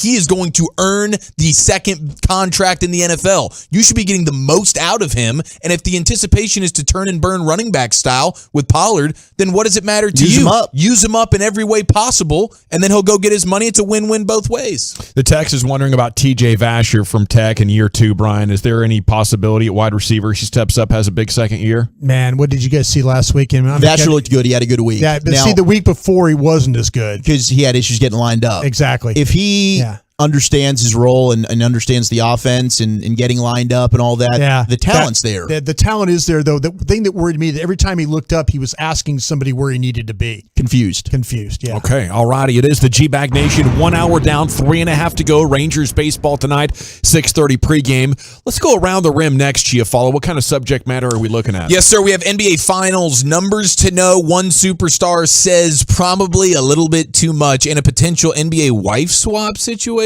Around the rim next, right here on The Fan.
Nation.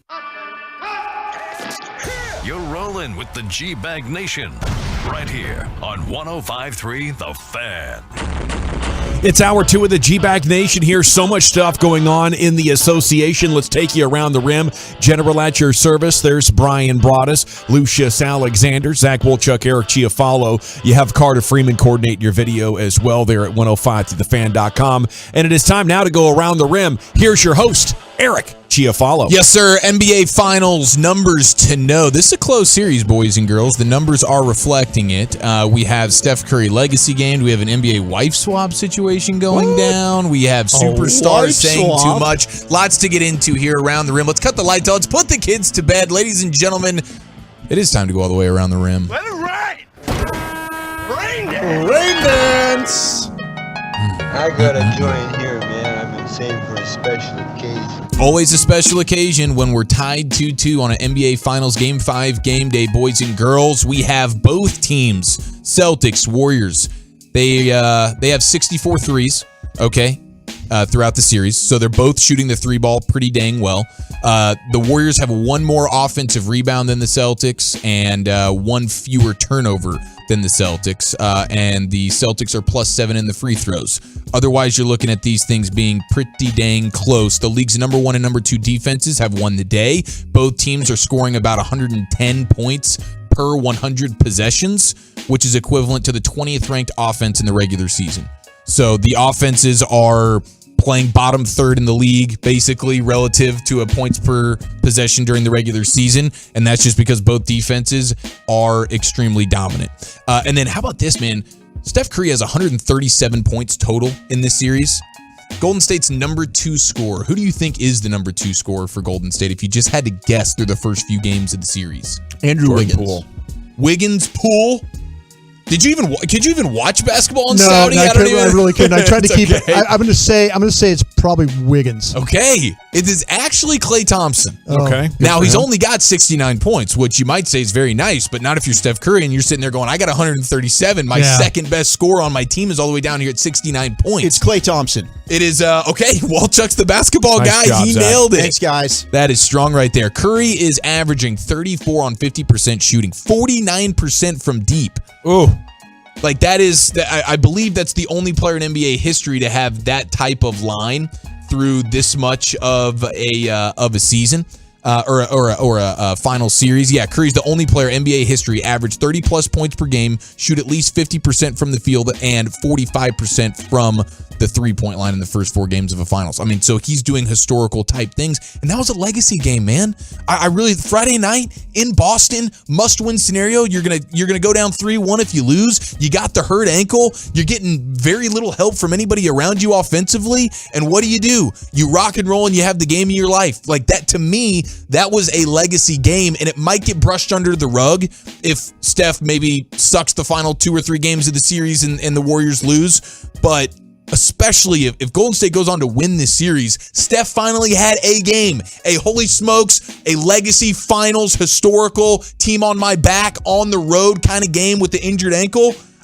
This was what a night for Steph, man. I think Friday night was huge. Yeah, and Boston has decided to leave him alone for the first half of the series. Are you guys changing that strategy? Have to. I think Looking around, you can't let that happen again. Nobody else can hurt me here. He's coming home on fire. Yeah. The crowd's going to go off and elevate him just a little bit more. Yeah, if I'm Boston, I'm going, I will make, if Jordan Poole wants to beat me, God forbid Draymond ain't beating anybody. Draymond's not doing anything. If Klay wants to have a game, but I would trust the fact that those guys consistently can't do it. Maybe for a game, Jordan Poole can go off. Klay, he's had a game here or there. But over 3 games? No, the only person that can actually do it for 3 games is Steph. That's the guy making sure no more of this drop coverage. Oh, you want to do pick and roll or you want to do pick and pop. Steph Curry's just going to pop threes on you all game. No. You got to close that gap. I think you absolutely have to. Horford, Robert Williams, these big guys. And how impressive is it too? Not only that Boston has one of these outstanding team defenses that we all know and love. Oh my gosh, Boston's defense, we know that that's the backbone of what they do. Sure. But Steph is also doing it against the reigning defensive player of the year. Yep. How many times can you say that for a superstar? Rarely. He shot 50% from 3-point land in 3 of these 4 games and 42 in the other. He's 25 of 51 from 3. How do you let that continue to happen? I don't think you can. I don't think you can, man. Well, if they haven't stopped it now, I mean, they're not going to. They're not going to stop that. Well, I think you can Not do with more that strategy. things. Yeah, with the strategy that they're doing. But that's what I'm saying, though. I mean, why wouldn't you try this earlier then? There's a part of me that wonders. It did game 1. Well, they did a good job when they were rotating with their bigs coming up. Yeah. And they were switching, like with Robert Williams and Al Horford. Yeah. With the pick, they would do a good job of switching and getting up to contest the shot. They haven't been doing that as well in these previous games. They talk about setting their defense higher though, and again, I think it was game 1 that he was on fire in game 1 in the first, and then in the second he didn't score, right? And then it was in a situation where there was like, okay, Boston's adjustment will be to set their defense higher.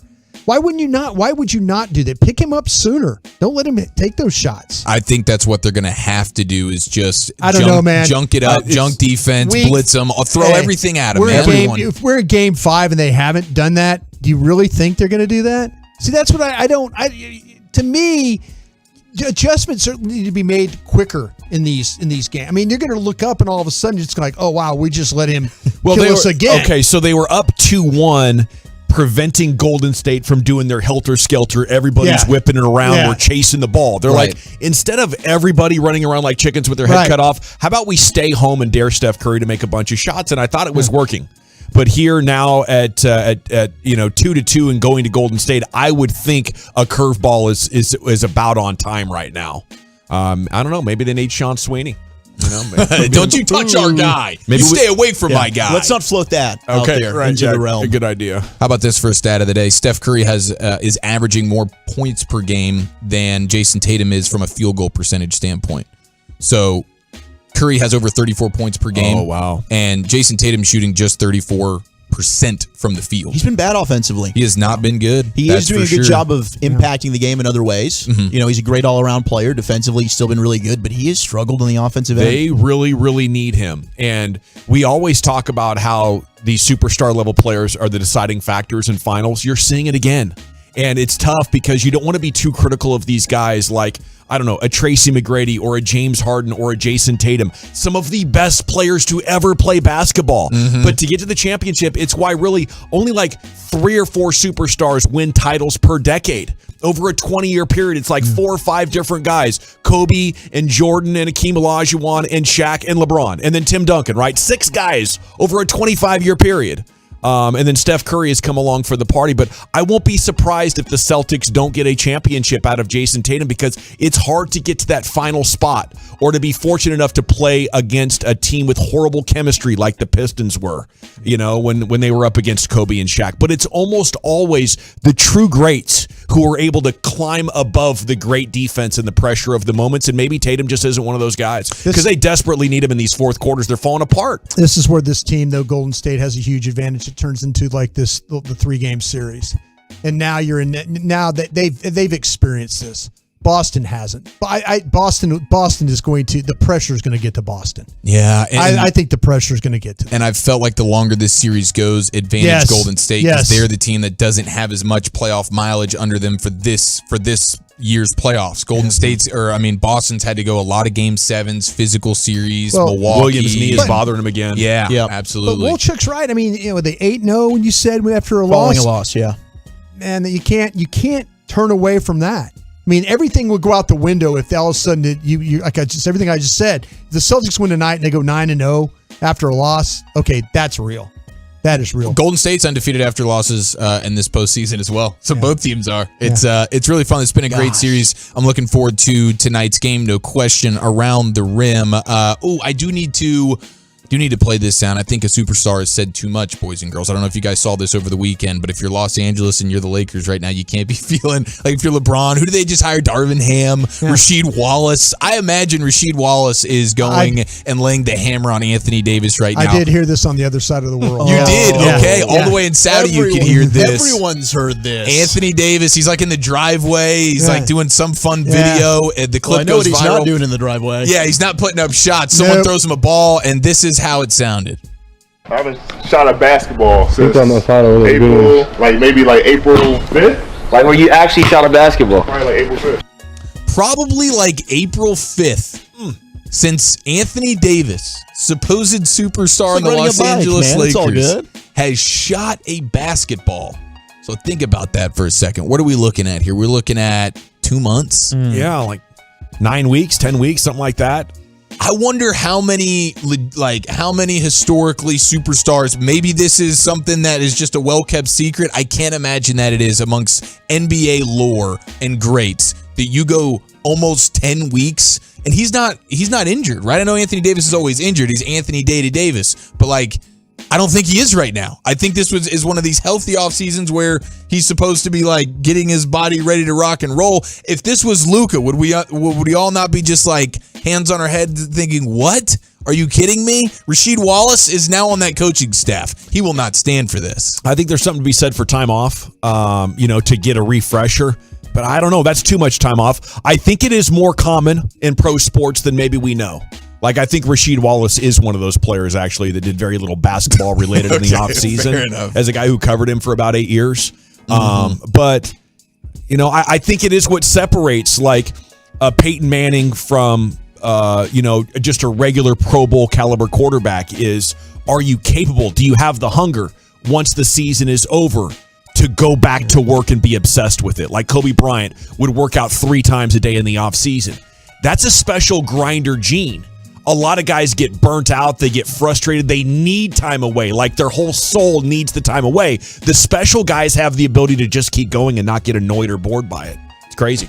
It is pretty special, some of these guys, but I don't know, 10 weeks just seems like a long time. Long, yeah. Maybe there's a good excuse for it, but I'm sure all of Laker Nation perked up really. So he had an MCL sprain and an ankle issue, and that's why he got shut down for the end of the year, but I don't know that that's even You can enough, shoot free throws. Yeah, of an excuse for that length of time. It's going to come back to the what's it take to win a championship. And I don't know. I think Anthony Davis has been an underwhelming guy. If I was a Lakers fan, I would be happy if he said that.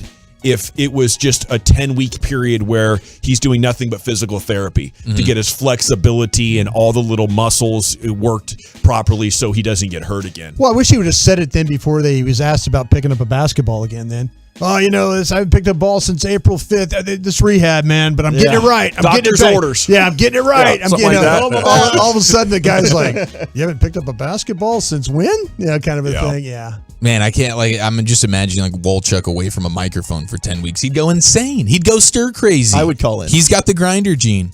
Yeah. And the app. Jimmy Butler. I do have the well played. Jimmy Butler and Donovan Mitchell were seen together over the weekend. So let the rumors start to swirl there. You have you have Jimmy Butler in Miami Heat. You have Donovan Mitchell. His frustrations, Utah will be the Knicks. Everybody loves these photos that come out in the offseason. Who knows what it means, but I just want to throw it out there into the ether. These guys are hanging. I need to see Luka hanging out with people. That's what I need. I want to see it Luka's too. Luka's hanging out with the Joker somewhere. That's where I want to see. I just want people to even if it's not true, if it's just hanging out, just hang out with guys so we can talk about it. That's what I wanted to do. What do you think? Tyler Hero and the heavy kid? What's his name? Kyle Lowry? Tyler Hero and 2 pigs.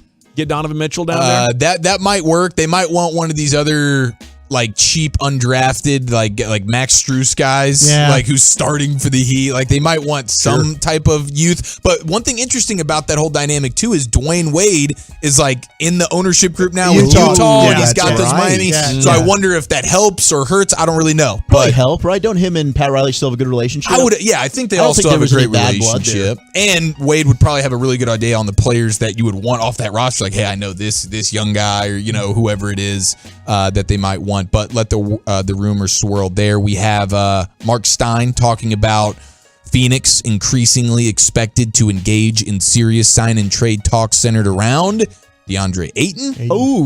Okay. We know that thing ended weird. Where Monty Williams is it was a thing. DeAndre Ayton only played 17 minutes in the final game of our season where we're getting railed. That's keep it behind closed doors. Reasons. Yeah, personal reasons. What? Yeah. Personal reasons is they don't like him anymore. I don't know. But that'd be a fun one. A fun big man could be on the move. I'd say you guys can trade Chris Paul and build an offense actually around me, or it's getting time for me to be heading out here. And then I don't know if you guys, to circle back on Steph real quick, did you guys see on Friday night? Did you see the ESPN cameras making sure that Del Curry and his new lady and Sonya Curry and her new man were very apparent on the broadcast?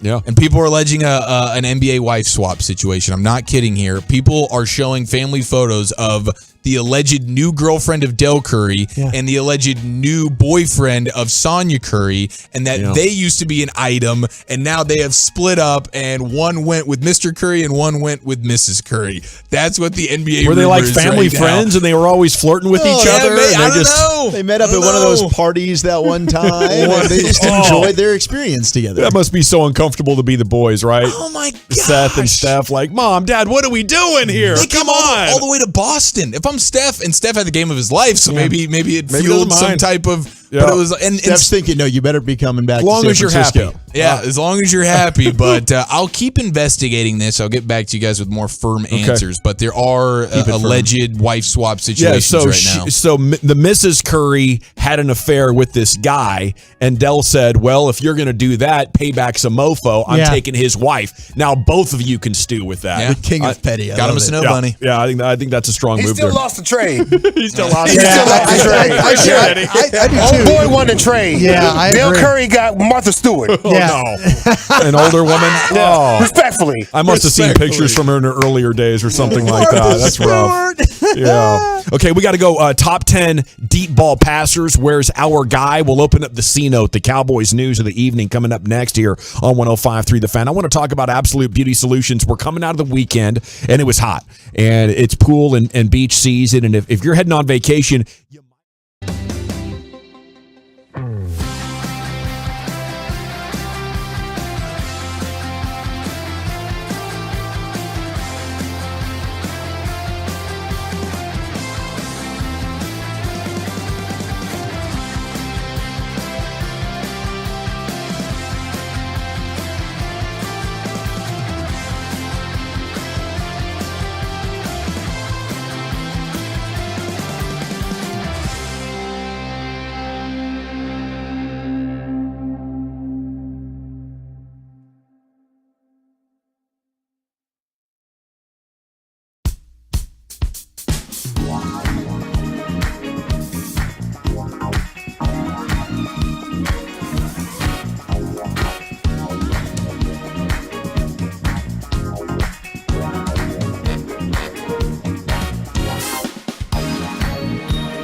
Right here, the C Note, 3 or 4 stories about America's team thought you might find interesting. Segments brought to you by Rubin and Associates.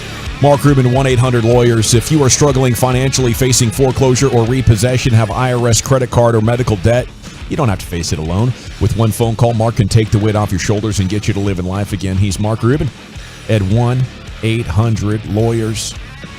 Yeah, I was in the pool late this morning before I came in, and Abby, it's nice. You know, I love swimming in the morning, bro. That's why I did that. It's the best. So, Abby and I would be playing this game. It's kind of like volleyball where you're trying to rally. No, I don't like Marco Polo. It's weird with your eyes closed. So we got like this. You cheat, I bet. Giant bouncy ball. Yeah. Oh, yeah, for sure. I want to get the game over with. Oh, look, Daddy won again. Let's try something else. On to the next one. Got the red eyes. We even didn't play Marco Polo. But she jumps out to get this big bouncy ball that we just try to rally back and forth. It's fun to see how many we can do. All right. Our record's like 47. Pretty cool day. But as she gets to the back of the yard where it is, she screams and comes running back and jumps in the pool. I'm like, oh, crap, got to be a snake over there, right? So I'm like, what is it? She goes, come follow me. So we get over there to the corner of the yard. I see a dead mouse. I see another dead mouse.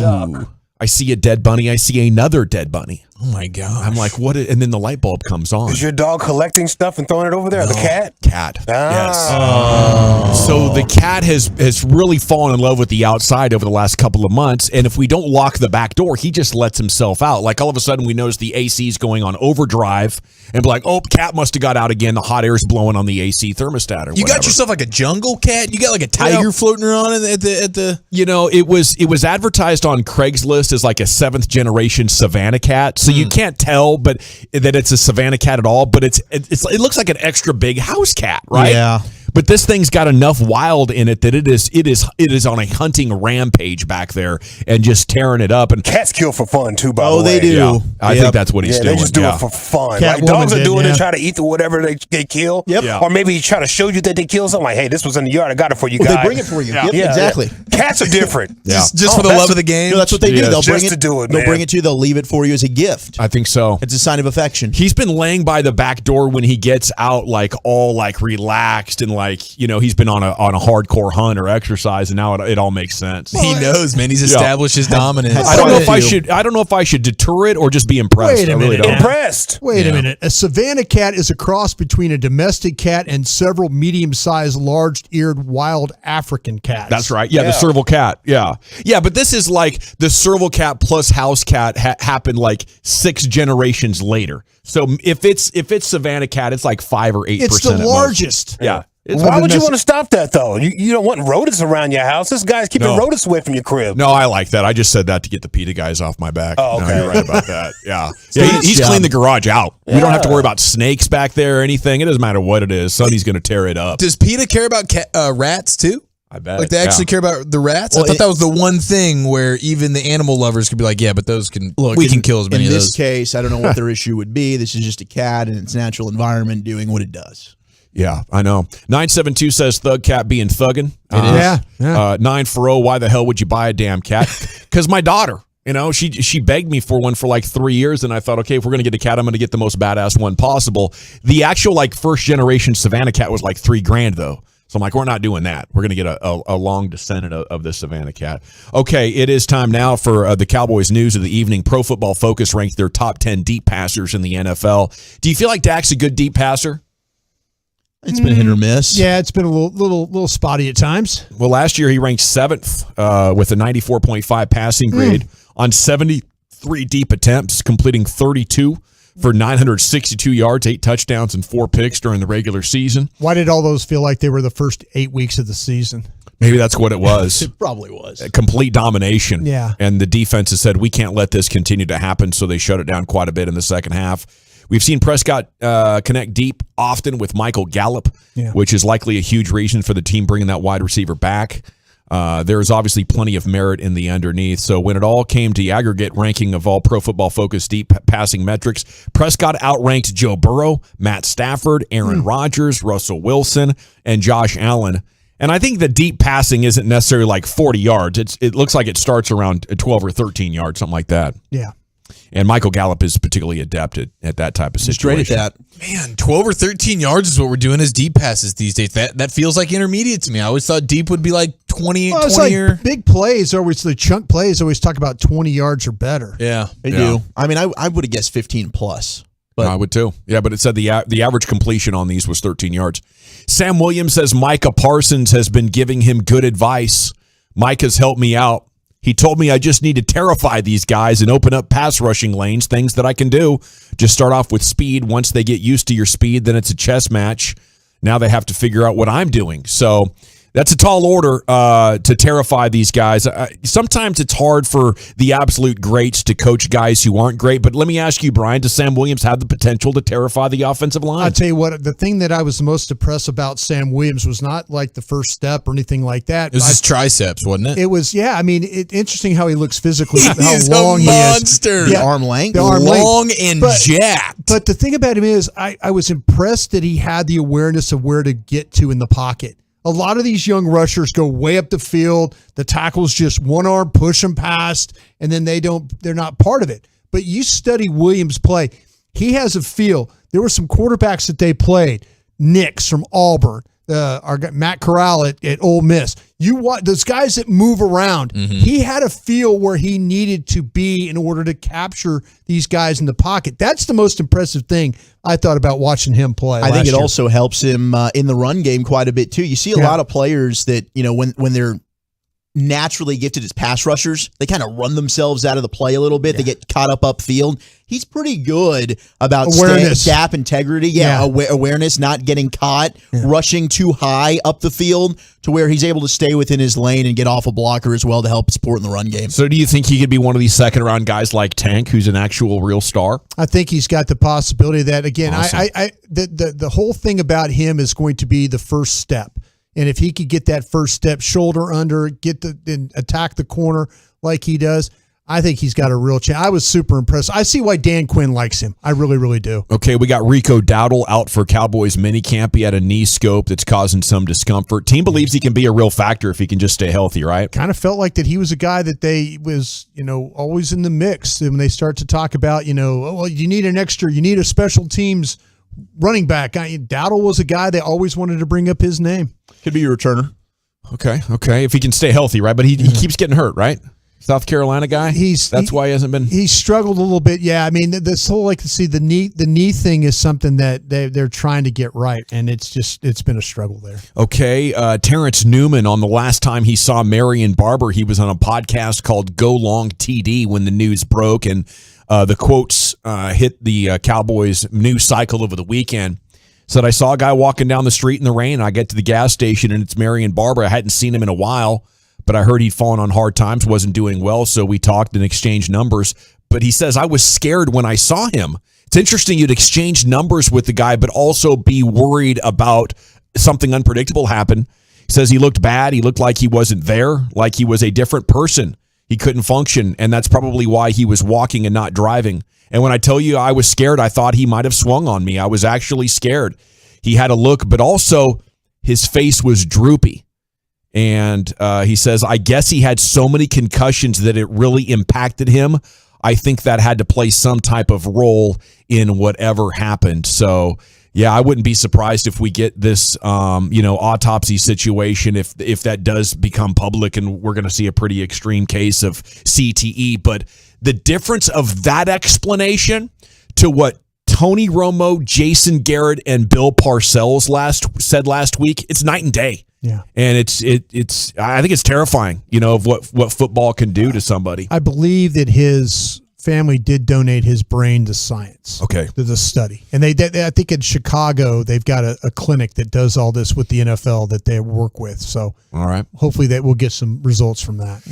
Okay. And then we're going to wrap up with the conversation here about the Cowboys cornerback Anthony Brown here in the C-Note. Do you believe that he was one of the best in the NFL in 2021?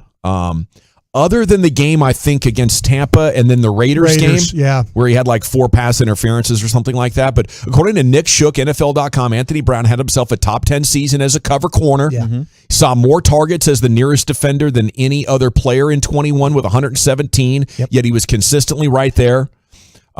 Despite the high volume, Brown's tight window rate was over 28%, and he allowed the 6th lowest completion percentage amongst DBs. His completion percentage allowed below expectation finished at minus 6.4, and he finished with the 6th lowest targeted EPA on deep balls, minus 6.8. So this is really something, and maybe one of those really good developments. But if the Cowboys feel that strongly about him, Brian, I think they should be working on a contract extension right now when we get into camp. Yeah, I will see. To me, that was a big question about how the secondary was going to play last year. And he absolutely stepped up, and we were all kind of thinking, well, he's going to continue to get attacked. And then it turned in as the season wore on, it was like, no, you don't go at Brown. You go at Diggs is what you do. And everybody's like, well, Diggs is getting these interceptions. Well, but Brown was the one that you watched that played with a lot tighter coverage. I don't know. I think their hope is that Kelvin Joseph develops. That's their hope. They're going to see if Kelvin Joseph, if he develops, then that's going to be their guy. And I get that, but I think maybe towards the end of camp, if it's clear that's not coming together, I don't want Brown to play another great season and hit free agency. He's 28 years old. I think you could get him for another 2 or 3 good years of his prime. Oh, man, that's a fascinating conversation, right? Do you jump ahead of that Anthony Brown contract now? Because I do think we underrated his year last year. I do.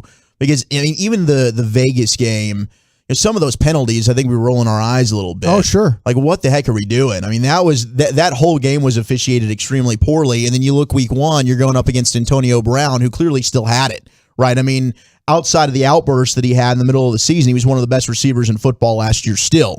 So the numbers showed you he was the 6th best corner in football in terms of next-gen stats.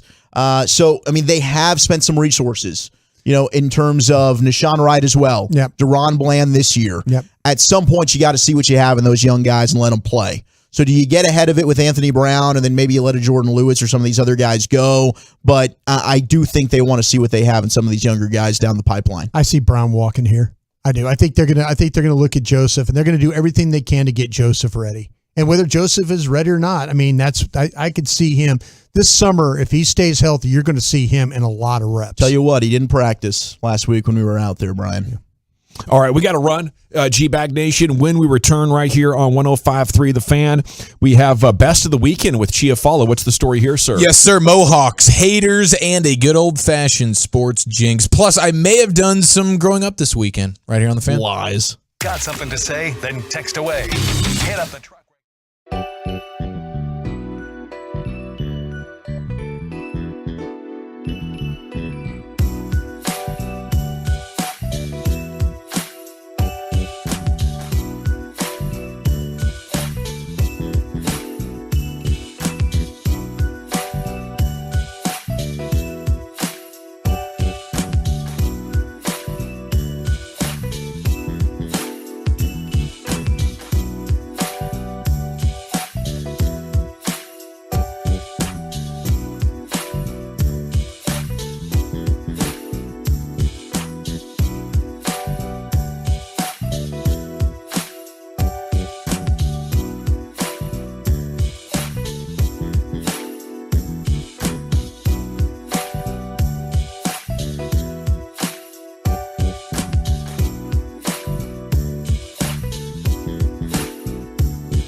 If you're in need of traffic control or barricade rentals, Buyers Barricade is a full-service provider taking care of your project or special event, no matter the size, from start to finish.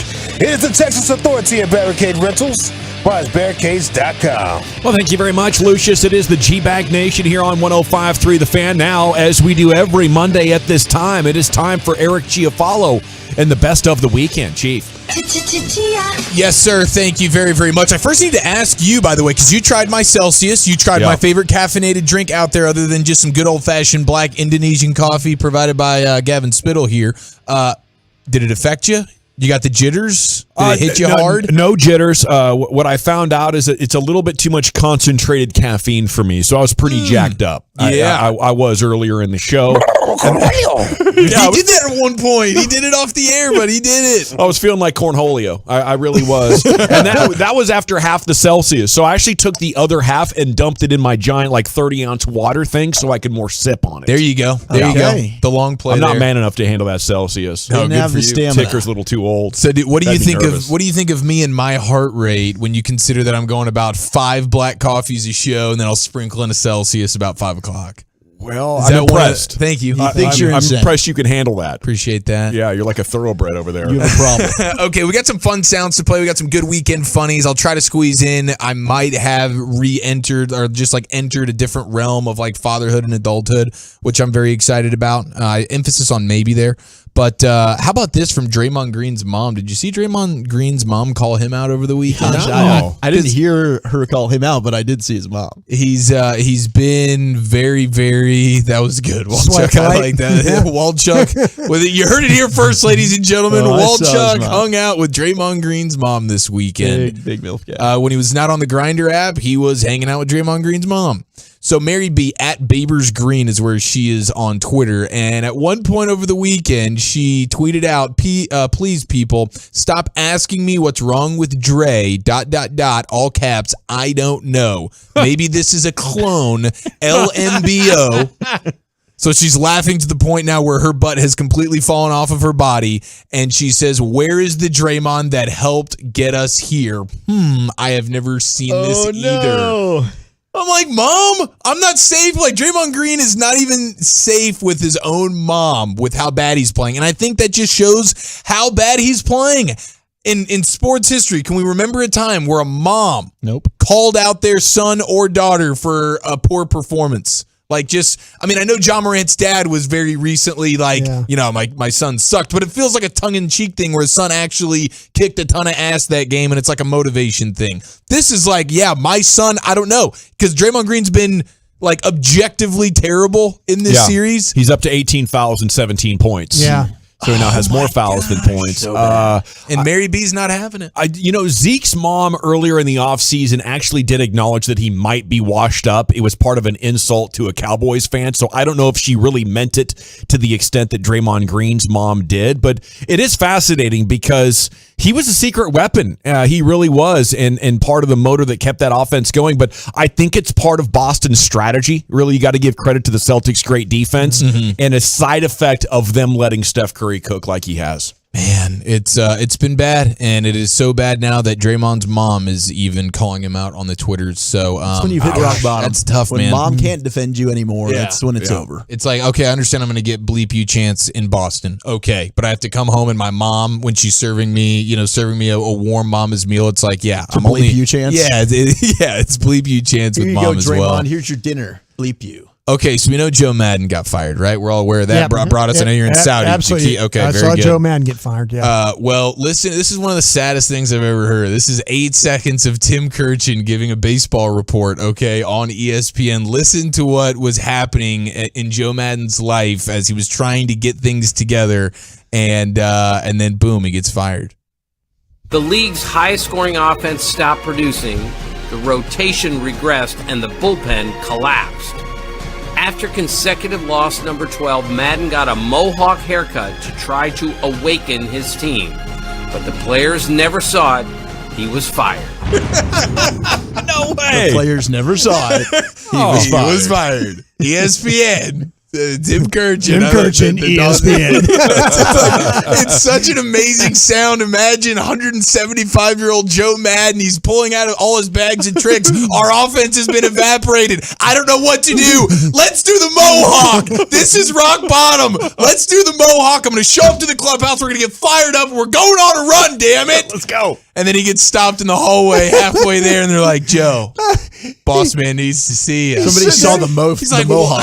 I got this Mohawk and everything. He's like, I got the Mohawk and everything. You think he walked into the boss's office? Boss, I got it, buddy. Check it out. The guys are going to love this.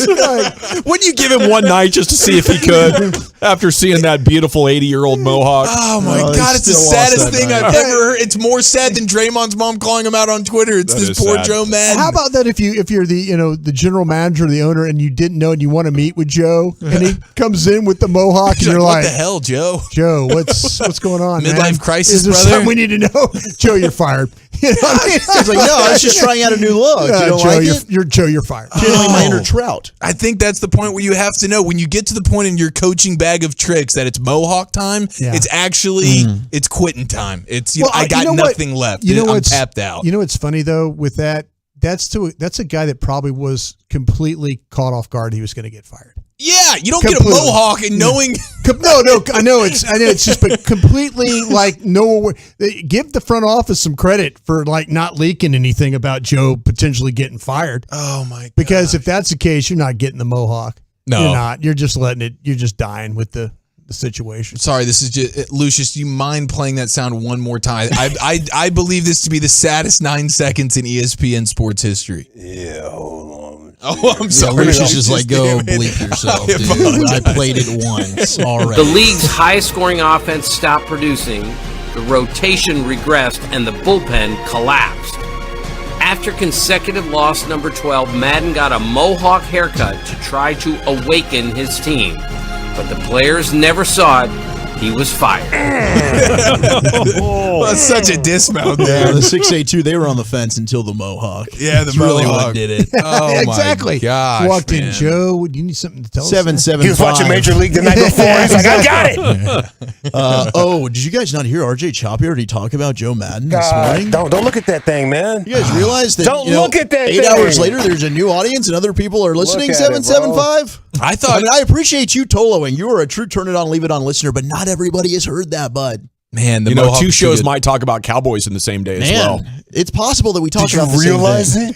it? Honestly, I thought Gaylord Choppy was going to do 4 hours of like a eulogy to his Tennessee Volunteers for their epic baseball playoff I collapse. thought that's all they were going to talk about on the morning show. I mean, we're coming up on 12 hours since the morning show started, but I guess we can't talk about anything that the morning show talked about. I love you, 775. Got to have them send over their run sheets. We don't have any crossovers. No finals chat today, boys. Man, okay. I'll chart the whole thing tomorrow morning, so I'll get all the off-limits topics. Okay, perfect. Man, I if it was up to me, I'd do 4 hours of Joe Madden Mohawk coverage today. Oh, that was fantastic. But we got 4.5 hours, so how about that? Okay, gosh, this is where it's tough. This is where you have to start deciding things on the fly. What do I want to do? Do I want the jinx? Yeah, I think I want the jinx. Okay, let's go to Yankees broadcast. It's John Smoltz, and he's doing an epic sports jinx moment here. Giancarlo Stanton is up to bat. He's about to hit the single longest home run of the entire season, an absolute, just a total laser beam. And John Smoltz is jinxing things here on the broadcast. Impressed with this kid. He's pitching top of the zone at 91 miles an hour.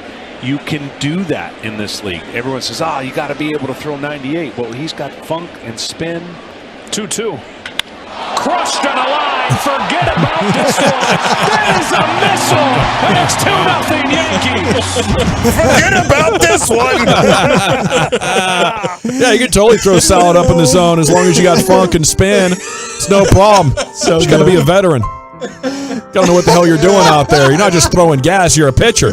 He had the funk. I don't know what happened. He had the funk and everything. One of the greatest pitchers I've ever seen out there. 120 Forget about this one. Yeah, get the funk out of here. 120 MPHs there, Giancarlo Stanton. This guy's basically unhittable. All right. When we come back, G-Bag Nation, thank you, Chief. It's good to know everything that happened over the weekend. You get it every Monday afternoon at 3:40 right here on The Fan. Okay, Chris Young, Rangers GM, is coming up in about 25 minutes, so we'll do Zach Wolchuk's top 10 at 4:20 coming up next, actually, right here at 4 o'clock. Where are we headed, Wooly Bully? I did something moronic over the weekend. And I've got our top 10 at 4 o'clock. I've been shedding some pounds here. People keep asking, you having any cravings lately? I got the top 10 most craved foods in America next. All right, looking forward to that.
the G-Bag Nation.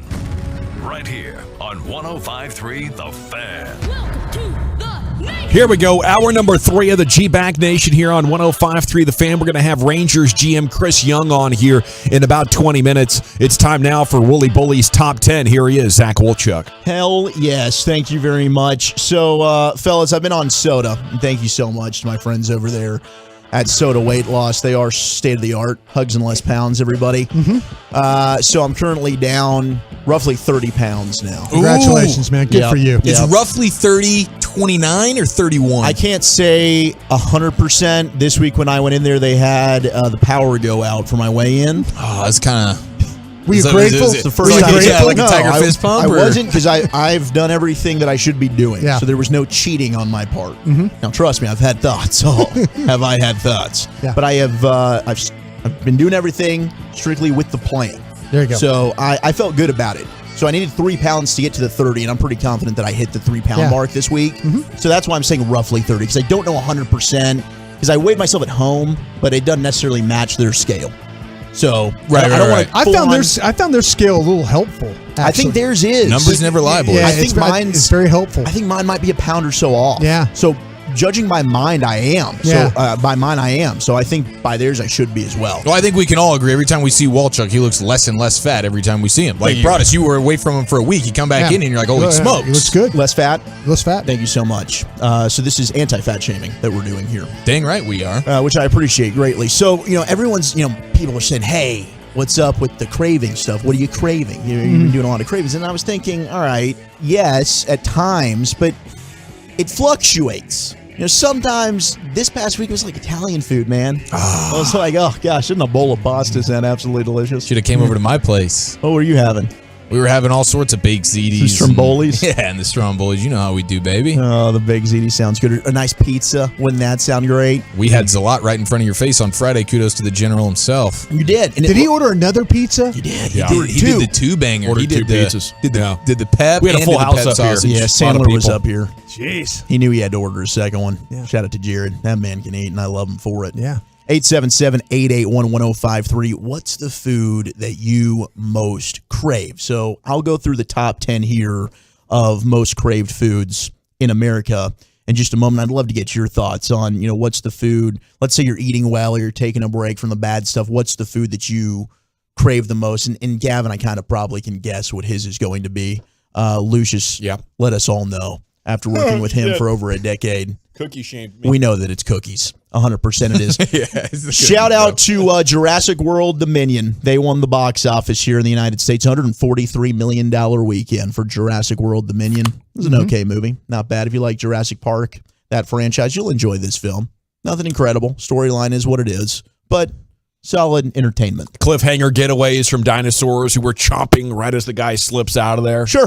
Had everything you wanted. I heard the pterodactyls had feathers, and I always thought they were scaly. Dude, the feathers. Are they hybriding them? Really freaky. With modern animals? A lot of hybrid. You see a lot of cross promotion between the dinos and the real animals. Cool. A lot of that. I'm here for the next evolution will be a dino plus a Lamborghini. You know what I'm saying? Maybe. Like a Fast and Furious Jurassic collision course. Yeah, I like more Transformers, but Fast and Furious. Okay, there you go. We've had way too much movie talk already. I can see Broadus getting uncomfortable over there. No, I'm good, man. No, I'm good. Now, Broadus did say he watched a little bit of Ozark. Now he's already on season 4. I have been, and I had never seen Ozark, and now I'm all the way to season 4. You got to tell you guys a personal story though. When's the last time you locked your keys in your car? Oh man! Whoa! I've had so many. You know this, Walter. I've locked my keys in my cars more time than I can count. I've run out of gas more than I've locked my keys in my car. I've never done that. I've ran out of gas one time in my life. It was in high school. But the locking the keys in the car, it wasn't up until I got one of these cars. Now it's a 2016 Honda Civic that has the it's like the keyless entry kind of thing, which is odd. So it's almost impossible to lock your keys in your car. Yeah, it'll open it for you. But my whole life up until literally like 6 months ago, I was driving, early 2000s vehicles, and it was just such a terrible habit for me that I'd like get out of my car and I'd hit the button on the door locking it instead of on the key. And sometimes I would have left the key in the car, and then it's I've done it here at the station. I've done it whenever I was living at my parents' house in the middle of the night, hoping that the alarm's not going off when the AAA guy's trying to come help me out. I mean, I've done that a lot. A lot? A lot, bro. Like a lot. I used to lock my father's keys in his car when I was in grade school so he wouldn't leave. Oh, wow. Yeah, you're stuck here, Pops. Never tell him it was me. Oh, you locked it in there, Dad. So I get to spend some quality time with my dad as we get the keys out of the car. Sweet. Go get me a hanger, son. Oh, that's what I'm saying, Lucius. We used the hanger. Yeah. How successful was the hanger for your dad? He made it happen, man. You got to be a pro with the hanger. Yeah, he can get through those Fords. Yeah. The last time I did it, yeah. No, go ahead. The last time I did it, it was the same day Eric had done his. We used to host a show out at the Star in Frisco. It was a Friday night Stars. It was a high school football High school show. football, yeah. And we would meet up beforehand, and Eric actually locked his keys in his car, and I was making fun of him for doing it. Well, we get to the Star, and guess what I did as soon as we got there?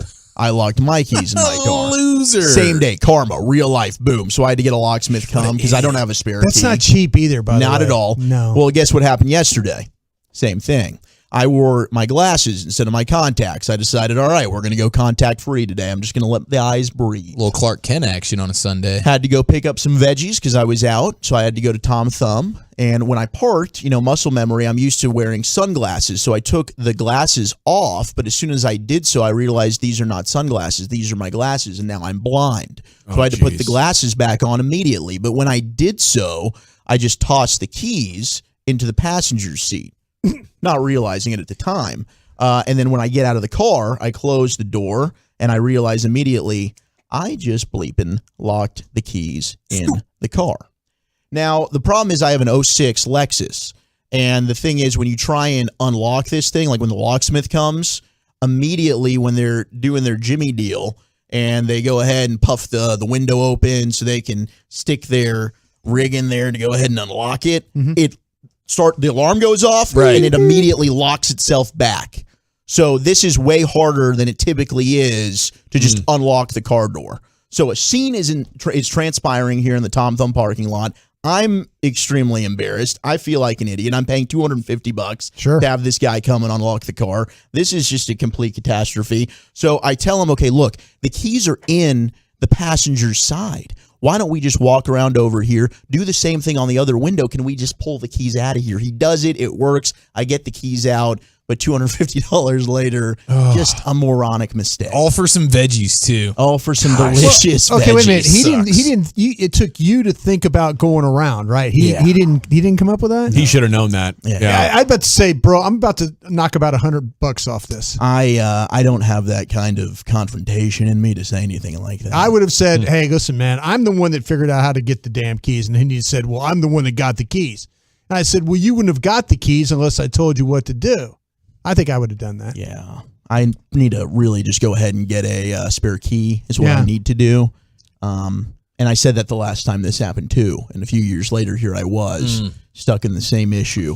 This little personal story, but the night I lost my V card. Yeah. Okay. I love stories like this. On a very romantic date. Went to a hotel. We're going back 5-6 years? Yeah, he's exactly. got a child. Yeah. 10 and a half years ago, that's right. But I locked my keys in my old Datsun 510 station wagon there, right there in the parking lot of a Howard Johnson next to the Portland International Airport. And Mojo. I initially thought she's never going to want to do it with some idiot who locked his keys in his car on an important night like this. So this was pre? Yeah. Okay. This was pre. And it was about to go down too. Everything, all the romancing had happened. What a buzzkill. So I did have the key to the hotel room. We go in there, and they have the old school hangers. Yeah. Yeah. So I stripped the paper off the hanger and get it, and we could pull back, or I did the rubber gasket thing that goes around the door on the old vehicles. Oh, yeah. You could really pull that back and then pry the window open and actually shove the coat hanger into the actual vehicle. Yeah. And then I made a little wedge on the end of it. On the old cars, they would have the knob that you pull up right next to the window. So after about 15 or 20 minutes, I managed to get that thing slipped in there and then just pulled up and unlocked it that way. Pretty smart. outstanding. Was she watching? Was she there? Yeah. So she got to see. So if anything, you kind of redeemed yourself. Like, hey, I can get myself out of problems. Yeah, look at this badass. Yeah, absolutely. I'm a man's man. That's smart. She must have thought of that. She did. I mean, hey, you sealed the deal, right? Yeah. Yeah. Yeah. Why'd you look down like you didn't? You're like, you're looking down. You did. He did. It's like you asked him, and you like look straight down. I'm looking at all the texts we're getting in that are making me feel even more like a goofball because you can buy these kits for $30 on Amazon. You can do it yourself. There's a great section on do it yourself. I've seen people put. I thought that's what you specialized in. I've seen people put tape on the windows and pull down the tape. Have you seen that one? No. Yeah, there's like I've seen people put strips of tape and then yank the tape. You make like a little handle on it, and you just yank the window straight down from like the See, like you can actually pull the window down. Yeah, even on an electric window. Yeah, that's with the tape. Yeah, yeah. Well, I'm gonna have to look into some of this stuff. Okay, the top 10 most craved foods in America. You guys have one that jumps out to you that you're just like craving whenever you're trying to eat healthy? Cookies is Gavin. There's no doubt about that. It's really just chips for me. I have a sweet tooth. The older I've gotten, I've developed that sweet tooth quite a bit. But my bread and butter is just like I want to bury myself in some Doritos or some pretzels, some good old fashioned Lay's, like that kind of deal. Chips, okay. I've got to the point because living in Grapevine now, they have this olive oil store, and I go and spend olive oil. Olive oil, really. And I spend with sounds bread. You're dipping the bread in it. Yeah. The bread with the balsamic. Ooh, that is a good combo. And the garlic infused olive oil with the balsamic. With the little bread wedges. It's outstanding. Oh my gosh. Focaccia bread? Yeah.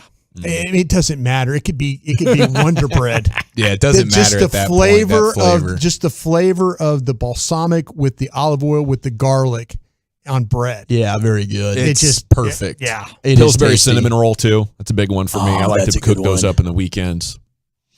Love me some cinnamon rolls. I do man. love me some cinnamon rolls. A lot of people are hitting us with, I think what I've seen most on the truckwreck.com fan text here is tacos. Okay, tacos. Tacos are real good ones. Lucius? Haribo gummy bears. Yeah, I can fall asleep with those just in my jaws. And chimichangas. Chimichangas. Yeah, the Mexican food, bro. Very good. Yeah. Number 10 is cheese. Cheese is the 10th most craved item. Man, I'll tell you what. You get a block of that cheddar. You cut it up with some club crackers. Maybe you get some pepperoni. Something going on here. Now there's a party starting. I'm not just going straight cheese. It's really good on Qatar Airlines too. There you go. They have a charcuterie board. It's unbelievable. Oh man. Yeah. Number 9, we've got cake. Do you love cake? Everybody loves cake, right? Number 8 is sodas, and not diet sodas. So I guess, Gavin, you're good with the Diet Cokes, just specifically no sugar sodas. Number 7, we've got cheeseburgers. Cheeseburgers, man. I was craving. I had one this weekend. Did the little Hat Creek burger. You ever done a little Hat Creek burger action? Hat Creek's good. It's a strong little burger, man. Then they got the playground. Spot. Yeah. It's a good spot. Right by Rodeo Goat this week. I wanted to go so bad. Man, Rodeo Goat. It's a hard burger to beat around here. Yeah. Number 6, Eric, you'll like this, is the French fries. Talk to me nice, baby. Come on now. The French fry. There's never a time. There's not a single time of day where it's a bad time for French fries. Do you pour the French fries into a bag and eat them out of the bag? Like Five Guys does? Yeah, kind of that way. I've kind of done it all, Broadus. I'll be honest with you. But the main thing is I'm trying to decrease the time of the fries in the bag, and I'm trying to just get them into my face as quickly as possible. I dump them in the bag so I can eat them Eric quicker. just dumps them straight in his mouth. Yeah, I'll just drink it right out of the little box. Yeah, I'm not. Do you ever mix mayo and ketchup together for your fries? Ooh, I will do that. I will do that. Gavin just threw up in his mouth. But Lucius, you know how much of a mustard guy I am. No, he's just using straight mustard. And ranch. How about ranch with the French fry? I party that way. Mustard and mayo dip. Ooh. Okay. All right. Now we're getting creative. Number 5 of the top 10 most craved foods in America is ice cream. Yeah. It's a good straight bucket and a spoon. Yeah. That's what I do. Yeah. Number 4 is the cookies. Gavin. Yeah. Number 3, we got the chips. Chips and hot sauce. It's good. Chips and salsa, right, Gavin? Chips and salsa. That's not fattening, though. That's like veggies, right? Yeah, the salsa's like a bunch of tomatoes. It's a bunch of veggies. That comes out of my girl's garden. It's the chips. Well, it's the carbs. It's the chips. Yeah. It's the carbs and the chips. If you need to avoid the carbs, you do get one of these, get the pork rinds. And treat that like a chip, and now it's like carb-free, baby. Yeah, I did do that when I tried keto for a while. That lasted a while. Great time for me. Number 2 is chocolate. Yeah, I can see that. But number one, the for all the most ladies. Yeah, but number one, the most craved food in America. Donuts. Scotch. Pizza.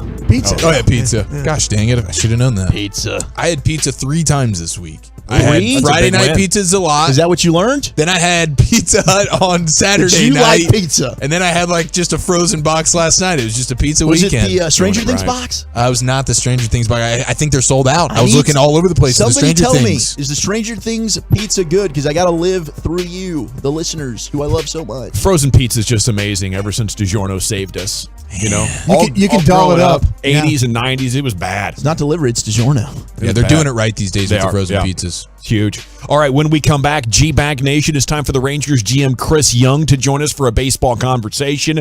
But I want to chat D&M Leasing because you've heard me talking about D&M and how their experienced leasing consultants go above and beyond for their clients. You might have heard me talking about them for a long time, and you've been thinking, should I call D&M Leasing? Is this the way to go? It is. D&M's been voted the Dealer Rater Leasing Company of the Year for the past 7 years for Texas and the United States. It's a national award. D&M Leasing is the best in America, and they pride themselves on repeat and retention clients. That means once you go with D&M Leasing, you love it so much, you keep coming back. And to be honest, I imagine D&M is the best in the world.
Welcome back. It is the G-Back Nation here. Segment's brought to you by the Can Academies, and it's brought to you by the Frankels. Texting and driving and drinking and driving are both selfish acts because it's not just about you disregarding your own safety. It's a disregard for someone else's life. Reminder from Franklin Frankel. Visit truckwreck.com. Call 214-333-3333. And Chris Young is brought to you by Texas Can. Cars for kids right off the car, not the kid. And a good afternoon, Chris. How you doing? Hey, guys. I'm well. How are you all? Doing outstanding, thank you. What'd you think about the series over the White Sox here? Some extra baseball, some extra entertainment for the fans. What were your takeaways as the boss? Well, overall we won 2 of 3, which is huge. I think it's been a long time since the Rangers have gone into Chicago and won a series, so I think from that standpoint it was really good. I think it wasn't perfect baseball for us, but nonetheless it was. We won games that were close and against a really talented team. So. All in all, we take it. We look at the things we need to improve upon and keep working on those. But when you win series, you're doing something right. And overall, it was a pretty good weekend. Yeah, and the extra innings were great, and winning close games was great. Does it matter how a team performs, or how much does it matter how a team performs in these extra inning situations with the ghost runners? How much meaning can you assign the randomness of how these games end?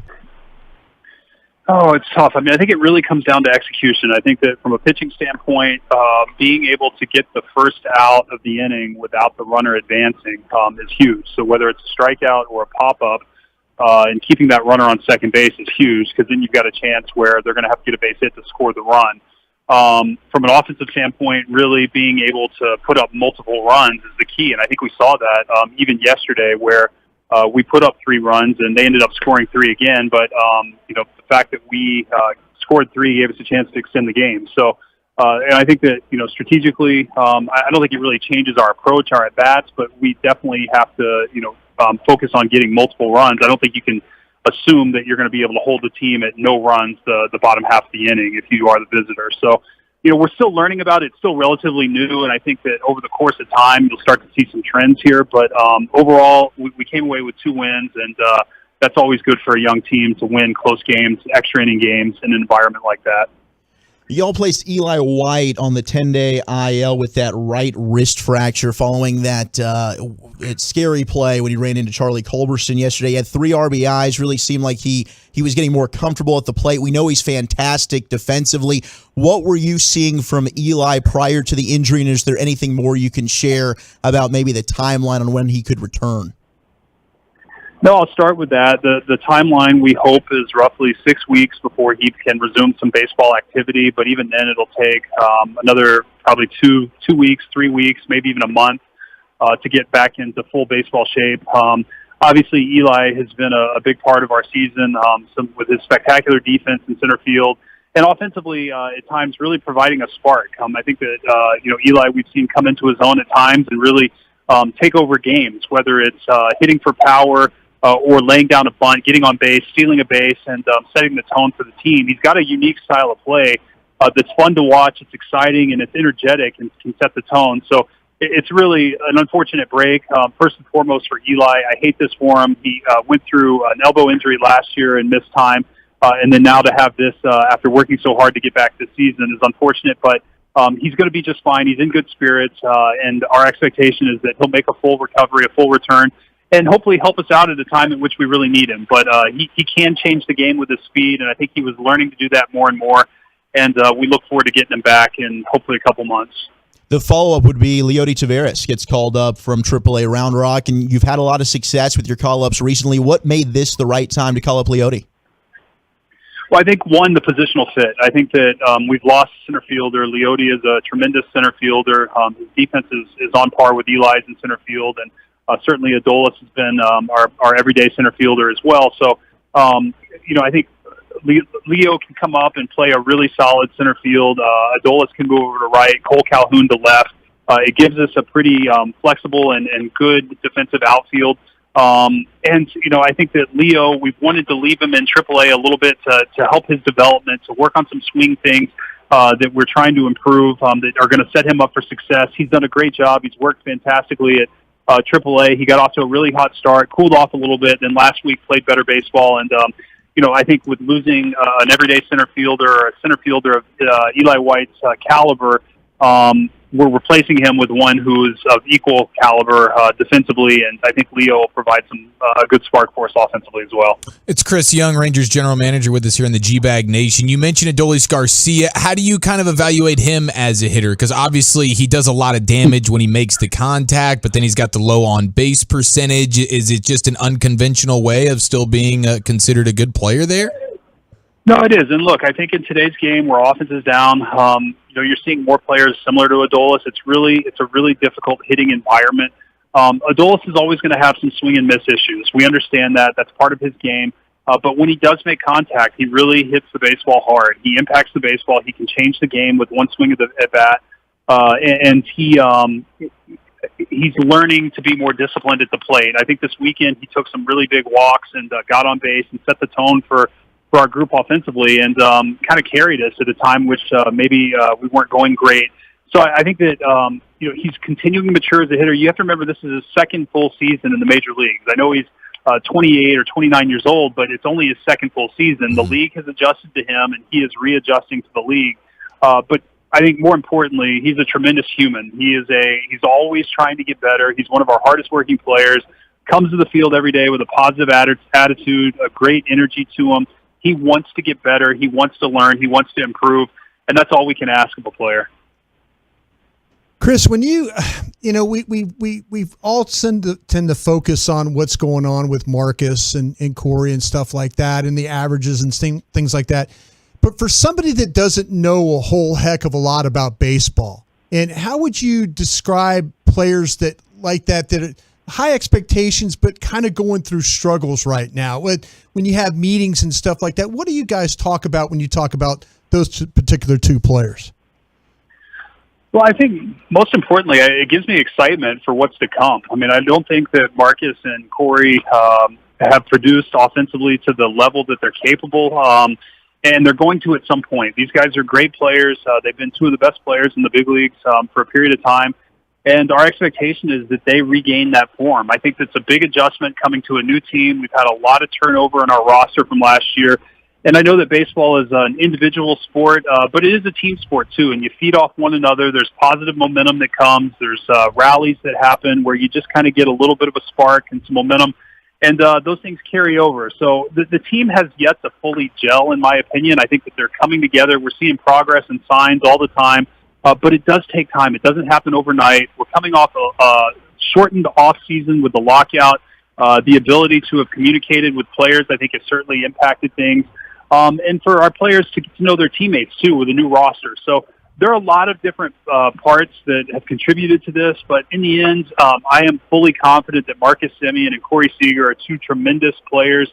They're great people. They show a leadership every day that our team immensely values, and they really do a great job of just stabilizing a younger group. And so fans may not see it on a daily basis what they bring, but there's a professionalism and a steadiness to who they are that helps all of our young players. And I think it's reflected. We have not played great baseball, in my opinion, but we're still in pretty good shape. And I'm actually excited about the fact that we haven't fully clicked yet, and we're still hovering around 500. It's Rangers GM Chris Young here with you on 105 through the Fan pregame tonight at 6:30 as the Rangers take on the Astros.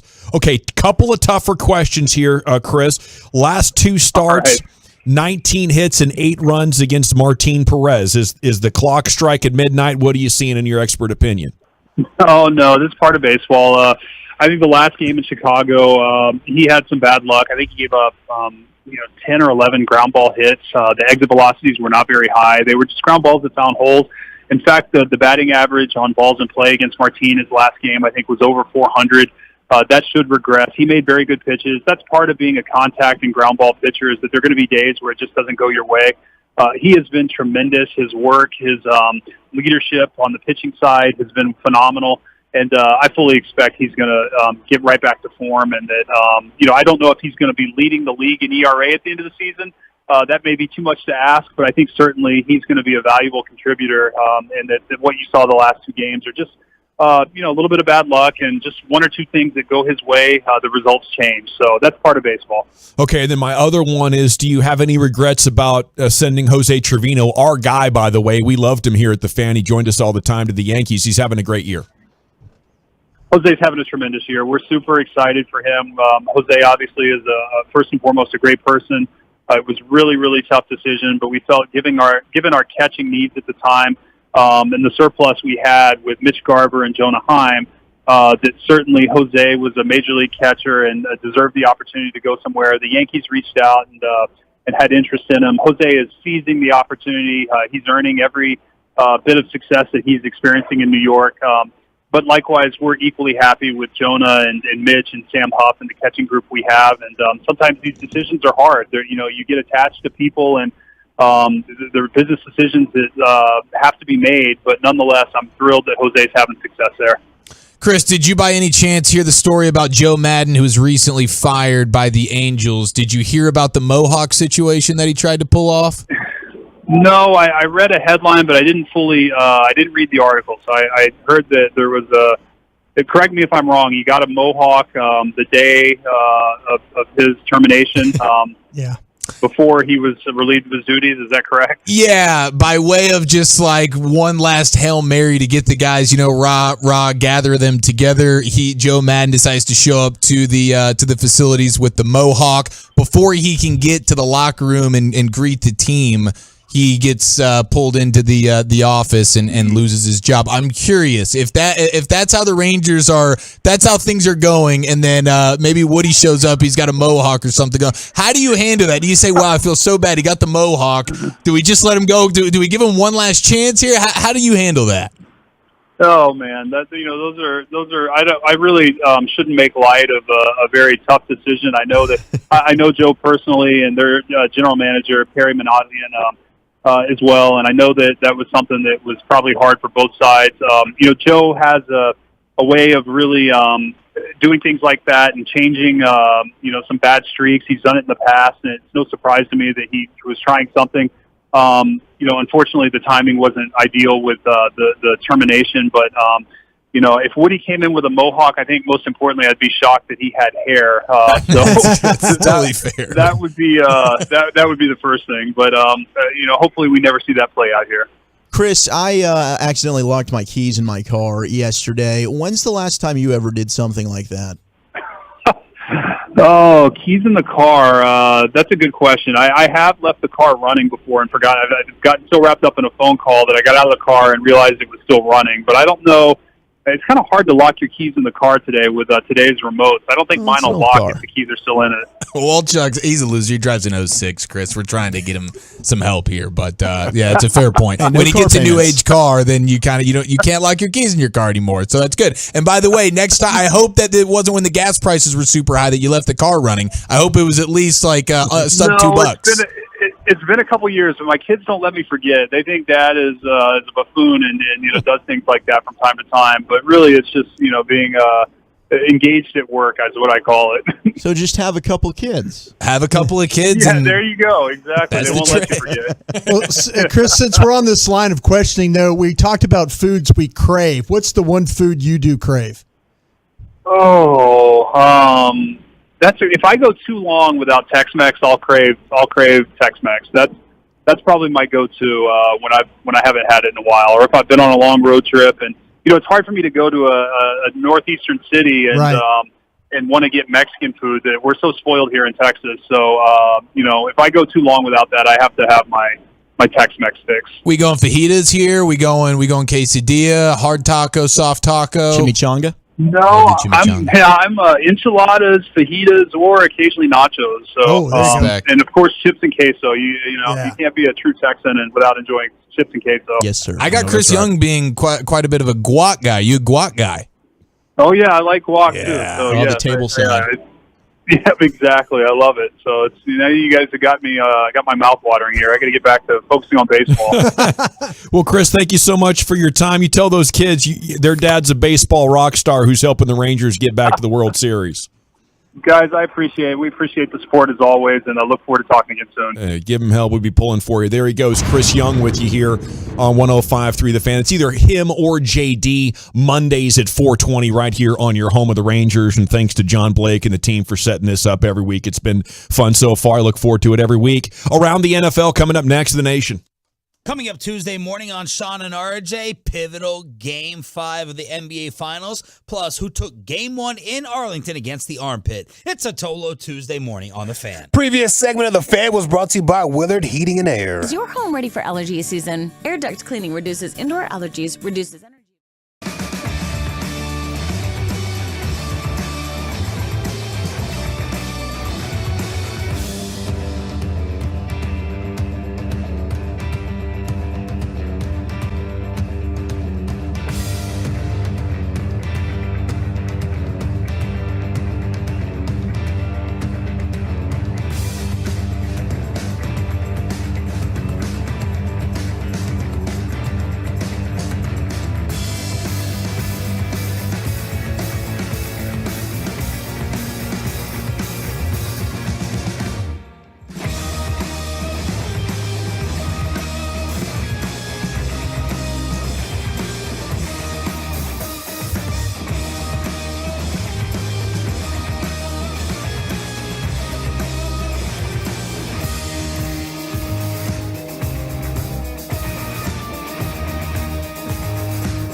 W Sports teams, contests, videos, podcasts, and much more. Check out 1053thefan.com. And thanks for turning it on and leaving it on. The Fan.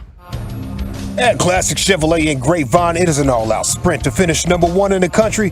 Customize your vehicle online and lock in today's pricing. Because they're number one, they'll get it to you faster. Find new roads at Classic Chevrolet. Well, thank you, Lucius. Let's get the top stories in pro football. Go around the NFL. Brought to you by Metter Dodge Chrysler Jeep Ram. Let's go around the NFL. G-Bag style on 105.3. The Fan. Okay, Chiafalo first down? Sure, why not? Let's do it, boys. What could have been an NFL offseason? Now, let's not forget, okay? Let's not forget this has been a spectacular NFL offseason. All sorts of moves and trades and signings and retirements and unretirements.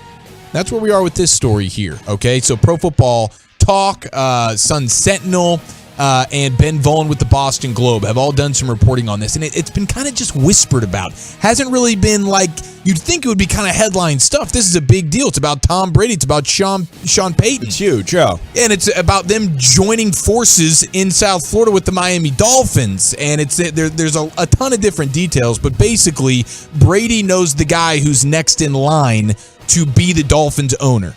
And so there's a guy who's already set himself up to where he basically gets first crack at it when Stephen Ross says sayonara to owning the Dolphins. And so Brady knows this guy. He's been in Tampa. So now it's like, okay, I'm not that far from Miami. The reports are that Brady wanted to join the Dolphins, unretire and join the Dolphins. And he was going to join Sean Payton. And it was going to be them joining forces there. And it's going to be the Dolphins trading for Brady and trading for Peyton. And they have this whole thing set up. And Brady was asked about it. And he really didn't deny it. He's basically just like, hey, I had a lot of conversation with people over the years about, what I'm going to do and my decisions. And, right now it's about this team and right now. He did one of those things. He did not flatly deny it. So the whole plan. This was real. This was real. Brady goes to the Dolphins. Sean Payton goes to the Dolphins. Peyton gets a $100 million contract from the Dolphins. Brady ends up moving into ownership whenever his playing days are officially done because he knows the guy who's next in line to be the owner. It's this whole crazy deal. And what screwed it up? Fell apart on February 1st when Brian Flores filed a lawsuit for racial discrimination against the NFL. Wow. And the Miami Dolphins were in the thick of it, and now there's too much, and Brady and the whole thing, and it's like, never mind, this cannot happen. So that Brian Flores domino that we also forget because it's been a long NFL offseason, there's been so many crazy things that have happened. That was basically they had Dick Fangio. They were going to get him from Denver. He was going to be their defensive coordinator. Heck of a signing. Heck of a hire. They had the whole thing figured out. Assistant coaches are talking. There's emails about, hey, where should we live? Should we rent? Should we buy? This whole plan was concocted, and then the Flores thing happens, and it's like, oh, wait, never mind, it's a no-go. Do we know if Sean was putting together the staff? I don't know specifically if he was, to be honest with you, but I would imagine he was. I was wondering, because Chris Greer being the general manager down there, did he know absolutely nothing about this? And I wonder, too, as well, because of the guy who Brady would know that would be the next owner. Mm-hmm. Ownership is approved by the other NFL owners. That's a good point. So how, there's some type of process that you can get into where the league's involved and whatever particular team is involved, where you can kind of I don't know all the details of it, but I'm first in line. I'm just thinking out loud. No, I'm thinking out loud because Miami would be an ownership group unless Stephen Ross is saying, I'm not going to sell the team unless I absolutely sell it to this guy. Mm-hmm. He might come out, but then the league owners would say, well, listen, we don't care who you want to sell it to. I think it's a great business move by Brady, though, before you retire, to go join a team, win the Super Bowl there, double their franchise value, and then become part owner. Look what John Elway, $100 million move. The stories about John Elway, hundreds of millions of dollars. He had a chance to buy part of the Broncos from Pat Bowlen and didn't do it. That's next level. He had one of the biggest L's of the week last week. Yeah, he did. He took a real big L there. Around the NFL, brought to you by Metter Dodge Chrysler Jeep Ram. Any other details there, Chief? she a follow? No, but somebody texts in, and I like this from the 214. That's why Belichick accidentally texted the wrong Brian. Well, Patriot Put the kibosh fans, on that. With everything rolling. Patriot fans would lose their bleeping mind if that had happened. Ooh, go to the and Dolphins. he goes to the rival Dolphins. That would be so dramatic. I think it's amazing the Cowboys dodge a bullet there. Sean Payton's still available. Second down, Lamar Jackson with the Ravens at mandatory minicamp. Source confirmed. Comes a day before the team's 3-day mandatory minicamp. Missed all 3 weeks of OTAs. 2019 MVP telling teammates last month he would return to the Ravens soon, and he is back. I think these are so easy. You know, he's 25 years old. He's going into his 5th-year option. He's getting $23 million. Just give him the deal that he wants, and you don't have to worry about any of this stuff. It's only going to be $1 million or $2 million extra when it's all said and done. And you tell the guy, listen, we're going to give you everything you want. Let's just have a drama-free next 3 or 4 years, and if you're not good enough under this second contract, we're going to move on, right? So we want to let you know up front, we believe in you. Here's your money. We'll see you at all the practices, right? Like the teams going through this and trying to negotiate a guy down, it's just too much of a distraction to miss practice time to me, Brian. Yeah, no, absolutely. I mean, to me, there's just a lot going on with the league and stuff like that now. And I lot on the line. A lot on the line. Here's Wolchuk with third down. Sorry. No, Lamar Jackson, the future quarterback of the Miami Dolphins. You heard it here first. Okay. That is my projection. That would make sense. Of where he will be next year. Look at that. Yep, Sources say. Or maybe you just trade him. Wow, that would be an electrifying combination. Hill and Jackson. Yes, that'd be a lot of fun. I do not believe him and Baltimore are going to come to an agreement. I think this will be his last year within that organization. Third down here. Another team that is having an issue and has a disgruntled player. It's Terry McLaurin, Scary Terry of the Washington Commanders. Well, he was not going to be at mandatory minicamp, but according to Ian Rappaport and Tom Pelissero, he's still not going to be attending. He's not going to be at the mandatory sessions to work with his teammates as he's still trying to get that long-term deal figured out. He's going to be skipping it, and he's going to be getting fines from the team. He could be fined up to $93,085 per day. Now that's a player I'm going to let go. You don't think he's worth keeping? The receiver market just got so jacked up, and he's probably thinking he wants $30 million. I'm like, I'm sorry. Yeah. Maybe we'll trade you somewhere. We'll try to find you a team that wants to give you $30 million. But yeah, I don't think he's in that tier. I agree. Good receiver, but I don't know that he's in that tier. Brian, fourth down. Yeah, real quickly, Joe Shane, the general manager from the Giants, he's concerned about some of his injuries going into the season. He's telling us that Kenny Golladay and Kadarius Toney, Sterling Shepard, Blake Martinez, there's some players, good players in this league that I didn't get to see a lot this spring, is what Joe was saying. He goes, I am anxious. Hopefully, knock on wood, we'll get 90 guys out there and be ready to go late in July when we first come back. So he's concerned about some of his top players. We'll see if the Giants, there's a team I think that's going to be better, because I do like the general manager. I do like the coach there. I think they're going to go in a much different direction offensively and probably be one of the better teams in the division, I think. Thank you, gentlemen. Around the NFL every afternoon in the 440, brought to you by Metter Dodge Chrysler Jeep Ram. We are now 30 minutes from starting the Expressway, our 35-minute segment every afternoon, 5:20 to 5:55, totally commercial free. So stick around. Coming up next, Cowboys minicamp underway tomorrow. Top 5 things to watch for. Before we get to that, I did take 2 massive losses over the weekend that some of you might find funny at my expense. It's next in the nation. We got to chat about D&M leasing, though. Any local area code 35 lease, call D&M. Place your order for a new vehicle right now on your way home. It'll take you 12 minutes. Not only do you get to pick any make, any model, and put your dream vehicle in your driveway, more affordable than an old school purchase agreement, but they're going to give you the highest trade-in value possible on your old one. There's no down payment. There's no payment for 90 days. And when the payments do kick in, that easy lease from D&M Leasing, the payments are up to $50.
Galaxy Station. You're rolling with the G-Bag Nation right here on 105.3 The Fan. It's hour 4 of the G-Bag Nation here on 105.3 The Fan. We have a Cowboys minicamp preview coming up here. Machota wrote the top 5 things to watch for with the minicamp getting underway tomorrow. Before we get there, John Owning tweeted here. This guy used to be with the Morning News, and now he's an editor of Pro Football Focus. He's a Brazilian jiu-jitsu expert. I just read on his Twitter profile. But John Owning, with the tweet, CeeDee Lamb ranked second among wide receivers in receiving grade when targeted against single coverage in 2021. Minimum 20% snap participation. I don't know what this guy needs to do. The offense has been broken. His quarterback's been hurt. He continues to put up these situationally great stats. His counting numbers haven't been there because, again, his quarterback was hurt. His offense was broken. But there's so many different ways you could take a microscope and zoom in on what receivers are capable of, considering how many opportunities they get. And every time I turn around, CeeDee Lamb's like in the top 3 or top 5 in the entire league at some of these things. So I just think it's a matter of time.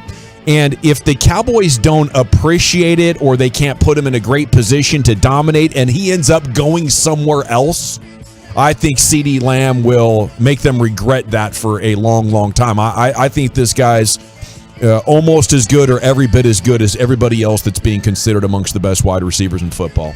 He's got the talent for it. There's no question about it. I think a lot of people just look at, man, when was the last time you had even a 100-yard game? I guess that would have been back in October. Was that Halloween night? When was the last time you had a touchdown? Yeah. It was November the 14th. And so he had a lot of games closing out the season, 3 for 14.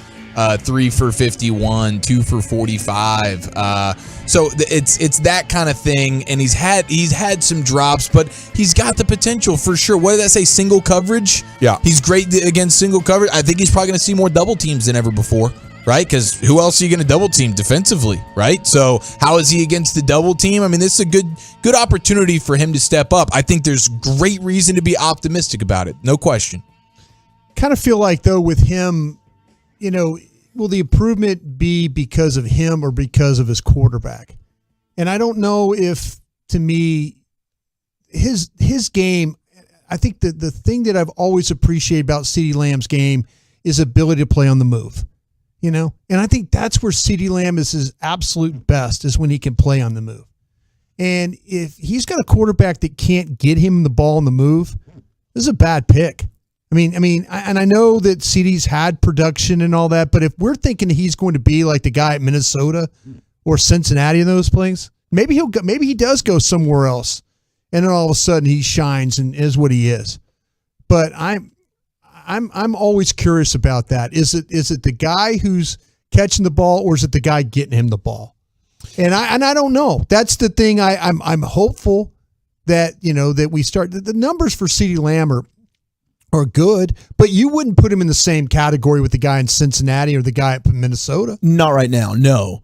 And it's tough because, and we talked about this a couple weeks ago, right? First half of the season when Dak was right, he was an MVP candidate.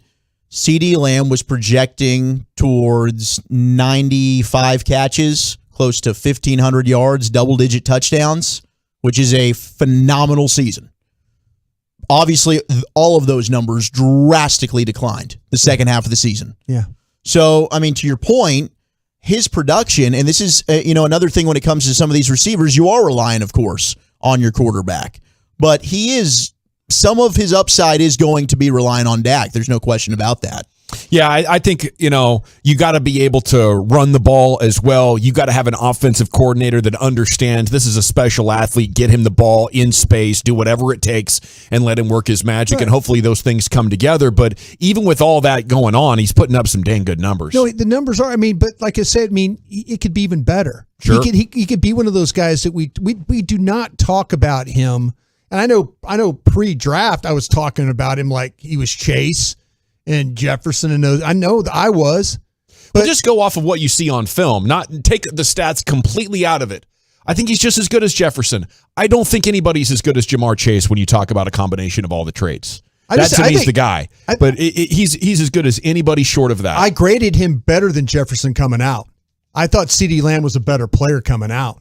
I'm not sure that right now, and I wonder if it's the offensive coordinator, and I wonder if it's the quarterback that's holding him back a little bit. Yeah, and in Minnesota, you get the opportunity to play in a lot of play action, which helps the plays over the top. You get a defense thinking run, and here I am going for more big plays and more touchdowns, and the 70-yard touchdowns. That's really hard to catch up with on stats when the Cowboys aren't giving you those same opportunities. Here's Zach Wolchuk with a review of the top things to watch with Cowboys minicamp underway tomorrow. Yeah, shout out to our buddy John Michaud over there with The Athletic, and we do, and some of these we're going to be out there. We're going to check out minicamp. It'll start early tomorrow morning, and we're excited to get out there to the Star, and we'll have a full report for you here on 105.3 The Fan, your home of Dallas Cowboys football. But Dalton Schultz in this storyline of him sitting out, and him missing out and not being at camp, will he end up showing up?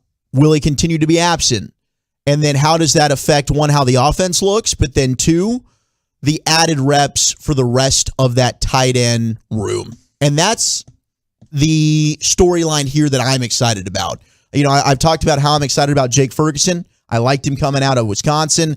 And last week, that was one of the takeaways from the practice that we were able to watch. I thought specifically up the middle with seam routes, the backup tight ends, whether it was Sprinkle, whether it was Ferguson, whether it was McEwen. Or Hendershot in his Hoochie Daddy shorts. Or Hendershot, yes, who looks good. Yeah, he did. I thought they won. The problem is, can you consistently catch the football? You don't worry about that with Dalton Schultz, right? He is Mr. Reliable in that regard. And Calvin Watkins put it nicely here on Twitter. He says, I expect Dalton Schultz to report to mandatory camp starting tomorrow at the Star. He says, if he's not there, the fine amounts for day one are about $16,000. Day two, it's about $32,000, and day three, it's about $48,000. So you max out at about just under $100,000 of fines if he doesn't show up to any of these this week. So I would venture to guess that the $100,000 means quite a bit to Dalton Schultz. Yeah, I think that's a huge factor as well. If you're sitting out for money and you're married and stuff, and that's a big conversation, I think you made your point. That would be awesome if he sits out, though. I just think it'd be hilarious. I want the other guys to get practice. Well, I'll tell you what, though. I mean, if he were to sit out, and to me, I think he has a leg to stand on. If you go out there and watch the Cowboys practice, he's probably, if this was like a regular season and stuff, and he was sitting out, and the Cowboys, that wide receiver crew they're running out there right now, he's their best option throwing the football to, right? Mm. Him or CeeDee Lamb. I was about to say, CeeDee Lamb for sure. And he could, if he sat up, he decided he wanted to and didn't want, the fines would be too much. The fines just get to be too much. But I'm saying I think he has a legitimate beef. I really do. You think they should give him? No, I think, the Njoku deal? But because if you look at him right now, he is the second best receiving option on this team. And I think that's what happened. He showed up to OTAs and he was looking around going, wow, okay. Yeah, like I'm playing with these jobbers. Yeah, exactly. I'm the number 2 pass catcher on this offense right now. And so he's trying to take that leverage and scare them into thinking, hey, you're going to want to go ahead and give me my money because, man, if I'm not here and Gallup's injured and Washington's injured and Tolbert's got the soft tissue situation, who are you throwing to? Yeah. You're throwing to a bunch of Fajokos. It's Sprinkle and TJ Vasher. Yeah. We're giving you $11 million, young man. Get your butt in here and get to work. Maybe you can finally convince us that you deserve more. But he's probably looking at the situation and going, man, these jobbers, Dak's going to throw to these guys? These guys are going to get open? He's got a point because it hasn't looked pretty. And I'm all, for the players, I'm all for it. Hold out, get your money. I just don't think he's going to win this battle. I know there's probably, but the fines are going to be too much. He's not going to hold out. The other thing is the number 2 wide receiver battle. Who does step up with Michael Gallup sitting out, Jalen Tolbert, good to see him. Does James Washington get some significant work? He is expected to be practicing. Maybe that's more we can ask Bobby about. CeeDee Lamb, who we didn't get to see in last week's practice. Look forward to seeing him. But we've gotten to see a lot of reps for Simi Fehoko, Noah Brown as well. So how did the rest of the receiving corps look? Yep, Vasher, certainly. And then the offensive line assignments. Last week, it was McGovern working with the first team. Right. And then as soon as Tyron Smith rotated out, they had Tyler take over the left tackle responsibilities. Tyler Smith, where's he working with the ones? Does he slide in, rotate with the left guard? He's going to keep going guard and tackle and switch around. Center, interested to see who gets those reps, but the offensive line assignments will be very interesting, especially the backup swing tackle, with Matt Waletzko, Matt Farniok, where are they playing Josh Ball. The offensive line shuffling will be very, very interesting as well. Yeah, I can't wait to see how that all comes together. And I think the biggest thing that I'm looking forward to when we get to training camp, like how far away is Tyler Smith compared to what Zach Martin and Travis Frederick were very early in their careers? Because that's your path to glory. Your path to glory is Tyler Smith being good enough to be all rookie first team, borderline Pro Bowler, and Tyron Smith staying healthy as a veteran Pro Bowler. Now we're really coming out of there with a lot of power on the left side, and we're back to running the football, aren't we, Brian? Yeah, I think so. And the thing about it, I was going to ask you guys from last week, from what you saw, did Tyler Smith play any guard? Yes. Okay, but the majority of his work was backup tackle? Yes. Okay, yeah, I mean, it felt pretty even to me but sometimes he started there. That's where they had him start off, was tackle. Yeah, they're doing a lot of movement with that stuff, man. It's Tyron Smith starting at left tackle and McGovern starting at guard, and then Tyron Smith comes out and Tyler Smith comes in at left tackle. Okay, and then the second team comes out and Tyler Smith is there playing guard. Like they're shuffling it quite a bit. I cannot believe they drafted Tyler Smith just to be a backup. I can't believe that. Yeah, but you don't actually buy it, do you? I don't want to. But I don't think he will be. I hope not. I hope not. Their starting five ideally is going to be Tyron, Tyler, whoever wins that center spot, which right now looks like Biotish, and then Zach Martin and Terrence Steele. Okay, 817, Gavin Seedy is not fast enough to be a top 5 guy. Jefferson's 4.43. That's why he's better. He can outrun most of the NFL DBs. 4.43 is not blazing. Okay, at 877-881-1053. Seedy's as good as Jefferson, Gavin. Well, you never have to wonder why people think your words are bought and paid for. Well, you turn on the highlights or turn on the tape or whatever you want to from Jefferson, and maybe he does have a little bit better top end speed. What I see, brace yourself, don't be triggered, is good ball placement. Routes with the ball arriving. That's what I'm asking. As I'm heading down the sideline, it's in between me and the sideline. Yeah. As I'm coming across the middle, it's right out in front of me for me to grab and keep on running. Right. It's very, very difficult to evaluate two wide receivers in different offenses. This quarterback and this receiving core might be because of the OC that they're not. Yeah, that too. Shining because we get a lot of curl routes. We saw it for 8 weeks, and then all of a sudden the inability to adjust. We might be blaming players. We might be blaming Dak, CD, whoever. It might be this OC. All righty, it is the G-Bag Nation here on 105.3 The Fan. I'm sure, Gavin, you're an absolute moron and Dak hater in every possible way. Shut the hell up. That's the 214. That's the kind of abuse I take on here on the truckwreck.com fan text for believing a Cowboys wide receiver is better than a Vikings one. That's the kind of abuse that I take on a regular basis. And you know what? I'm here for it. Have at it. Try to be a little bit more entertaining and less mean. Okay, I thought about saving these for Friday for biggest L, biggest dub. But it hurts so much. It's been frustrating to me quite a bit of the day. I wanted to share these on the back half of this segment. Then we'll get into the expressway real quick. Okay, so I brought best of the weekend. Are you bringing worst of the weekend here? Yes, this must be worst of the weekend. Oh, nice. All right. I wake up Saturday morning, and we had a place to get real quick. We had an 8 o'clock game, so I'm up at 5:45. I order fast food breakfast off of DoorDash. And I jump in the shower. I'm getting ready. I wake up Abby. I got the mom and the baby woken up, and I keep checking the door every 10 minutes or so, maybe every 5 minutes. And after about 35 minutes, I check my phone. It says, "Hey, your order's been completed. Thank you for shopping with DoorDash." And I'm like, wait a minute, the food's not here. Oh! And then I look at my neighbor's porch. It wasn't there either. So I look at my phone again, and I realized I had not changed the address.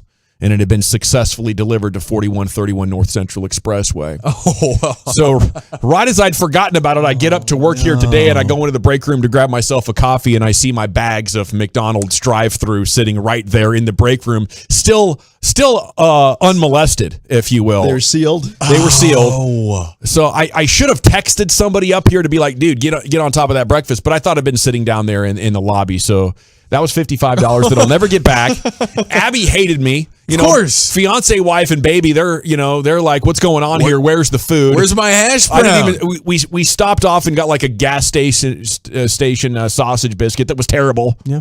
Of course, I had some zingers. You had zingers, of course, yeah. But that was not the meal of champions. So then, that's so good. I heard Sean and RJ talking about it this morning. Really? RJ was inches away from consuming whatever it was that was in of those course he bags was. from 48 I'm hours. surprised you haven't already. I don't know if that would have been a good idea 48 hours after the fact, but yes. Dude, respect to who was ever up here. I think it was Medford. He should have grabbed on that. He got hard. the food, and he was like, No "Hey, it's way. not my food. Wow. I'm not going to do this. I'm not going to do this Stand to up Dawson." guy, that Medford. Yeah, some people have respect up here. So then we get to the tournament, and we get absolutely run off the field by this damn Houston Dynamo team down there. Because of the McDonald's, you forgot. Yes. Well, no. It was another reason. Ringer? Last night, I emailed the tournament. I'm like, I don't know what happened with this team, but there's two brackets. There's gold bracket and silver bracket. We always play silver bracket. We got big dreams. We're not there yet.